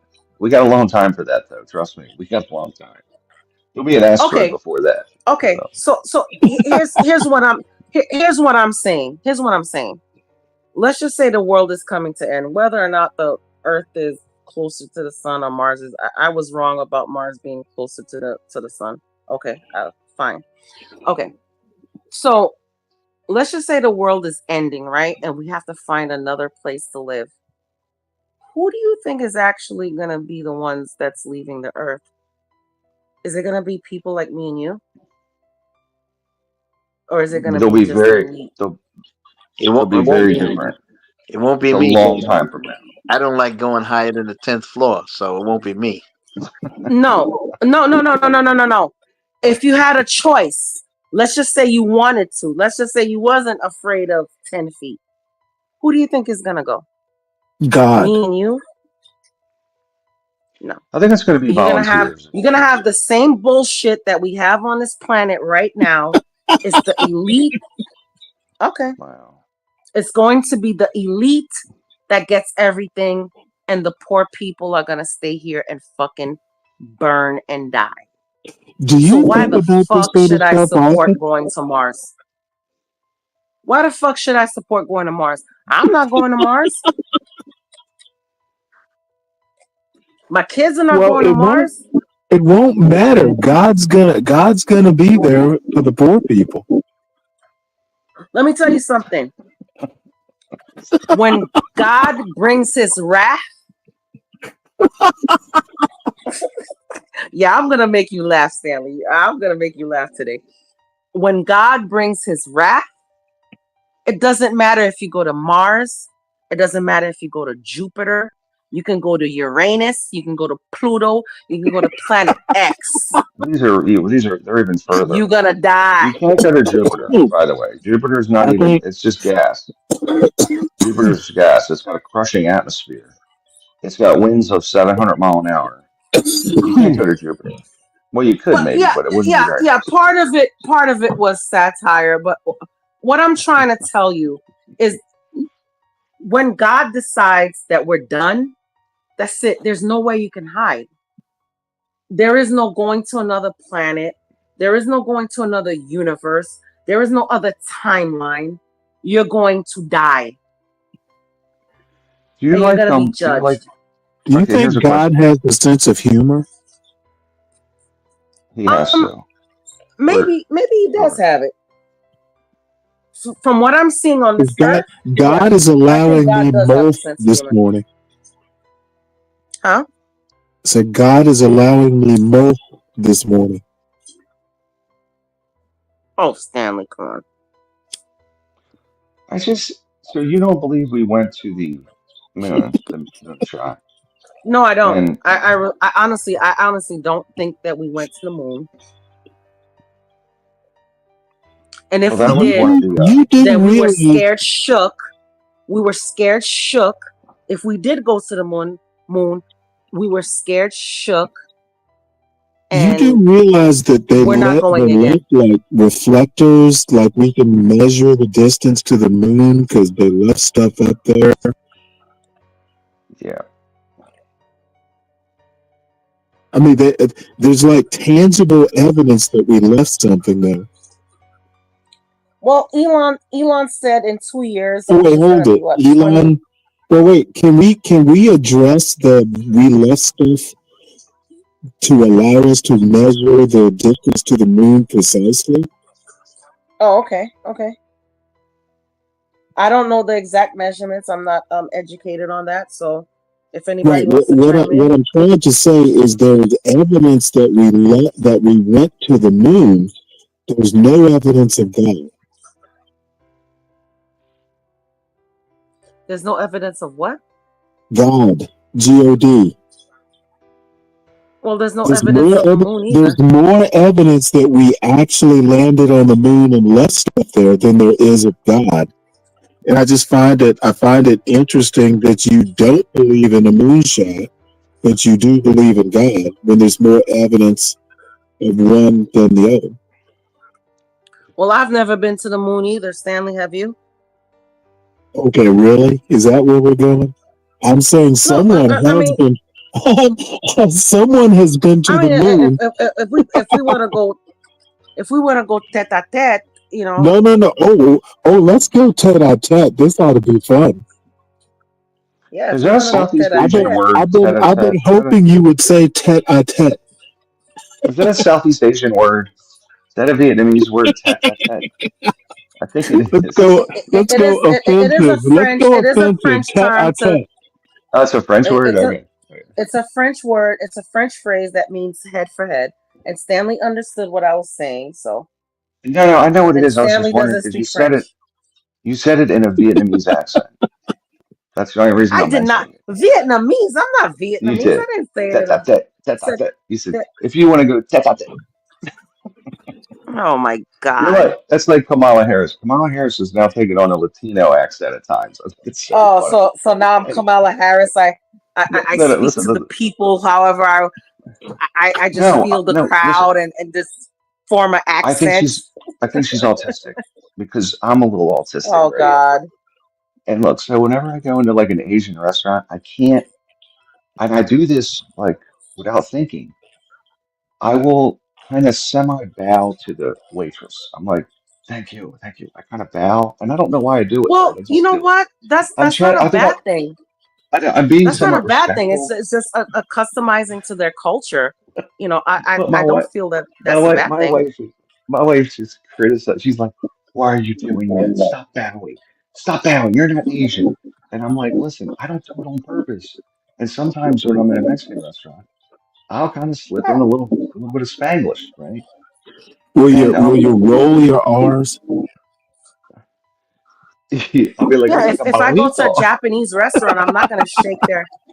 If I go to a Japanese restaurant, I'm not gonna extend my hand to shake their hand. You know, I'm gonna respect their No, culture I and do a bow. semi bow, and then my Yeah. wife's like, "But I don't even know I'm doing it." I'm like, I can relate to Kamala Harris because when she's in the South, she goes Southern like Hillary Clinton did, and but lately she's gone she she she spoke very she spoke she went Latino, and I'm like, I get it, Kamala, I get it. I have this condition too. I don't know what it is. Yeah, but I bet she you know what speaks pissed me Spanish off? though. You know what pissed me off with her when she said you know she used to cook the greens with the hot sauce. Bitch, you lying? Because first of all, you're Hold on, Indian, and who said even if your hold on. father's Jamaican black, Jamaicans don't cook no fucking collard greens with no hot sauce. Get the fuck out of She's like, here. I'm going to the gun range. I'm going to the gun range. Get real, man. You ain't going to the gun range. Don't lie. These candidates are terrible. Every which way she looks, she's cooking curry. I don't even Indian, care. I just Jamaican, say she's Well, cooking curry. black people cook curry, right? they're just listen. Yeah, They're all Jamaicans do cook imposters. curry. Yeah. These two idiots don't know anything about even the bait. If you ask Trump and her what the top tax rate is, they probably wouldn't know an answer. It's true. They're idiots. I'm serious. They're idiots. Both of these people running are the dumbest two candidates we've ever had in the history of in So America. who Probably the do dumbest we guy. vote for, Ryan? Who do we vote for? God. I'm just disillusioned at this You know point. what, Stanley? You know I'm voting for what? God. You know I'm what? disillusioned. You know what? It's amazing. These people are they're morons, I'm telling you. I thought I heard Trump give a speech yesterday, and I was like, at least I could cite just off the top of my head like 20 lies that he told in one speech. And then Kamala gets up there, and you can tell she's reading from something because in the interviews she's had, which are like softball interviews, she can't even answer basic questions when the reporter sets her up. I'm like, are you fucking kidding me? I can't answer that. I'm just some dumbass. I don't know nothing. So I don't know. I just it's unbelievable. Other countries are Yes, looking over here and it's like going, voting for the lesser Amer evil. Like which evil are you gonna vote for? that's it. I'd like to know who wins Congress. If it's all Republicans that win, I'll vote for Kamala. If it's all Democrats, I'll vote for Trump. That way nobody can screw anything up because they're just idiots everywhere. These people are dumb, I'm telling you. So Candace Owen exposed Kamala. for what? She's what? off her rocker now. Candace Owens is going off on I don't know, and I usually like her. You know, She's exposing Israel. That's her big thing now. She's exposing Israel. Like, all right, well like now she's on her Candace kick right now. I'm not Candace kick. She's on her Kamala kick right now, exposing what? Kamala's family and stuff like that. Which why should we even She's care? all. Like, This is yeah. She did the same with Obama. She was doing this family history, and yeah, I'm like, listen, man, you don't have any real information. It's typical YouTube though. It's you just make stuff up and then pull some extracted information from somewhere. I mean, I don't know. It's dumb. They did the same to Obama. Like, this is his Uncle Bill, and he said that he wasn't related. Like, who cares?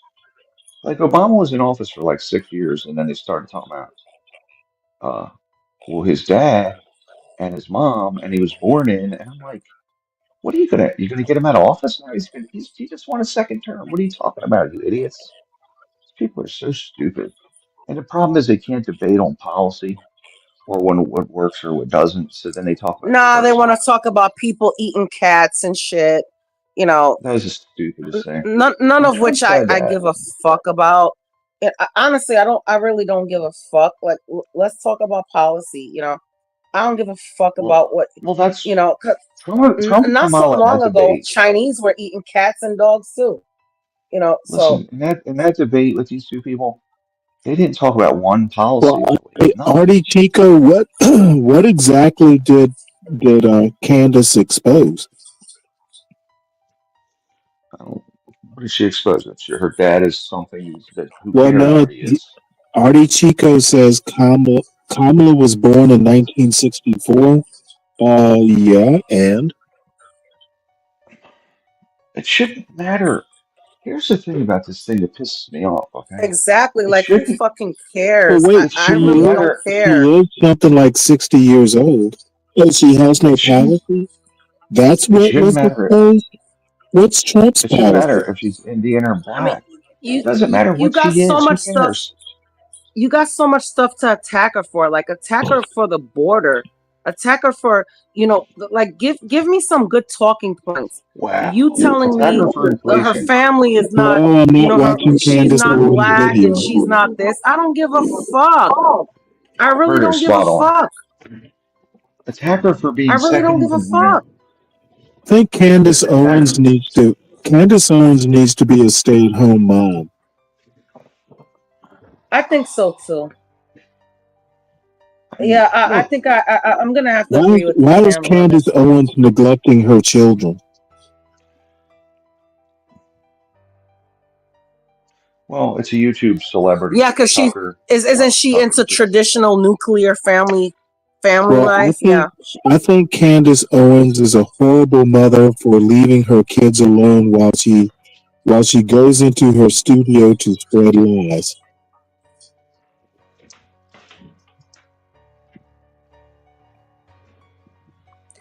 No, Artie, it doesn't matter if she says she's black. She could say she's white if she wants to. I don't give a fuck.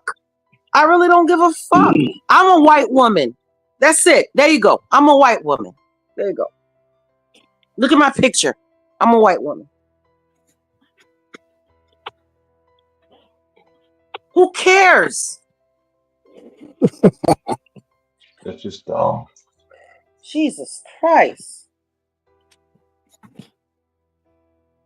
This is not what we should be attacking her on. We should be attacking her on policies. And I mean, if you want to have an argument about her, give me something, that we can debate about. Not whether she's black or white or Indian. I don't give a fuck. I really don't.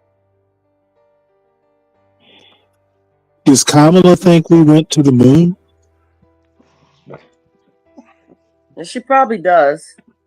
I'm sick. I'm so sick of American She's politics. probably on the moon right now. Number one. To be honest. Number one. I can't stand the fact that Trump's brought What's a up, lot of Bobby? stupid stuff up. Hey, Bobby. So let's start with this. He went to the Black Journalists Association and said she's not Indian, or she is Indian. That was a stupid tactic. Like just from a tactics standpoint, that was dumb, right?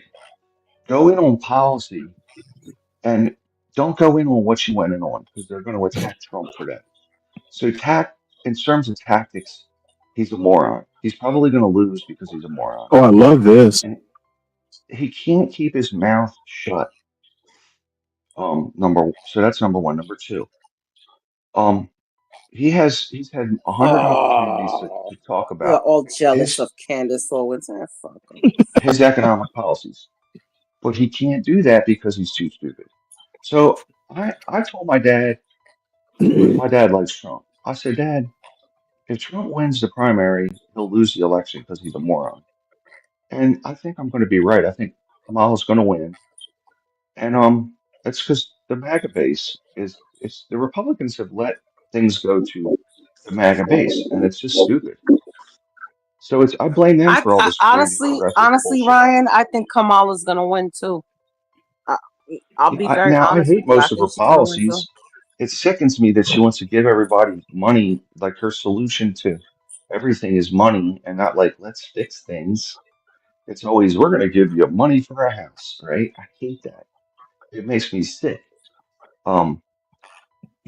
Like you want to why don't you give some federal government land away so people can build houses on it? There's a good idea. And then get businesses to build the houses and sell it and let the market drive the price. Because interest rates will come back down eventually. But instead, it's always government assistance is what the sell is. And I disagree with that because it's too easy to corrupt the populace by doing that, right? So I can't stand it. It's annoying as hell. So I hate it. I hate it. But They both make so me that's what sick. They both make me sick for different reasons. To be honest with you. Well, I don't. The Democrats in general, to me, have their energy policies reasonable, but it's not great. They could make some changes there. Uh, it seems like they've pivoted on that. Trump yesterday was talking about LNG exports, for example, and how they banned LNG exports. And I'm like, that's an absolute fabrication. They did not do that. That's the stupidest thing I've ever heard, right? It's dumb. He just boldly lied at his rally. Actually, I was on the panel yesterday when he was talking about it. I'm like, what's he talking about? So, I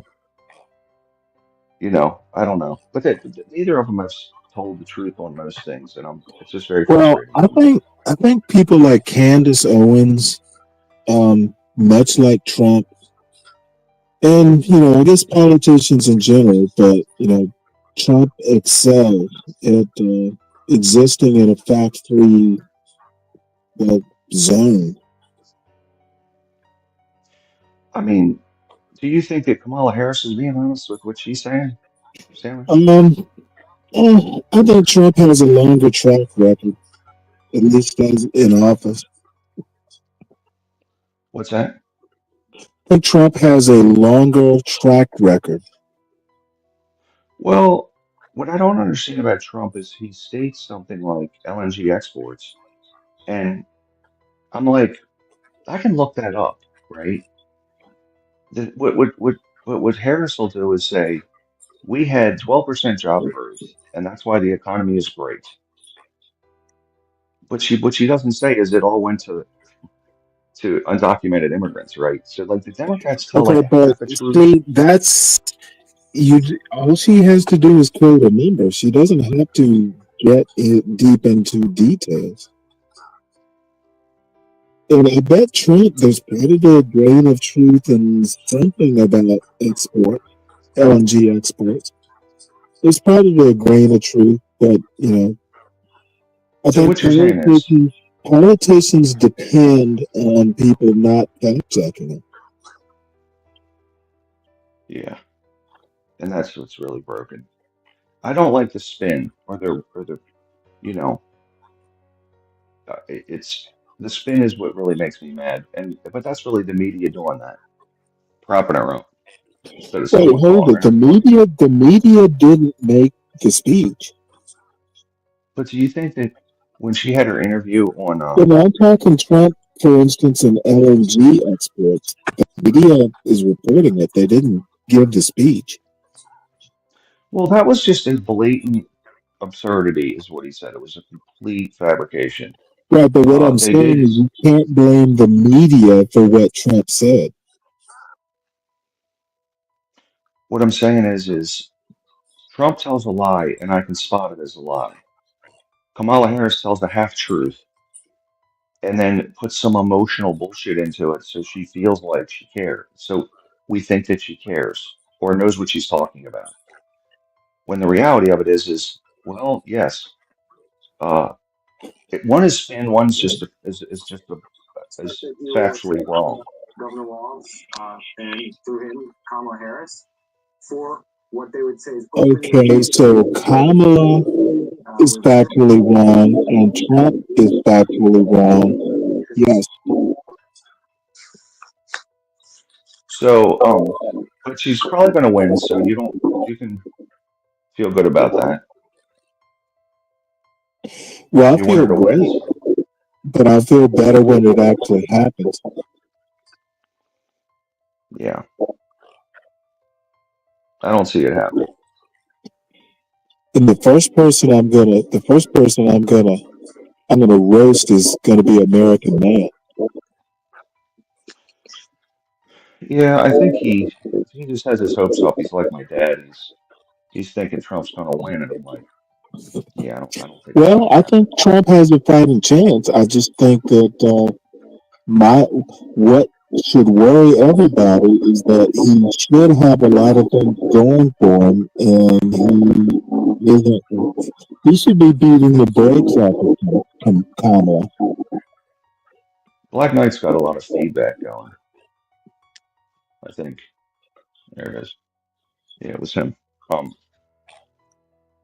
you think Trump should be? Here's what blows my mind. Think about this, right? You got Kamala Harris, who you don't have to admit, Stanley. She's a weird duck, or she's just stupid. One of the two, right? You have to admit that. You can't sit here and tell me that you want to put her intellectually in on the same street as many of the other highly intelligent politicians that we have. Well, the problem is they're not running for office. Well, I would agree, but so you got highly intelligent. So she's not on the same stratosphere as them, like from an Right, but the straight up problem is intelligence. they're not running for president. So you got her that's running 50-50 against a guy who the Democrats say was trying to steal an election, right? Well, And then see, you I got see it. I him. see it differently.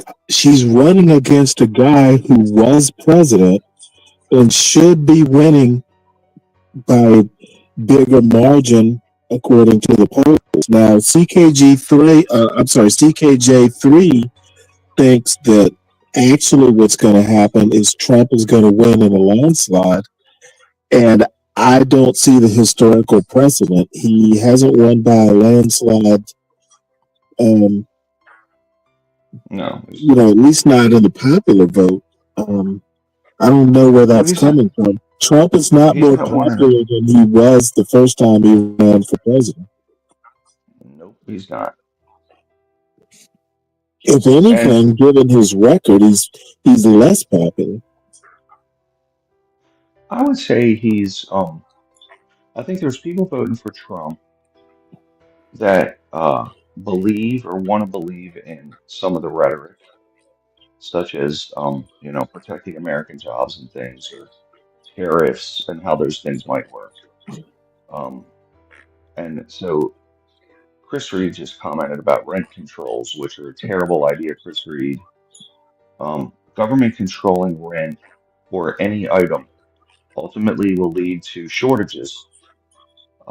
So no, it's a really bad idea. Examples of place where they've controlled rent is San Francisco, where you can't get a place to live. Um, Unless whenever you're an that stuff immigrant. happens,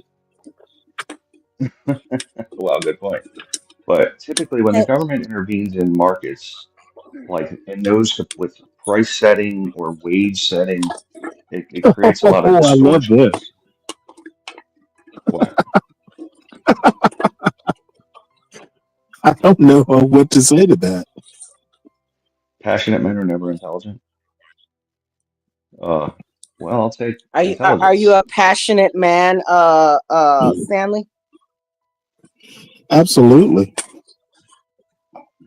Well, according to Electic, you're not intelligent then. Well, all I have to say is I consider the source. But anytime you have government involve themselves in trying to make the market, you get problems. So what they can do is incentivize companies to build homes, change permits, which have to go through the county. It's difficult. There's a lot that has to happen. Like what they did with the CHIPS Act is a pretty good idea of legislation. And I give Biden props on the CHIPS Act. He did a very good job with that and trying to revamp industrial policy. That was a very smart thing that he did. And I'll always say that. So Trump's tariffs, the first go round, was an extremely stupid thing to do, right? Like, so in other words, trying to tariff items coming in, consumers are still going to buy them, so it's really just a tax on the consumer. A lot like a corporate tax, it's not really that good. So and the Chinese retaliated by taxing graphite, which we desperately need. We tax their steel, they tax graphite. That's all they did. So tariffs typically are losers from a policy standpoint. So anyway, um, what's she saying? Cap on rent. I believe Kamala Harris is kind of looking up people when she could put a cap on rent. Or do you believe in paying $2,500 for a 5-bedroom apartment? Oh, if I could get Chris a Reed. $2,500 for a 5-bedroom apartment, that's a steal. Well, Chris Reed doesn't understand economics apparently, and I'm not being critical. But when you cap rent at 2,500, people will get out of the business of renting places out. They won't build new rental units because they're going to say, hey, I can't really make any money, so let's not do that. And then you have shortages. And then the current housing supply costs more and more and more because less people are renting units out. So the best way to lower rents is for there to be more supply available of rental units than there are people that are seeking them, and prices will come down. So that's how you do it. So, for example, um, home prices in certain markets are coming down because not that many people are trying to buy a home because it's too much money. So those prices are coming down. There's more available units than there are people trying to buy those units. And that's how you deal with those things. Supply and demand. Increase supply or increase supply of units to be rented. So that's how you do it. You don't do it by government controls. It doesn't work. Stanley, do you remember the gas shortages of the 70s? Vaguely, yep. So Richard Nixon, Republican, decided I'm going to cap the price of gas, and it caused shortages. Where my father told me that you'd have to, if you needed gas in your car, there would be lines around the block, right? Because they said you can't charge more than X for gas. Well, gas companies said, well, we're not going to sell it that cheap. They just didn't sell it or didn't continue to extract it and didn't continue to make gas because why do that if you're not going to make any money? So the next thing you know, when nobody wants to make gas, guess what? There's shortages. So what you saw was my dad said he would take a gas can in his car and go sit in line for 2 hours waiting to fill up his gas can in his car while burning gas. So that's what happened when the And last. let it gas at that. That's right. And so when you get the government involved in pricing things, it becomes a major problem. So what's he saying?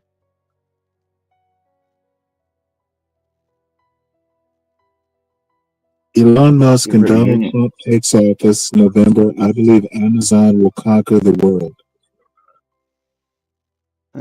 There's Alibaba. I bet Alibaba would They're disagree gonna give with him a me. good run. Well, I mean, look, I'll tell you something. The U.S. needs to strongly consider more industrial policy if we're truly going to go against the Chinese. And also, uh, we got to tie up to Mexico more. We should tie up to El Salvador for sure for manufacturing, and look at Latin America as a source of to build out some of these manufacturing jobs. The U.S. too, of course, but we got So to if we start put looking more. factories there, we can take people who would immigrate and employ them in their home countries.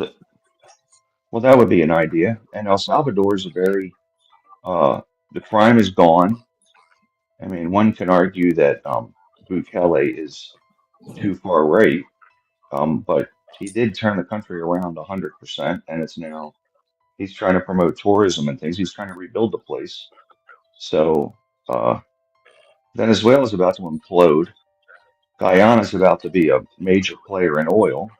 So they're starting to industrialize down there. We should start looking at them to make things in lieu of here, because some parts you just can't make cheap enough to make them here unless they're automated. So that's reality. No one says that. Joe Biden wants to unionize jobs. I'm like, dude, the Chinese, if we're trying to sell this item globally, the Chinese are literally paying slave wages in certain industries. And we want to do union jobs only for those same industries. I'm like, we're never going to sell it to anybody but ourselves then. Like, I mean, these Chinese cars coming in are $11,000, the electric cars. The ones we're making are like 70.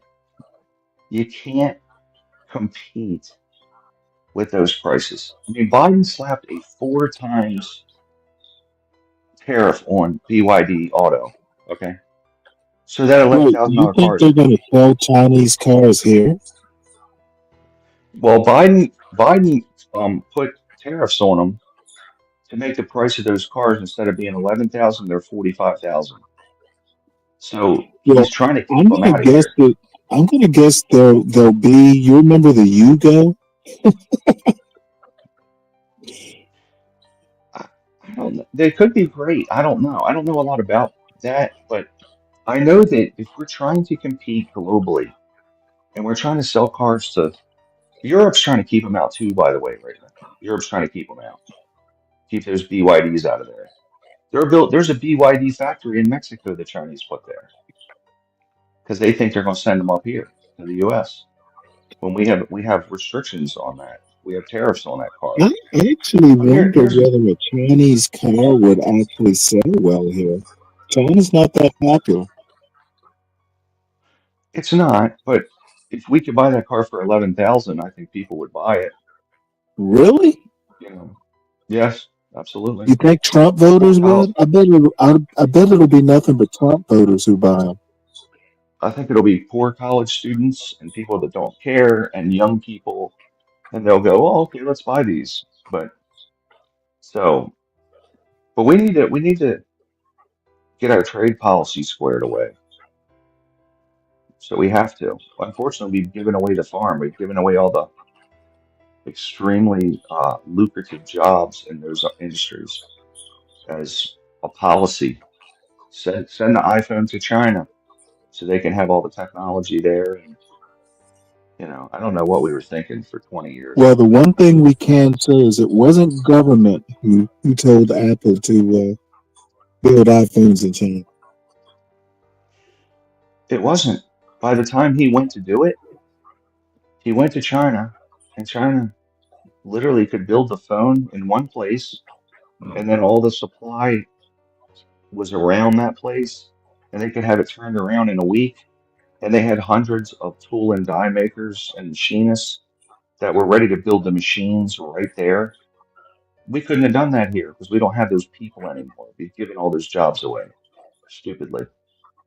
So And I think Apple's totally out of China now, right? they're moving to India, but the problem, there's still problems with that, Stanley, and here's one of them. So when the iPhone has 4,000 pieces that go into it, there's like a chip, then there's this thing, then there's anode, then all these things, right? Those little things, those little boards, those little parts are made in China. So even if they're assembled in India, the parts are still coming from China. And that's the problem. China's making everything for everyone. So now you got to start making those little parts in other places. That's what you have to do. So, and then here's the thing: the reason it's still in China, normally when a company or a country like China starts to emerge and they start to have like somewhat of a middle class, all of a sudden it costs more to make stuff there because they want higher wages, right? So then you'll see a lot of those jobs, they'll start to offshore, right? China would start to send those jobs to like, South to Vietnam, who's not developed, right? And then as Vietnam develops, they send those jobs to Thailand, and then they send them to, right? So you just keep going to the less developed place and you get cheaper labor there. The problem is China devalues its currency so that that doesn't happen. So that's what we're dealing with there. Like Japan, labor was cheap in the 60s, right? It was cheap in the 70s, but then their labor got a little bit expensive. So then all of a sudden people started pulling out of Japan and they started going to China. China should be doing that by about now, but they're not because uh, they keep devaluing their currency so they can make everything, which is their ultimate goal. There's a cool there is a legitimate podcast and YouTube channel. It's called CSIS, Center for Strategic International Studies, which has a lot of these topics that they discuss. And it's real people. It's not just YouTube bozos like me. It's actual legitimate people.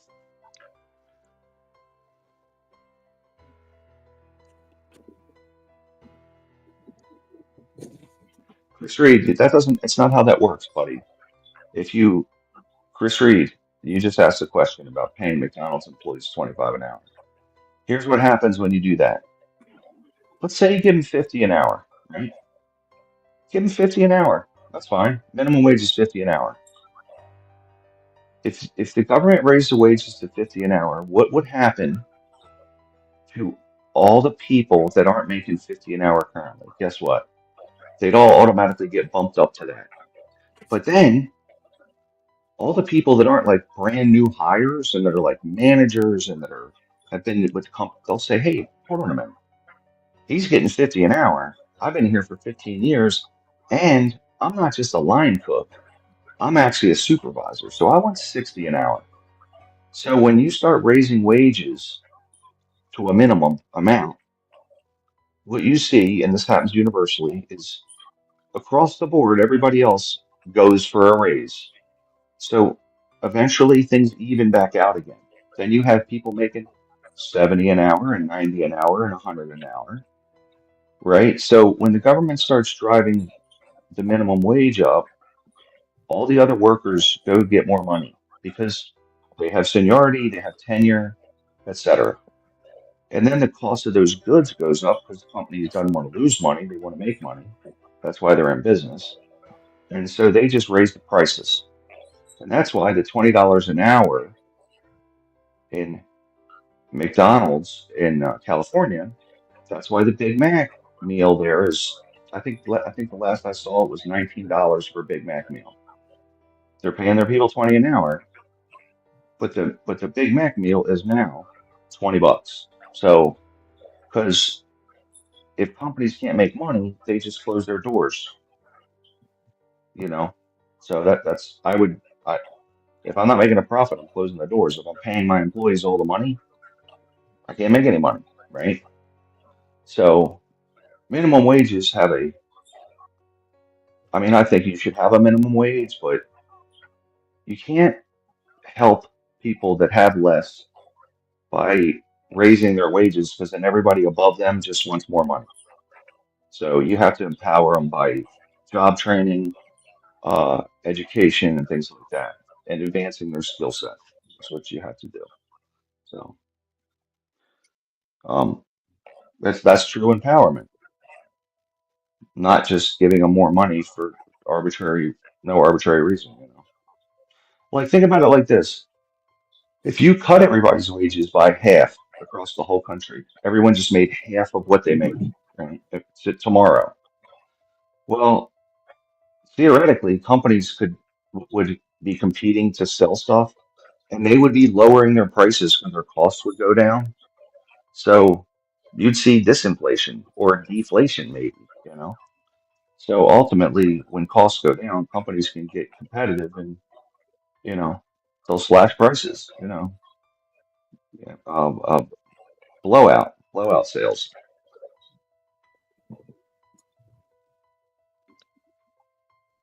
So why are Republicans pushing us to electric vehicles? Uh, Okay, Trump isn't pushing gasoline vehicles per se. He basically, in that speech yesterday, he he's pro basically, EV. He's pro EV. you what? Well, now that he's Elon's buddy, he's not totally against EVs. Right, Interesting. but he's basically saying that Biden is, and therefore Kamala is, they're looking to scrap gasoline vehicles outright, which isn't true. Any more Okay. than he is going to, you know, promote electric vehicles. Essentially, what Trump says is he wants people to have choice, and I, for the life of me, don't see Kamala forcing electric vehicles on everyone. So I like the Well, it wouldn't. argument that, and I hear this constantly, that Kamala is going to take your guns. People are still saying that, No, it's and stupid. I don't know. Well, people have said that on this channel within the last few days, and I just don't get that. There'd be a lot of hurdles to taking guns, right? Well, I don't think Let's she go. even. I bet she's not even thought about it. At least not out Here, loud. here's a here's the problem, Stan, is so if the Democrats win in gun legislation, there's some history with where they win one thing and then they go for the next, and then they go for the next, and then they go for the next, right? So I think that you have to draw a line and say, listen, like for example, Democrats want universal background checks. They want that, right? We know that. Republicans, I don't think I'm not against it because I'm not a criminal. I mean, I don't care, right? But the thing is, if you give them an inch, they want to take a mile, right? Okay, So, I just understand that people actually think that, but The Republicans have their issues that if you give them an inch, they'll take a mile too. Both sides do this. Okay, so I tend to think that it actually is going the other way, though, more so than it does towards the No, Republicans. as a matter of fact, abortion and IVF are the perfect example. Well, a counter example would be Give, gay given, marriage. given, given states' rights for abortion, and now they want to get rid of IVF. Okay, so what about gay marriage? Republicans were against gay marriage. Gay marriage is They're legal. That's my only stand. okay, but the point is, the Republicans were against it. They passed it, No, and now, Republicans and now, like Clarence Thomas want to actually go back and reverse it like they did with abortion, with Roe Wade. but but do you There understand are this? That okay, Republicans who want to reverse Obergefell. Clarence Thomas literally put it in the I can't even think of the case name now. The Roe v. Wade overturn decision. He literally put that Obergefell and forget the other one that needs to be revisited. So there are people who want to do that, and it's in writing. so let me get this straight. I'm saying, oh, okay, so Republicans, Well, my no, original you point was said this. Democrats, if you give them an inch, they'll take a mile. My response is both sides do this, and I just gave evidence of the Republicans getting an inch and wanting Well, to I was go trying to further. give evidence of the Democrats doing it, but you stopped me Oh, every I time. said So both sides do it. okay, so then let's just agree on that. Both sides do it. So here's my question. How can you pass legislation like universal background checks, which I'm okay with, when you have most Republicans fearing, oh no, if we give them universal background checks, the next thing they're going to want is limit the number of guns you can buy. So they think it's going to continue to evolve, right? So it's the same issue with the border. They think, okay, we let you have more border, whatever. So now you're going to do this, right? So both sides think the other side is going to keep one upping the game to get their ultimate objective. And that's one major problem. Because I think universal background checks make sense. I have no problem with them. I think we should do them, right? But if I give you this, you're going to take more. Like in my state, I now can't have my concealed carry weapon anywhere within 500 yards of a school. Now, that seemingly makes sense. It's a good legislation. I'm like, yeah, why should there be anything like that near a school, right? But if it's Sunday afternoon and I'm driving to the range and I get pulled over and I have my gun on me and I happen to be within 500 yards of the school because I'm driving by it on the way to the gun range, right? Then what?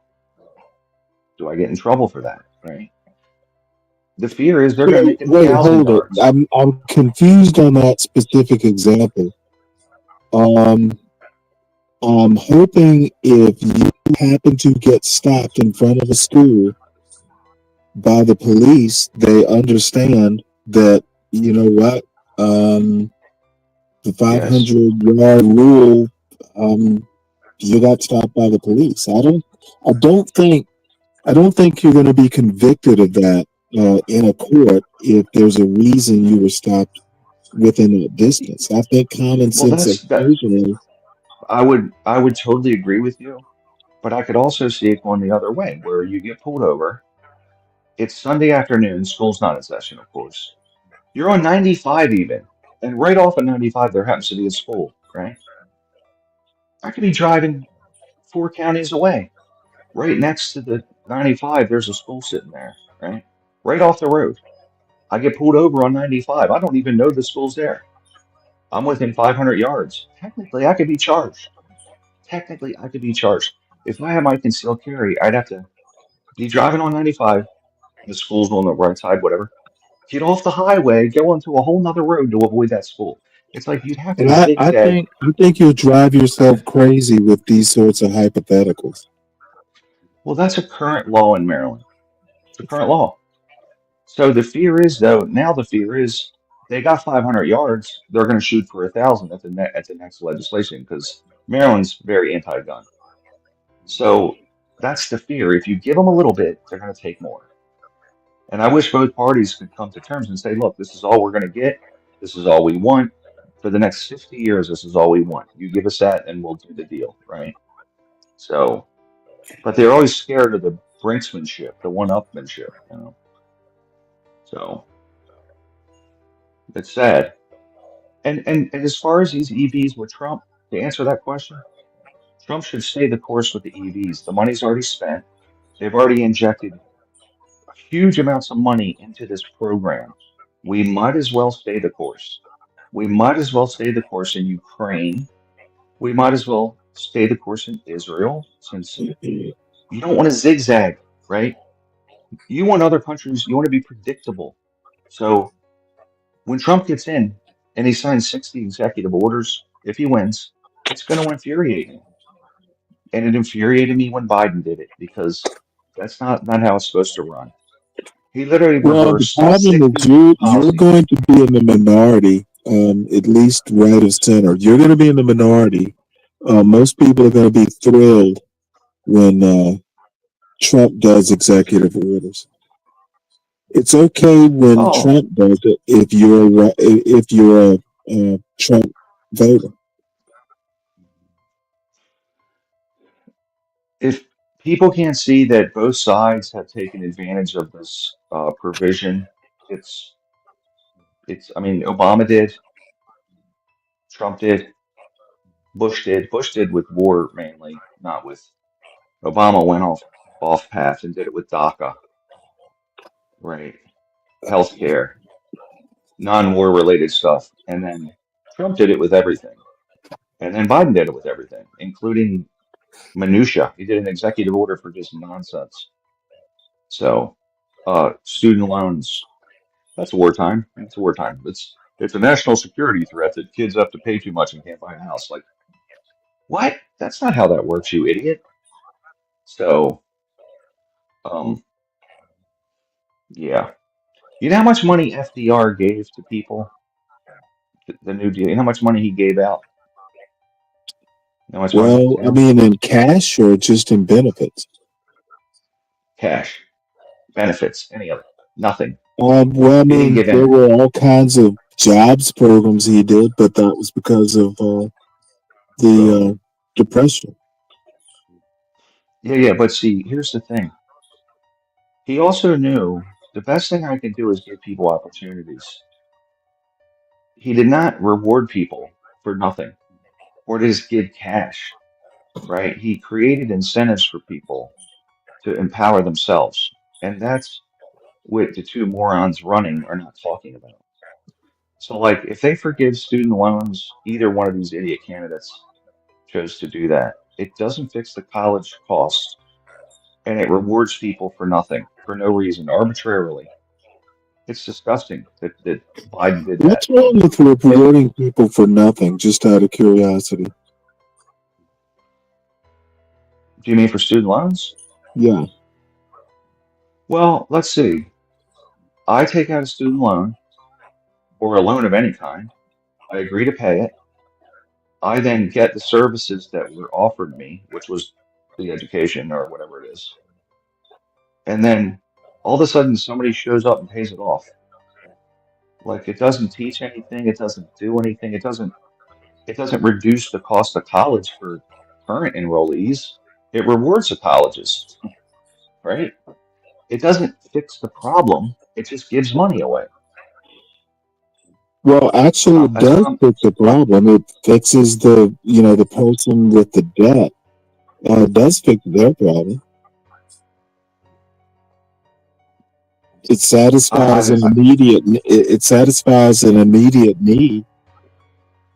so here's the thing. I could have paid for my daughter's college. I could have paid for it. But I said, listen, here's what you're going to do. You're going to get a student loan. And I did pay for a large chunk of it, but I said, you're getting a student loan. They said, We got to get student loans. I said, yeah. Why? I said, it's real easy. That's part of the American experience, and I want you to feel. And by the way, also I made them work and save up a little bit before college. I made them work in college because I want them to feel that they have a vested interest in their education. And student loans are pretty common for Americans to have. So I wanted them to get this experience of that, right? And ultimately, it was a good decision. I could have paid for it. But guess what? I want them to know that their labor is going into them educating themselves. And that's what happened.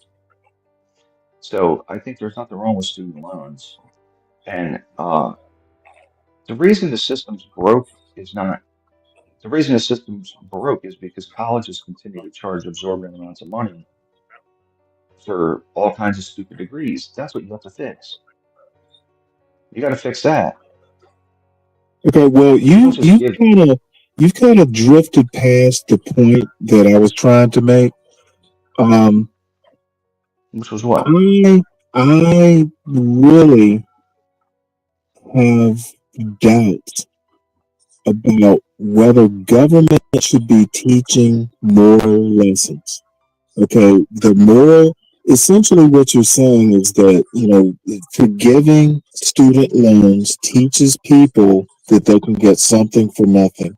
If you take out a loan, it's going to teach people that, I can get away with taking out a loan and not paying it back. I really, really have huge problems with government and what you want to call moral hazard. They're moral hazards to some policies. I don't think government should be in the business of legislating morality or Why doesn't? dealing. Well, hold on, Why let me don't? finish. This thing about the right is especially hypocritical in um, complaining about government being used for social engineering and that sort of thing. I argue that the right is the worst at using government for social engineering and policy for social engineering. And I guess you could make the argument that policy is to do, to encourage behaviors one way or the other. But I find that the right fusses at the left for social engineering and judicial activism and all kinds of moral hazards when it is basically part of standard operating procedure on the right. It drives me nuts. If you must use government at all, and policy is supposed to fix problems, and that's it. It's not supposed to teach moral lessons. It's supposed to fix problems. And the right does not seem to understand this. And probably the left too, if I really thought about it, there's some things on the left, that government should be cold calculating. This moral hazard, I think that student loans can fix an immediate problem, and there may be long-term consequences, but we cannot start saying, oh, same thing with reparations. Oh, if we give black people reparations, they're going to spend it on weed and sneakers. That is going beyond what reparations are supposed to be doing. The moral hazard part of this, I don't think it's government's business. Fix problems is Because all I I want mean, government to do. that's a different argument. My argument is this: Well, if you want no, to it's fund, if you inherent in your argument, is my point. no, it's not. That's not what I'm saying. What I'm saying is this: ultimately, if you pay off all the student loans of every kid in the United States, it doesn't fix the cost of college, which is really the issue, and the fact It's that it's not gone up meant to 800. do that.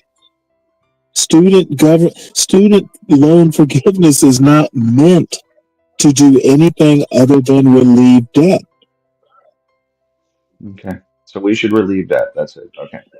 That's That's the what it's meant stupidest to thing in the do. world. Now, whether we should or shouldn't, that's up for debate. But worrying about student debt isn't meant to do anything, or forgiving student loan debt isn't meant to do anything more than fix that immediate problem. Driving down the cost of college is a separate problem. Related, granted, but a separate problem. Well, okay. So basically, it was just a bribe. Just here, kids, here's some money. That's all it was then. So it doesn't It fix a could very well problem. be one way or the other, but looking beyond it fixing a problem, I just don't see the point in doing that. Will it fix the debt problem or not? Well, most of the college loan money that's currently outstanding is from the graduate degrees, not from the bachelor's degrees. And on average, graduates make more than bachelors, and bachelor's degrees make more than non-degrees altogether. So over the course of one's life, if you have a advanced degree, on average, you're going to make several $1 million more than a non-degreed person. And to pay back that person, What does this have to do with forgiving student debt? You're overthinking. no, I'm not. Here's the deal. The Democrats Well, want to then reward. propose how we fix, people going to school for basket weaving degrees, which I think is a fallacious argument, by the way. But propose, let's fix student debt. Let's also propose legislation to fix problems. We don't have to revisit forgiving student debt, et cetera, et cetera. But let's fix the problem and fix Well, I other suggested that, compounding and the problems. student loans don't fix the problem. They just Well, I make it think they worse. do. No, I think they fix the debt problem. Yes, they're going to relieve the debt of people that will make more money on average than non-degree people. That's what it would do. You know what? Then say no. We're not going to do it. Yeah. But So let's not talk about the several $1 million because that's a moral hazard thing. Or we can what do you mean mean? stuff. There are things you can do, but the thing is, I think we just overthink problems too much. In addition to all the other issues, fix the debt problem or don't fix the debt problem. I don't care about the rest of it. Fix the problem. The only way to, so you're saying fix the student debt. I think that If it's a the people problem, that, fix it. It see, seems like what you're saying is it's not a problem. Is that what you're saying? I only think it's a problem for people that took on an absorbent amount of debt and can't make any money. It's their problem. It's not the government's problem or my problem, Okay, for well, sure. fix the debt and then go beyond that and fix it so this doesn't happen anymore. So that's what has to happen is the colleges need to be held to account for selling degrees and advanced degrees and That's non-vocational a separate fields. problem. The colleges, Well, the colleges, fixing the colleges is a separate problem from fixing the debt problem.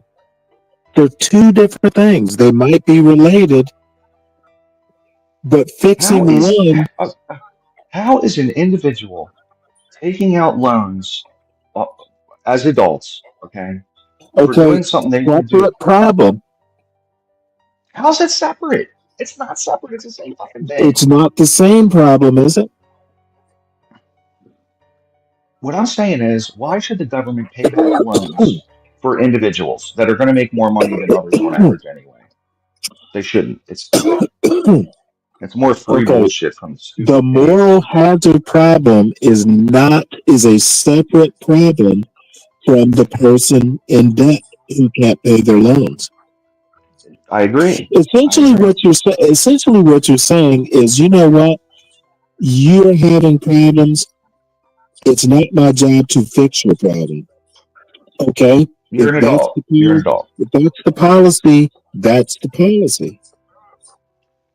You know, my wife paid off her student loans till she was 43. Okay, 43.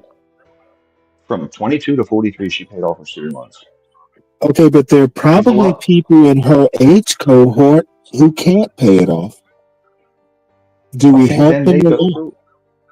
And I Well, don't, you well, go. hold on. I don't care if we help them or not. My question is, do we help them or not?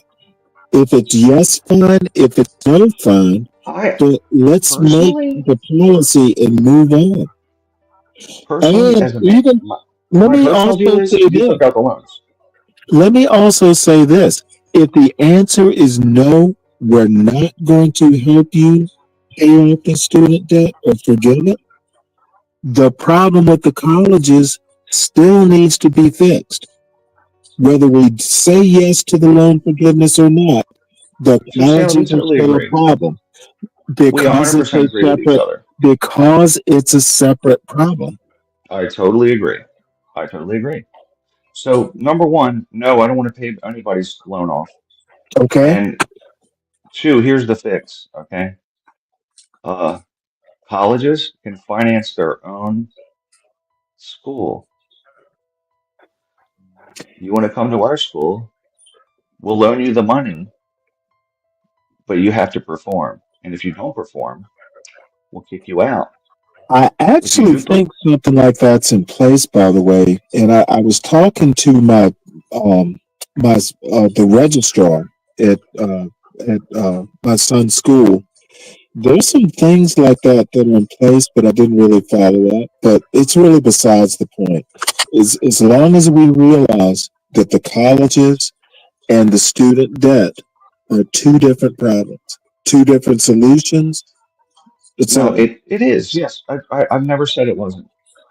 And what I'm saying is I don't believe that we should pay for people that are going to make more money on average. If you just look at the averages, a college graduate makes over $1 million more over his career or her career than a non-college graduate. That's the averages, right? Um, But so somebody needs to ultimately, tell John that. John, who? Galt. What's this guy saying?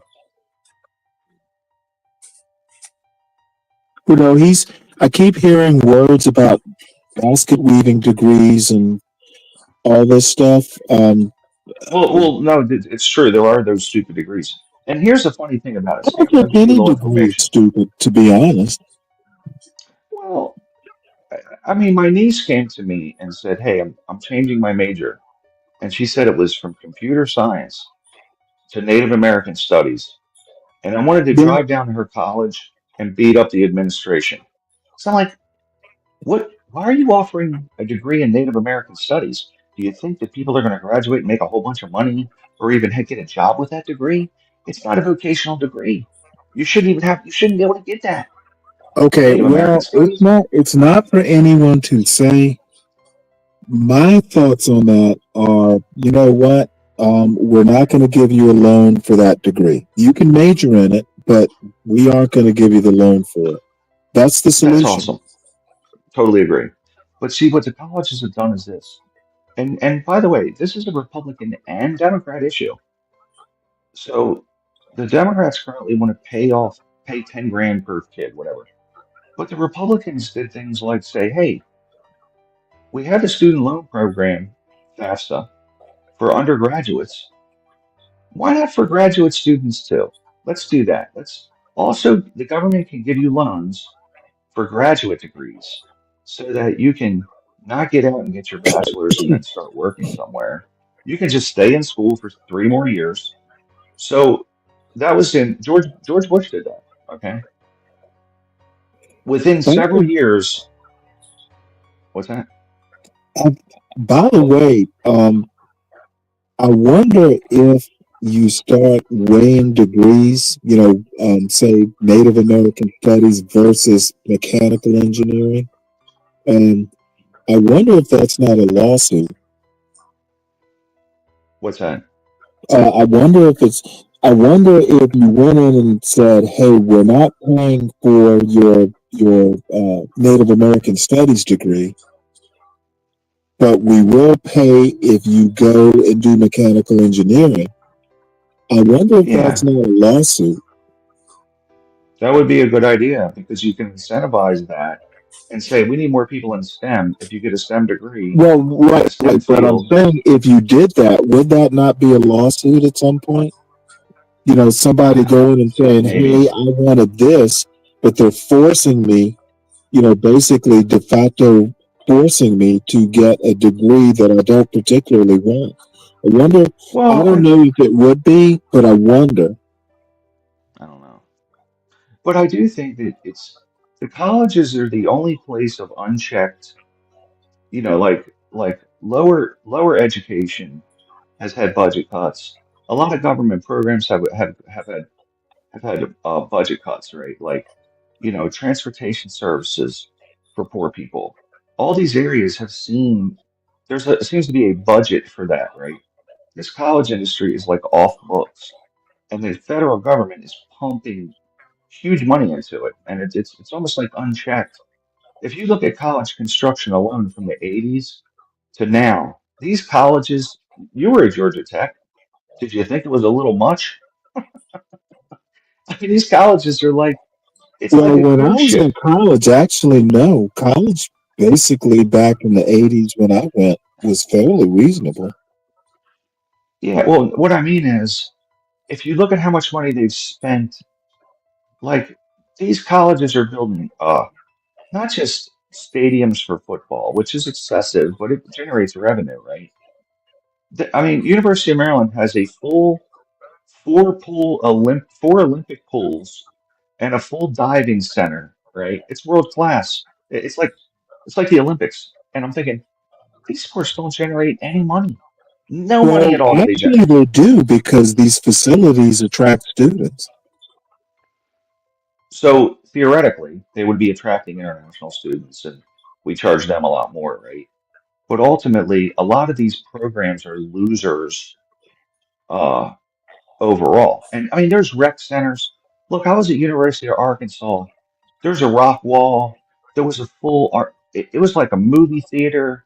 I wanted to live there. I But was like, you also have to oh, understand a lot of that money doesn't come from the government. It comes from football programs. For that, you know, football and basketball, a lot of this stuff, at least the sports facilities, a lot of that gets paid for with football money. some of it in Arkansas, it's a baseball. That's their big deal. But I understand that some of the sports pays for some of it, right? But do you know, like, what pays for what? I There's think no I account. think it can be. You could probably track it if you knew the accounting parts, but um, That's off you the know, books. That's off the books. No one knows. I do know that well, higher ed has I'm its. pretty sure that I don't think government money is going to pay for the Olympic pools. Maybe it is, but I do know that Maryland basketball, like, it's a ton of money.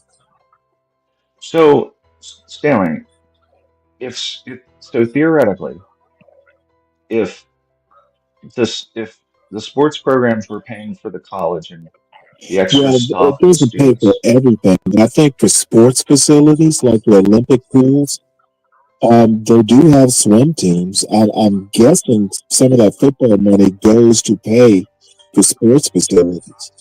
they have badminton teams, they have everything. But here's my point: college has gone up every year at a far higher rate than inflation has since the 80s, like 5%, 6%, 7%.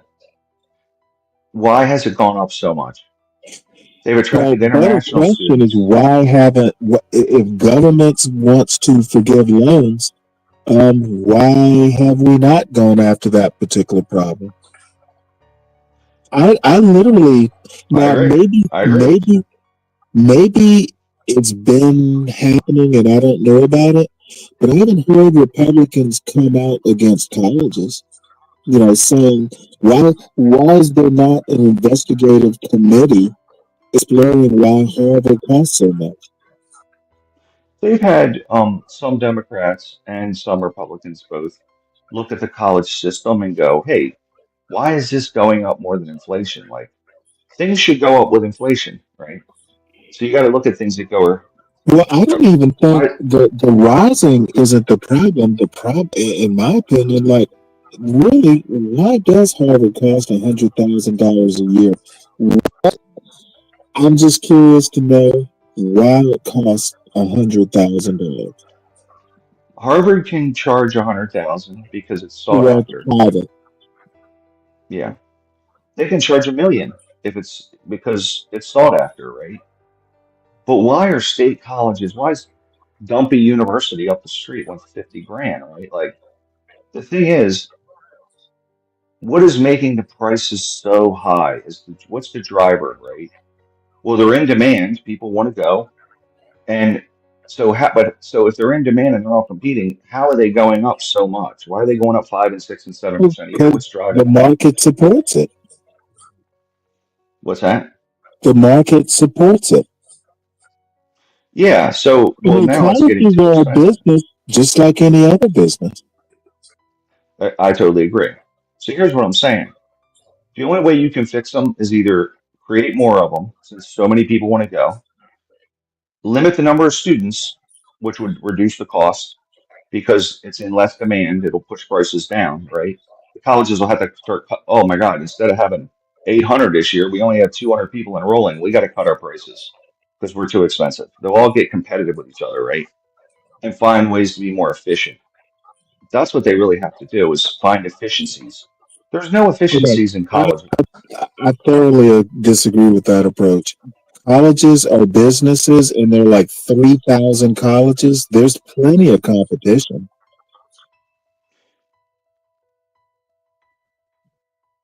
At some Just, point, just the within cost of Georgia. college. So Just here's what I'm within saying. Georgia. Here's what I'm saying. Why is it going up beyond inflation? That has to Because be the identified. market supports it. Yes. So if the market They're supports it, businesses. why is the market supporting it though? You know what? Can we really ask these questions about our market? We don't ask it about any other market. Stanley, we ask it about every market. I mean, what are you kidding me? Yeah, but the thing is we don't do anything. I honestly don't think anyone wants to do anything about rising college costs. It's businesses. I mean, it's a business, and no one is asking, like, we're wondering about grocery prices. I don't get the feeling that we're asking, but I don't get the idea that we're really serious about doing something about it. The government is constantly talking about uh, equal access for everyone to colleges, right? The rich, the poor, the blah blah blah, right? They always talk about them. So ultimately, to give everybody equal access, how do you do that? Well, everyone has to be able to afford to go. So the government, of course, wants to But pay wait, for. you can't, I mean, grades are the equal access. It's competitive. It's Yeah, competitive to get into certain colleges, and not all colleges, by the way. It's most definitely. competitive. I mean, So, so I think that maybe the colleges should take on some of the burden of the loans themselves. Hey, we think this kid's a good investment. In high school, he got all A's or she got all A's. Real great job. They're probably going to get a good job and earn a lot of money. If the colleges start to bore some of those responsibilities, those degrees in Native American studies would vanish because they'd go, why would we loan a kid 100 grand and give them a Native American studies degree when we know there's no real jobs in that field?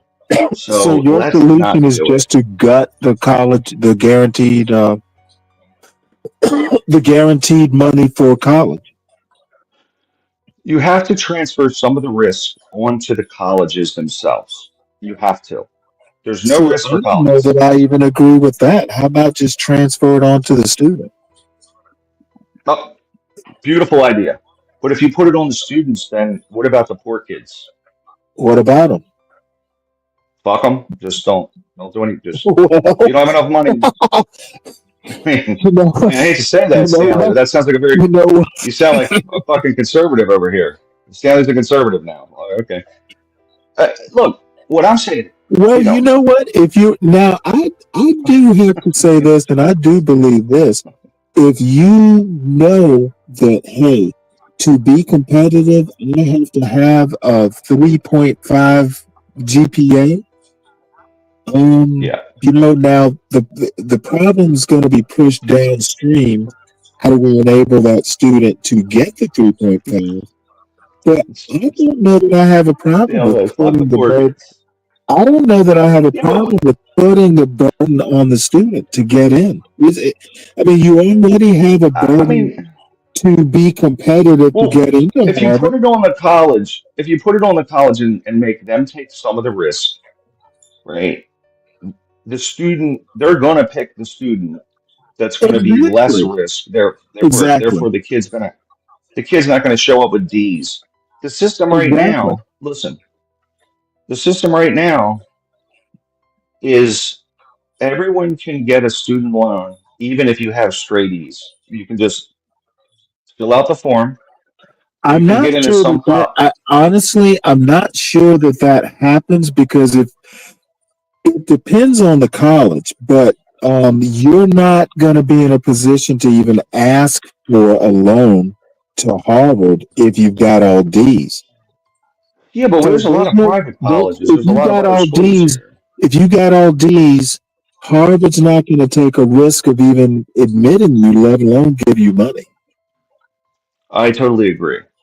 But right now, as it stands, let's just take just Emory College. That's down by you, I think. Emory College is probably $60,000 a year. It's a private institution. Emory College, It also accepts about 10% of its applicants. It's extremely yeah, it's a competitive. very good school, right? So, but let's just take them. Currently, they have, I don't know, 3,000 spots. What is, why would they, other than it hurting their rating somewhat, what is a demotivating factor for them not admitting someone? Like, let's say Grades. people are applying. Grades. Well, no. What demotivates the college itself? The college is getting government subsidized Well, money hold by on. way of the, You will not be asking for a loan to Emory if you don't get in, and it's extremely competitive. but what is the disincentive? Okay, you don't understand what I'm saying. Emory's very competitive. Let's take the average, like Hillsmere College in Iowa, right? They have a 80% acceptance rate. Some colleges do. They have an 80% acceptance rate. What is a motivating factor for them to not accept a student with all D's? There really is no Oh, I incentive see for what them you're not to. saying. Okay, so Yeah, let me give you a quick example just to reinforce your point. In Georgia, there are two competitive colleges, University of Georgia and Georgia Tech. The rest of yeah, the colleges are a little bit less competitive to get into. So, yeah. West Georgia College, what you could probably get in there is a C student. So, I think the only Or way D's to, even. the only thing, I don't know about D's, but um, basically making all the colleges competitive. Well, I have a friend of mine when I was talking about he's an idiot, by the way. He's a huge idiot. I love him, but he's an idiot, right? And I was talking to him and I said, well, I'm thinking about Washington College for my daughter. And my daughter's a very good student. She Washington and was. Lee or Not Washington and Washington Lee, Virginia? but I know what you're talking about, Washington Washington Lee. and Virginia? That's a tough college. I'm talking Washington College, which is just another college. All right. In He said Virginia. to me, you don't, yeah, but Washington Lee's a good school. This is a Well, different school. I'm talking isn't it about just Washington College now? no, Washington College is separate than Okay. Washington and Lee. Yeah. All right. So Washington and Lee, you got to have good grades and be smart to get in, right? And so my point is, I told him, I said, I'm thinking about Washington College for my daughter, my one daughter.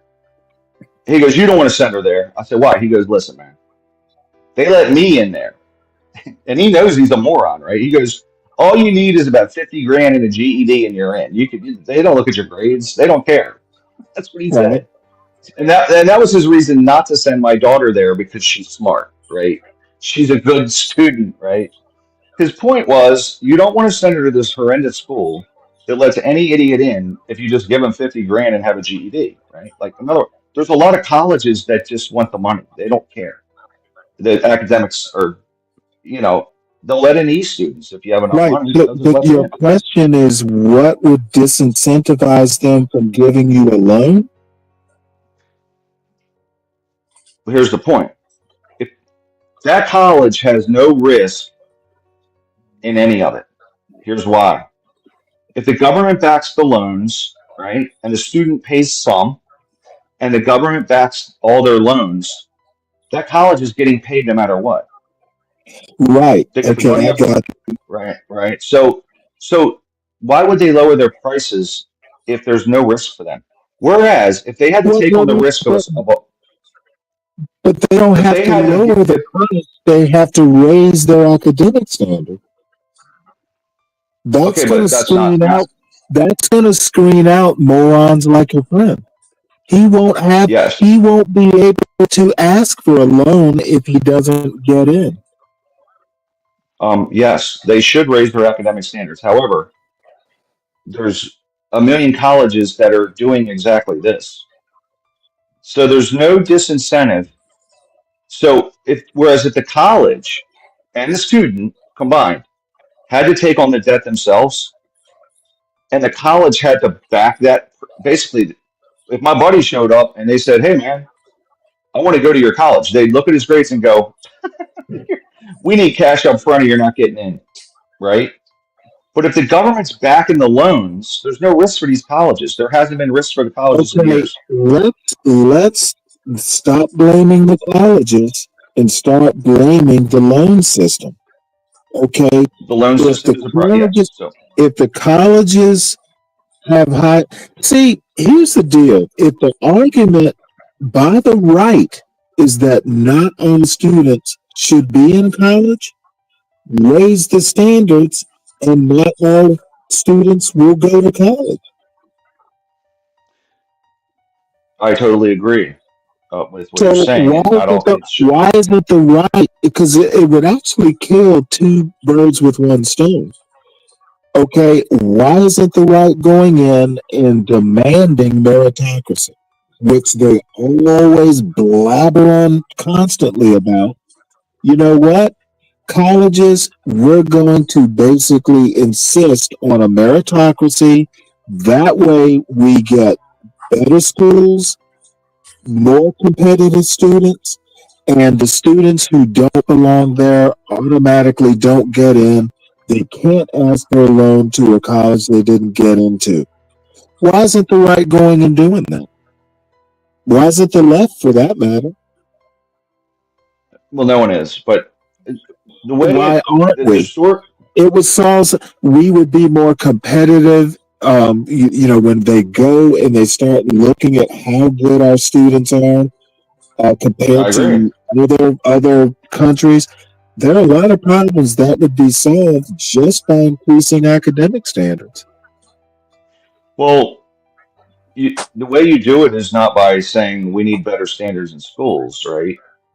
The way you would do it is you say, hey, listen, the only way you're going to have access to student loans backed by government is if the grades are good and there are all the things got to be good, right? You got to have good grades. You got to have you can't miss a lot of school. Or just have the colleges back the loans. Let the colleges take on the debt. But unfortunately, Well, the government yeah, and you could do that too, but you know what? Let's keep the colleges spotless. Let's keep them academic. and it all If the started, by the way, with government, the GI Bill. The GI Bill was the initial incentive to do this. The GI Bill was, oh, you got back from war, your reward is we're going to pay for some of your school, right? The GI Bill. Then it became the student loan program. And the student loan program has expanded and expanded and expanded. And again, the government takes the risk because they're backing the loans, and the college takes on their risk. They don't give a shit. We don't care about academics. We'll just let everybody in. And then the student, of course, just wants to go to school. A lot of them just want to go to school to not go to work. So the whole system's jacked. I mean, listen, Stanley, they let me into college when I was 19. I shouldn't have been near a college other than landscaping the college. I was not ready. I didn't want to go. I just went because I thought that's what I was supposed to do, right? Oh, I guess that's what I'm supposed to do. Well, even though I can't, I like to get high all day and can't read hardly, right? I went back to school at 22, but I didn't know what to do. I said, oh, I guess this is what I'll do. I'll go. Miss half the classes, screw off. Guess what? It came time to get to re-up at the next semester. I didn't get thrown out. I got my assistance, okay? I shouldn't have been near that college. So the system's broken. It needs a total overhaul. The colleges themselves, though, they've had no checks on. There's been no checks on college at all. Okay, I don't understand why you're blaming the colleges. The colleges, I'm sure they must have had some hand in the student loan program, but it sounds like this isn't necessarily a college problem. Oh, it's a government problem for sure. Like all you got to do is limit the government money flowing into it, and you'll see the colleges go. We got to go on a budget. And let me give you an example. Using Harvard as an example again, the people who get into Harvard, a lot of them don't wind up taking out a whole lot of loans because Harvard, if they really want you as a student, if you manage to get in, they're going to find a way to get you in. They'll find the money for you, etc. I think Harvard's free, but I think Harvard's free It for all is students. practically if you get in, but here's the deal. Yeah. Even because you're going to wind up taking up money, taking out loans just to live. I think it's free, or maybe No. Just incidentals. If you're poor, going to Harvard, Boston's an expensive Yeah. place to live. But what I'm saying is that in that rare case that you get into Harvard, the pedigree, most everyone coming out of Harvard is going to get a decent job if you try halfway hard. So a lot of this stuff gets recouped because of the pedigree. Not all colleges are like that. But I agree. now I'm going to be really. I don't know if I have the patience to go back and research because I'm really interested now how the student loan thing even came to be. How do we get here? Maybe The there's a GI Bill was the GI Bill after World War II. GIs came back and they said, for your service, we're going to do the GI Bill, which is where you get to go to school because you were in the military, and then they just continued that. And then eventually, I think they started. I think it was a private loans business of student loans. And then the government started to do Pell Grants. And then I think it just evolved into eventually the government kind of took over the whole student loan business after 2008. They backed all the student loans. So in other words, all the colleges, all the private sector student loans in, I think it's Fannie Mae, whatever it is, it's like the private sector side of the student loans. I think the government took all them over and funded them, right? From what I understand, they took over that whole industry basically. So there's still student loans that are private sector, but the government also does a lot on their side. So, but they've got most of the stuff backed. They back. If you back it, the college knows, hey man, we're getting our money ultimately, just like John, right? Hey, I'm getting my money from the government, so I'm not worried about it. It's coming. But I'm going to tell you right now, I'm literally, if I pay $1,000 this year for college, I would be very satisfied. I literally, I think I'm going to be able to pay for college this year. Well, not have to pay for college this year. Yeah. Well, your son got a bunch of scholarships. Didn't he get scholarships? Didn't Well, he? no, I mean a lot of it. Well, he got a tuition scholarship, but the rest of it is going to be basically college. The college is paying for the rest of it. That's cool. Well, no, it's not cool. The thing is I knew it was going to be like this. Um, so I didn't have to force him too hard, but I pretty much let him know that this is how you're going to pay for it.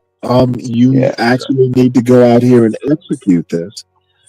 Well, And my one daughter got like 30 grand a year.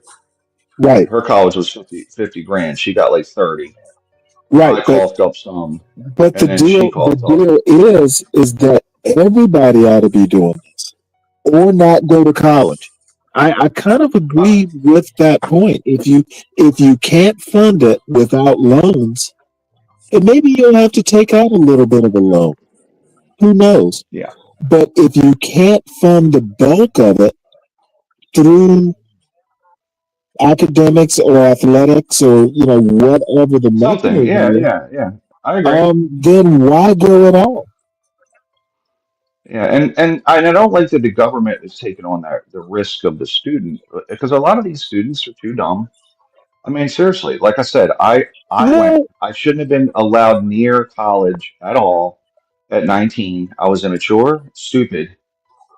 No, they should have been like, hey, listen, here's a rake. This is what your job is. now Okay, you can that's. be.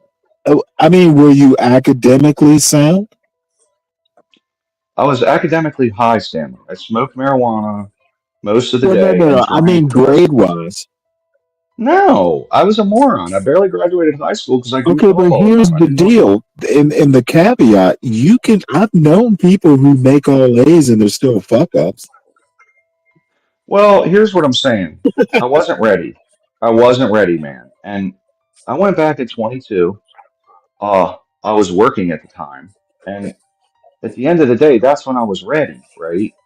And that came from borrowing, and I got a little scholarship. I paid some. My parents paid some. Like I had to go. I had to find a way, a will and a way. And I went to cheap schools. I went to community college, and then I went to a local cheap school called University of Baltimore. But what I'm saying is I think my whole college cost 10 grand in like a year in the late 90s, you know? And Right. the same thing, you know. So it was even now it's maybe 20 grand. It's still cheap school, you know. But my point is Well, like this thing this thing is broken and what we talked about this before. This thing that annoyed me about the student loan payoff was like, oh, 10 grand a student, right? I'm like, what if the kid got all D's? What if he's a millionaire now? Are you gonna just like means testing was not even researched? And just you and I talked about that. Like they don't want to means test anything anymore. Hey, why are we helping this guy that's now a doctor with 10 grand in his student loans? Like he doesn't need the money. But if you're broke as hell and working at like wait, hold it, hold on. I mean, that doctor, with the student loan, I understand what you're saying. Um, I still don't think that. Um, I'm not so sure. The means testing is kind of a slippery slope. But I why? mean, I guess Why you have to have. what I guess you how have to why is have it some way. But why I is mean, it a isn't slippery slope? well, isn't that the same thing as saying, hey, if I took out $10,000, and I'm a doctor, or I took out, another student took $10,000 and I'm Native American Studies. Um, No, no.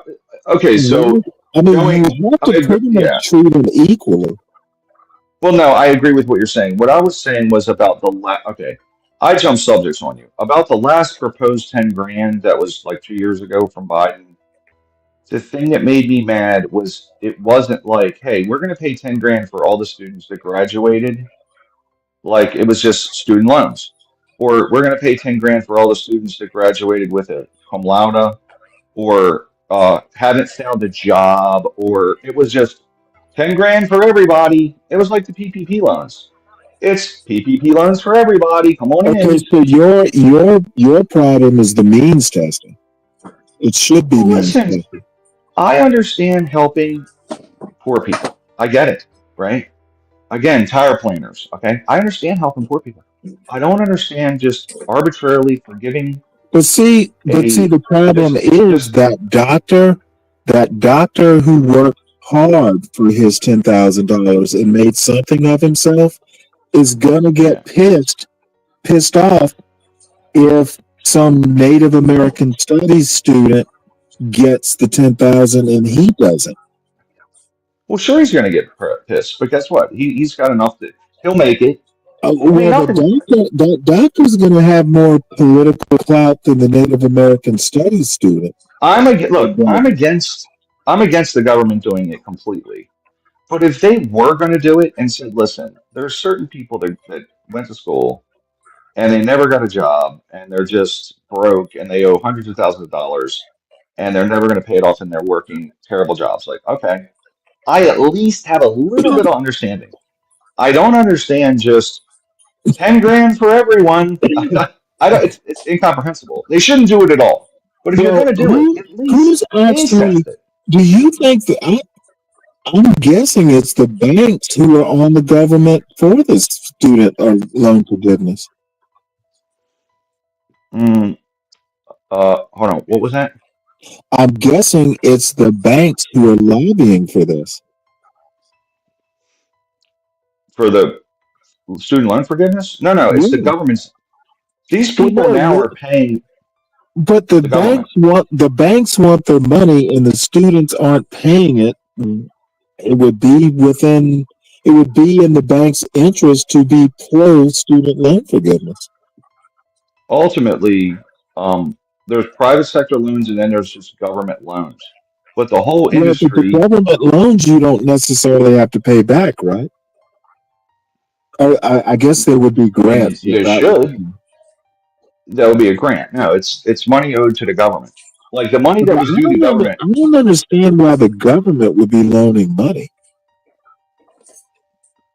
I mean, the government does loan the money. The government To backs the loan. students? So even if it's a private sector loan, the government will back the loan. Well, yeah, but And if the FAFSA, for instance, that student aid, that's through private institutions, isn't it? And they're but if government backed, if the student government defaults, guaranteed.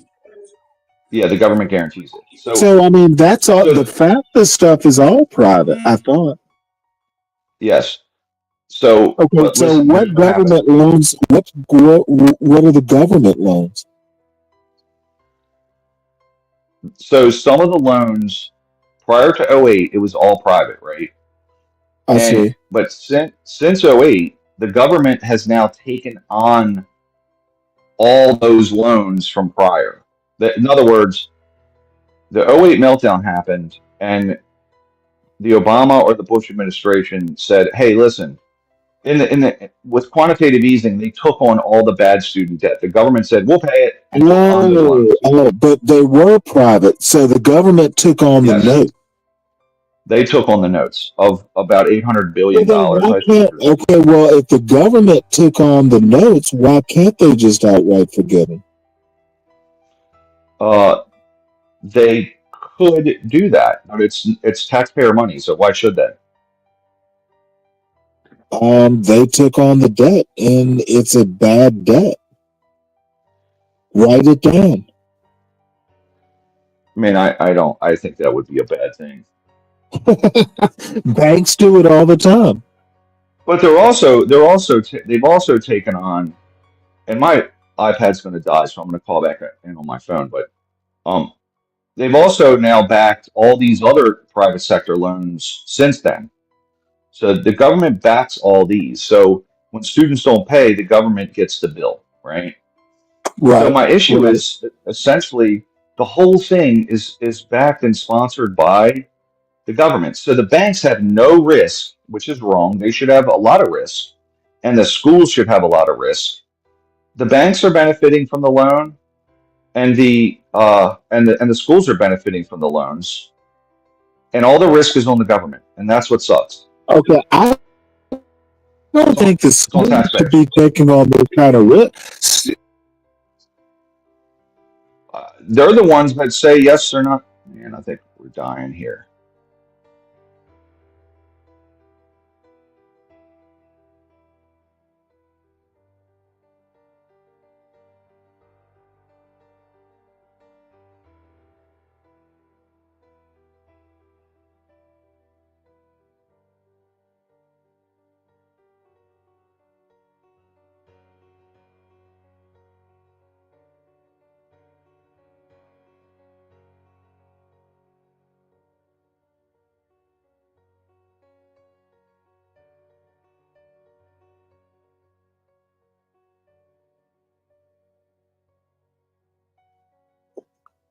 Hey Ryan, sorry about that. I hit a wrong button.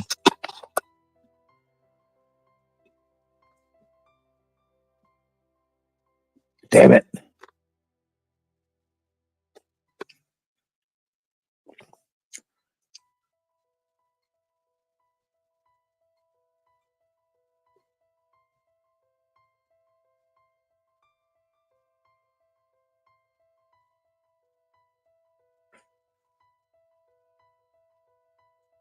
Okay, Chris Reed, I don't understand the question. Donald Trump would be a fool to get rid of union jobs. I don't know why he would even do that. That's not something that would be remotely considered.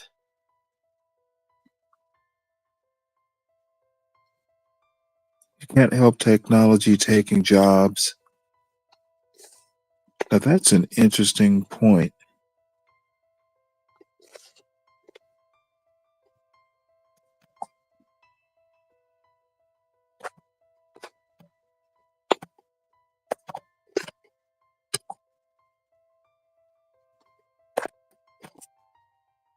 Ooh.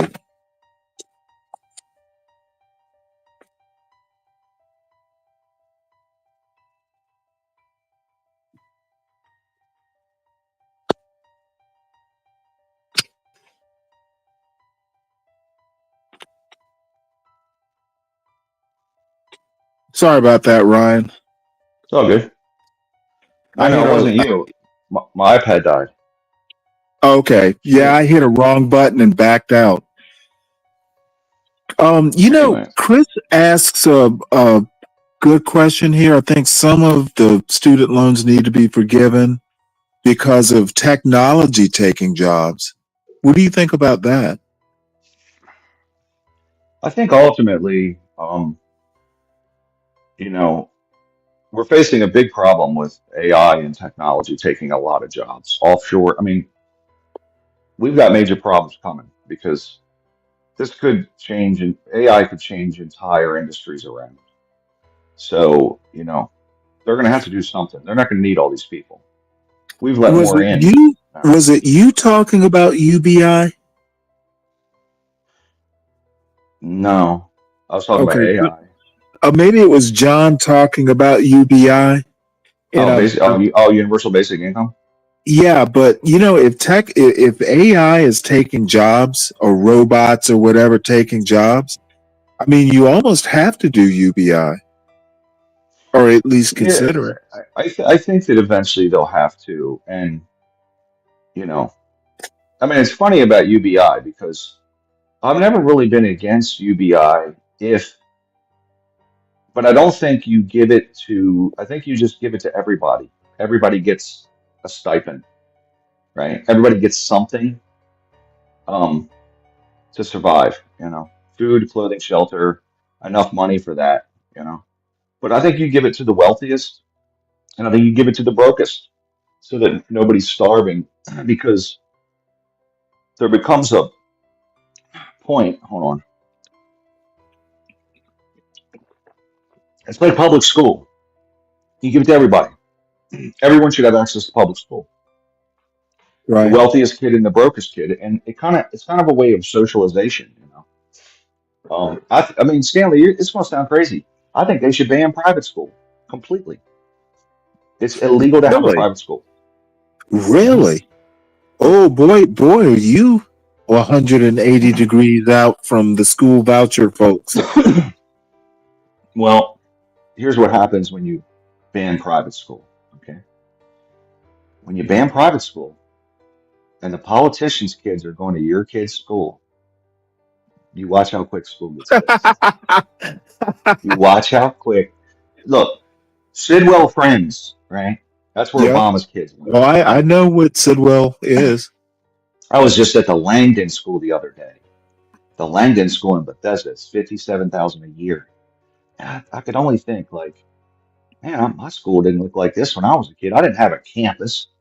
I had a gutter. I had a shitty fucking school that, like we had our own daycare at the school.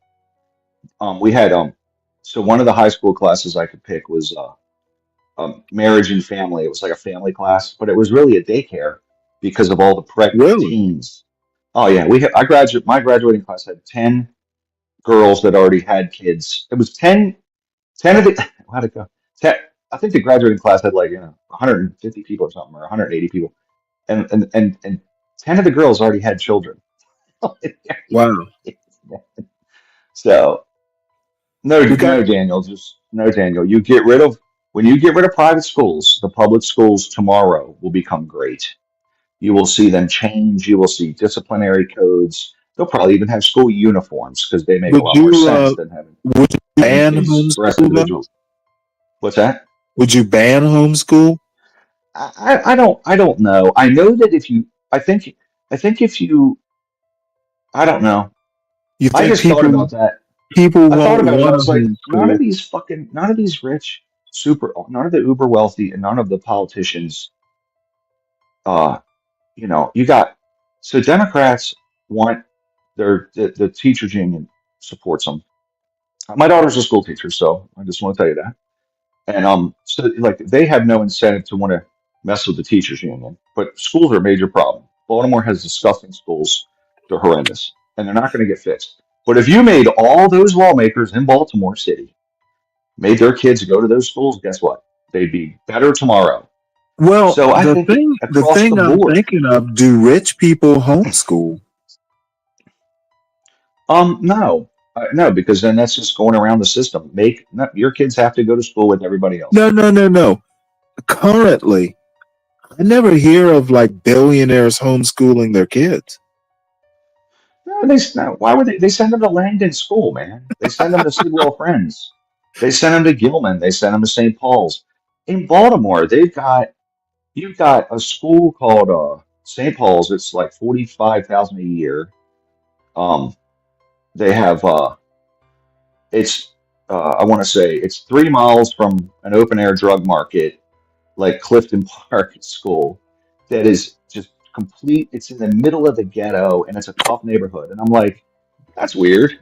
Now, what's funny is, St. Paul's has a percentage of minorities there, but they go over to Clifton Park and they cherry pick the football, basketball, baseball, and all the athletic players and bring them over, right? And I'm like, that's disgusting that this exists. So imagine if you just said St. Paul's is a public school. Guess what?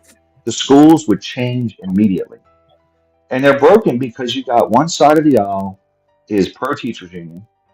So they don't want to really change anything or refine it or make it more efficient. And then you got the other side of the aisle that says, let's do vouchers, right? So we're going to take the kids from the toughest sections of town and we're going to cart them out to the county and put them in a good school, which I'm not necessarily against that. Like, I think you're giving them access to a good school, right? But why should they have to do that? And aren't you just abandoning the school that they're at and saying, well, that school's broken. We'll just go to the next one, Well, why don't you just fix all the damn schools by getting rid of private school? Holy shit, imagine that. Imagine if the politicians had to send their kids to the same kids Well, as the common here, student. here is the pushback though. The public schools, one of the problems or one of the reasons people want private schools is religion. They want their kids to have a religious education. Yeah, By I law, understand. the public schools can't do that. I understand that. Well, maybe you got to make it one of the classes. Like we're going to do a religion class. And we're going to discuss Well, religion there's and going to media. be enough pushback that, I mean, you'll be able to have a religion class if it's taught as like a literature type of class or a philosophy and religion type of class. But these people want like morning prayer. And dude, I went to a Catholic school. You know, I mean, look, I sent my daughters to private school, to Christian school. Okay, so I get it. Which, by the way, I only did that till 8th grade, and then I said you're going to public school because I didn't want them to feel like they were. I wanted them to feel to mix with all the kids. Like public school, you get all the kids. You get kids that are better off, kids that are worse off. So well, I the was like, the only private school reason shelters them. You know? the only reason I suspect, I've never actually talked to my parents about this, but probably the only reason that I went to Catholic high school was the academics, and I tested into it. Yeah, okay. But I'm I telling mean, you, Stanley, my I idea. think if I hadn't like done really well, my mother was a public school teacher. I don't know that she would have had a problem with me going to public school. Can you imagine the focus on education if the politicians had to send their kids to Clifton Park? Okay. All those shithead district assholes there in Baltimore City that, their kids ain't going to those schools. They send their kids out to other schools, send them over to the private school, right? All those shitty district people, if their kids were going to the public school, those schools will be immaculate tomorrow. They get plenty of funding. They'd have the best teachers. Teacher raises? Absolutely. Let's give teachers raises. I think you just make it all public. Period. And guess what? Schools would imagine the interest in schools, right? They would there'd be 500 pieces of legislation across every city council, the federal government. And it'd be amazing. Imagine what would happen. You'd see shit change real quick. So, and guess what? And guess what? The bad students would start getting in trouble, right? You couldn't just assault the teacher and just keep walking around. Right? Couldn't do that anymore. That shit would change. I bet kids would start getting suspended again and maybe even expelled. They don't do that anymore. They just well, every kid. I asked my daughter. I said, why do they not expel kids anymore? Well, every kid has a right to education, Dad. I said, what? What? Okay, so he's continuing to 86 the whole class. The teacher's got to spend hours with this one idiot student. Like me, I was one of those. Why should the other kids have to face the constant disruption of this idiot when they deserve to get an education that's being sabotaged by a moron? Imagine that. You know what I'm saying? Right. You see shit change immediately. So, and public education now, it's a Western thing where it's literally, and she teaches at a title, her program. It's a Title One. It's Title One, so it's not a. It's the school is in Title One, but her grade level, her class is Title One. So in this class, she's got like 8 IEPs, which is like if the kid has some learning disability or some other type of exception. And Right. she told me the other day, one kid climbed up on a cabinet, and he just dove off the top and did a suplex on another kid. Right, just dove off, boom. Right. Guess what? Kid didn't really get in trouble. She called the parents. The parents were like, "Well, what'd you do to him?" Like that's what they say. These kids don't get in trouble. I would have been thrown out of school, right, for half the stuff they're doing. So again, if you make all private schools public schools and just it is what it is, boom, right? You see the schools get fixed instantly because all the troublemakers would be they'd get sent to when I was in school, the troublemakers ended up on the first floor, right? It was we ended a lot of the kids What ended was up on the first special floor. about the first floor? Well, it was literally called special education. It was troublemakers, kids that didn't want to learn, kids that wanted to throw erasers at teachers. Closer to the door. Faster for him to get you out of there, right? Hey, listen, man. No, but listen, I wasn't allowed to disrupt. Oh, you're gonna be disruptive? You're out. You're out of Right. here. Yep. Boom. Go there. Hey, Now the American kid's back man, there and while you're here, there's a question up there for both of you. Mr. Ryan and Now American Man, should Donald Trump get rid of union jobs? Now, he just got endorsed by the Teamsters. I don't I think think he it was can.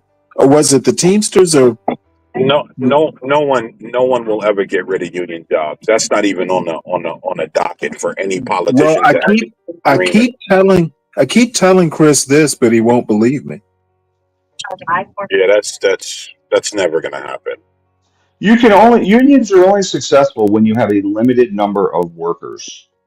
And between Right. offshoring, you got to limit the number of workers, and unions will work. But unfortunately, we don't.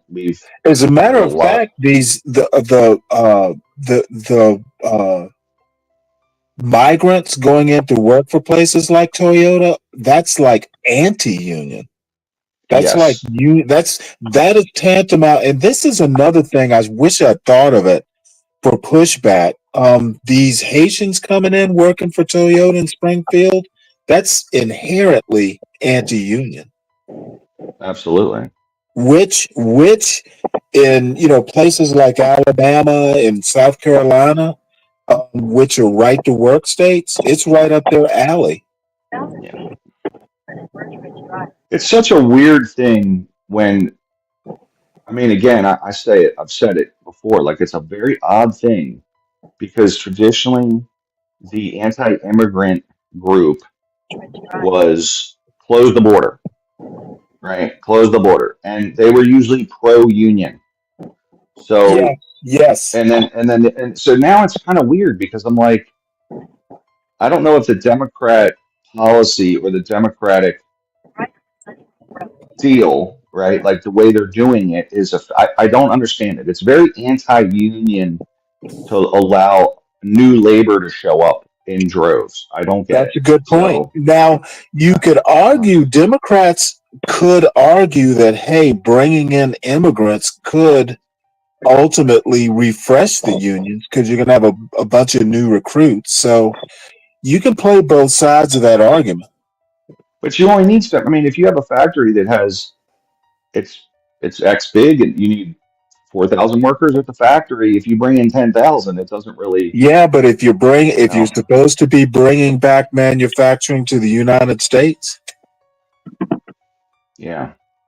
I know that unions traditionally would not be pro any candidate that wanted a ton of immigration or more immigration unless the jobs were needed, which unemployment's been ticking up, so we kind of don't need them currently. I don't know. So it's a weird thing how it's played out. And I think it's played out politically based on, Trump was we're closing the borders and the Democrats just went opposite. And they just, oh no, like it's funny because these parties, if one says red, the other one doesn't say, yeah, red, yeah, it's a good idea. They say, well, and blue, by blue. the way, Trump is pro H-1B, I believe. Trump, one thing he did, which I did like, um, which I didn't like a lot of the stuff. I liked some of the stuff he did. I didn't like others. The H-1B, what he did was he limited H-1Bs, which a lot of people don't even know about. But what was happening was big tech, which he's not really pro big tech traditionally. Big tech wanted more H-1Bs because you could get an Indian to do it for 40 grand when an American tech worker wanted 100. So all of a sudden, the Obama administration expanded H-1B visas huge, and big tech lobbied him to do it. So Obama said, okay, well, I guess we don't have the workers, we'll give you more. And I'm not saying he did it in a bad way. He did it because the big tech told him he needed to do it. We don't have the developers and we don't have all these people. Well, really what they did was just undermine American tech workers. So basically they expanded under Obama they expanded it from like 200,000 to a million. And then it was for 3 years, and then he let them add another three, and then the company could sponsor largely Indian population. They could sponsor them to move to America after 10 years. So if you think about what that would happen there under H-1B, like one company, Apple per se, could tell an Indian tech worker, we'll give you 40 grand a year, and we're going to give you 40 grand a year for 10 more years, and then we'll make you a citizen. That tech worker has no ability to negotiate because he thinks he's going to get a citizenship, right? So you could hammer wages downward. So the American tech worker, you're like, why would I hire him? He Well, wants 100 grand. also that tech worker also has a lawsuit because that's tantamount to indentured servitude. Well, that's the H-1B law. It's 3 years plus 3, and then after 6 years, you can apply for citizenship, which you will get after your trial, which usually would take 4 years. At any point, Apple can say, "Hey, guess what? We don't need you. If you go in and complain, we don't need you. Oh, you don't want to work? We don't need you. You're not going to become a citizen. See you later." And then the guy has to start over. It's And by abusive. the way, Trump being anti-tech, again, he's walking a walk. He's talking a talk, but Well, he not walking reformed. a walk. Trump reformed that, by the way. Elon Musk is a tech CEO, and he is, he's running a PAC for Trump. Trump literally has stakes in Truth Social, which is social media / tech. Is Trump really anti-tech? Okay, here's what I'm getting at. He revised the H-1B program so that it didn't. I think he made something so that he changed the H-1B program, and it was pro-worker, pro-American tech worker. I don't know the specifics, but I know that he revised it, and it had to do with you couldn't pay Indians 40 grand and not hire. You couldn't just arbitrarily pay whatever you wanted if they were in a foreign country. So it didn't hurt the American workers anymore. But I don't know the specifics of it. But I know that's what they did initially. And Trump changed that to help American tech workers. That's all I know. So he fixed the program to a degree. You with me? Well, Mr. American Man, how are you this morning? Good morning, gentlemen. I just had to go and gas up the work van. I thought I was on mute. Sorry. Oh no, I'm just you hopped on. What's your beef this morning? Oh, no, I ain't got no. Just kidding. Nah, you know what? I was listening to the school thing that Ryan was talking about. It's kind of diabolical if you really think about it, because they're kind of forcing all the kids to suffer, right? And therefore they're saying that none of the kids can learn. If one kid can't learn, then none of the children can learn. Diabolical, man. That's kind of what they do, yeah. Well, but imagine if they got rid of private schools, though. American. Well, Wouldn't you see that's the shocking thing. Ryan is opposite of the school voucher thing. Well, either have vouchers for everyone, or you can't have it the way it is, right? It's Well, hold on, Ryan. Well, Ryan, they do have vouchers for everyone. That's the thing. It's just that the teachers union wants you to believe that it's a different way than it is. Everyone can get a voucher. The whole thing is literally to get everyone vouchers, but the teachers union doesn't want to do that. Okay, I'm totally confused. So vouchers are a thing or a proposed thing? In his state is different. Yes, vouchers are a thing or a proposed thing? No. Vouchers are a thing, Stanley, but some states won't allow it, right? North Carolina, South Carolina, like there are some states that do vouchers. I mean, really? Yes. I had no idea. I mean, here we don't really do so much vouchers. If you want to put your kid in a charter school, you put their list on their name. Put their name on the list. Charter schools aren't considered voucher. I mean, if you're on a waiting list, is that really a voucher? That's why I said, Stanley, it's not really a voucher thing here. Okay.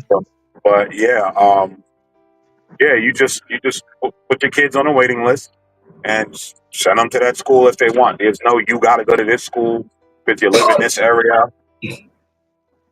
Okay, well, how is a waiting list a voucher? Because the waiting list means you're not in the school yet. You're waiting your turn. Well, Stanley, I just said that it's not the voucher system here. They have states with the voucher system, right? Which that, I mean, Okay, well, I guess I'll Google it. Yeah, but that's a thing where the teachers Because union fight I against don't it. think anywhere I didn't know that. Hey, if I want to send my kid to this Catholic school, you could do it automatically. I didn't know that existed. It depends on what type of district you're in, what state you're in, and what the rules are. Now, a private school, no, you're going to pay for that. As long as you have the money, you could send your kid to a private school. Right. So that's not a voucher, but the voucher system does not exist where you have total school choice. No. Okay, that's what I was getting at. When I say vouchers, I really mean school choice. Okay. Yeah, school choice then. Yes, there is school choice down here. You have to get in. You can't just pick a school. You got to get the kids got to get good enough grades to get into the school, right? Right, and you have to pay for it. If you have to pay for it, it's not a voucher. No. He's not saying that. He's saying there's school choice. The kid gets to choose the school he wants to go to. No. Politically, when a Republican, for instance, says school choice, they mean a poor person gets a voucher to either pay for or help pay for the school of their choice, public, private, charter, whatever. We don't have that right now. Well, I think what you're saying is a little convoluted, Stanley. No, it's exactly what Republicans want. They want anybody, regardless of income, to be able to go to the school of their choice, public, private, or charter.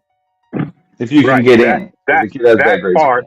Right, that part is correct. All of that money, or the financial part that you threw in there, that part is incorrect. How so? Because they listen. They just want everyone to be able to take their portion that the government gives them and use it at another school. Right, and the government currently is not giving them that portion. Well, they're not giving them that option. They're not giving them the option. Okay, the program doesn't exist, is my point. It's still something that Republicans are fighting for. Yeah, I mean, it's something that the teachers union are against. And I don't blame them for being against it. My point is, because of the teachers union or for whatever reason, it does not currently exist in the form that Republicans would have it if they could defeat the student or the teachers unions.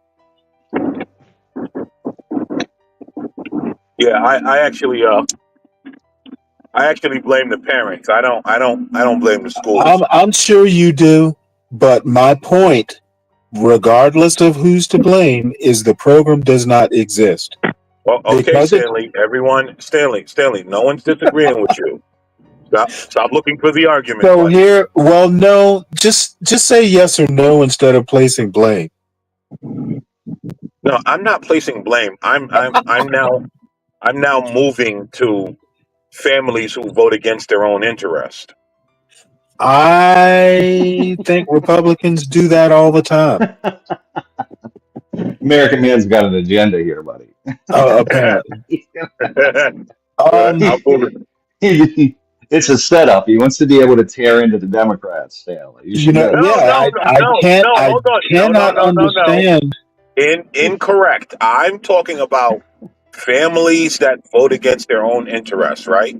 You have plenty of poor people that are anti-school choice, and they're dooming their children. And you know what?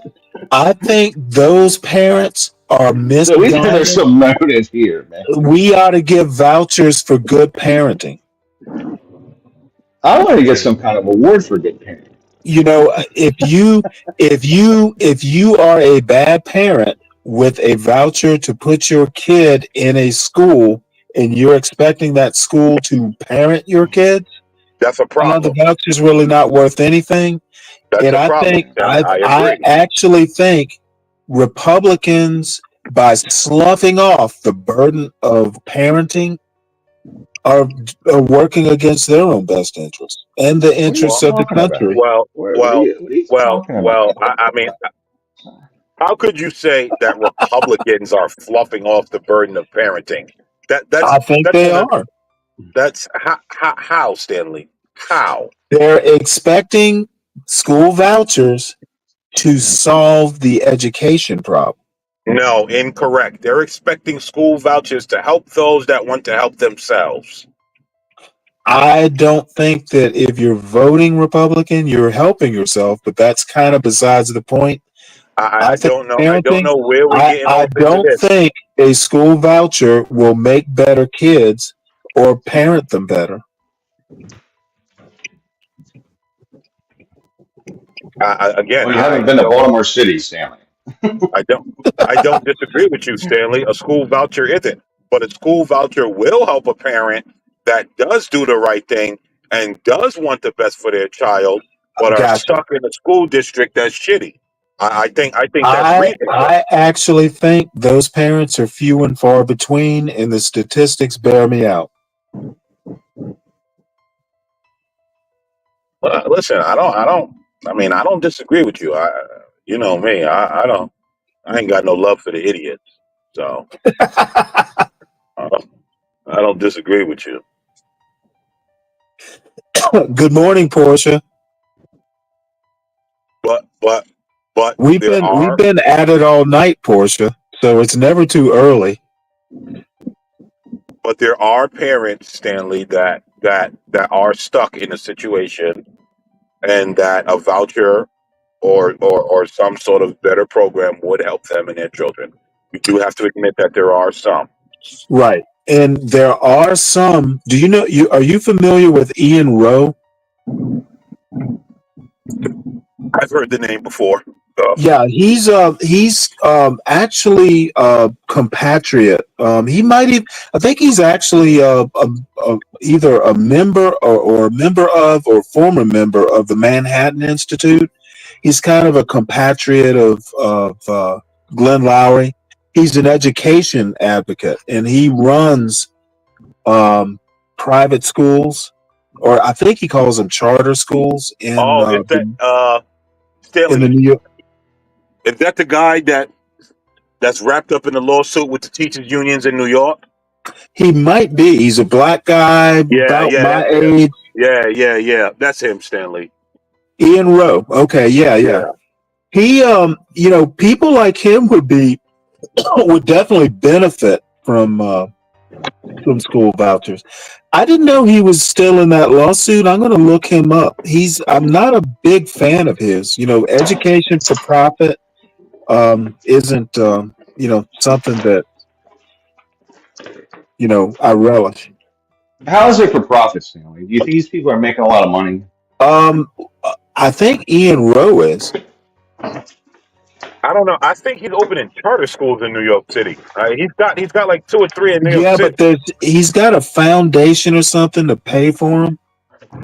It's been years since I've actually thought about him, but he's a good guy. He's a smart guy. So I'll go back and re-research him. I didn't know he was still kind of in the news, but that of him, is Well, no, I watched a talk between him and Glenn. I want to say 2 years ago, and at that time, yeah. And at that time, he was talking about the lawsuit. But the teachers union got so much money they can have you wrapped up for 10 years. Right. You know what I'm saying? Right.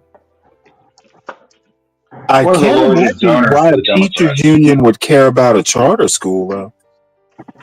Because it competes with them, and they know that their bloated budgets will get diminished with charter schools. Well, that's the big deal is that the more kids you pull out of public school, the less Correct. money the public school gets. But And why would a union even have grounds? I mean, if there's school choice, why would a union have grounds to well, sue over? that Stanley is where we start getting to the bureaucracy. Yeah. All right. Well, I'll go and look it up because it's been As a matter of fact, I only know him through the Glenn show.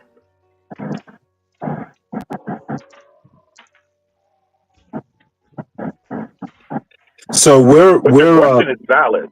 You're asking a valid question. Why would they even be involved in such a lawsuit? It's definitely a valid question. I'm going to research this. I have some time. So looks like we have about half an hour before the 12 hours is up, and I think there's another stream already up If for I'm 7 o'clock. real quick, if I'm not mistaken, Stanley, my cousin's daughter is in one of his charter schools. Oh, really? Yeah, if I'm not mistaken. Have you inquired as to what they think of it? Hold on. I got to take this work call. Okay.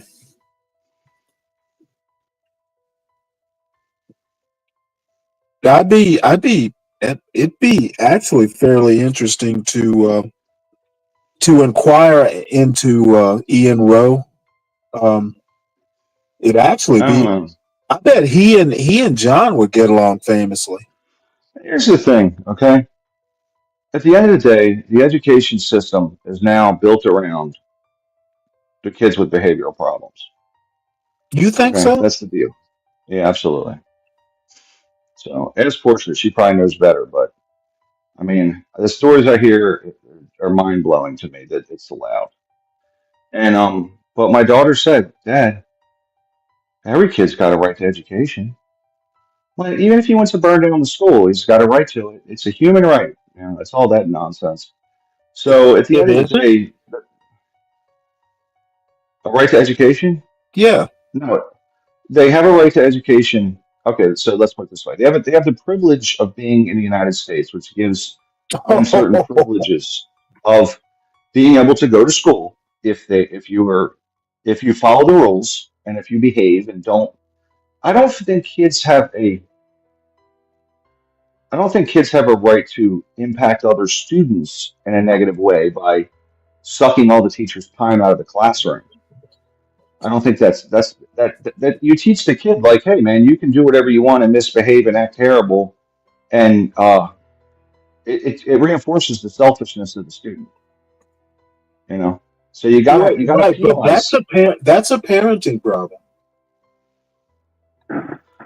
It's definitely a parenting problem, but ultimately, why does the teacher not Okay, it may be a parenting problem, sure, but why can they just not have rules where the disruptive kids can't ruin everyone's time so that the other kids Oh can work? no. Well, you know what though? Why can't they have rules where what? If you misbehave, and this is to your point, if you misbehave, you're just out of here. Yes. You're your Yes. parents' problem. Yeah, that's it. And then you got to I'm go home to okay. your I'm parents. okay with that. Well, it's a lot of, oh, he fell through the cracks and all that bullshit. At the end of the day, some people are not cut out to advance. And the ones that do, look, I went to college and flunked out, right? Because I was stupid. Guess what? I couldn't make any money for several years, and I had to go back to school because I couldn't get on with a union. I couldn't get a job. I couldn't get a good job. So I said, I'll go back to school at night, and I did. And you know what? I wanted to then, and I did, right? But prior to that, I shouldn't have been near a college campus at all. Shouldn't have been near it. I only thought this is what I should do, even though I hated high school, right? But why was I allowed to disrupt in my high school classes? I really wasn't. I did some, but then I got thrown out. But now they don't even throw the kids out; they just let them do whatever. So Because Ryan, it's all about the Benjamins, baby. Didn't we just say that if you start removing kids, that's less money? They don't want to do that. Yeah. They got to keep your coffers Well, full. they had schools that were like, so you got, eventually you ended up going to special education. That was first floor. But they don't want, and then so those kids were kind of in isolation. Like, okay, put them in special education, right? And those kids were Right. troublemakers and things like that. Or if you were real bad, you got sent to the delinquent school, or the it was called the hippie school, which was that's where the bad kids Alternative went. school. Yeah. In That's fact, right. whenever there was a fight, whenever there was a fight at school, and there were two adversaries, occasionally I'd hear kids say, "Oh man, don't mess with him, dude. He just got out of hickey," which means he's tough. He was He's tough. He dangerous. just got out. He was Yeah. dangerous. You don't. He's a. This was not. Like you don't want to mess with. He just got out of hickey, man. You don't want to mess with To him. your point. So anybody that went to hickey, you didn't want to mess with him, right? So, Hey, y'all welcome Blacks Who Defy. oh hey, Hello. hey buddy. Good morning. Greetings from Earth. He's a homeschooler. He's a homeschooler. I am. Did I you get am. Did you get And some let sweet me black? tell you, yeah, it's finally. Thank the Lord, guys. Let And me I'm ask. still Can I ask Blacks this question? I want to. Oh, go ahead, Sure. Blacks. I want to ask you a question now. Go ahead. Sure, please ask a question, and then I will go about my diatribe. Go ahead. Okay, yeah, you can get on your tangent, but so here's my question: if they took private school, there's currently in my area, there's a ton of private schools, right? Sure. And so there's all these private schools, and some, for example, are $57,000 a year, some are 60, some are 40. I was just at a place called the Langdon School in Bethesda, and the elementary school is $57,000. So my idea is this: ban private schools, make them all public, and you will see the school system within about a month transformed. When the politicians' kids got to go to these schools, all the schools that everyone else does, schools will get fixed immediately. Schools will be great. There'll be 500 pieces of legislation on the floor to fix the schools, right? But because their kids don't have to go, they don't care. They got their private schools, man. So you get rid of private schools, what's your question? make them all public. My question is, do you believe that this proposal that I have would work? Wouldn't the schools get immediate attention? The school, you would be caught up in so much lawfare, your head would spin. And guess what?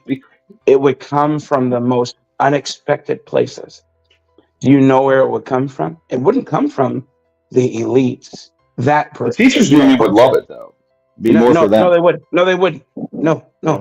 It would come from the teachers union. They'd say they'd have more members. They'd have more members. They would say you are diluting their ability to properly teach and equip the underclass and downtrodden. If you allow all of these elites to get in our schools, then you're going to ruin what we have going, and they can't have that. I'm telling you. Listen, you have all the private school kids in public schools, though. Like they're usually good students. It's a symbiotic. It doesn't matter. These aren't communists. Unions, they're capitalists. They want to make money. They moonlight as altruistic and only wanting what's best for the children. But you know what unions are? That's what they're cash cows, and everybody. It's their own corporations, kind of. Listen, they're cash cows. Everybody is on the take. We know this. If you've been alive longer than 10 seconds, you know. So it wouldn't help them. They wouldn't allow it. Period. I'm telling you, that's where the lawsuit would come from. But beyond this, what I wanted to say was alternative schools. You made a great point about alternative schools. What you said? Are you talking?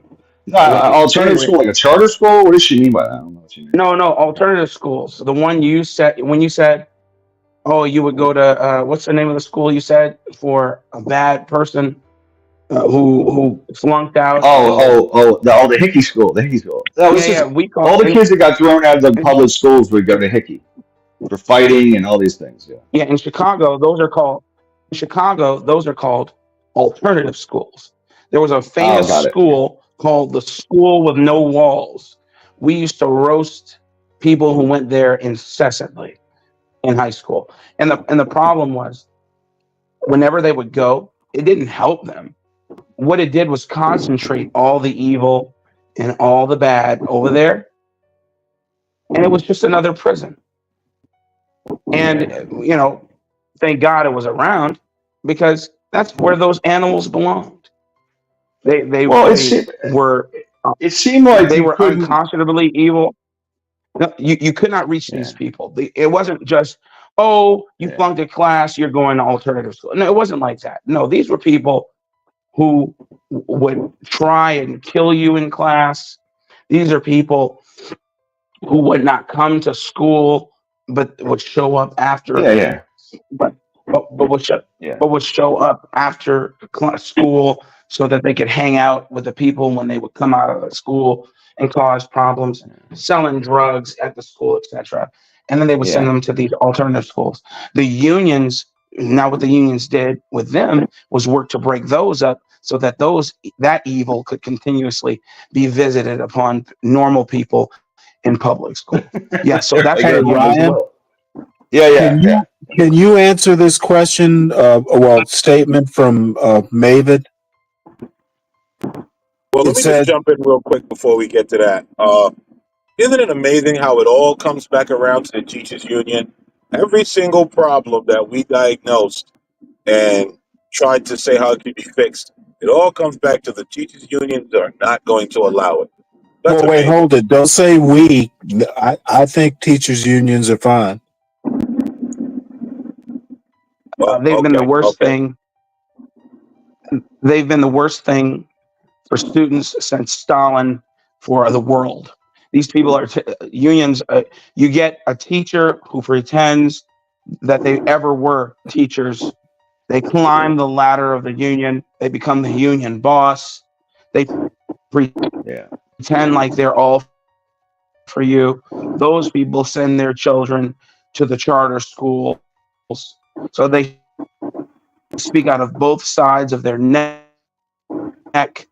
And then when they get called out on it, in the cookie jar, the very cookie jar that you said you wanted to break apart, that's where your child's going. But you want my child to Didn't go it to just the happen in New York? schools in Well, the I tend to think that the hyperbole is the equivalent of me doth protest too much.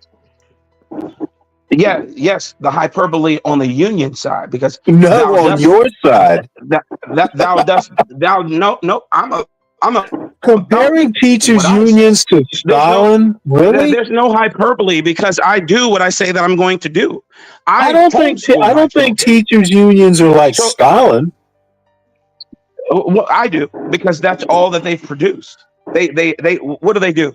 So you know the climate we're in. You know how financially unstable the United States is. Union bosses come together and say, "Hey, look, we want more. So guess what, guys? You're not working. If you work, you're not working. You're like, what? But I have to pay my bills. No worries. We'll give you. You go out and pick it. We'll make sure you have some Subway sandwiches and soup in the morning when it's cold." Let Ryan answer Mavid's statement here. I don't know how to even answer that. Mavid says the rich people would just start underground private schools, but they call them home schools of some sort. Ryan, that's his response to. I mean, I think it's hard to gather you got to gather a bunch of teachers together to do the homeschool. I mean, it's probably more difficult. Right? No, you don't. You don't have to do any. Hey, listen. I know this. I know that politicians do not have to send their kids to public schools. They all go to private schools. And at the end of the day, Sidwell Friends, that Langdon School, and so. And at the end of the day, they don't really care. So ultimately, if you make their kids go to public schools by getting rid of the private schools, I think they'll see public schools get straightened out quickly. That's my opinion. I don't think. I mean, rich people can try to start independent schools, but I think that I don't know if they can do that or not. they wouldn't. They just get a tutor.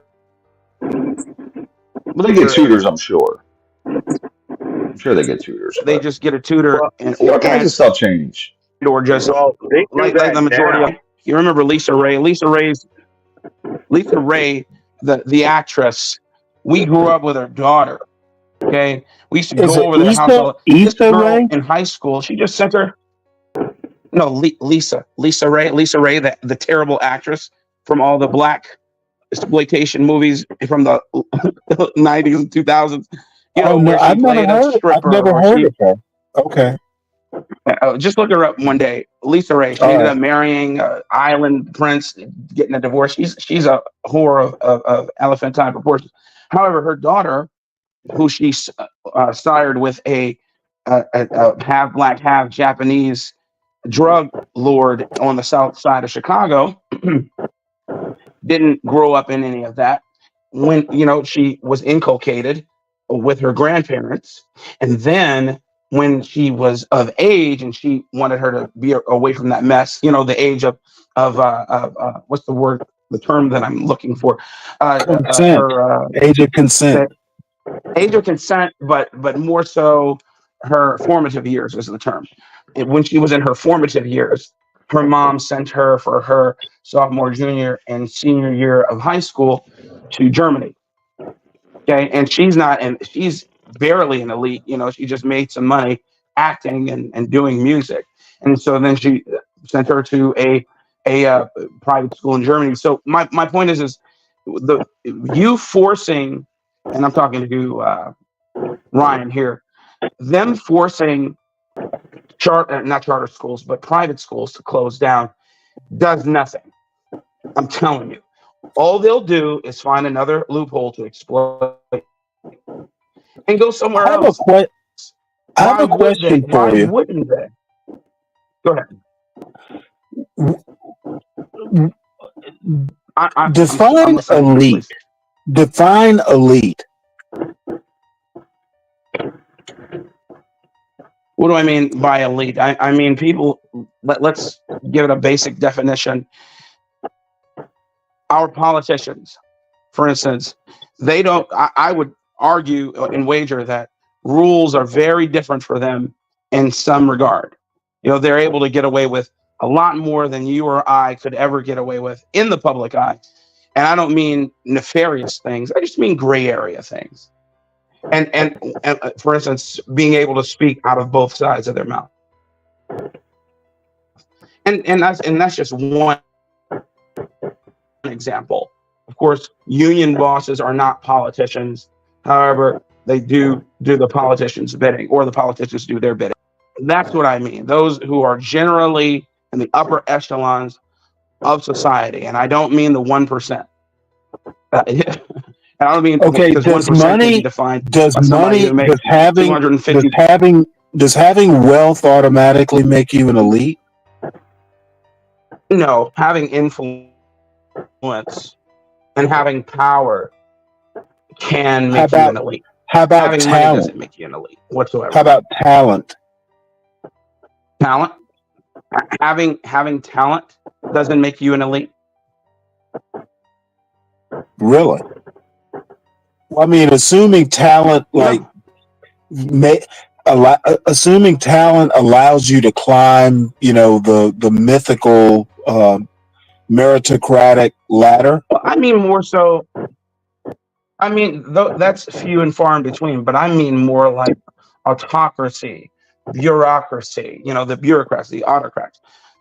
I'm more leaning into that vein. So you But in tend to terms think of elitism elitism based on talents. If I'm in terms of talented, no, I don't think talent automatically So makes you an essentially, elite. There's plenty of talented people. Elite is somewhat associated with autocracy or autocrat. In a sense, it's not something that I will paint with that brush broadly. But I'm just saying, when you're looking at one, most likely, and then sometimes you don't. That's all I'm saying. It's not cut and dry. You understand? It's just when you find out, you see, for the ones we know that are thrust in the public eye, like the politicians, of course, whose children never would see a public school unless the child is, I'm sorry, unless their parent is altruistic and wants to pretend like they mean what they say, then yeah, then maybe they'll be in the public school system in some shape, form, or fashion. But as soon as they get on Capitol Hill in whatever capacity, whether they're in the president's cabinet or they are some low grade senator or whatever, their child's going to that what's that private school in DC that all the politicians' children and foreign dignitaries go? Sidwell Friends. Exactly, they're there. I mean, and of course there are offshoots. There are people who don't do any of that. But I'm just saying that's my point. And I'm saying when Ryan posited that if they were to ban private schools in some shape, form, or fashion, that would clean up the public schools. I just beg to differ. That you'll have people say, I don't want it. I don't want to be there. That you can't stop me from educating my child the way I'd like to educate my child personally. Listen, right? There were rich people in New York City that had their kids going to school in brownstones. There you go. And it's still going on till this day. They're not sending their kids to public schools. They're going to school in brownstones, paying the best teachers. And they'll continue. I think I it was tend to telling. I tend to define elite a lot less sinisterly than and a lot less politically. I mean, there's a political elite, but I think there are several different types of elite. I agree. Cultural elites, athletic elites, that sort of thing. I agree with that. I do not disagree with that. And that's why I was saying I was leaning more into the autocratic, bureaucratic vein. Less, hey, my talent made room for me, because I don't know. There are a lot of talented people who are not in the public eye. But I don't know. There are, he's right. American man's right in terms of people just saying, hey, I'll just pay the best teacher to come and tutor my child at home because that's my right. You have, you remember when John Galt did that man on the street interview in Brooklyn? And he was sitting in front of that cafe, and that black woman came in front of him and was speaking to him, and he asked her what she did. And she gave us the name of her tutoring service, or it was either a tutoring service or she was some sort of and teach, and she would go and teach students wherever. I think I do. Yeah. Yes. I remember. Yo, let me just say this real quick. Yo, they be having so many jobs going on. I just pulled up to a job. I didn't even know we were doing the Skechers. They over here opening the Sketches on the rich side of town. I didn't even know they had that going on. And then Black, there's a question up there. Chris Reed wants to know if you think Donald Trump will get rid of union jobs. He's asked everybody on the panel this.